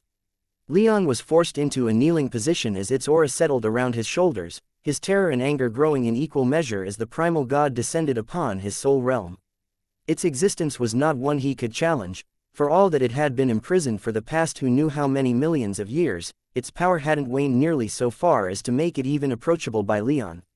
Once it touched down, its 4 hooves had turned into 2 feet, and its centaur-like form had morphed into something decidedly more human, and had shrunk until it was only slightly taller than Leon. It landed not too far in front of him, and its cold gaze seemed locked upon him, for its head remained fixed in his direction. Slowly, it began to stride over toward him, each step as menacing as if it were fully armed and armored and had declared its hostile intent. Leon didn't wallow in terror, though. All of his senses were screaming at him that he couldn't possibly take this thing on in battle, but his heart raced with both terror and rage, and the memory of Nestor seizing his body flashed through his mind. He was not going to repeat that event, this thing would have to kill him first. With each slow, ponderous step this thing took toward him, he summoned his power and fought off as much of his fear as he could, making more room within him for the anger that would give him the strength he'd need to resist. The thing spoke as it approached, its voice resonant and androgynous. "I'm not your enemy, Leon, I only want the best for you." As it took each step, its body continued to morph, the white metal of its skin vanishing completely as it came within 6 steps of Leon. With 5 steps left, its skin took on a fleshy, human look, as a green shirt of woven silk grass appeared on its torso and a pair of brown leather pants sprang into existence to cover its lower half. At 4 steps, its horns bent and curved inward, shrinking and molding over its face like a mask that very quickly took on features that were most familiar to Leon. Aquiline nose, strong jawline, dark brown hair and matching eyes. At 3 steps, Nestor tried to do something, but whatever he tried to do failed immediately as the primal god simply raised its hand and a flash of light sent Nestor's ruby flying across Leon's soul realm, vanishing into the vibrant multicolored trees of his mirrored forest of black and white. At 2 steps, the primal god's body stopped shifting, and it had taken on a fairly lithe, but powerfully built and familiar figure, that of a man who spent his life out in the wild hunting and training. Finally, at only a single step away from coming into reach of Leon, the primal god's body settled onto its chosen form, and for the second time in barely more than a week, Leon found himself staring into the face of his father, but this time worn by the being that had forced its way into his soul realm instead of a magical facsimile conjured from the depths of his mind by a sadistic religious test. Unlike then, however, Leon's first response wasn't instinctive fear, revulsion, and deep, crippling sorrow, but instead his mind filled with wrath. Killing intent exploded out of his body in an unending torrent, and for just the briefest of moments, the primal god's aura was turned away. It was only just long enough for Leon to put a little bit of strength into his legs and arms, and operating entirely on instinct, he surged forward, forcing his left leg to take a step forward and pushing himself out of his kneeling position. His right hand curled into a fist, and in his blind wrath, Leon barely even noticed that his fingers were coated in black flame. He lunged with everything he had within him, aiming a punch hook for the mask of his father this thing dared to wear. His fist, covered in black flame, descended upon it with all the wrath and desperation of a dragon backed into a corner. And it simply held out its left hand and caught his fist like it was a ball thrown by a toddler. Leon pushed back against it, but slowly, the black flame that wreathed his hand was suppressed and forced back, though not quite extinguished, and the primal god's aura settled back around him. Good, it cooed, its androgynous voice dropping in pitch and tone until it became nearly indistinguishable from Artoria's, with only a hint of resonance to speak to its falseness. Get angry, little lion. Call forth your power, let it crash down upon me. With your invocation of the powers denied to you, this should go so much faster. Pain suddenly racked Leon's body, while at the same time, his soul realm began to shake like it was undergoing an earthquake. Leon tried to summon his power to defend himself, but he could barely stand against the power of this primordial being, let alone call lightning from the sky. Pain was his world, and his power was beyond his control. He began to scream, he couldn't help it. Whatever this being was trying to do, it involved tearing apart his soul realm at the seams. In the far distance, he was vaguely aware that the mountains surrounding his recreation of the forest of black and white were crumbling, cracking apart and dissolving back into the mists of chaos. He could feel the loss of every pebble, every grain of sand as if it were his own flesh that was melting in the light of this primal god. Leon mustered all the willpower he yet possessed. With all of his mental fortitude, he tried to pull away from the primal god. It wasn't gripping his hand all that tightly, even a weak yank ought to be enough to free himself. With what felt like a titanic pull that could have moved mountains, Leon leaned back and tried to rip his hand out of the grip of his father's impostor. The black flame died away, and Leon slid his hand free as his fist relaxed, leaving the primal god's hand surprisingly burned and blackened, though it didn't seem at all in pain. Leon stumbled back, falling backward onto the ground as the primal god loomed above him, a slight smile playing across his father's lips. You struggle against the inevitable, it said in his father's voice. You struggle against your own good. The universe has been without its proper custodians for millions of years, but now that I am returning, the proper order can be reasserted. Prosperity and righteousness can be brought back to existence, and if you but submit, then you shall be my right hand. You shall be the instrument I will use to dispel the grandiose delusions of your people and return them to their true purpose. Leon groaned, pain still racking his body as his soul realm continued to dissolve miles away. Even worse, he could feel the foundations of the entire island cracking under the strain of this being's very presence. His soul realm was crumbling slowly right now, but he didn't need to have all the knowledge of the Thunderbird to know that this was only going to speed up the longer this monster remained within him. But he couldn't stand against it conventionally. He was powerless before it as he was before Nestor during their first engagement several months ago. His power was effectively useless. He needed to find another way. His mind raced, but nothing sprang to mind. This was a primal god, and nothing he thought of seemed even remotely effective enough. This foe was just too far beyond him.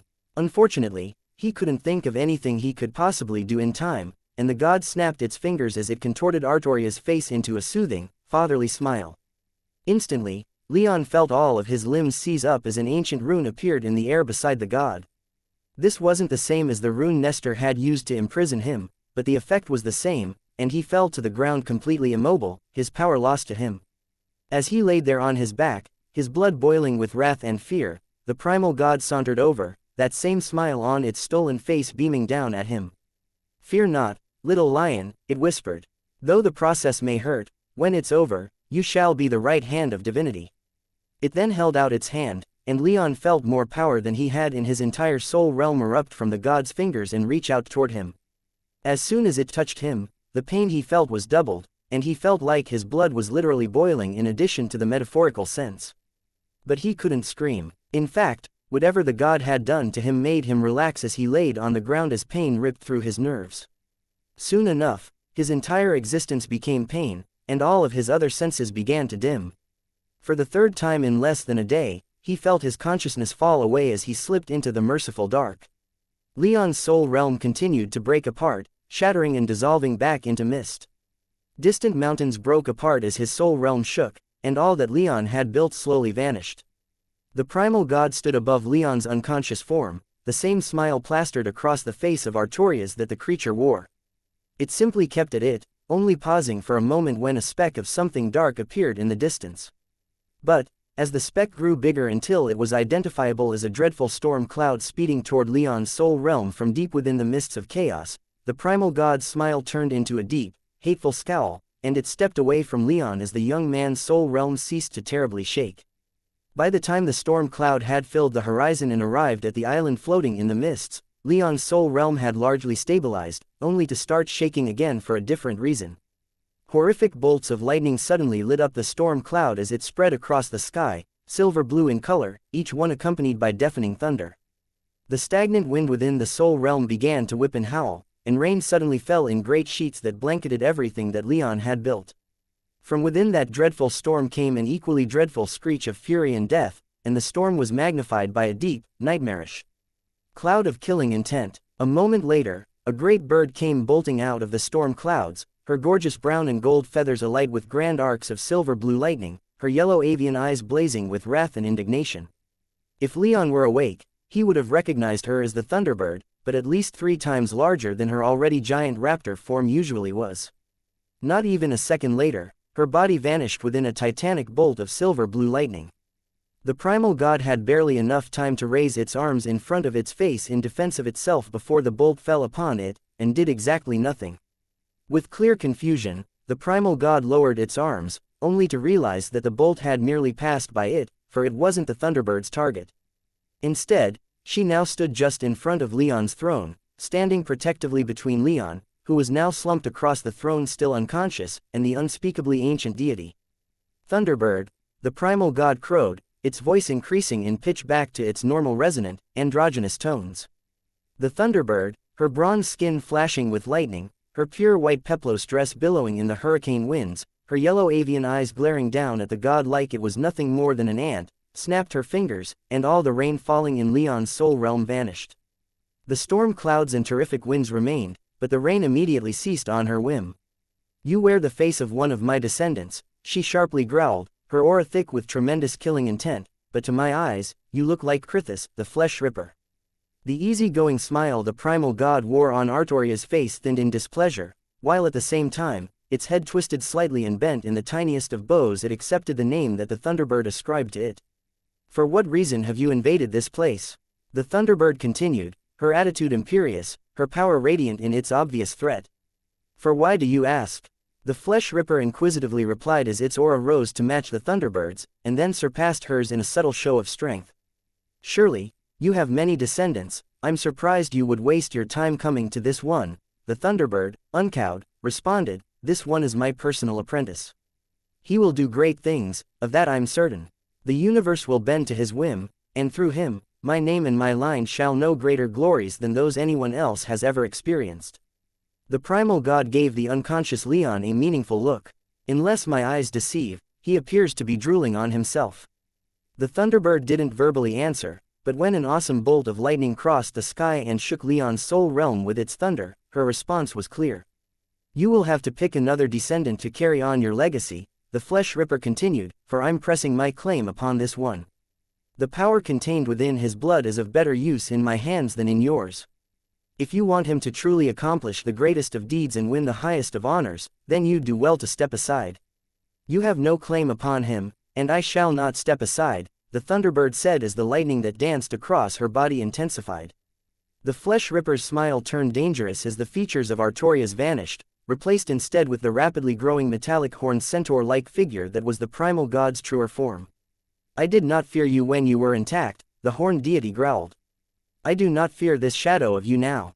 If you had the power to move me, you wouldn't have bothered with words," the Thunderbird said with arrogant smile. "You're crippled by time spent in your cage, I'm yet more than capable enough to deal with an upstart." "Sparrow," the Flesh Ripper shot back as it took a couple threatening steps forward. "Maybe," the Thunderbird conceded as her body posture suddenly relaxed. "Maybe you could defeat me if we were to fight over my descendant." The Flesh Ripper paused, sensing but. Instead, a sudden flash of power lit up the mists of chaos like the sun itself had wound its way through space and into Leon's soul realm. Bright red-orange light filled the entirety of his soul realm, bathing everything within in its glory and might. The auras of both the Flesh Ripper and the Thunderbird utterly paled in comparison to its majesty, and just its presence alone sent the mists of chaos roiling away and scattered the Thunderbird's storm. "But I didn't come here alone," the Thunderbird whispered triumphantly as a single burning red-orange eye was revealed, surrounded by sparkling black scales. It was miles and miles away, and yet it still completely dominated the sky, speaking to the gargantuan size of the creature that was still largely obscured by the mists of chaos. The Flesh Ripper didn't need the mist to part to know that creature's form, though. The ancient deity had seen it with its own eyes many times in the past, and always under the worst of circumstances. This time, it was Krithaz's turn to feel fear racing throughout its body. The red-orange light emanating from the central eye of the great black dragon grew brighter and brighter, and began to focus and narrow in scope until only the primal god was within it. And then, a high-pitched whine began to fill the air as the great black dragon's power spiked even higher, matched only by the Flesh Ripper's screams of pain and horror. Leon found himself in a pleasant dream, surrounded by Maya, Elise, and Valeria back his villa in the Bull Kingdom's capital. They were having fun, eating and chatting, when suddenly Leon remembered what he was supposed to be doing. All the warmth he felt disappeared, his dream came crashing down, and his eyes opened. He was still in his soul realm, and he laid upon the marble platform that supported his throne. For just a moment, as he lay there, his eyes staring unfocused up at the clear light gray mist that filled the sky and everywhere else in this strange space outside of his soul realm, he felt strangely at peace. But then everything that had happened within the past day came crashing back in, and he jerked upright with an epic groan that managed to pack his anger, frustration, pain, and confusion into just a few seconds. He glanced around and, once he realized that the primal god was nowhere to be seen, he relaxed. "Fuck," he murmured as his body practically lost all strength, the memories of being beaten and thrown around and knocked unconscious despite the power he'd attained so far hit him again and again. "Fuck, fuck," he kept repeating curses as his hands went to cover his face, and after a few more seconds, his cursing devolved into wild screaming. He laid there like that for a long while. His frustrated and pained screaming eventually petered out, and he just laid on the throne platform, limp, his hands still covering his face. He slowly became aware that the Thunderbird was present in her avian form, perched on the stone arch he'd built for her, but he couldn't bring himself to care all that much.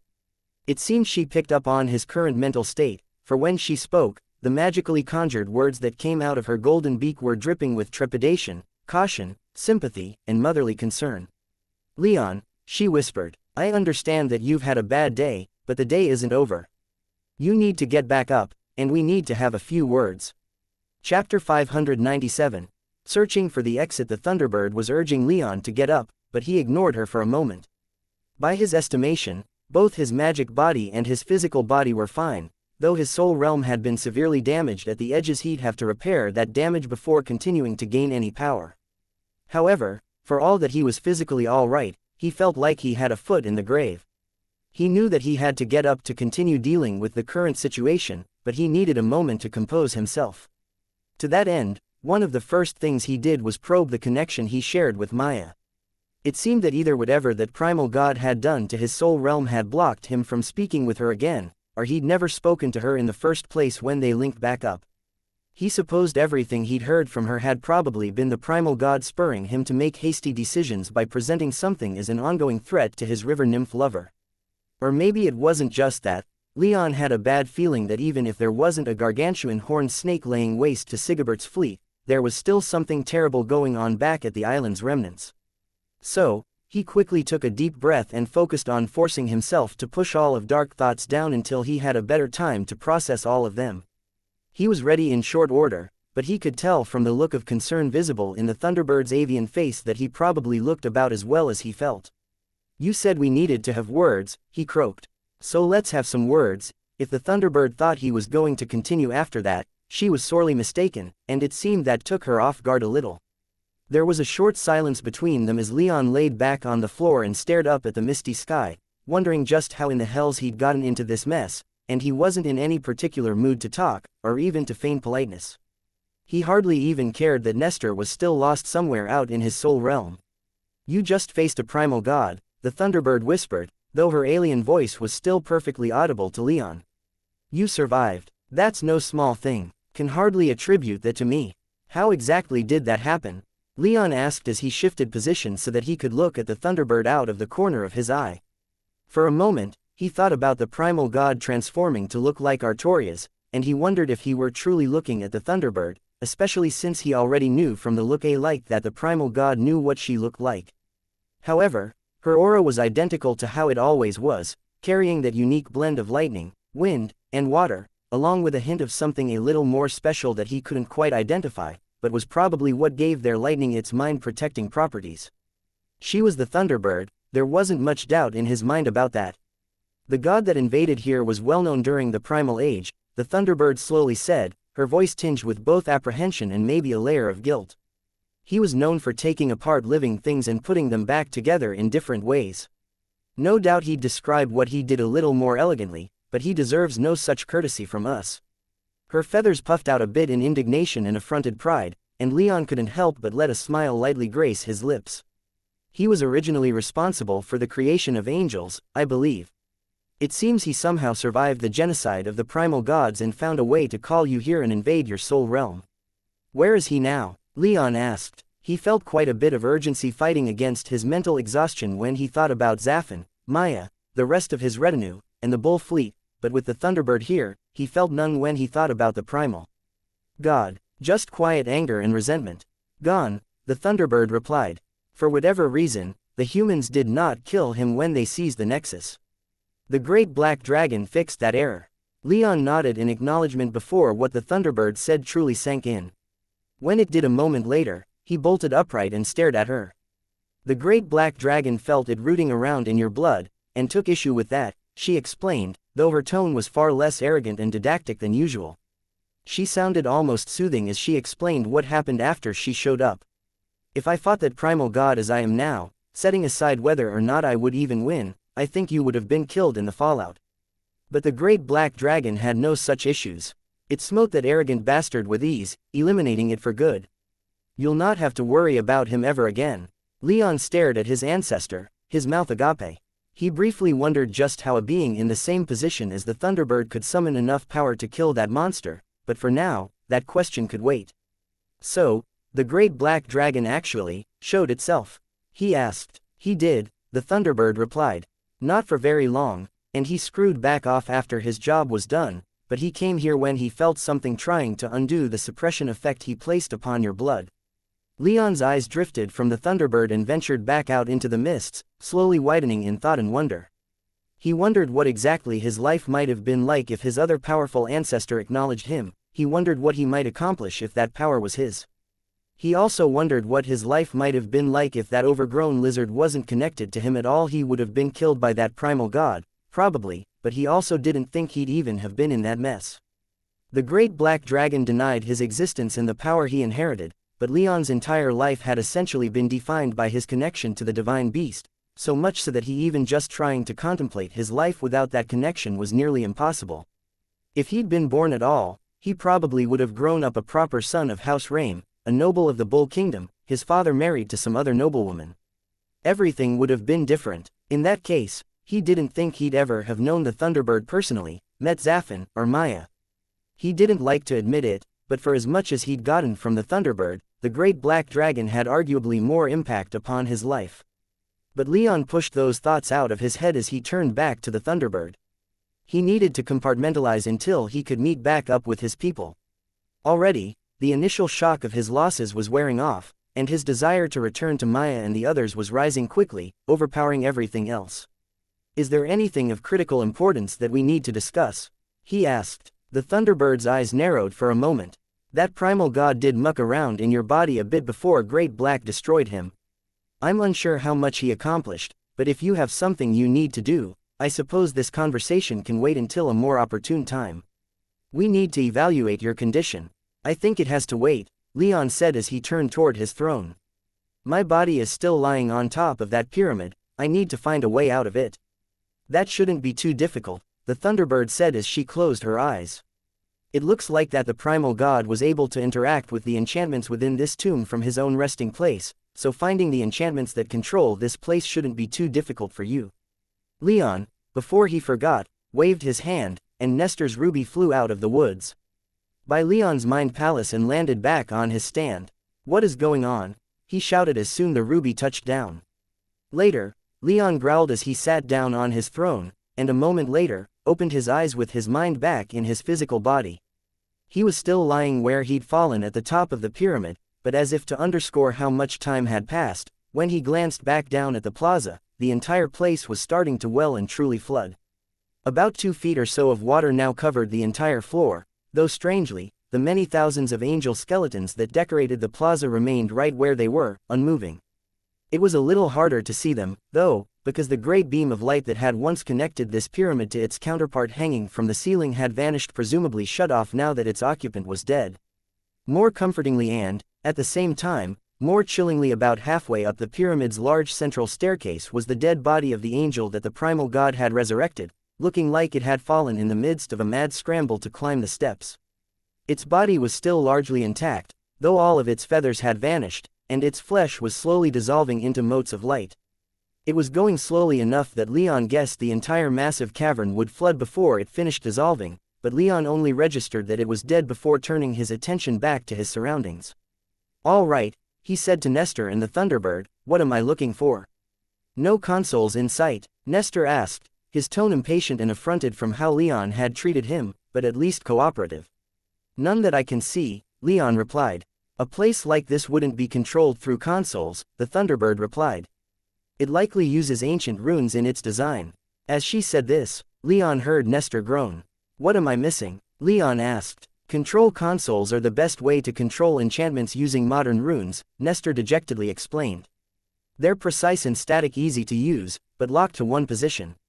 The control schemes used for ancient runes are as esoteric as the runes themselves are, more about sensing and manipulating the flow of magic in an entire area instead of using a tiny spark of power to activate a runic glyph. Much more intensive and difficult to manipulate using your own magic power." Leon nodded, but as he did, a loud cracking sound resounded through the cavern as the already destabilized roof became even more so, and another great torrent of water began to fall through a new crack. "That's all very interesting, but I think you should just stick to what I need to do," Leon said to Nestor. "Spread out your magic senses," Nestor instructed, and Leon immediately complied. "Don't focus on the material things, though, instead, focus your scans on the magic in the cavern, and how it flows." Leon did so, but it was hard to just ignore everything else. His efforts paid off, though, and he could sense the magic in the air. It wasn't so much a cloud as it was an ocean. Instead of billowing together, flowing all in one continuous way, there were many currents and eddies flowing throughout the cavern. Most of these currents flowed into the uncountable number of pyramids that had been scattered about this massive cavern, with at least 4 or 5 currents of magic flowing into each. The Great Pyramid, however, had many more than that, and all of them converging somewhere within the pyramid, as far as Leon could tell. It was like all of this magic was just flowing through the black volcanic stone and sinking deep into the pyramid. "Do you sense the currents?" Nestor asked. "I do," Leon said. "Good. Now comes the hard part. Have you ever seen someone play a string instrument? Like a violin or something like that?" "Yes. Then you'll be fairly familiar with this concept. Basically, think of these currents like the strings on those instruments. You have to reach out with your magic power and pluck the currents to control the enchantments they're connected to. But you can't just pluck senselessly, much like an instrument. If you just start messing with its strings without rhyme or reason, you won't make music, and if you pluck the currents of magic created by an ancient rune, you'll very easily kill yourself in some unspeakably horrific way. And what you need right now will be fairly complex. You're going to need to not only identify which strings you need, but also play them properly to get the desired effect." "That makes sense, I suppose," Leon said as he frowned, his eyes darting around the cavern as he took in the thousands and thousands of currents of magic power flowing through the air, let alone any that might be in the walls or flowing through the pyramids. "You can narrow it down, though," Nestor hurriedly explained, his tone somewhat conciliatory, as if he understood exactly how Leon was feeling. "You need teleportation, so focus on its 3 main components: light, lightning, and darkness. If you can sense one of these strings of power with just those magical elements, then that's probably the one you need. Personally, I would focus my search on any strings that are not connected to any of these pyramids, for any teleportation enchantments would have little need to be connected to prisons." If that fails to turn up any promising leads, then focus first on the biggest pyramids and work your way through the smaller pyramids until something catches your eye. Before Nestor had even finished talking, Leon had already started scanning through the currents of power. Most ambient magic power was utterly chaotic in its flow, and without taking much time to examine it, the flow of power within this cavern felt much the same way. However, the longer that Leon took to examine it, the more respect he felt for whomever had set it up, for it was masterful work. He would have expected something like this to be all tangled up, with the strings of power constantly crisscrossing and twisting around each other. However, the more he looked at it, the more it made perfect sense. The pyramids weren't built haphazardly, and neither were the enchantments that flowed through them. They weren't quite laid out like a grid, but they were close and had much the same logic to them. It was easy enough to pick out those currents that didn't flow into the pyramids, for they were largely confined to the upper third or so of the cavern. Once he detected that, Leon started to analyze their magics in greater detail. He focused mostly on simply identifying their element. Most were related to earth, water, and darkness magic. He assumed these were mostly just structural enchantments to keep this immense cavern from collapsing upon itself, and to keep water out, not that it seemed to be doing that good of a job, though Leon could see that there were great holes torn in the web of enchantments from where the ceiling had been cracked by the primal god. He quickly found a stream of magic power that felt to his magic senses almost identical to the still, silent, and stifling spatial tunnels that he'd experienced, and he figured that was what he was looking for. He could sense the trademark mix of lightning, light, and darkness magic within as well, but that sensation was weaker than other teleportation enchantments he'd seen, since this was apparently a result of ancient runes rather than modern runes. He supposed that was to be expected, but it still threw him off a bit. As he was about to tell Nestor what he'd found, another thunderous boom resounded throughout the cavern, and another crack opened in the ceiling, increasing the torrents of water spilling in. Even worse, Leon felt the attention of something dark on the other side of that crack, as if there was something large and powerful investigating where all this water is going. "Think I found it, Nestor, but let's hurry up. I don't think I'm going to be alone down here for much longer," Leon said as he shivered in dread. He could still vividly remember making eye contact with Jormun's kraken, and he didn't want to repeat that experience with something that lived even deeper in the endless ocean. "That's unfortunate, because we've reached the hard part," Nestor said. "You have to figure out how to pluck this string in the exact way that will force it to teleport you out." "How in the hells am I supposed to do that?" Leon shouted back in growing anxiety. He took a glance down at the plaza and saw that the water was rising much more quickly than it had been initially. Even as high up the Great Pyramid as he was, he guessed he had no more than about a half hour before the entire pyramid would be beneath the tide. "Compare the string to the others," Nestor hurriedly explained. "Look at how it flows. Get an idea of how strong the current is supposed to be and look for places that don't match that pattern." Leon surveyed the entire stream of power that was within range of his magic senses. The cavern was more than large enough that even with his range of roughly 20 miles, he still couldn't fit the entire cavern into his magic senses. However, that was still enough space for Leon to analyze the flow of magic and look for any irregularities. Fortunately, he didn't see many. There were a few places where the stream tightened and sped up, and a few where the stream expanded and slowed down. Leon quickly pointed these areas out to Nestor as he kept a nervous eye on the rising water. "It's hard to say what's the best course of action," Nestor mused, to Leon's mounting frustration. Being away from Maya, and in this situation, had him itching to leave as soon as possible.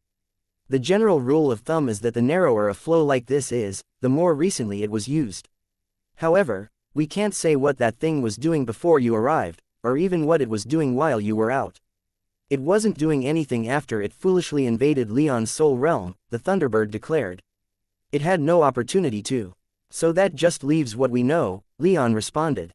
"And what I know, or what I think I know, is that its last use of teleportation magic was moving me to that small cave and then leading me here, so its last use of teleportation magic won't be too helpful. What I think I need," Leon trailed off as he began examining the stream of magic in more detail, taking in everything he could about how the magic flowed and interacted with the other countless streams of magic in the cavern.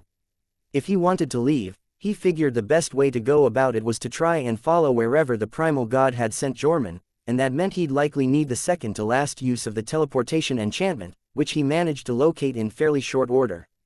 With one last glance down at the water, Noting that it had now risen high enough up the pyramid that the skeleton of the angel that the primal god had resurrected had wet toes, Leon reached out with his magic to the stream of magic power that represented the teleportation enchantment. "How do I do this?" Leon asked as his elementless power started to wrap around the stream. "We have to be careful. You just pluck the string, it shouldn't matter how much strength you use," the Thunderbird answered, cutting Nestor off. "Just manipulate your magic like you would another limb." Leon's mind focused as his body tensed up in strange exertion. It was hard going. He'd never tried something like this before, and there were more than 2 miles between him and the spot he'd identified, but he was a 7th tier mage and this didn't have the same intensive power requirements as a fight, so he managed fairly well despite the difficulty. However, just as his magic power was tightening around the string, it seemed almost solid and resisted his magic power's natural attempts to mix with it, leading to a strange sensation in his fingers where he could almost feel the stream of power like it was an actual string of an instrument. An enormous tentacle of inky black darkness burst from the crack in the ceiling where Leon had sensed something's attention. Leon's eyes widened, and without any further hesitation, he used his magic power to jerk quite hard on the string of power. He had no idea what would happen next, but he placed his faith in Nestor and the Thunderbird, trusting that they knew what they were talking about. Immediately, it seemed that his faith was rewarded as the string vibrated in response to his clumsy handling, and the magic power that he'd projected from his body began to vibrate in turn. He felt his body then begin to shake in response. He soon found himself shaking so hard that he found it difficult to keep his eyes open or his teeth to stop chattering. In the distance, he could see with his magic senses the black tentacle of darkness magic forcing itself further and further into the cavern, and the dark shape of something behind it large enough to stop up the ocean water and with a great enough aura that he couldn't identify it, but before he could get any more details, a sphere of darkness appeared from nowhere and wrapped around him, and he found himself whisked away to he knew not where. Chapter 598. Placing trust in the dead. Leon twisted and turned through another teleportation tunnel until he landed on solid ground so suddenly that he immediately lost his balance and fell on his ass. With a grunt of surprise, he quickly oriented himself with the dark place he now found himself in and pushed himself to his feet. Once again, he found himself alone in a dark cave, but unlike after being pushed into the pit by Jorman, this cave was much, much larger. It was just as empty, though, or so it first appeared. "You all right, boy?" the Thunderbird thundered into Leon's mind. "Yeah," he instinctively responded out loud as he turned in place as he took in everything that he could see and sense. "What happened?" "It appears that the enchantment that you activated lacked a target, so it simply grabbed you instead," Nestor explained. "Hard to really say for sure without actually being to see what happened, but I would hazard a guess and say that you'd have to pluck that string of power in a different way than you did to designate a target, and without a target, the enchantment was designed to teleport the user." "Pretty standard design, to be honest." "Makes sense," Leon whispered. "Kind of hard to wrap my head around it without being able to see the runes and know what they're doing. And such is just one of the many reasons why the ancient runes are hardly used anymore," Nestor replied. "Though, you'd do well to study them, they're far more powerful than modern runes if used correctly. I think you've made that abundantly clear already," Leon growled, his mind quickly turning back to the events at Nestor's lab. Nestor wisely stopped talking, and Leon turned his attention back to the cavern he now found himself in. The cavern was shaped like a tall cylinder, and he stood in the center, with all the black stone walls about 200 feet away, and so smooth that they could only have been created, not formed naturally. The ceiling, meanwhile, stretched so far above him that not even with his magic senses could he see it. He took a few seconds to inspect the walls both nearer to the ground and higher up with his magic senses, but it soon became clear that they were bereft of any details that might catch his eye. The floor, however, was where his interest was captured. The black volcanic stone didn't immediately make it apparent, but there were shallow grooves carved into the floor by obviously magical means. They were too even and precisely carved to have been done by hand or nature.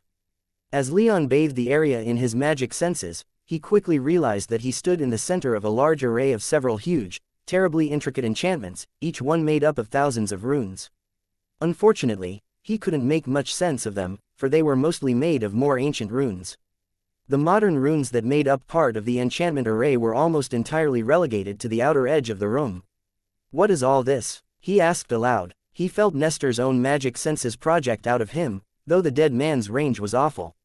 He didn't feel it, but he assumed the Thunderbird was doing the same and inspecting the area around him. It's not a training center, Nestor observed. I can't see the whole thing, but I can also rule out anything designed for war, defense, or manufacturing. The Thunderbird was silent, and with not much else to do, Leon crouched down and caught his breath. He'd told the Thunderbird he was fine, but that was mostly just physically. He still couldn't contact Maya, and the anxiety was starting to get to him. He stood back up after taking a few deep breaths, though he needed to get to her and the others, and crying on the ground over his mistakes and failures wasn't going to make that any easier. Turning his attention back to the few parts of the array that weren't made of ancient runes, he noticed something right away. There's a lot of light runes here, he observed, going back to speaking with his Soul Realm residents mentally. Maybe this place was built for medical purposes. Light runes aren't just used for medical purposes, Nestor said. When used by a warrior, light can be a dangerous weapon, and it can greatly heighten the speed of its user. Light is also a great defensive option, if you know how to use it. To heal is only one narrow aspect of its applications, and even then, it's just an offshoot of what light magic truly excels in, interacting with the body. How do you mean? Leon asked, thinking he understood but asking for clarification anyway. You know that darkness magic is unparalleled when it comes to interacting with the mind, correct? Nestor asked, taking on a didactic tone. I'm well aware of that, yes, Leon replied with little patience in his voice. There are no opposites when it comes to the magical elements, but in this case, I think that saying that light is the opposite of darkness is not unwarranted, Nestor lectured. Just as darkness can influence the mind, light magic can influence the body in all kinds of ways, not just with healing magic. Interesting, Leon conceded, but that hardly narrows down what these enchantments are used for. His tone was more bitter about the situation than accusatory against Nestor, but the dead man got defensive anyway. Without being able to see it, there's not much more I can do, Nestor said. You're not leaving my soul realm, Leon shot back. Wasn't asking to, just pointing out my limitations. Suddenly, the Thunderbird spoke, and the other two duly shut their mouths. This is blood magic, she murmured, though her inhuman voice still resonated within Leon like the rumbling of distant thunder. I'd also say this is a three-dimensional enchantment, the whole thing is just powered down right now. If it were active, then there'd likely be runes floating through the air. These enchantments on the ground are little more than anchors and channels for magic power. Is there a way to turn it on? Leon asked. You want to turn on a mysterious enchantment that does who knows what and is strongly connected to light magic? Nestor asked in alarm. Unwise. Leon remembered that Nestor originally died due to poisoning by light magic, but he felt that was different. He wasn't messing around with a chunk of rock that had been filled with divine power. There's nothing else here, Leon protested as he raised his arms to futilely gesture at the walls. I don't have my flight suit, and this is all that's here. No doors, no ladders, no other enchantments or anything else magical that I can see.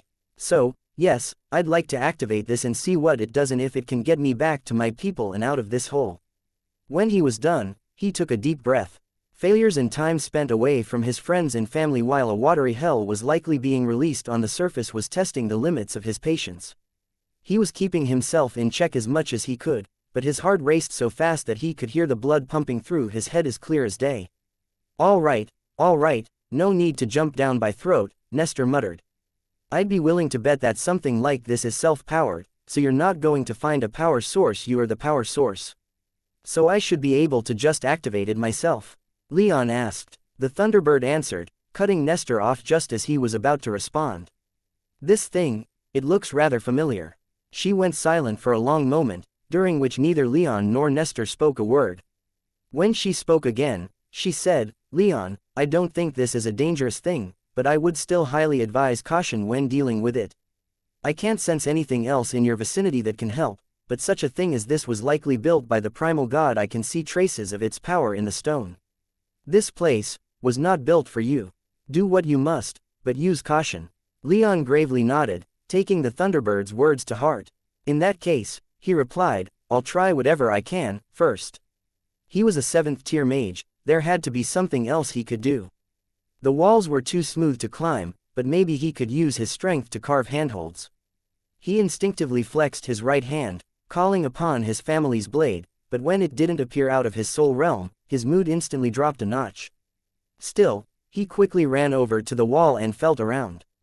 Unfortunately, the stone was hard and dense, He felt like he might be able to punch and kick and blast a few good handholds from the ground, but the ceiling was more than 20 miles away, and for all he knew, it could be much more than that, and he wouldn't have the space or the leverage to do that further up.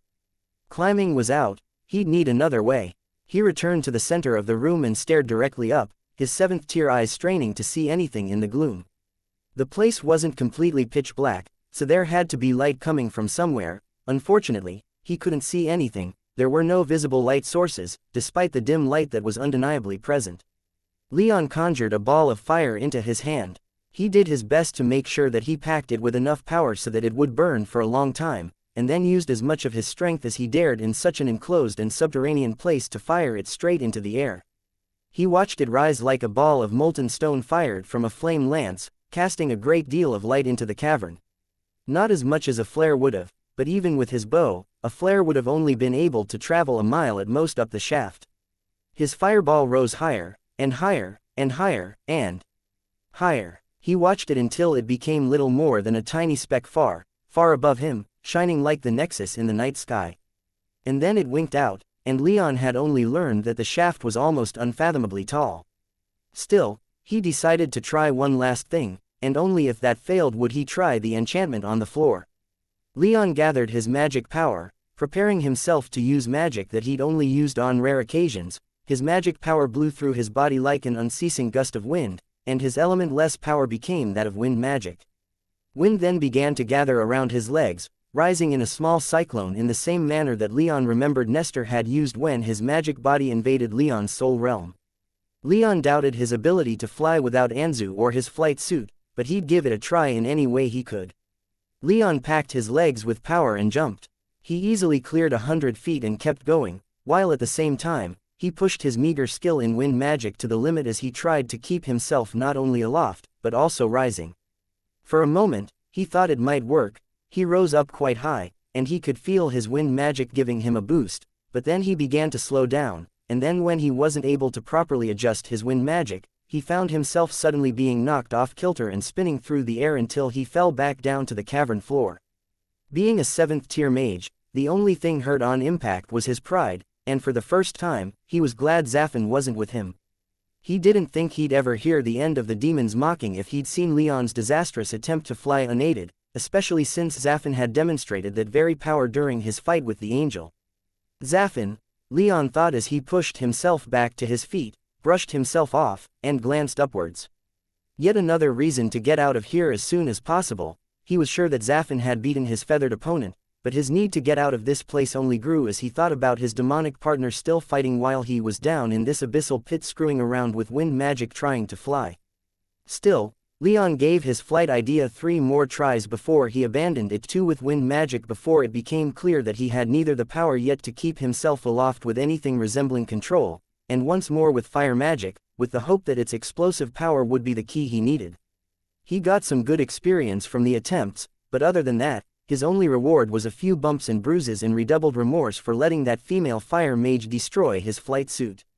He hadn't the time or the materials to try and repair it, let alone create a new one, but he resolved to make that a priority once he got out of this place.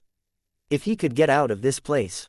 See anything new? Leon asked his soul realm residents as he went back to the center of the cavern, feeling slightly dejected at his failed attempts, though given how the day had gone, not too surprised that he'd failed. Nothing on my end, Nestor said, but our ancestor flew off a little while ago, said she'd be right back. Just flew off, without any other explanation, Leon asked. That's right, Nestor confirmed, sounding just as confused as Leon did. Leon paused a moment as he thought about. The only thing he could think of that the Thunderbird would need to fly out for was the great black dragon. Then again, he also wasn't sure what the appeal of being out in the mists of chaos was, so maybe there was something else out there that needed seeing to. Either way, a quick scan of his soul realm showed Nestor to be correct. There was no Thunderbird in sight. I guess she'll come back when she feels like it, Leon said with some bitter resignation. That just leaves what to do about this damn thing. I'll help if I'm able, Nestor offered, though given his physical situation, Leon knew it to be little more than an empty offer. Still, he was grateful, and he thanked the dead man, then knelt down in the center of the great enchantment array.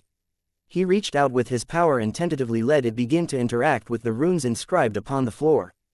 However, despite his caution, as soon as his power began to interact with the runes, the response was immediate and dramatic.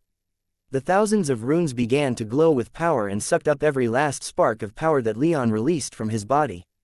Leon panicked a bit, not expecting that immediate and strong of a reaction, and cut off the flow of his power. However, before he did, he could see the walls vanishing into pitch-black darkness magic, and additional runes forming in the air above him. "Looks like our ancestor was right on the money," Leon said to Nestor as the cavern quickly returned to normal as the magic in the runes faded. "I saw," Nestor whispered. "I wasn't able to see much, but I'd say this is definitely the work of more ancient runes." "Did you see anything dangerous?" Leon asked. "Anything that might shed more light onto this thing's purpose?" "No," Nestor admitted. Leon frowned, but there was no other way out of this place that he could see, and his need to return to Maya and the others only continued to grow. He supposed he could wait for the Thunderbird to return, but he still couldn't shake the terrible feeling that time was of the essence. If that brief update he'd received from Maya had been accurate and the Legion fleet had been ravaged by Jorman in the form of a massive, terribly powerful serpent, Leon began to reach out with his magic power again, not willing to wait any longer. He continued to do so with great caution, and he held back considerably, but his magic power began to flow into the enchantments again. Once more, the countless runes began to glow with arcane light, and the walls were covered in darkness. In only a matter of seconds, the walls had given way to an abyssal darkness that had Leon almost feeling like he was standing on a lone stone platform hovering in a featureless black void, not dissimilar to a spatial tunnel, though without the oppressive and stifling atmosphere. A moment later, countless thousands, perhaps millions, more runes began to take shape out of light in the air. As they winked into existence, Leon found himself marveling at the scale of the enchantment he was seeing, and how these runes formed great arcs of light connecting parts of the enchantment on the ground and pushing the entire enchantment array into the third dimension and proving the Thunderbird almost prophetic with her analysis. This time, as the walls faded away into darkness, causing it to seem like he was standing upon a relatively small stone platform in the center of a black void, Leon quickly glanced at the runes on the ground and noticed something new there. A familiar bronze hammer that was so large as to be unwieldy in the hands of a mortal, an onyx bracelet, and a leather-bound book with robust sealing enchantments etched into its cover. Jorman's things, Leon thought, and he greedily reached out with his magic and stuffed them all into his soul realm. If he needed any proof that this was where Jorman had been sent, then this was it. He cut off the flow of his power once more, and he watched as the titanic enchantment scheme quickly faded and the cavern once more returned to normal, leaving Leon staring disbelieving at the floor where those three items had just been. Was that real? He wondered aloud. "Seems like it was," Nestor replied. "I guess that pirate beat you here, and if that guess is true, then I think we might know what this enchantment is designed to do," Leon finished. Jorman had been human before falling into the pit, and now, he was apparently a gigantic serpent. Something happened here that turned from the former into the latter, and it was no great stretch of the imagination for Leon to guess that the blood magic enchantment array with hundreds of light runes was the reason for that change. But if that were also true, then this might not be a real exit. Jorman had found some way to ascend back to the surface, but that wasn't necessarily the work of the enchantment array. Nestor was silent for a long moment, and Leon didn't say anything else, either. After several long seconds, though, Nestor said, "This enchantment is most definitely blood magic. Our ancestors' keen eyes didn't misread the signs. This thing is designed to interact somehow with people like us or, I suppose, like you, given that I no longer have a body. It stimulates power within the blood, but I can't say if it's even compatible with you. It looks exceptionally complex, and things like these are often tailored to specific physiology. Our ancestor said that it was safe for me to use," Leon murmured, but he also remembered when he'd been told that the visions and instincts he'd been feeling since arriving at the Serpentine Isles was probably because of something the primal god, he now reasoned had been stimulating his blood. Even if this enchantment could stimulate his blood, that didn't make it a good thing. "I would hesitantly agree," Nestor said, the hesitation he claimed he felt practically dripping from his voice and making Leon feel quite uneasy. "Then I should continue?" Leon asked, though he already knew he was going to do so anyway. Despite the risks, his situation hadn't otherwise changed. He still needed to get the hells out of this place by any means he could, and this enchantment was the only thing around that had even a sliver of promise at doing so for him. He really didn't want to activate this enchantment, but the thought of Maya up top battling a giant serpent, the thought of Anzu at her side, and the thought of him stuck down here in this abyss was convincing him to place his trust in the Thunderbird and Nestor's speculation that this wasn't a dangerous enchantment. "I'm not going to make a recommendation," Nestor said with almost aggressive resignation. Leon could almost see him backing away with his head bowed, eyes closed, and hands raised as if he were showing that he wasn't participating in whatever was going on here. "Our ancestor told you to do what you had to do, and as far as I'm concerned, you need no other advice." "You're a truly opinionated man," Leon dryly stated. "I'm glad to see your passion and expertise shining through. Being an expert on enchantments doesn't make me the font of all knowledge on them, especially when they grow this complex." Nestor shot back, "I can't even see the whole damn thing.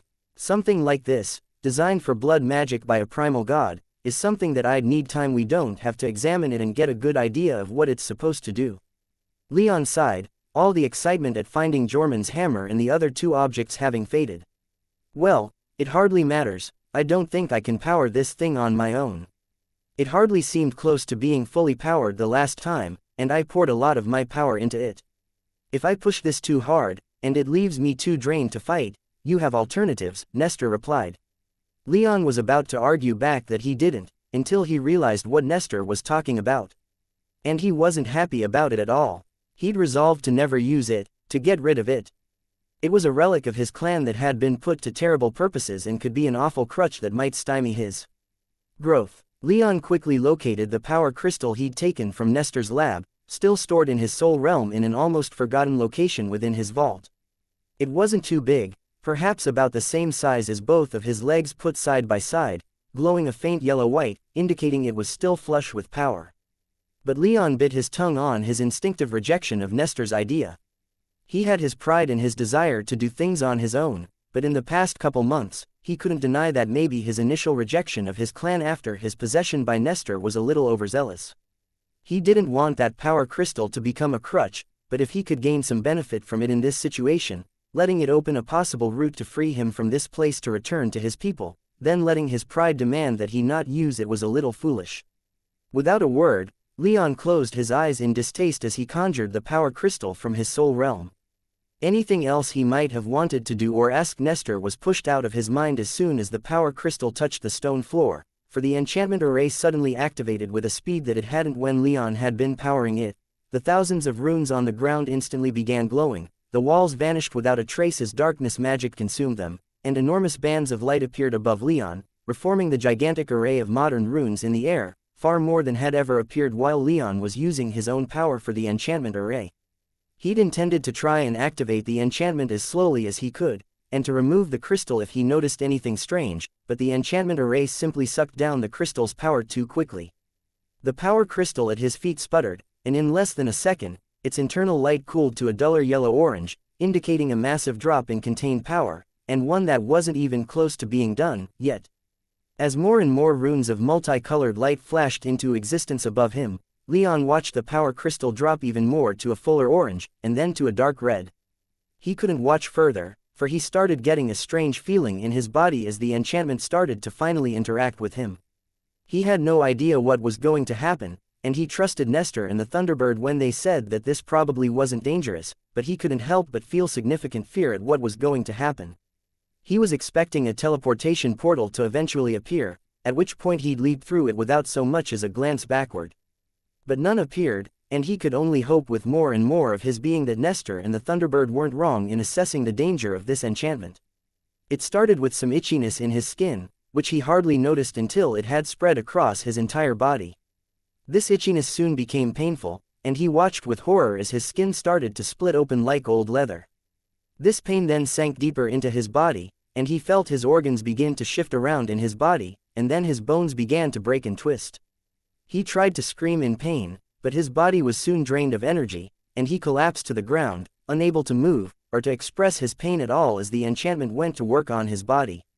His mind was so preoccupied with that pain that he couldn't regret his choice to activate this enchantment. He couldn't even notice his brown feathers flecked with gold spots sprouted from the cracks in his skin. He barely realized his chest was expanding beyond the limits of even the most mightily built men, or as his fingers were forcibly retracted into his body, or as his arms were bent, broken, and twisted into new shapes.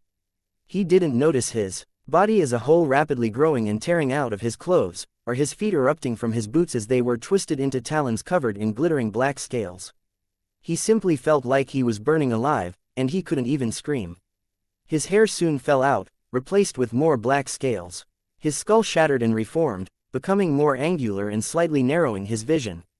His mouth was pushed forward, and hardened into a golden beak that sparkled with silver-blue lightning. The scales that covered his head soon swept down along his rapidly thickening neck, soon meeting his feathers and seemingly going to war. His scales pushed down over his still-growing shoulders, forcing the feathers to mold, only for those scales to crack and break apart for more feathers to push through. The scales pushed again, but were broken up by feathers before moving past Leon's rapidly growing chest. After several rounds of this, the scales stopped pushing and retreated to his neck, but the feathers that continued to sprout across his body took on a pitch-black hue, losing all the brown and gold that had previously adorned them. The last thing Leon felt before he lost his human mind to all the pain and the new sensations and instincts that flooded his body was the pain finally spreading to his eyes. He didn't realize it, but his bright gold eyes had begun to darken to a vibrant red-orange color. Chapter 599. The Black Eagle. Leon's soul realm was in turmoil. The normally stagnant air had been whipped up into a furious tempest, and lightning rained from the mists of chaos to strike the distant mountain peaks, shattering stone and sending Leon's stored magic power into swirling chaos. Nestor watched as much as he could from the ruby, but most of his attention was on Leon himself. The storm in Leon's soul realm was hardly less interesting than what was happening to Leon's physical body. The young man's form was bending and twisting in painful ways, growing and being sculpted by the arcane energies of the enchantment array into something inhuman, yet familiar. It was easy for Nestor to see what Leon was becoming. After a short time his form largely resembled a bird, though there were many elements there that were even stranger than what he might have expected had he known this was going to happen. Leon and the demon had rarely been overcautious with their words around Nestor. He knew that Leon possessed some other ancestor in addition to the Thunderbird, but even after some pointed questioning, Leon never gave Nestor any concrete information. It became undeniable to Nestor when he saw the red-orange light following the primal god's attack on Leon's soul realm, but even then, he'd never been able to see what had produced it through the cover of the trees that the primal god had thrown him into. He still didn't quite know what else Leon was descended from, and while he was grudgingly coming around to the idea that it just didn't matter since it wasn't around in Leon's soul realm and he didn't seem to be using his second ancestor's power, he could clearly see that the dormant power in Leon's blood was coming out in this transformation. For a while, Nestor tried to get through to Leon, but he stopped after Leon didn't respond multiple times. He could do nothing more than watch Leon's transformation with morbid fascination. It had long been canon within the Thunderbird clan that such transformations, while possible for a few other inherited bloodlines, were completely impossible for theirs. And here he was bearing witness to the falsehood that belief turned out to be. He was worried what effect it might be having upon Leon's mind, but there was nothing he could do about that. As the transformation began to slow, the Thunderbird came tearing out of the mists, the storm that raged within Leon's soul realm parting around her as if it refused to sully her with its power. She swiftly descended upon Leon's throne platform and shifted into her human form as she alighted upon the ground. "What's going on?" Nestor couldn't help but shout out, but the Thunderbird seemed to ignore him as she approached the throne, where Leon's magic body now limply lay as it always did when his mind was in his physical body rather than in his soul realm. She took a gentle seat upon the arm of the simple black chair. The armrest was thin and looked uncomfortable, but her bronze features didn't even twitch as she turned in Leon's direction. She took a hold of Leon's magic body and pulled him over to her, until his head rested upon her thigh, and she in turn laid her hand upon the side of his head. Only then did she respond to Nestor. "He discovered something that I'd not thought possible," she said, and Nestor could see that the transformation stopped. Not because the Thunderbird was here, though, but instead because it seemed to have finished. Leon now lay upon the black stone floor of that cavern, wings spread, his avian body now enormous and covered in black feathers and black scales. "He'll need some help," she continued, and Nestor felt the flow of magic around Leon's throne subtly change. The Thunderbird wasn't doing anything particularly magically intense, but she was still doing something. Is any of this of concern?" Nestor asked nervously after a few silent moments. "The storm?" the Thunderbird asked as she cast her gaze around at Leon's soul realm. "Yes, it's growing his soul realm at a dangerous pace.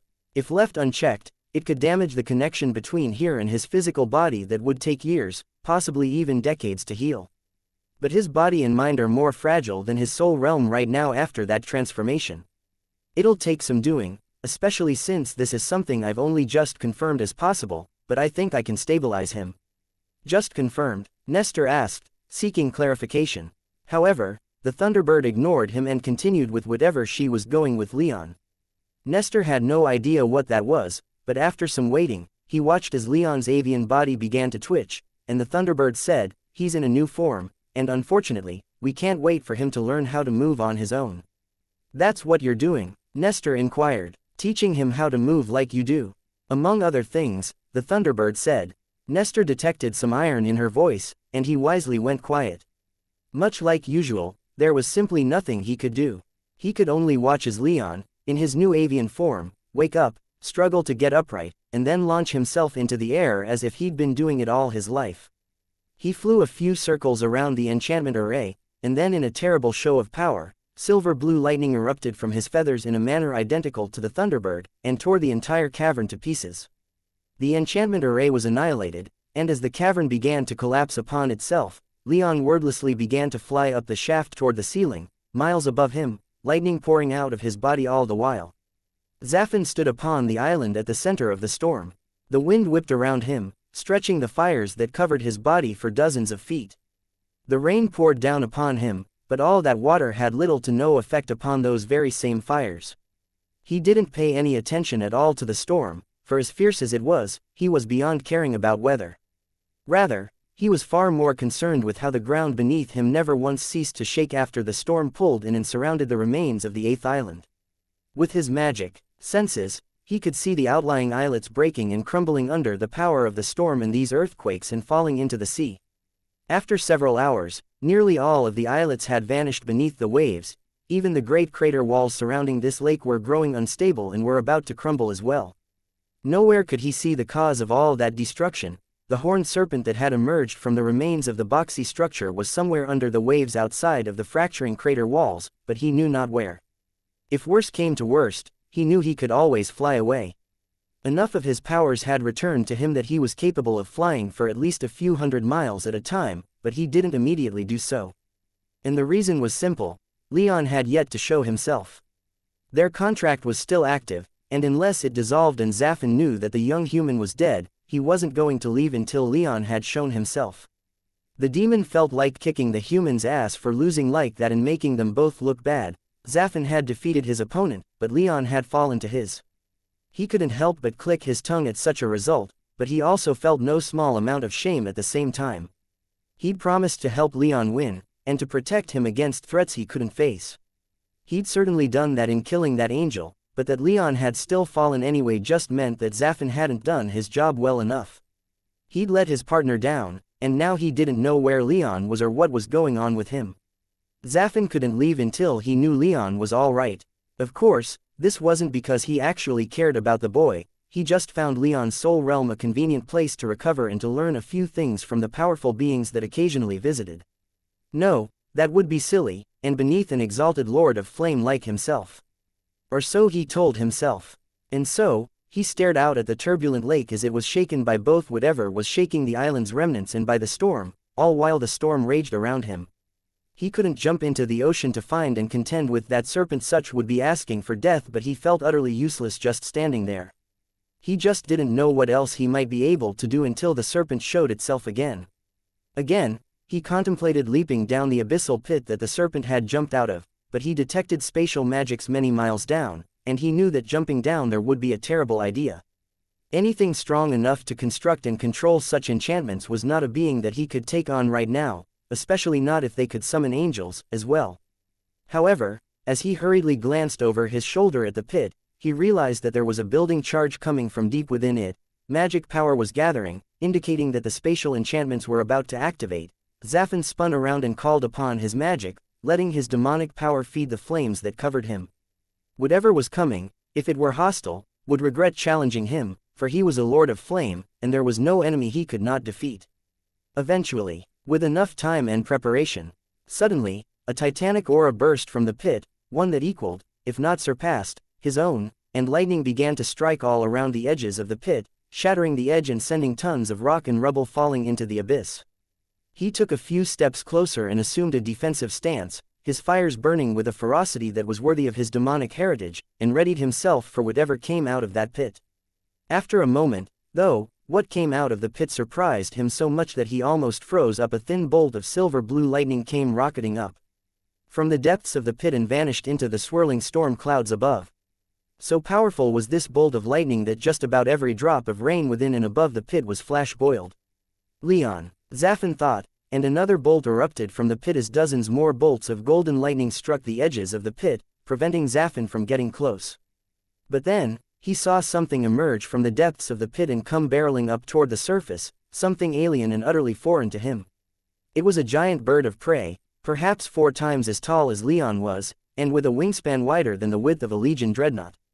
It looked rather like a crow, with feathers as black as the midnight sky, though its eyes burned a furious red-orange and its talons were as black as his obsidian skin. Its head from shoulders to beak was covered not in feathers, but in sparkling black scales, while its golden beak sparkled not from its color, but from the silver-blue lightning that danced across it. From its feathers, meanwhile, came countless tiny licks of fire, each one as black as the feathers they were birthed from. Zaffin's eyes went wide, immediately recognizing this creature as some twisted form of Leon. Others might think it a stretch, but he knew of Leon's dual heritage, and he saw both in this creature as it came flying up the pit like a bat out of the hells. It didn't slow as it burst out of the pit. It didn't so much as blink as the golden lightning that fell at the edges of the pit began to strike it instead, and even seemed to revel in each strike. Definitely Leon, Zaffin thought to himself as he took a few tentative steps forward. Even with all of this, what surprised him most was the aura that poured from the creature that Leon had somehow become. It was 8th tier, without a doubt, and encroaching upon the 9th. And it even seemed to be growing even stronger with every bolt of lightning that struck its body. With rapidly growing panic coursing through his body, Zaffin focused his mind and his magic and attempted to reach out to Leon through his mental communication technique. However, his greetings were answered with nothing but silence, the bird not even slowing down or turning its head as it rocketed up into the clouds. But Zaffin wasn't going to be left behind at this point. Now that he knew where Leon was, he was going to follow. He could figure out how and why this happened later, and if it could be reversed. What was far more important was ensuring that Leon, in whatever mental state he was in, didn't vanish into the storm.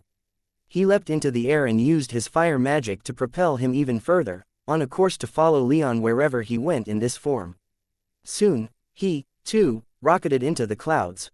The situation for the Legion at the remains of the 8th island hadn't improved in the hours since the appearance of the gargantuan horned serpent. No survivors had been located of the ships that had been lost, and there was significant disagreement among what remained of the Legion leadership as to what they should do without Sigebert or Leon. Most seemed to want to leave and come back with reinforcements from the remaining 2 fleets. Gaius did his best to dissuade them, but all he managed to get them to agree on was to wait 1 more day.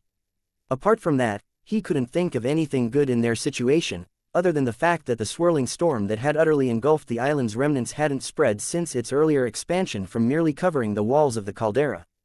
This spared them from the storm that had racked their fleet since their arrival, as this one had largely concentrated around the island, but it also acted as a great shield preventing anyone or anything from re-entering the area of the 8th island. Even if they could get access to the island, though, Gaius didn't know what they would be able to do. That serpent had already shown itself more than capable of utterly wrecking their fleet even without the use of its magic, just relying upon the power of its body alone. Not even with Naiad could they seemingly hope to stand much of a chance. As he stared off at the distant storm, Gaius wondered how they could win. Without Leon, without Sigebert's flagship, it pained him to admit, but he couldn't see a way out of this without first retreating and acquiring the assistance of the other fleets, but that would mean leaving Leon and any other potential survivors to die, for it would take many days before they could return, and who knew what that serpent would do in the meantime. Within the swirling clouds and rain of the storm, Gaius could see the occasional lightning strike. He didn't put much thought into it, lightning was hardly uncommon within severe storms. But he started to pay attention when it began to grow more intense and frequent, and his heart plummeted, fearing it to be a sign that the storm was about to grow bigger and more severe. But then, almost like being in the perfect place to see a spider's thread when the light hits it right, he saw a thin line of bright silver blue within the storm. He blinked, and it was gone. But then it happened again, and he was paying enough attention to identify it as silver blue lightning. Without another thought, Gaius turned around and began running down the deck. He had to find Naiad and the fleet's remaining leadership. Leon was alive in that storm, and he was still fighting. Ever since it had woken, the Black Eagle had been terrified. It held an awful memory of agony within its bones, and it knew not why. All it knew was that it had somehow found itself deep beneath the earth. It tried to rise, but its limbs felt wrong and didn't move the way the eagle wanted them to. It didn't spend too much time thinking about why that was. It was too consumed by the primal terror of waking at the bottom of an abyssal pit, surrounded by darkness and strange magic, and not knowing why it was there. It flailed about, trying and failing to control its own limbs in an attempt to escape however it was able. After several minutes, its body calmed somewhat as a soothing sensation entered its mind. It was still terrified, but as its mind was filled with new instincts and muscle memory, it suddenly knew exactly how to move its limbs properly. There were no thoughts to ponder its situation, there were no real thoughts of any kind in its head. It simply acted upon instinct, and that instinct demanded a return to the open sky. With a great beat of its wings, it had risen into the air and broken the pit with lightning and thunder, and with a few more, it had soared up the shaft. Miles were risen in mere moments, and soon enough, it had flown straight out of the mouth of the pit, lightning streaming behind it, collapsing the pit as it departed. Any magic power the eagle spent during its rise was immediately returned to it as it entered the storm. The lightning that struck its body filled it with delightful magic, and the wind and the rain and the clouds were its natural home. Its primal terror vanished as the eagle itself vanished into the clouds. It was vaguely aware of some fiery being attempting to follow it.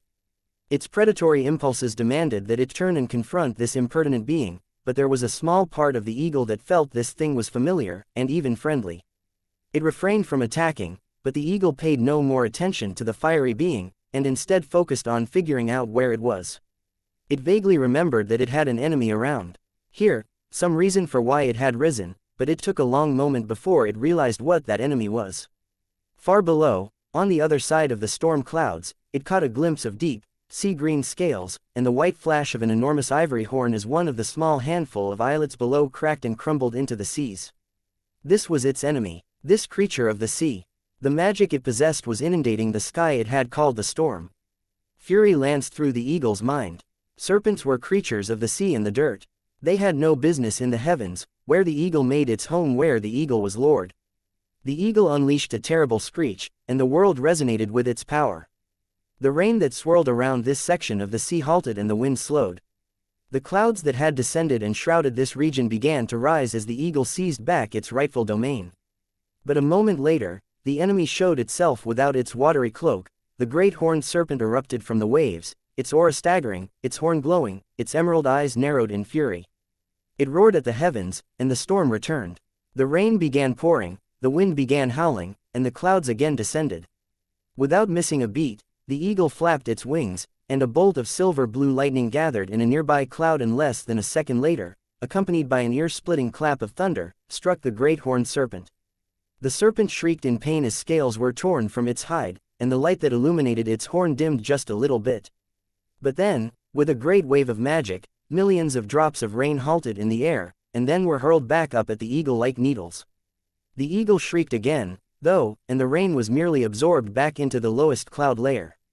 However, the serpent had taken this opportunity to sink back beneath the waves, where the eagle's lightning could not easily chase it, and where the eagle's senses could not easily track it.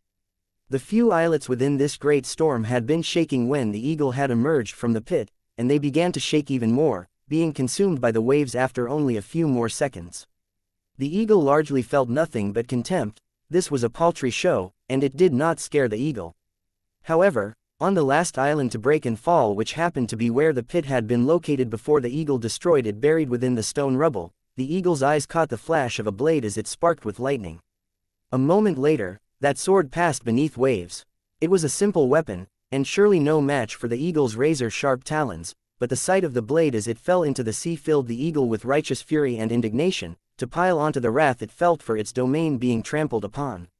Far beneath it, the seas began to twist and turn, and then a depression formed within the spiraling storm. This depression rapidly grew and grew, until the eagle was staring down. Chapter 600. The eagle and the serpent Zaphon watched as the black eagle descended into the maelstrom, each beat of its mighty wings hurling its magic into the air, seizing control of the storm around it. The serpent may have conjured the storm or, perhaps more accurately, the powers that backed the serpent, but with every wingbeat, the black eagle was seizing control. The demon of flame was a goodly distance from the surface of the ocean, and the eagle by extension, but even from where he hovered in the sky, he could feel waves of killing intent radiating from the eagle. So wrathful was it, so intent on slaughtering that serpent, that such intent was overpowering even its stupendous aura. This winged form of Leon Zaffin estimated to be in the 9th tier, or equivalent to it, after absorbing so much lightning. This sent a shiver of fear running down the demon's spine, not fear of that bird turning its power upon him, but rather what that kind of growth might do to Leon. Already, Zaffin could see this shapeshifter, whatever had happened to Leon, having a dreadful effect upon the young boy's mind, but combined with a soul realm that had been irreparably damaged by dangerously rapid growth, Zaffin once more told himself that his concern was merely for his safe haven, and that his concern for Leon was more akin to that of a human's concern for a pet rat. But regardless of what he told himself, he soon found himself rocketing after the eagle. The demon could feel the response of the serpent resonating throughout the maelstrom, and he knew that it wasn't going to back down from this fight. The demon wasn't going to sit this fight out, either. The black eagle dove into the maelstrom, the ocean spinning all about it for miles, forming a great depression thousands of feet deep. It was deep enough that Zaffin could sense the attention of other things from the watery abyss, but they didn't seem intent on getting in the way of the fight, so he put them out of mind and focused on the serpent as it swam around the edge of the maelstrom. Zaffin's ever-burning fires stretched and whipped about as he entered the maelstrom's downdraft. The wind took a hold of him and sucked him deeper into the great oceanic vortex. Below him, he watched as the eagle beat its wings and sent streams of lightning into the walls of the maelstrom. The lightning spread out ineffectually across the water's surface, but the demon could see at least a few arcs reaching the serpent within. The serpent contorted in pain, a delightful expression from the perspective of the demon, who'd barely managed to scratch its scaled hide during his bout with the monster. However, with the water in the way, it didn't seem like the eagle would be able to do much appreciable damage. Fortunately, it seemed the serpent wasn't going to just swim about within the maelstrom's walls and let the eagle slowly whittle it down. With a furious roar, the serpent erupted from the maelstrom's walls, its jaws wide, its many teeth glittering in the intense light of the eagle's silver-blue lightning and Zaffin's more distant orange fires. It moved far quicker than a being of its size should have, and the eagle was forced to rapidly climb with a few quick wingbeats to avoid the serpent's mammoth jaws, every tooth within its maw bigger than the eagle's entire body. The eagle responded with a hail of lightning bolts from its wings. The serpent's scales were scorched black where it was hit, but Zaffin didn't see the bolts penetrate its hide. A moment later, the serpent contorted itself, and flung its head backward and upward, aiming to impale the eagle upon its great curved horn, which was honed to a tip fine enough to stab even something as small as a human. The eagle tucked in its wings and rolled through the air, effortlessly dodging the monster. Then the eagle gave a thunderous cry of war, and instead of using its lightning, it dove in at the serpent's exposed body, raking the monster with its fearsome talons. Unlike its previous lightning strike that had to fight through the water to reach its foe, the eagle's claws tore clean through the serpent's scales and ripped through its flesh. Unfortunately, the serpent was huge and powerful, and so even as large as the injury was, it was next to nothing compared to the enormity of its body. Worse, only a few drops of blood were spilled before the injury began to rapidly close. The eagle peeled off as the serpent began to shake and bend back toward the maelstrom's wall. As it dove back into the safety of the ocean, the serpent continued to shake and send ominous vibrations through the sea, detectable even through the storm ravaging the water. A moment later, huge tendrils of water whipped out of the maelstrom's walls, forcing the eagle to dodge and weave through the air, but not so quickly that it wasn't able to blast a few apart with lightning. After escaping the watery tendrils, the eagle climbed higher, rising to about the top quarter of the maelstrom, where the water was at its widest. Once there, it spared Zaffin only a single almost dismissive glance before turning its attention back downward. Zaffin didn't detect even the faintest of recognition within its gaze, but he decided to try and connect with the eagle again anyway. However, his attempts fell on deaf ears, for no matter how hard he shouted through the binding power of their contract, the eagle continued to ignore him in favor of whatever it was doing. Soon getting the message, Zaffin stopped and turned his attention back downward, where the serpent was still swimming through the maelstrom, its power reaching throughout the seas. Above the demon, the eagle flew about, its power soaring through the skies. Within just a minute or two, the rain had ceased to fall, while the ocean calmed. Zafin knew neither of these to mean either the Black Eagle or the Great Horned Serpent was going to back down. If anything, this seeming calm only struck the demon as building pressure, with both preparing for the next round, and when that began, everything would kick off once more. He was about to fly over to the eagle and try to reason with it. Whatever had transpired to turn Leon into that thing had clearly affected his mind, but Zafin still felt like he could get through to the young man and they could coordinate a better strategy to bring an end to that serpent. However, before he could start making his way over, he sensed another presence piercing through the cloudy wall that separated this place from the rest of the ocean. A moment later, he watched as, flying out of the deep black clouds, came the shining white form of Leon's griffin, and riding upon his back was the familiar figure of his fish girl. The two were flying a little cautiously, and Zafin could see the griffin hesitate a moment as the true scope of what was happening within the storm was revealed to their eyes. Without needing much more, Zafin took off in their direction instead of the eagles. The two saw him coming, and the fish girl reached into the seas with her magic and conjured a powerful water dragon from the rain to fly beside her that he knew could give him a run for his money if they came to blows. So, he halted his approach and reached toward the fish girl with his magic power, focusing his abilities to connect with her mentally. "You, Leon's mate," Zafin sternly said to her, his voice radiating confidence and power. "Who are you?" she shouted back, her tone matching his. "I am an ally of Leon Rame," Zafin declared. "That black bird is what Leon has somehow become. It's preparing to battle that horned serpent, but I fear he may not win this without assistance. We are the only ones here with the power to aid him. We must work together." Zafin could feel doubt and suspicion radiate from the fish girl almost as strongly as her aura and killing intent. "She'll attack me without a moment's hesitation if she felt it necessary," Zafin realized as a smile briefly graced his obsidian lips. "But she won't." Zafin's belief proved prophetic when the fish girl retracted her aura slightly, and her water dragon assumed a more defensive form. The griffin was still staring at Zafin with suspicion, and he wasn't moving forward, instead using his wind magic to hover. However, he relaxed when the fish girl ran her fingers through the feathers of his neck. "Do you have a plan?" she asked. "I think I do," Zafin said. As he is now, Leon had some difficulties dealing with the serpent when it was in the water. "So we need to get it out of the water. Leon's strong enough to cause it appreciable damage, which we were unable to do." The fish girl slowly nodded, and with a signal from her, the griffin began to slowly fly in Zafin's direction, and the maelstrom behind him. Zafin turned around and began to fly back that way as well, hoping that in showing the two his back, they might realize that he truly wasn't their enemy. When he reached the lip of the maelstrom and found himself above the great pit of the sea, he saw that little had changed in the few minutes he'd been gone. The eagle was still circling in the top quarter, its brilliantly shining red-orange eyes tracking the serpent as it swam around the edge, while the serpent kept one of its sea-green eyes on the eagle at all times. He could feel the tension between the two, and knew that it wouldn't take much for that tension to burst. That moment came less than a minute after Zafin and the fish girl arrived above the maelstrom. The eagle's wings constantly sparkled and crackled with lightning, but in just a moment, they stopped, and instead became enveloped in powerful currents of wind. The sucking vortex of the great maelstrom suddenly reversed and began to pull at the water, forcing it to rise, while Zafin and the white griffin were buffeted hither and thither by the strength of the eagle's wind magic, both barely able to prevent themselves from being blown completely clear of the maelstrom. As powerful as this was, though, the eagle couldn't counteract the maelstrom entirely, Zafin could tell, but that didn't seem to be its goal. Instead, he felt his power concentrating at the level that the serpent swam at, and he realized that Leon was trying to pull the serpent from the water.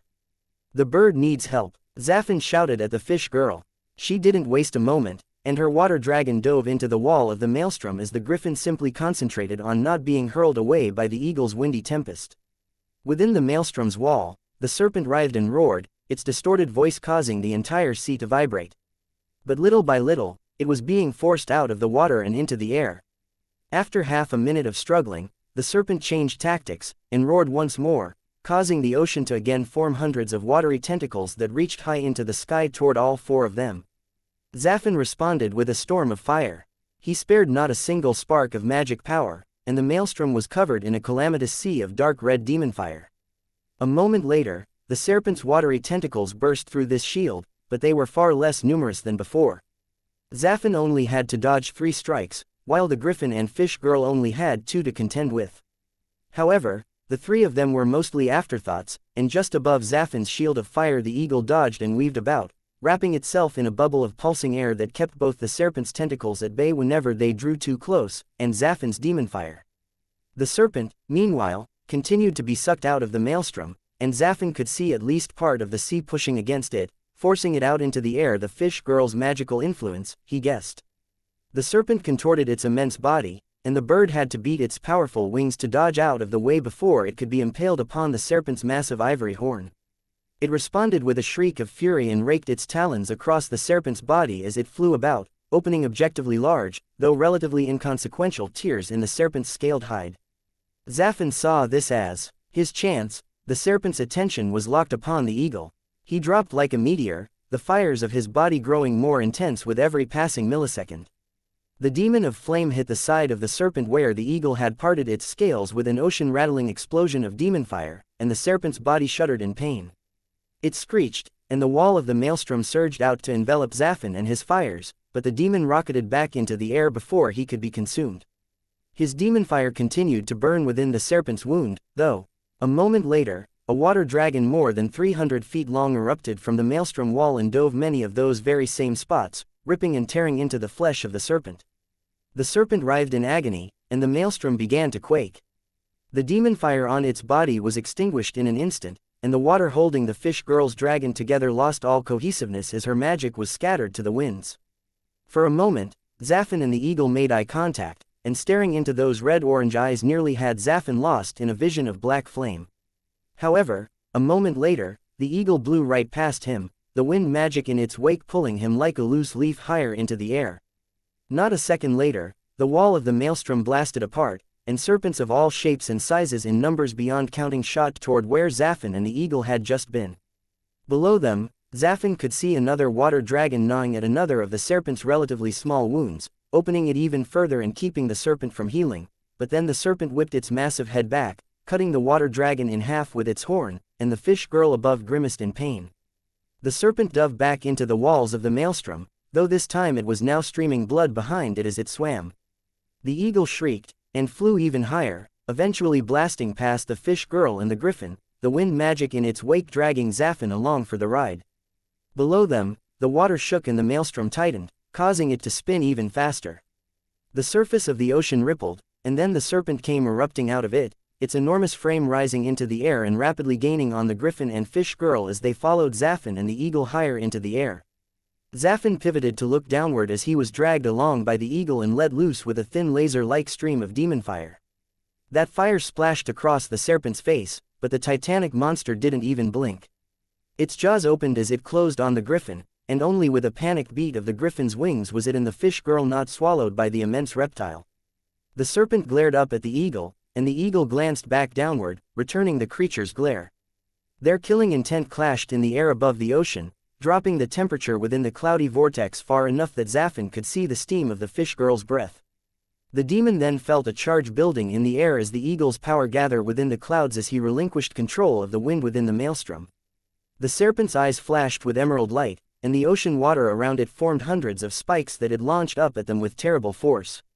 Zaffin, the eagle, and the griffin all dodged with the best of their ability, but the serpent kept up the barrage, and eventually, one of them took a glancing hit. The griffin cried out in pain as one of the water spears clipped one of its wings.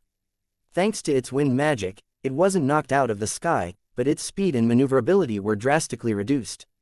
Only a second later, Zaffin was forced to project a shield of fire, as he could feel himself tiring and slowing down, which resulted in a few close encounters with water spears.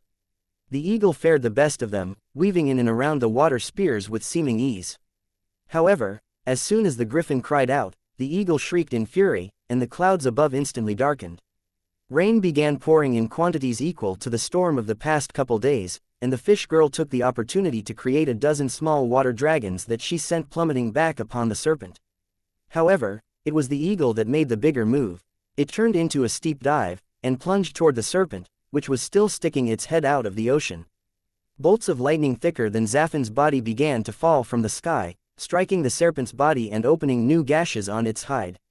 The serpent ignored these wounds and matched the eagle's shriek with a roar of challenge, and ocean water began to crawl up its scales, then freezing into icy armor.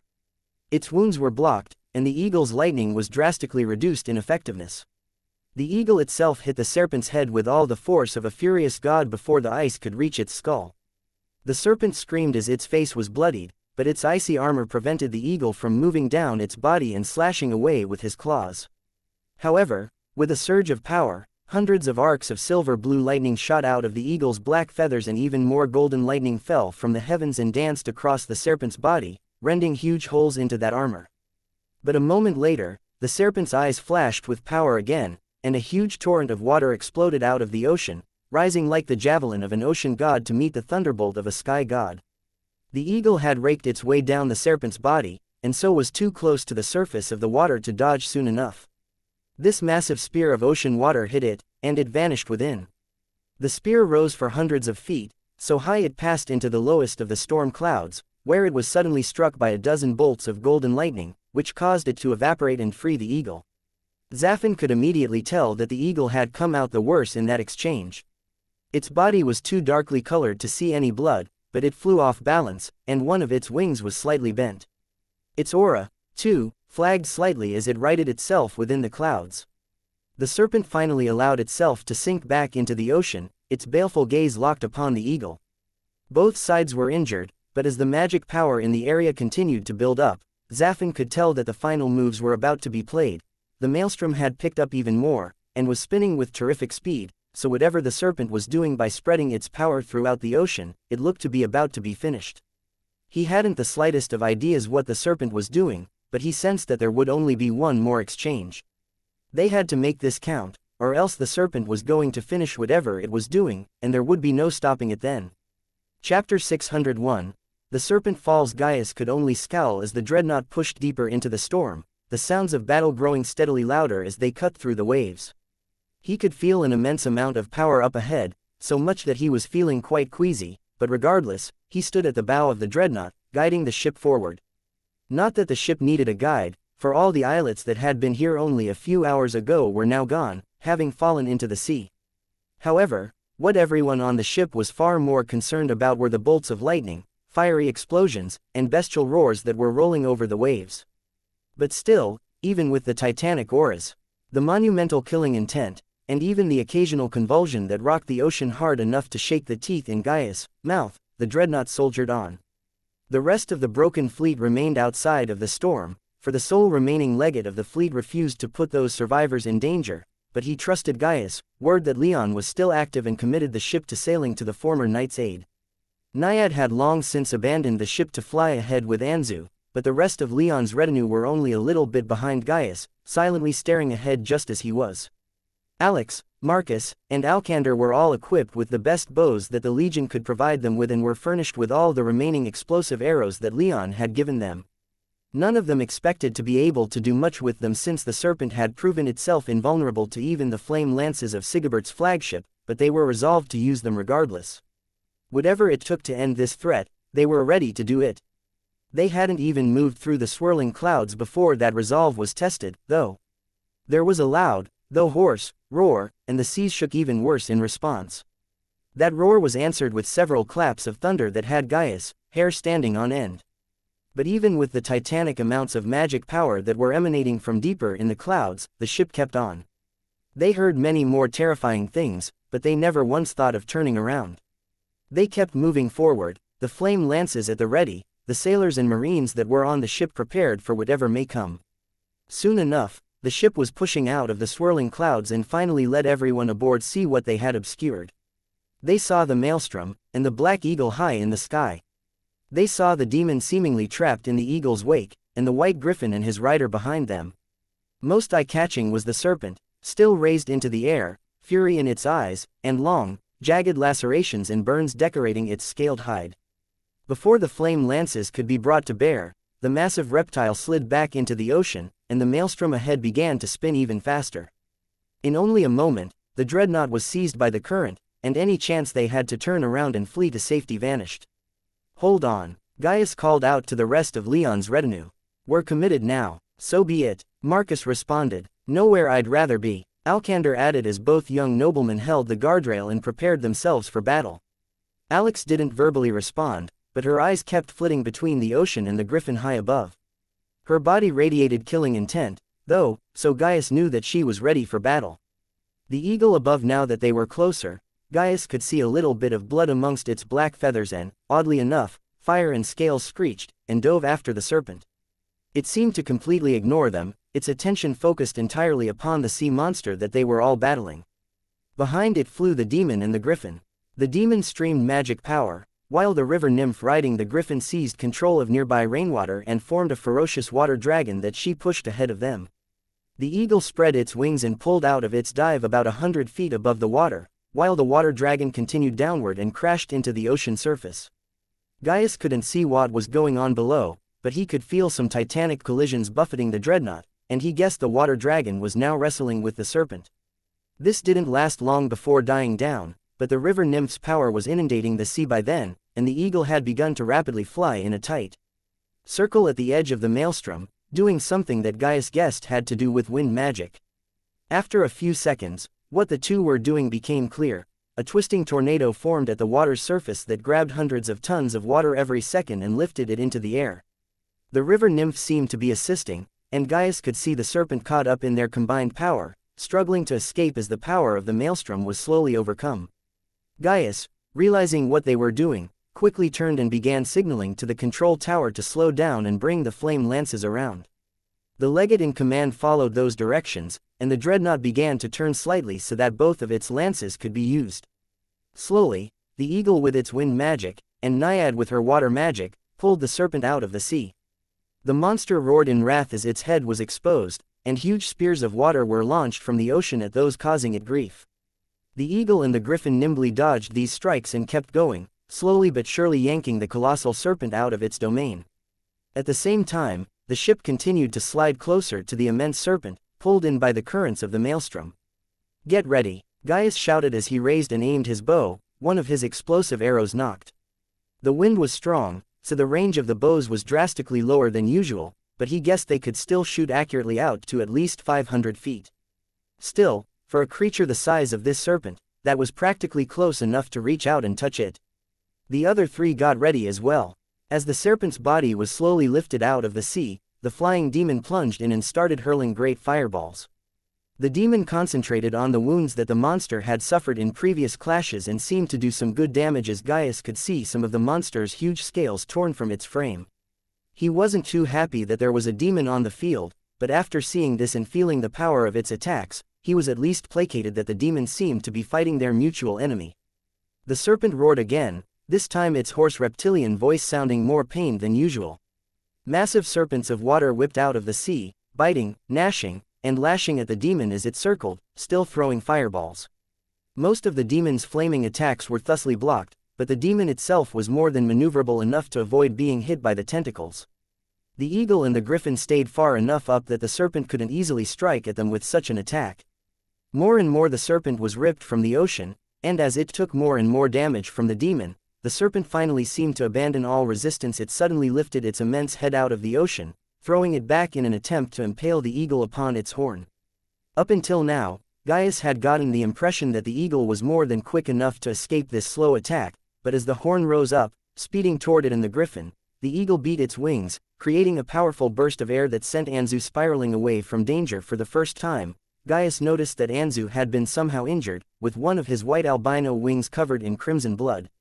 Unfortunately, this move left the eagle open, and the serpent's gigantic horn pierced through one of its wings.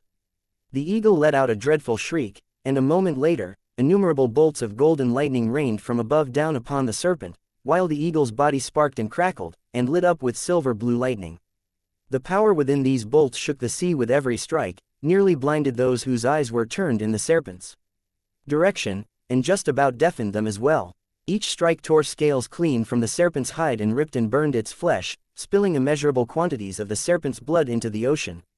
Gaius' eyes went wide at that sight, 100 theories for why it would have Leon's lightning thundering through his mind, each one crazier than the last. But he barely had time to widen his eyes in shock before the serpent howled in pain, its voice louder even than the eagle's thunder. The eagle shrieked again, its wings still caught on the serpent's gigantic horn, and the lightning strikes intensified. A moment later, something small and bright erupted from the ocean, catching the light just enough that Gaius was able to spot it in all the chaos of the storm and the battle. Gaius only recognized it as Leon's sword after this object had embedded itself into the chin of the serpent, driving in all the way up to the hilt. The serpent's howls grew worse as its body was fried from within and without by lightning. Anzu limped through the air a little closer, and Naiad conjured a few more water dragons that descended upon the serpent, biting, scratching, and succeeding in tearing away scale after scale from the monster's previous wounds. All the while, the demon continued circling, bombarding the serpent with its dark red demon fire. "We're about to bring these things around." Gaius heard a marine shout from somewhere behind him, and seconds later, the flame lances spiked in magic power and sent their deadly payloads on a crash course for the serpent. At their current range, it was almost point blank. One missed completely. The seas were choppy, and these were the first shots. Gaius passed no judgment. The other shot, however, splashed across the serpent, covering one of its more severe wounds in molten stone. From every direction, the serpent was picked and peeled at, and its responses grew less and less frequent. It started to sink back into the sea, but fresh lightning from the heavens started to pierce its hide and caused its muscles to seize, keeping its head well above water. The flame lances sounded again, this time both shots striking true. One gouged out a huge chunk of flesh from a hole in the serpent's scaly armor that the demon had widened, while the other struck where Naiad's water dragons had concentrated their fury. The serpent's howls of pain died down, but the barrage continued. Again and again the serpent was hit from all sides. Chunks of flesh were torn from its body, scales were ripped clean off, and rivers of blood flowed from its wounds into the ocean. Soon enough, the dreadnought had drawn close enough to the beast that even Gaius and the rest of Leon's retinue could start peppering it with explosive arrows. By this point, the beast had grown so weak that even these weapons were having an effect, ripping whole sections of flesh free from its scaled form. And finally, the beast went silent, and fell. Almost at the same time, the ocean became noticeably calmer, with the nearby maelstrom closing up as the serpent's head crashed into the water. The eagle, though, was still impaled upon its horn, and as it hit the water, too, the clouds above suddenly brightened, the winds died down, and the rain stopped. Gaius watched the eagle, fearful of what its possession of Leon's lightning could mean. It wasn't until he saw Naiad leap from Anzu's back into the sea that he truly understood the gravity of what this meant. He turned around and began to furiously signal to the command tower to get closer to where the eagle had been dragged beneath the waves. It seemed this course of action was a little more debatable amongst the dreadnought's command staff, for it took an agonizingly long time for the ship to turn in that direction. Even the demons started hovering around that area, and as the serpent's body drifted down into the depths of the ocean, Gaius couldn't help but feel just as tense now as he did when the ship had first joined the battle. They had to retrieve that eagle. Whatever had happened to Leon, that eagle was related. Gaius could feel it and knew it to be true. They couldn't just leave it to the monsters of the deep to rip apart. Fortunately, Gaius didn't have to worry about diving beneath the waves, for just as the ship was pulling closer, the water rose and disgorged Naiad and the entire massive eagle upon the deck of the ship. Naiad looked absolutely beside herself, and Anzu didn't look much better when he landed upon the deck a moment later, one of his wings hanging limp at his side, bright red with shed blood and mana. The eagle was in bad shape, with the wing that had been impaled upon the serpent's horn mangled almost beyond recognition. Still, the enormity and strange features of the eagle had Gaius staring for longer than he would have cared to admit. It wasn't until Alex ran forward a few steps, her face perfectly expressing her disbelief. "Is that Leon?" she asked. The serpent was dead, that much the Thunderbird could sense. She sighed with weariness, and finally let go of her descendant, letting him rest upon his throne. Leon, though clearly heavily affected by his transformation, had still fought magnificently, and she was proud of him. But the effects of his transformation were not even close to being done. What next? Nestor shouted in fear, as Leon's soul realm was still in complete turmoil. "We need to stabilize him," the Thunderbird shouted, barely missing a beat as she began to draw runes in the air around Leon's mind palace. "His soul realm is still growing far too quickly. Is there anything I can do?"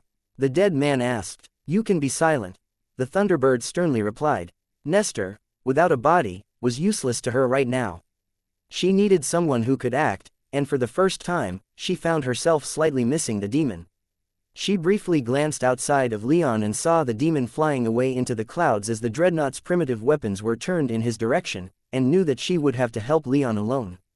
Her bronze face turned up in a terrible scowl. She was never one for enchantments and the healing arts, but she knew that if she wasn't able to stop Leon's soul realm from expanding as quickly as it was, then he would be left in a similar comatose state to that of the king of the land he'd been living in, let alone being able to transform back into his human form again.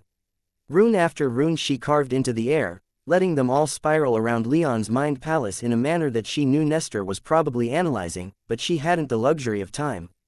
Already, Leon's soul realm had flown past 9th tier and was pushing against the boundaries of the 10th, with the mists of chaos more than 9,000 miles away. That Leon's soul realm was still intact at this point was most likely a testament to the enchantment that had brought about this change more than anything. She'd thought she recognized some aspects of that enchantment when Leon had found it and had guessed that it was probably fine for him to use, but she'd been unable to quiet her doubts and so had sought a second opinion. The great black dragon had been her choice of consultants. However, that stubborn bastard had barely even acknowledged her presence until Leon activated the enchantment. Only once his blood that Leon had inherited began to truly awaken did he start to intervene and tell her what she wanted to know of the enchantment. It would awaken Leon's blood, and stimulate it until he transformed into something akin to the two of them, but the enchantment had been designed for someone else, and so would have terrible effects upon Leon. Those effects were what the Thunderbird now tried to counter. If you're doing what I think you are, that's not going to be enough. Nestor called out as the wind within Leon's soul realm grew more intense. It's all that can be done. The Thunderbird shouted back. I have to make up for the shortcomings of that enchantment array. Then aim for his blood. Nestor responded. You're trying to stabilize his soul realm while the cause of its destabilization still ravages him. The Thunderbird felt like screaming in frustration. Leon's soul realm was already so damaged by this horrific growth that she felt some of the damage might be irreversible. To stop her attempts at stabilizing him felt like it would do far more harm than good. But she knew that Nestor was right, and that her attention had to be Leon's blood. His body had to be stabilized before his soul realm. Still, it wasn't easy turning her suddenly. Leon's soul realm was lit up with red-orange light, and its growth was almost completely arrested. It still grew, but with this, the Thunderbird had been given an immense amount of valuable time to work. She cast a quick look out to where she knew the great black dragon to be watching, a look filled with many different emotions. Gratitude was the strongest, but there was also plenty of pride, pity, and smugness there, too. Try as he might to deny Leon's existence, blood was blood. She turned away from writing runes in the air and began writing them close to Leon's magic body, where they flashed and sank into his flesh. It was a long process, one exacerbated by her relative lack of knowledge regarding the matter of bloodline awakening and transformations, but eventually, things began to quiet down within Leon's soul realm, and the great black dragon's power stopped its growth entirely. And then Leon's soul realm began to contract with Leon's stimulated blood now calmed. The force pushing his soul realm out had greatly lessened. The Thunderbird turned back around and did her best to keep his soul realm from collapsing entirely. She placed great runes and enchantments around his mind palace, and eventually, Leon's soul realm began to stabilize enough that it was no longer in danger. Only then did the Thunderbird breathe a sigh of relief. The red-orange light filling Leon's soul realm died down, and she took a seat upon the steps of the throne platform. What was that? Nestor demanded, his voice sounding quite panicked. Was that the mysterious second ancestor I've been hearing about? What was it? Why did it choose now to intervene? Quiet. The Thunderbird snapped, and she glanced over her shoulder at Leon's magic body, still silently slumped over on the throne of his soul realm. Leon was alive, and he wasn't in danger of death anymore, but the consequences of what had happened over the past few hours couldn't yet be measured. She had to wait for Leon to wake to know if his mind had survived this or not. Chapter 602. Comfort in a dream. The wind was in his feathers, his talons were raking across the hide of his serpentine enemy, and the clouds above bent themselves to his whim, all the energy they contained his to do with as he pleased. The power of the heavens was at his command, requiring nothing more than a mere wisp of intent to manipulate. This was joy to him. He'd rarely ever felt anything like it, only those times when he was with his mates would his joy surpass this. It was absolute freedom, freedom from the earth, and freedom from earthly expectations. And yet, there was fury there, too. Murderous rage so intense that it drove his joy deep into his mind until he could barely feel it. And then pain, sharp and bitter cold as it bore deep into his shoulder. Leon bolted upright, his eyes opening in panic as his left arm went to his right shoulder, where he'd just felt that pain, a groan on his lips. But he didn't feel anything but his own shoulder when he grasped himself, and sure enough, when he turned his head, Leon saw naught but his shoulder, perfectly fine, clad in a dark green silk grass tunic. Leon sighed in relief as the pain of his dream faded, but then he took in his surroundings, and all the emotions of the dream faded as the mists of confusion rushed in to replace them. He lay in a small grassy clearing, with the familiar white and dark brown trees of the forest of black and white surrounding him. At the edges of the clearing were the spectacularly multicolored bushes and flowers of his childhood home, bringing him both panic and comfort. Something was obviously going on here. He felt more clear-minded than he had since arriving at the Serpentine Isles, clear-minded enough to immediately recognize that this was some kind of dream. It had to be. There was no way he'd just somehow been teleported to the forest of black and white. The clothes he was wearing, the same as he generally wore when he was a kid growing up here with his father, were also a clear sign that this wasn't really happening. So, Leon banished the growing panic as best he could and laid back down in the soft green grass. It had been a long day filled with violence, power, and things forcing their way into his mind. But he felt like it was over, at least, for now, and he needed to get some rest. Maya and the rest were still out there somewhere, but when he closed his eyes, he could feel Maya's presence close by, and he felt like things were all right. He could rest here for a little while longer. He closed his eyes and moved only to breathe. He lightly smiled as the familiar scents and noises of the forest of black and white filled his senses. This was only a dream, so he could enjoy these things at his leisure without worrying about ice wraiths or banshees. After a while, though, his restful state became marginally less so. His mind had inevitably wandered, and while he greatly enjoyed this moment of rest, he'd begun thinking about his and his father's compound, and he couldn't get it out of his head. Without moving, Leon quickly projected his magic senses, and was quite startled to find that he was only about half a mile away from his old home. It was still utterly ruined, but he figured that while he was here, even if it was only in a dream, he ought to go and pay his respects to his father, especially after these past few weeks where Artoria's image had been invoked against him not once but twice. Leon took a deep, steadying breath, and pushed himself to his feet. He had a feeling that he wasn't going to experience quiet like this for a while, so he took his time and savored every step he took on his way home. The wind in his hair, the sun on his face, and the sounds of distant forest animals going about their day, all of the old ambiance of his home he absorbed until he finally drew within direct sight of his old home, and he froze in sudden alarm. With his magic senses, he'd clearly seen that his old home had been in the state he'd last seen it, completely broken, with all of the shacks burned to the ground, the walls destroyed, and much of the ruins trashed by the ice wraiths and reclaimed by nature. However, his eyes told him a different story. The walls were pristine, just as they'd always been in his childhood. He couldn't see within, but everything that he could physically see was telling him that the compound was intact. And he could hear the sounds of activity within. Leon began giving the walls an apprehensive look. He wanted to know what was going on inside that he couldn't see, but also very much did not. The side of him that did, won in that internal debate though, and he slowly, hesitantly began to walk toward the underground passage that would lead inside the walls. With his power, leaping over the walls would have been child's play, but going in the proper way was only polite. And he needed the extra time to walk around the walls to work up his nerve. The pit to the short underground passage was just as he remembered, blocked by a fully intact wooden door. Unlike most of the rest of the compound, however, as he approached it, his magic senses seemed to reconcile what he was seeing with what they perceived, and he was able to sense the faint wisps of magic within the door that told him its defenses were still up. That was hardly an obstacle to him, though. He knew exactly what those defenses were and how to safely get past them. He picked up the pace a bit and proceeded through the door and into the tunnel. From up ahead, the sounds of activity were growing louder, and he recognized what he was hearing to be the sounds of training, and the occasional barked instruction. He couldn't quite make out what was being said, but his heart skipped a beat as he recognized the tenor and tone of the commanding voice. He walked down the passage almost in a daze, knowing exactly what he would find when he ascended the stairs on the other side. When he did, he was not surprised. He found Artoria's training in the central square of the compound with a younger version of Leon, dodging, striking, teaching the younger Leon how to wield a blade. Every sword swing Leon recognized, he'd performed them himself enough times to pick out every little detail of his family's aggressive fighting style, even though Artorias was taking a more passive role in his instruction than the style usually demanded. Leon wasn't sure how long he watched the two fight. He wasn't even sure if they noticed he'd arrived, or if they even could notice him.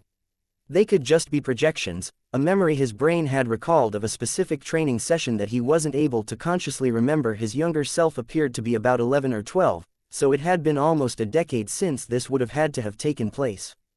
Eventually, the training session ended, and the younger Leon collapsed in front of the obelisk in the center of the compound, drenched in sweat and already starting to bruise where Artorias had made his lessons known a little more viscerally than words were capable. Leon's eyes remained locked on his father as Artorias smiled at the younger Leon and whispered a few words to him that Leon wasn't able to pick up. And then Artorias turned around and locked eyes with Leon himself, standing at the top of the stairs. "Waiting for an invitation, little lion?"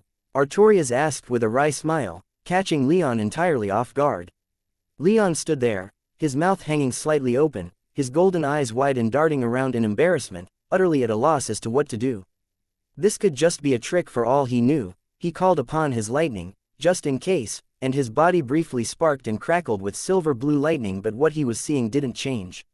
"You've certainly grown stronger," Artorias said appreciatively, his smile becoming one of immense pride. "Come on in, kid. Let's talk a while. It's been a hot minute since we last saw each other." Artorias began walking toward the far end of the pavilion, and Leon noticed that his younger self had vanished without him even noticing.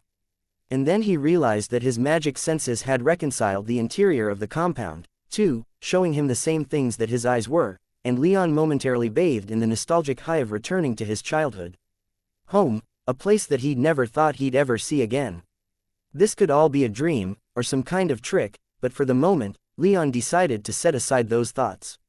All of his senses were telling him that this was real, and his magic hadn't caused anything to change.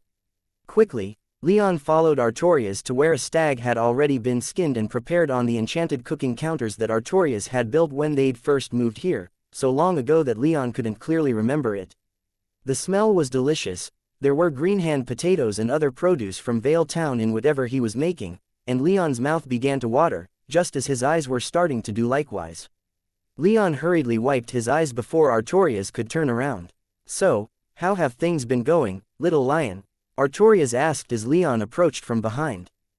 It's, Leon stumbled over his words. "Fine, I guess." "Actually, no, they've been terrible." Leon began telling Artorias of the campaign on the Serpentine Isles, giving him nothing more than the briefest of rundowns to not be too long-winded, but as he spoke, Artorias began asking questions, and Leon began to get into the story a little more, and the words just poured out of him. When he was finished with the Serpentine campaign, he even told his father of the other things he'd done since leaving the forest more than 4 years ago. By the time Leon had finished his story, he felt like he'd largely covered everything that had happened, or at least, the broad strokes, and that hours had passed. Both of them had finished eating by then, and Leon was feeling much more at ease and relaxed. If this were a trick, he hoped it wouldn't end anytime soon.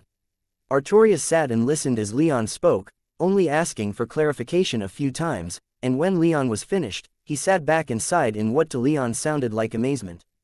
"That was quite the story, little lion," Artorias said. "It's been a rough few years," Leon admitted as he leaned back until he was flat on his back on the floor of the stone pavilion, looking up at the slowly darkening sky of his childhood home.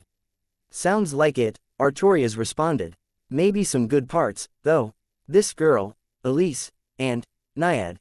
Leon felt his cheeks heating up, but he kept himself as calm as he could when explained who they were to him. "They are the women I love," he said in conclusion.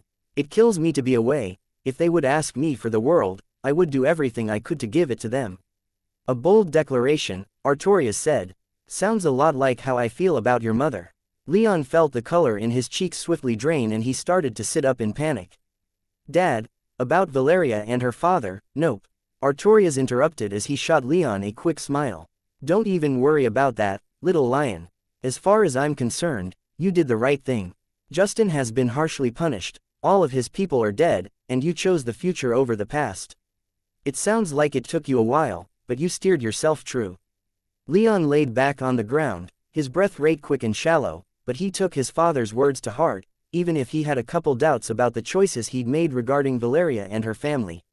"Little lion," Artorias said, apparently noticing Leon's mental state from his expressions alone. "I'm proud of you. I don't think I would have made the same choice you did if I ever found this Cameron, or if I ever saw Riker or Fane again after how they took Serana from us. I don't think I'd be strong enough to do so. Would anyone blame you if you did indulge that desire?" Leon wondered aloud. "I certainly wouldn't." Artorias went quiet for a moment, a contemplative look in his eye. "No," he said, "I suppose most would probably understand. Many would even applaud it, I think. That doesn't make it right, though. If they fought tooth and nail to keep us separated, it may be a different story, but the way you found Justin Isonos, it's better that you spared him. You'll live with less regrets this way, and you'll make less enemies. And more friends." It was Leon's turn to go silent for a long moment. "I'll never forgive him," he stated when he found his tongue. "Nor would I ever ask you to," Artorias said with a cheeky grin. "He ordered me killed. I would hate it if you forgave him so easily. But sparing him and forgiving aren't the same thing. Always remember what he did and keep an eye on him going forward." Leon nodded. "Other than that, little lion, what are your plans next?" Leon went silent again, unsure how to respond. He wasn't sure how to proceed, whether in the long run or the short. He knew what he wanted, eventually, but not how to get there. Heaven's Eye would be his ticket to the Central Empires, and from there he could use them as a springboard to achieve apotheosis and enter the Nexus, then from there rebuild his clan and find his mother, but the exact specifics of even just that much he had no idea. "I don't know," Leon eventually admitted. "I've never really known what to do. You seem to have done a good job so far," Artorias replied a little playfully, but that playful demeanor vanished when he glanced at Leon and saw his son's utterly lost expression. "I can't really say that anything I've done reflects well upon me," Leon evenly stated, doing his best to control his expression and emotions to stop himself from just letting loose with all of his pent-up frustrations and grief. "Most of the problems I've gotten into have been resolved in spite of me, not because of anything I've done. I can't really claim credit for anything, it's all due to our bloodline." "Stop," Artorias commanded, his tone turning stern.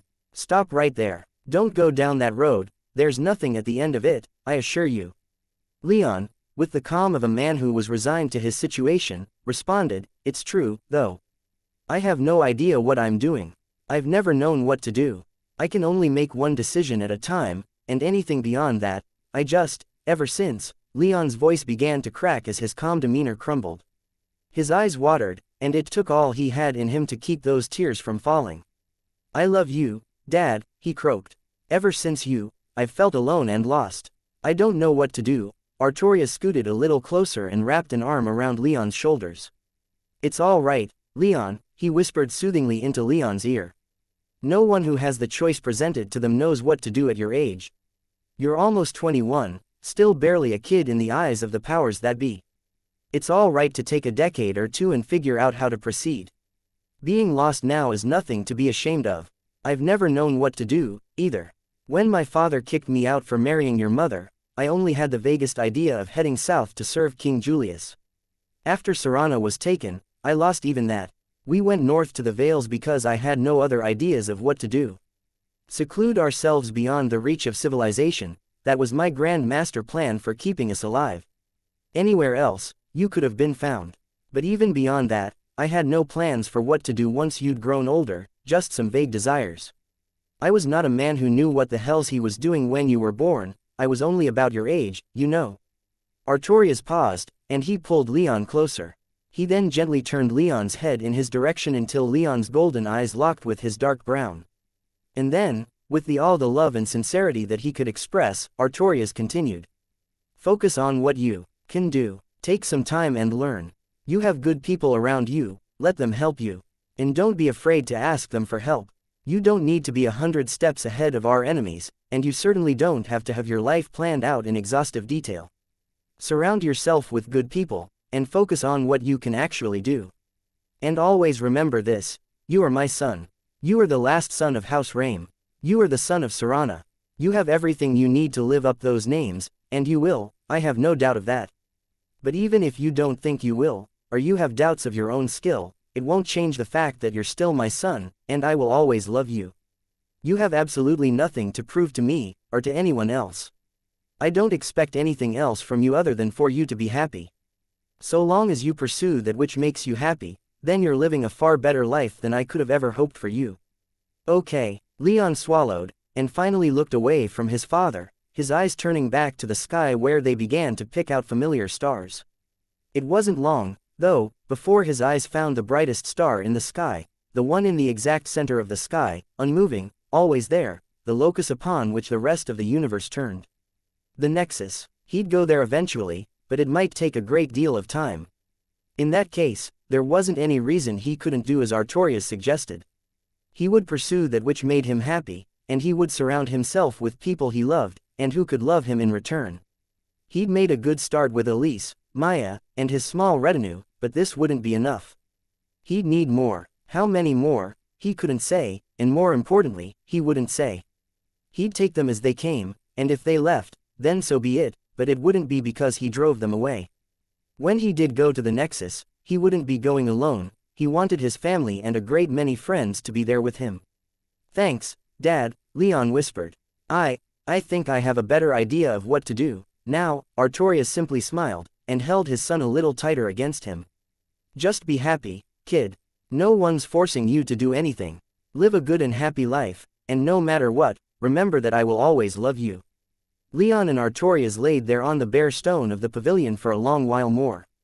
How long, Leon couldn't say, for his eyes soon began to grow heavy, and he fell asleep. But he was ready for whatever would come next. Whether or not this was just a dream didn't matter, but he was ready to wake up. Deep in Leon's ravaged soul realm, still bathed in the red-orange light of the great black dragon, still surrounded by the storm clouds of the Thunderbird as these two magnificent beings joined their power together to help Leon's soul realm recover, was a long-forgotten corner of his vault. This tiny point of his soul realm, no larger than perhaps an average walk-in closet, had completely frozen over, with frost covering every inch of the surrounding stone. However, long before the Thunderbird and Great Black Dragon finished their work, this ice began to melt as the power that created it receded, until only a small stone box remained frozen. And after a time, even that box defrosted, as the power that had frozen it retreated into the cold, black heartwood seed within. Chapter 603. Wild Pride. Leon woke from his dream slowly. He was calm. He may not have spoken to Artorias himself, but even exchanging words with his father in a dream had soothed his soul more than he ever would have thought. He momentarily thought about Jorman and panicked, thinking the pirate was still out there somewhere, but before he could even sit up off the cool stone he was laying on, he remembered everything that happened. During the battle, it was a lot to take in. He wasn't exactly conscious during that battle, but he wasn't unconscious, either. Rather, it was more like he couldn't remember himself while he was in that state and was operating almost entirely upon animalistic instinct. But he remembered killing the great horned serpent that Jorman had transformed into, so he relaxed and decided to take just a few more minutes to relax his mind before he opened his eyes. There would be much to do when he did. He remembered his sword falling into the sea, and he'd have to figure out a way to retrieve it. There was also the issue of the state of the fleet, and that of his retinue. Most of all, he thought of Maya and Elise. The faces of his two lovers flashing through his mind, and that of Valeria, was what finally prompted him to open his eyes. The entirety of his vision was a deep gray, and he reeled in confusion for a moment, until his mind kicked into gear and he realized he was staring up at the sky of his soul realm. All of that gray was the mists of chaos, thick and billowing at the edges of his soul realm, which he swiftly realized was much farther away than it was the last time he was consciously aware of himself within his soul realm. Back then, hopefully only a matter of hours ago, but he couldn't begin to estimate how long he'd been out. His soul realm had been about 20 miles in radius. Now, it was more like 200. That made him an 8th-tier mage by a wide margin. He lay there, stunned at what he could sense. He could store so much more power within himself, and it meant he'd likely live at least up to half a millennium if he chose to stop ascending in magical tier. Having that much more power was difficult for him to immediately wrap his head around. Unfortunately for him, it didn't seem he was going to get time enough to do that, as after a minute or two of him staring up at the sky of his soul realm, a figure entered his vision, standing imperiously over him, his red-orange eyes blazing in his skull like hot coals. This was his soul realm, so that made this man an invader. Leon, the memory of Nestor's invasion, and that of the primal god, fresh in his mind, sprang to his feet and instinctively summoned his power. Only when he heard the familiar authoritative tones of the Thunderbird in her human form shout, "Wait, Leon," did he take a moment and look around. Even then, Lightning still danced across his body. He wasn't going to relax entirely with an unknown figure in his soul realm just yet, even with the Thunderbird shouting for him to stop. Leon took a few steps back. He'd been lying down on his throne platform in the center of his mind palace. The figure now stood between him and his simple black throne. Between him and waking up in his physical body. And it didn't look like he'd be able to get past this man easily, either. The unfamiliar man stood at least 7 feet tall, if not more, easily head and shoulders above Leon. His figure was so heavily muscled that Leon estimated he would have been probably double Leon's weight at least if they'd been in the physical world, with arms filled with corded muscle, chest and core rippling with strength, and legs like ancient tree trunks. Most of that muscle was put on display, for the man wore tight leather shorts that barely reached mid-thigh, over which hung a long loincloth of brown animal hide trimmed in white fur that almost reached his calves. His feet were clad in thin leather sandals that covered less than they didn't, though they wrapped quite tightly around his ankles. Covering some of his torso was a sleeveless vest that looked like 2 strips of bear fur sewn together, open at the sides so that it covered only his front and back, while his midsection beneath was wrapped in what looked like cloth strips. The man looked almost like a stereotypical barbarian, and the rest of his appearance matched: long, thick, black hair, wild and tangled, only lightly tamed by tying into a perilously loose braid which reached his lower back. Thick black eyebrows that greatly enhanced the severity of his threatening gaze. He had a wide jaw and long chin, though both were devoid of hair and slightly angled, skewing his looks more pretty than rugged. His nose was long and proud, while his fairly thick lips were curled into a deep scowl of judgment as he coldly regarded Leon's threatening posture. All of these details faded into the background as Leon took in more about him, though.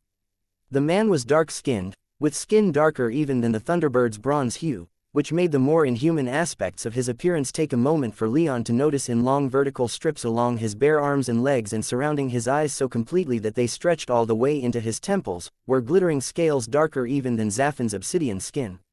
Most of all, though, were his red-orange eyes, glowing brightly enough that they almost seemed like magical lanterns unto themselves. "What is this?" Leon demanded, though he already had enough of an idea who this was after taking in his appearance that his tone wasn't nearly as commanding as he tried to make it. In fact, his hands began to shake, though from both fear and anger.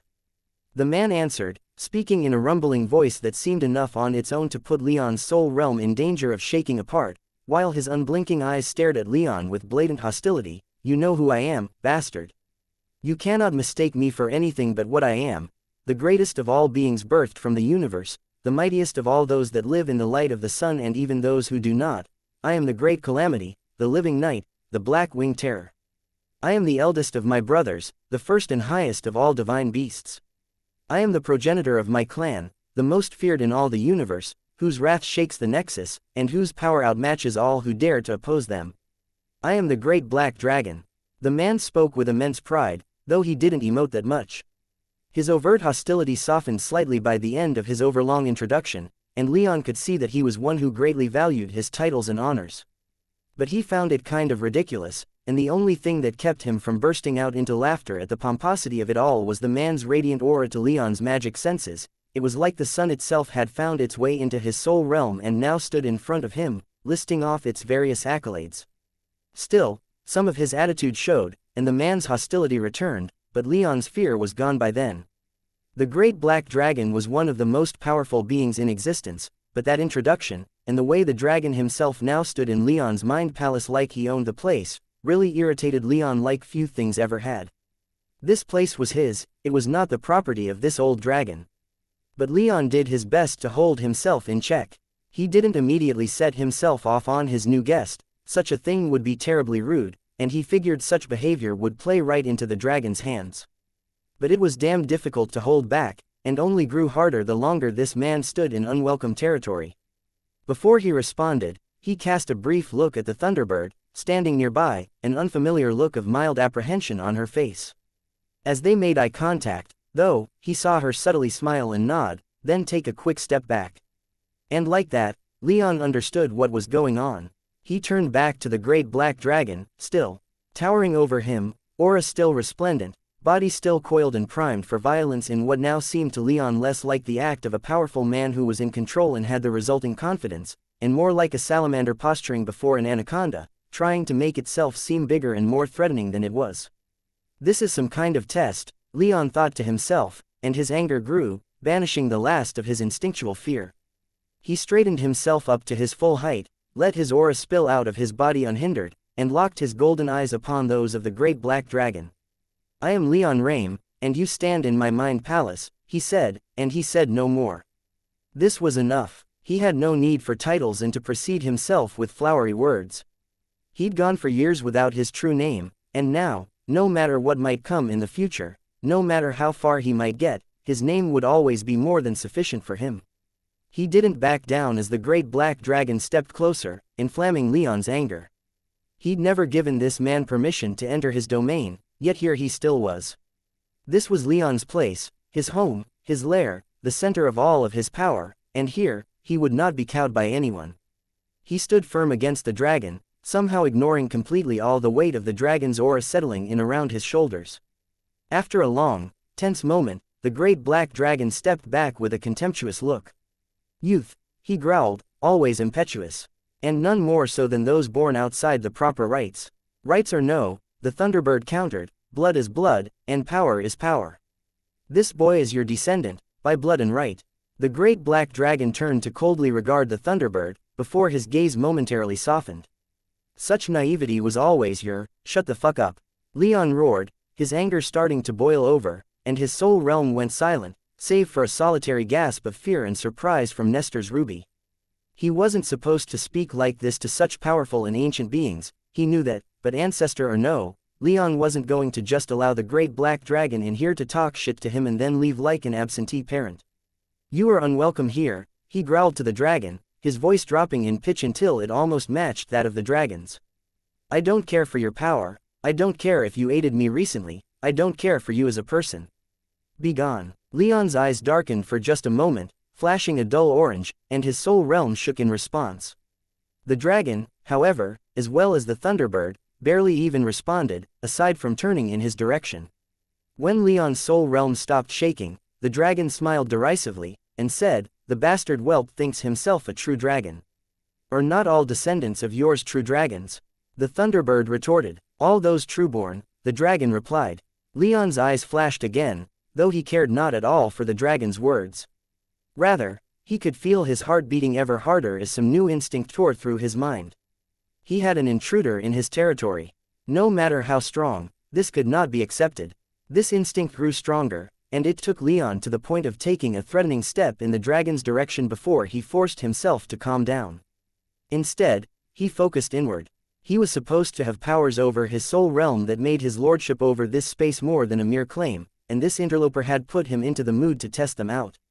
Perhaps it was that newfound will to kick the dragon out, or maybe it was his new power, but after several seconds of trying to force the great black dragon out of his soul realm through sheer willpower, the dragon was suddenly cut off in his dismissive remarks as a plume of the mists of chaos appeared around him, surrounding him, and beginning to obscure him from view. But with a flash of red-orange light from his eyes, the mist vanished, and he turned back toward Leon, his gaze a little softer than it was before. He strode over to Leon, got right into his face, but didn't lay a finger upon him.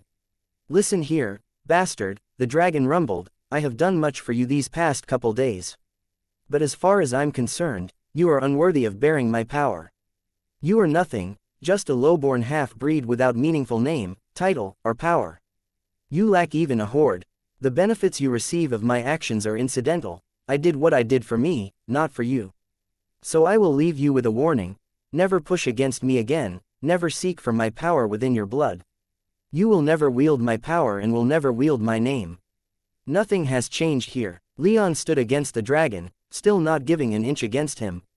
He felt extremely territorial right now, and he began to feel like the salamander posturing against the anaconda, now. Or maybe an eagle before a dragon. Still, he flared back at the great black dragon, and said, I want nothing to do with you. You are a blight upon my lineage, and an eyesore upon my soul realm. You've spent the last 20 years silent in my soul realm, perhaps you would be so kind as to spend the next 20 in a similar state. Or, if it's not too much for a bastard to ask, even longer than that. The two had drawn so closely together, that their foreheads were practically pressing against each other, though Leon was still forced to look up, and the dragon down, due to their stark height difference. The tension between them was thick, neither were going to back down. It was only when the Thunderbird began to thunderously roar with laughter that the tension was cranked down a notch. "You, too," she said in between almost theatrically overdone guffaws, "are ridiculous. You're acting like children with more pride than sense.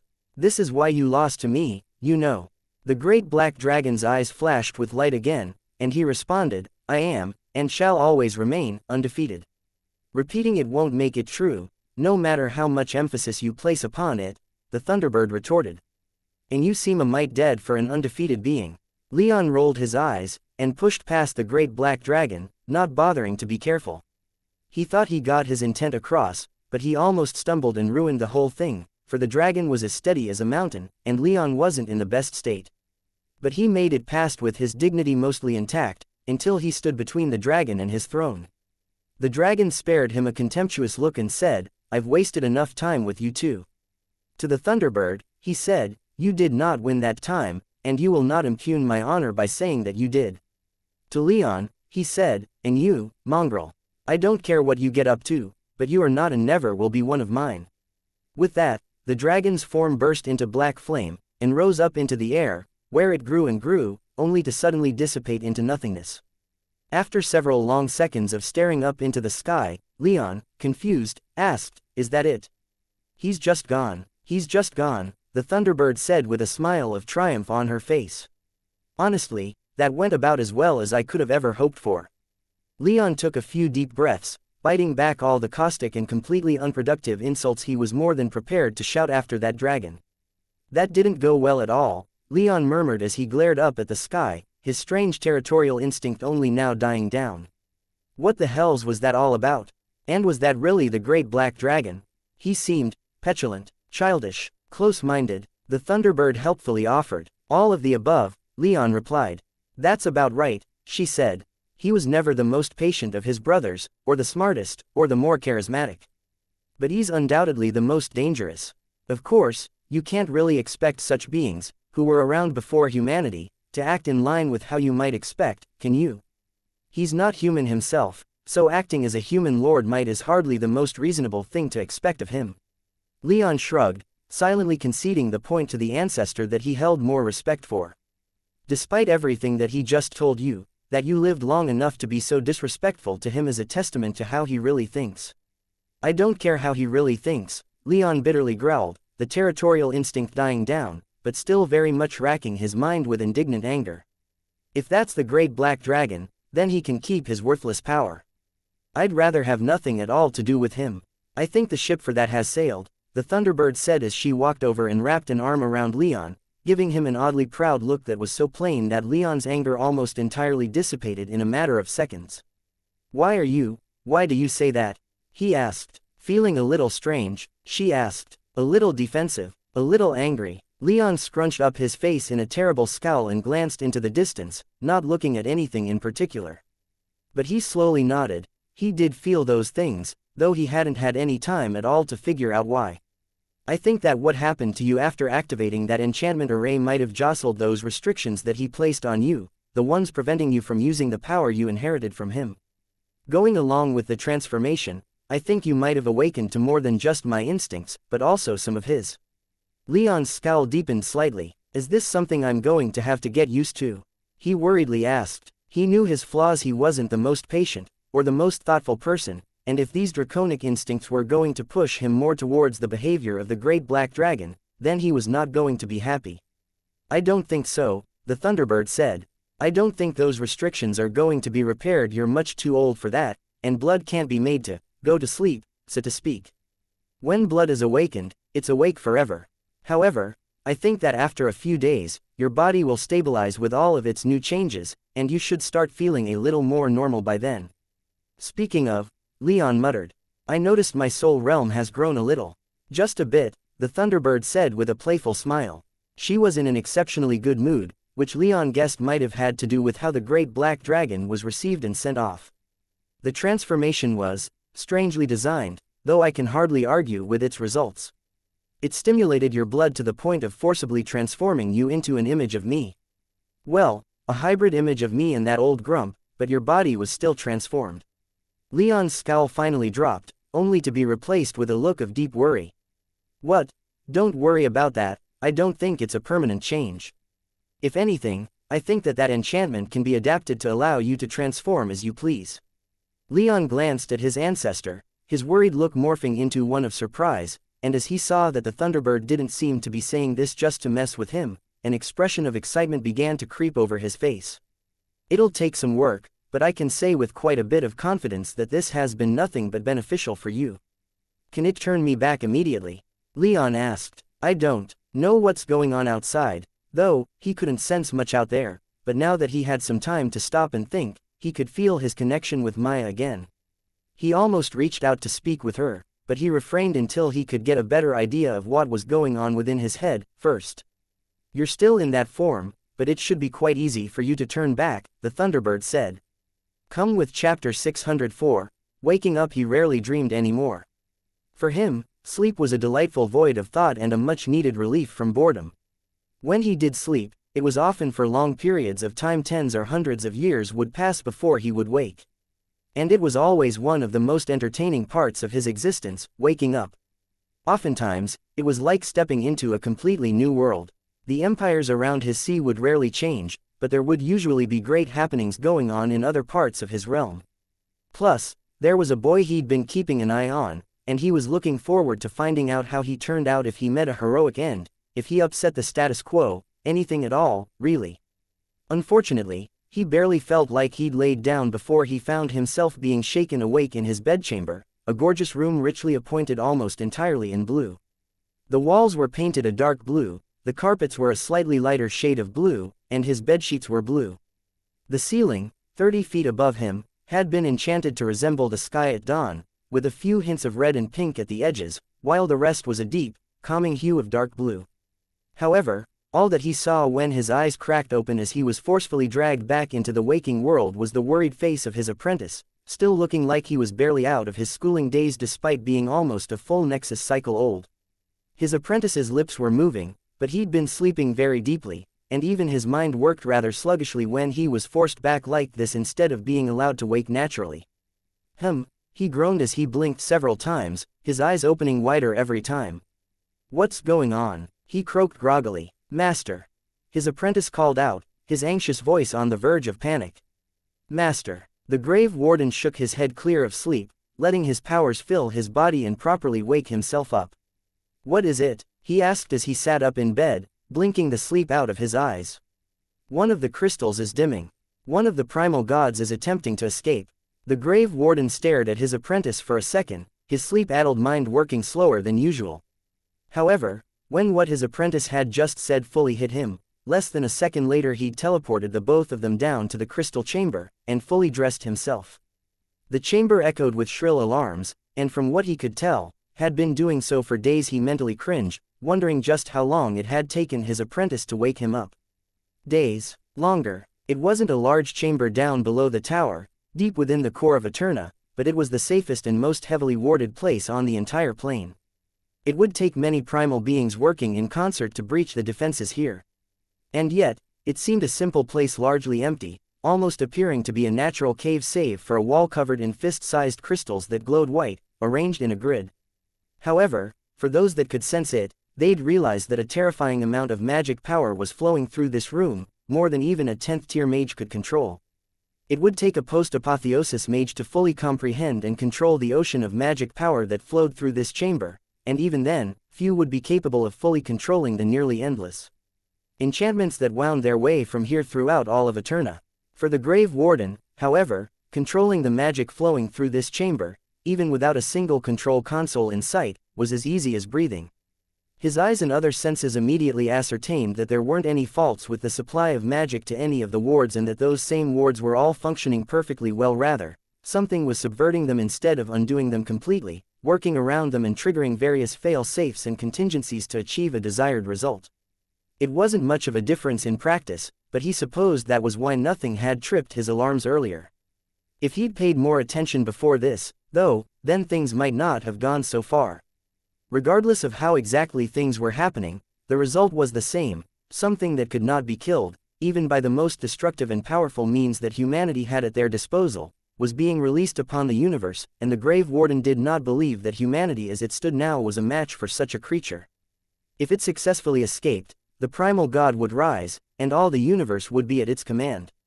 His eyes instantly found the crystal that was dimming, and he approached in a flash, while his apprentice respectfully stood back and stayed silent. He gently placed a fingertip against the crystal and his mind was filled with all the information within. In less than a second, he knew exactly what was wrong, and his blood ran cold. Krithis, called Flesh Ripper for its penchant for tearing apart humans and other fleshy beings and putting them back together in all the wrong ways, was no longer in its cage. Of all the ones to get loose, the Grave Warden thought as his heart rate accelerated. Without missing a beat, space bent around him with nothing more than a wisp of intent and willpower on his part, and he found himself within the vast underground chamber filled with pyramids of black stone beneath the serpentine aisles and filled with ocean water, to the Grave Warden's surprise. To his knowledge, only 4 of the 48 tomb prisons under his watch had been flooded. 5 now, it seems, he thought to himself. Some of the ocean dwellers had managed to find their way down into the cavern. If intelligent creatures found these places, he'd often take them in instead of punishing them for violating such a place, making them as much guardians of his planar graveyard as he was. However, most of the things that had entered this space since it had been breached were not suited to such purpose. 3 caught his attention upon his appearance. The first and most eye-catching was massive, longer by several times than even the largest mortal seafaring ship. It had a long almost serpentine body, though colored pink and with the head of a fish. Or, mostly fish, it had a prominent hinged jaw full of needle-like teeth that could pierce the scales of even the most powerful of krakens, and eyes that were as black as the deepest abyss. The Grave Warden was none too fond of these creatures, and with nothing more than a blink of his eyes, turned the 9th-tier snake fish to stone. About 30 miles away in another section of the graveyard was another of the creatures that had caught his attention. It was also much bigger than the creatures that dwelled in the shallows, with an eel-like body, black scales to better blend in with the lightless deep, and large, nearly blind eyes. Its aura was also of the 9th tier, though newly ascended by the looks of it. It was a species of shark, he believed, though about 100 feet long and vicious as a monster unleashed from the bowels of the worst hells. Even now, he watched as it feasted upon a school of fat 5th-tier piranha-like fish that had made their way down through the cracks in the cavern ceiling, the shark showing no mercy as it greedily devoured the entire school. With another blink, this shark was also turned to stone. If it could not be of service, the Grave Warden concluded, then it would have to die for having found this place. The final creature that had caught his eye was obviously far more intelligent, though far more alien than the other two. It looked almost like a flower, with a long, perilously thin body, and several wide, petal-like fins that protruded from its rear section, which the Grave Warden knew were specialized not only for pushing the main trunk through the water, but were also hypersensitive to the currents of water and magic that glowed through the ocean. It had no eyes, but these fins could sense the world around it just fine. Its front section, meanwhile, had a dozen long root-like tentacles that were perfect for grasping just about anything with enough strength to tear that thing apart, and it had enough finesse with those limbs that it was more than capable of even the finest and more delicate of work. Its body was bioluminescent, though it didn't glow. Rather, the light its body produced shifted to match its environment, allowing it to easily camouflage its body. It wasn't nearly as large as the other two, perhaps only as large as a small whale. It wasn't a predator by nature, preferring to instead feast on the kills of other monsters, and its natural magical talent made it far more adept at evading and escaping other creatures than in killing them. However, at the 10th tier, this one was more than capable of defending itself with violence, as was evidenced by the gigantic corpse of a black many-tentacled thing whose body was so revolting that the Grave Warden had to stifle a gag at the sight of this flower-like fish ripping and tearing it apart. The final creature noticed his arrival. It was the only creature that did, and quickly dropped its kill and darted down to hide itself among the pyramids, the colors of its body rapidly changing to match its immediate environment. This wasn't nearly enough to escape his attention, but at the least, the Grave Warden left it alone for the time being. If this place needed a more active guardian than the powerful passive defenses he'd included in the rest of the plane, then like those graveyards that had been breached before, he'd assign something to defend it, and this creature seemed like a perfect fit. With that taken care of in only a matter of seconds, the Grave Warden snapped his fingers and sealed the cracks in the ceiling, once more cutting this place off from the rest of the plane, and finally turned his attention to the graveyard itself, and the prison at its heart. His heart stopped for a moment when he realized that the light of the main pyramid had gone out, indicating that its occupant was no longer there. However, as his senses swept the area and he examined the interior of the pyramid, he calmed down slightly. But only slightly, for within, he found dust that glowed like platinum, the remains of a primal god. He was quite familiar with how their bodies fell apart when they died, and he had no shortage of dead god to compare it to with the thousands of other pyramids in the cavern, each one containing remains of other primal gods. But this one, Crithis, had never been able to be killed. All the power of the heroes of yore had fallen upon that monster, and though it was hardly the strongest or the most destructive of the gods, every gash opened, every drop of golden ichor spilled from its wounds, every blast of magic was all wasted, for a moment later, the primal monster would heal and retaliate.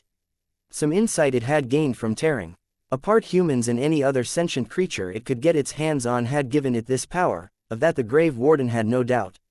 He shuddered when he remembered the battle that had brought Crithis to its knees, and the terrible price that humanity had to pay to do so.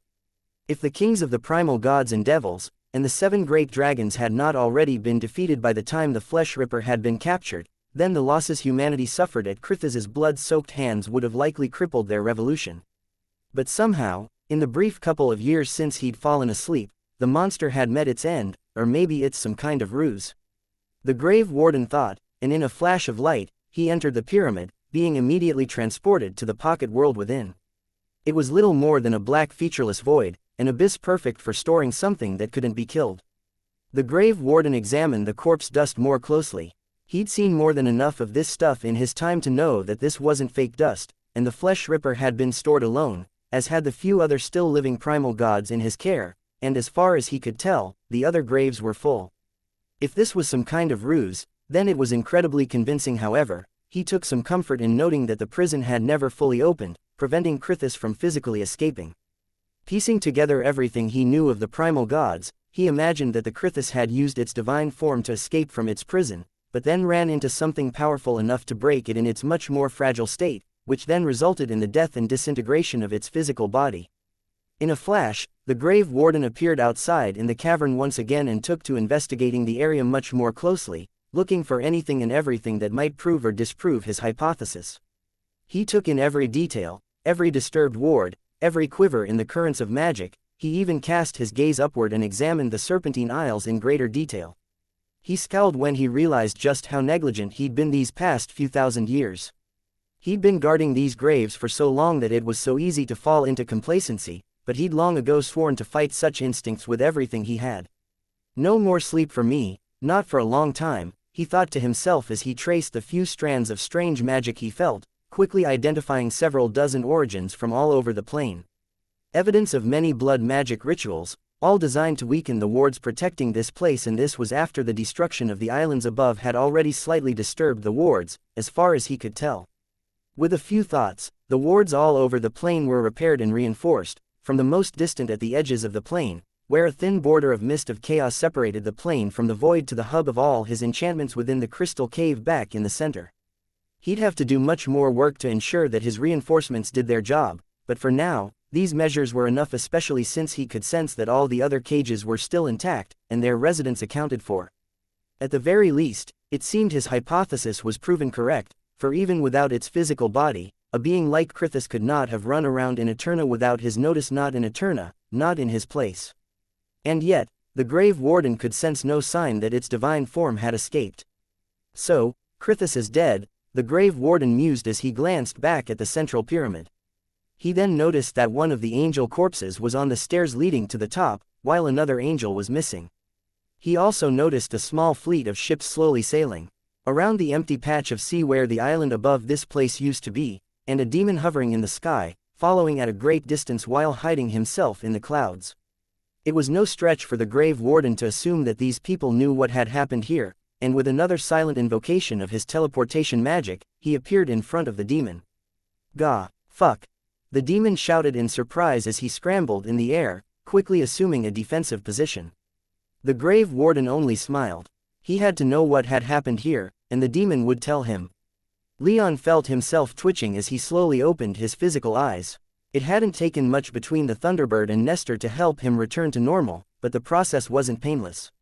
Still, The thought of just how downtrodden and broken Nestor sounded after everything that had happened over the past day brought a smile to Leon's face, even though he knew that a flood of questions was going to come from the dead man sooner or later. That's fine, he thought. I have my own questions I'll need answering. He lay upon the deck of a Legion ship, and as his eyes opened, he caught the tail end of his transformation back into his human body as the last of the pitch-black feathers retreated below his skin. He then realized, to his immediate dismay and embarrassment, that he wasn't wearing any clothes. Fortunately, it seemed his body was entirely back to normal, at least when it came to his control over his magic, and it was the easiest thing for him to quickly summon some spare clothes from his soul realm and dress himself. He also noticed the hordes of people crowded over him, nearly all with looks of worry in their eyes. Chief among them was Maya, who knelt at his side, gently cradling his head in her arms. With her were the rest of his retinue, and he could see the white feathers of Anzu in the background loudly chirping and making a fuss as Legion sailors tried to keep the griffin from bowling everyone over to reach Leon. His limbs felt sluggish and his eyes were heavy, but he felt strong enough to rise. "Careful, now," Alex said as she slipped under one of his arms. "Whatever the fuck just happened to you, I think you'll be needing some rest." Leon didn't verbally respond, but he agreed, and he felt Maya quickly position herself under his other arm. The rest of the Legion sailors and Marines on the deck parted before them, giving them more than enough room, while Gaius, Marcus, Alcander, and Anzu followed behind. Many of those who'd crowded around Leon had been dressed like high-ranking Legion knights, but he was in no mood to speak with them about much of anything right now. All he wanted to do was to lie down and rest, even though he'd just woken back up in his physical body. The process for returning himself to his human body had been long and magically intensive, and the Thunderbird hadn't allowed him to relax in the slightest. However, he was encouraged by the fact that she'd indicated that, with a month or two of tuning to his rather unique physiology, it might be possible that he could switch from human to avian at will. Some much welcome good news, but neither that, nor his ascension to the 8th tier could erase the fact that his sword was missing, as was Zaffin. His armor was also destroyed, as was his flight suit. His immediate retinue was fine, but Sigebert's fleet had been nearly completely destroyed. The remains of the fleet were sailing extremely slowly, so he assumed the search for survivors was still ongoing. No matter the case, there was a lot to do, quite a bit of searching that he had in his immediate future, and more than a few questions he'd need answered from both those within his soul realm and without. There were undoubtedly many questions he'd have to answer, as well. For now, though, he just wanted to lay down and cuddle up with Maya until strength returned to his body. How long that ought to take, he wasn't sure, but at the very least, he was already starting to feel a little better. All videos have ads disabled. YouTube doesn't pay me enough to cover electricity costs. If you are well off, please consider donating via PayPal or becoming a member of this YouTube channel. Thank you.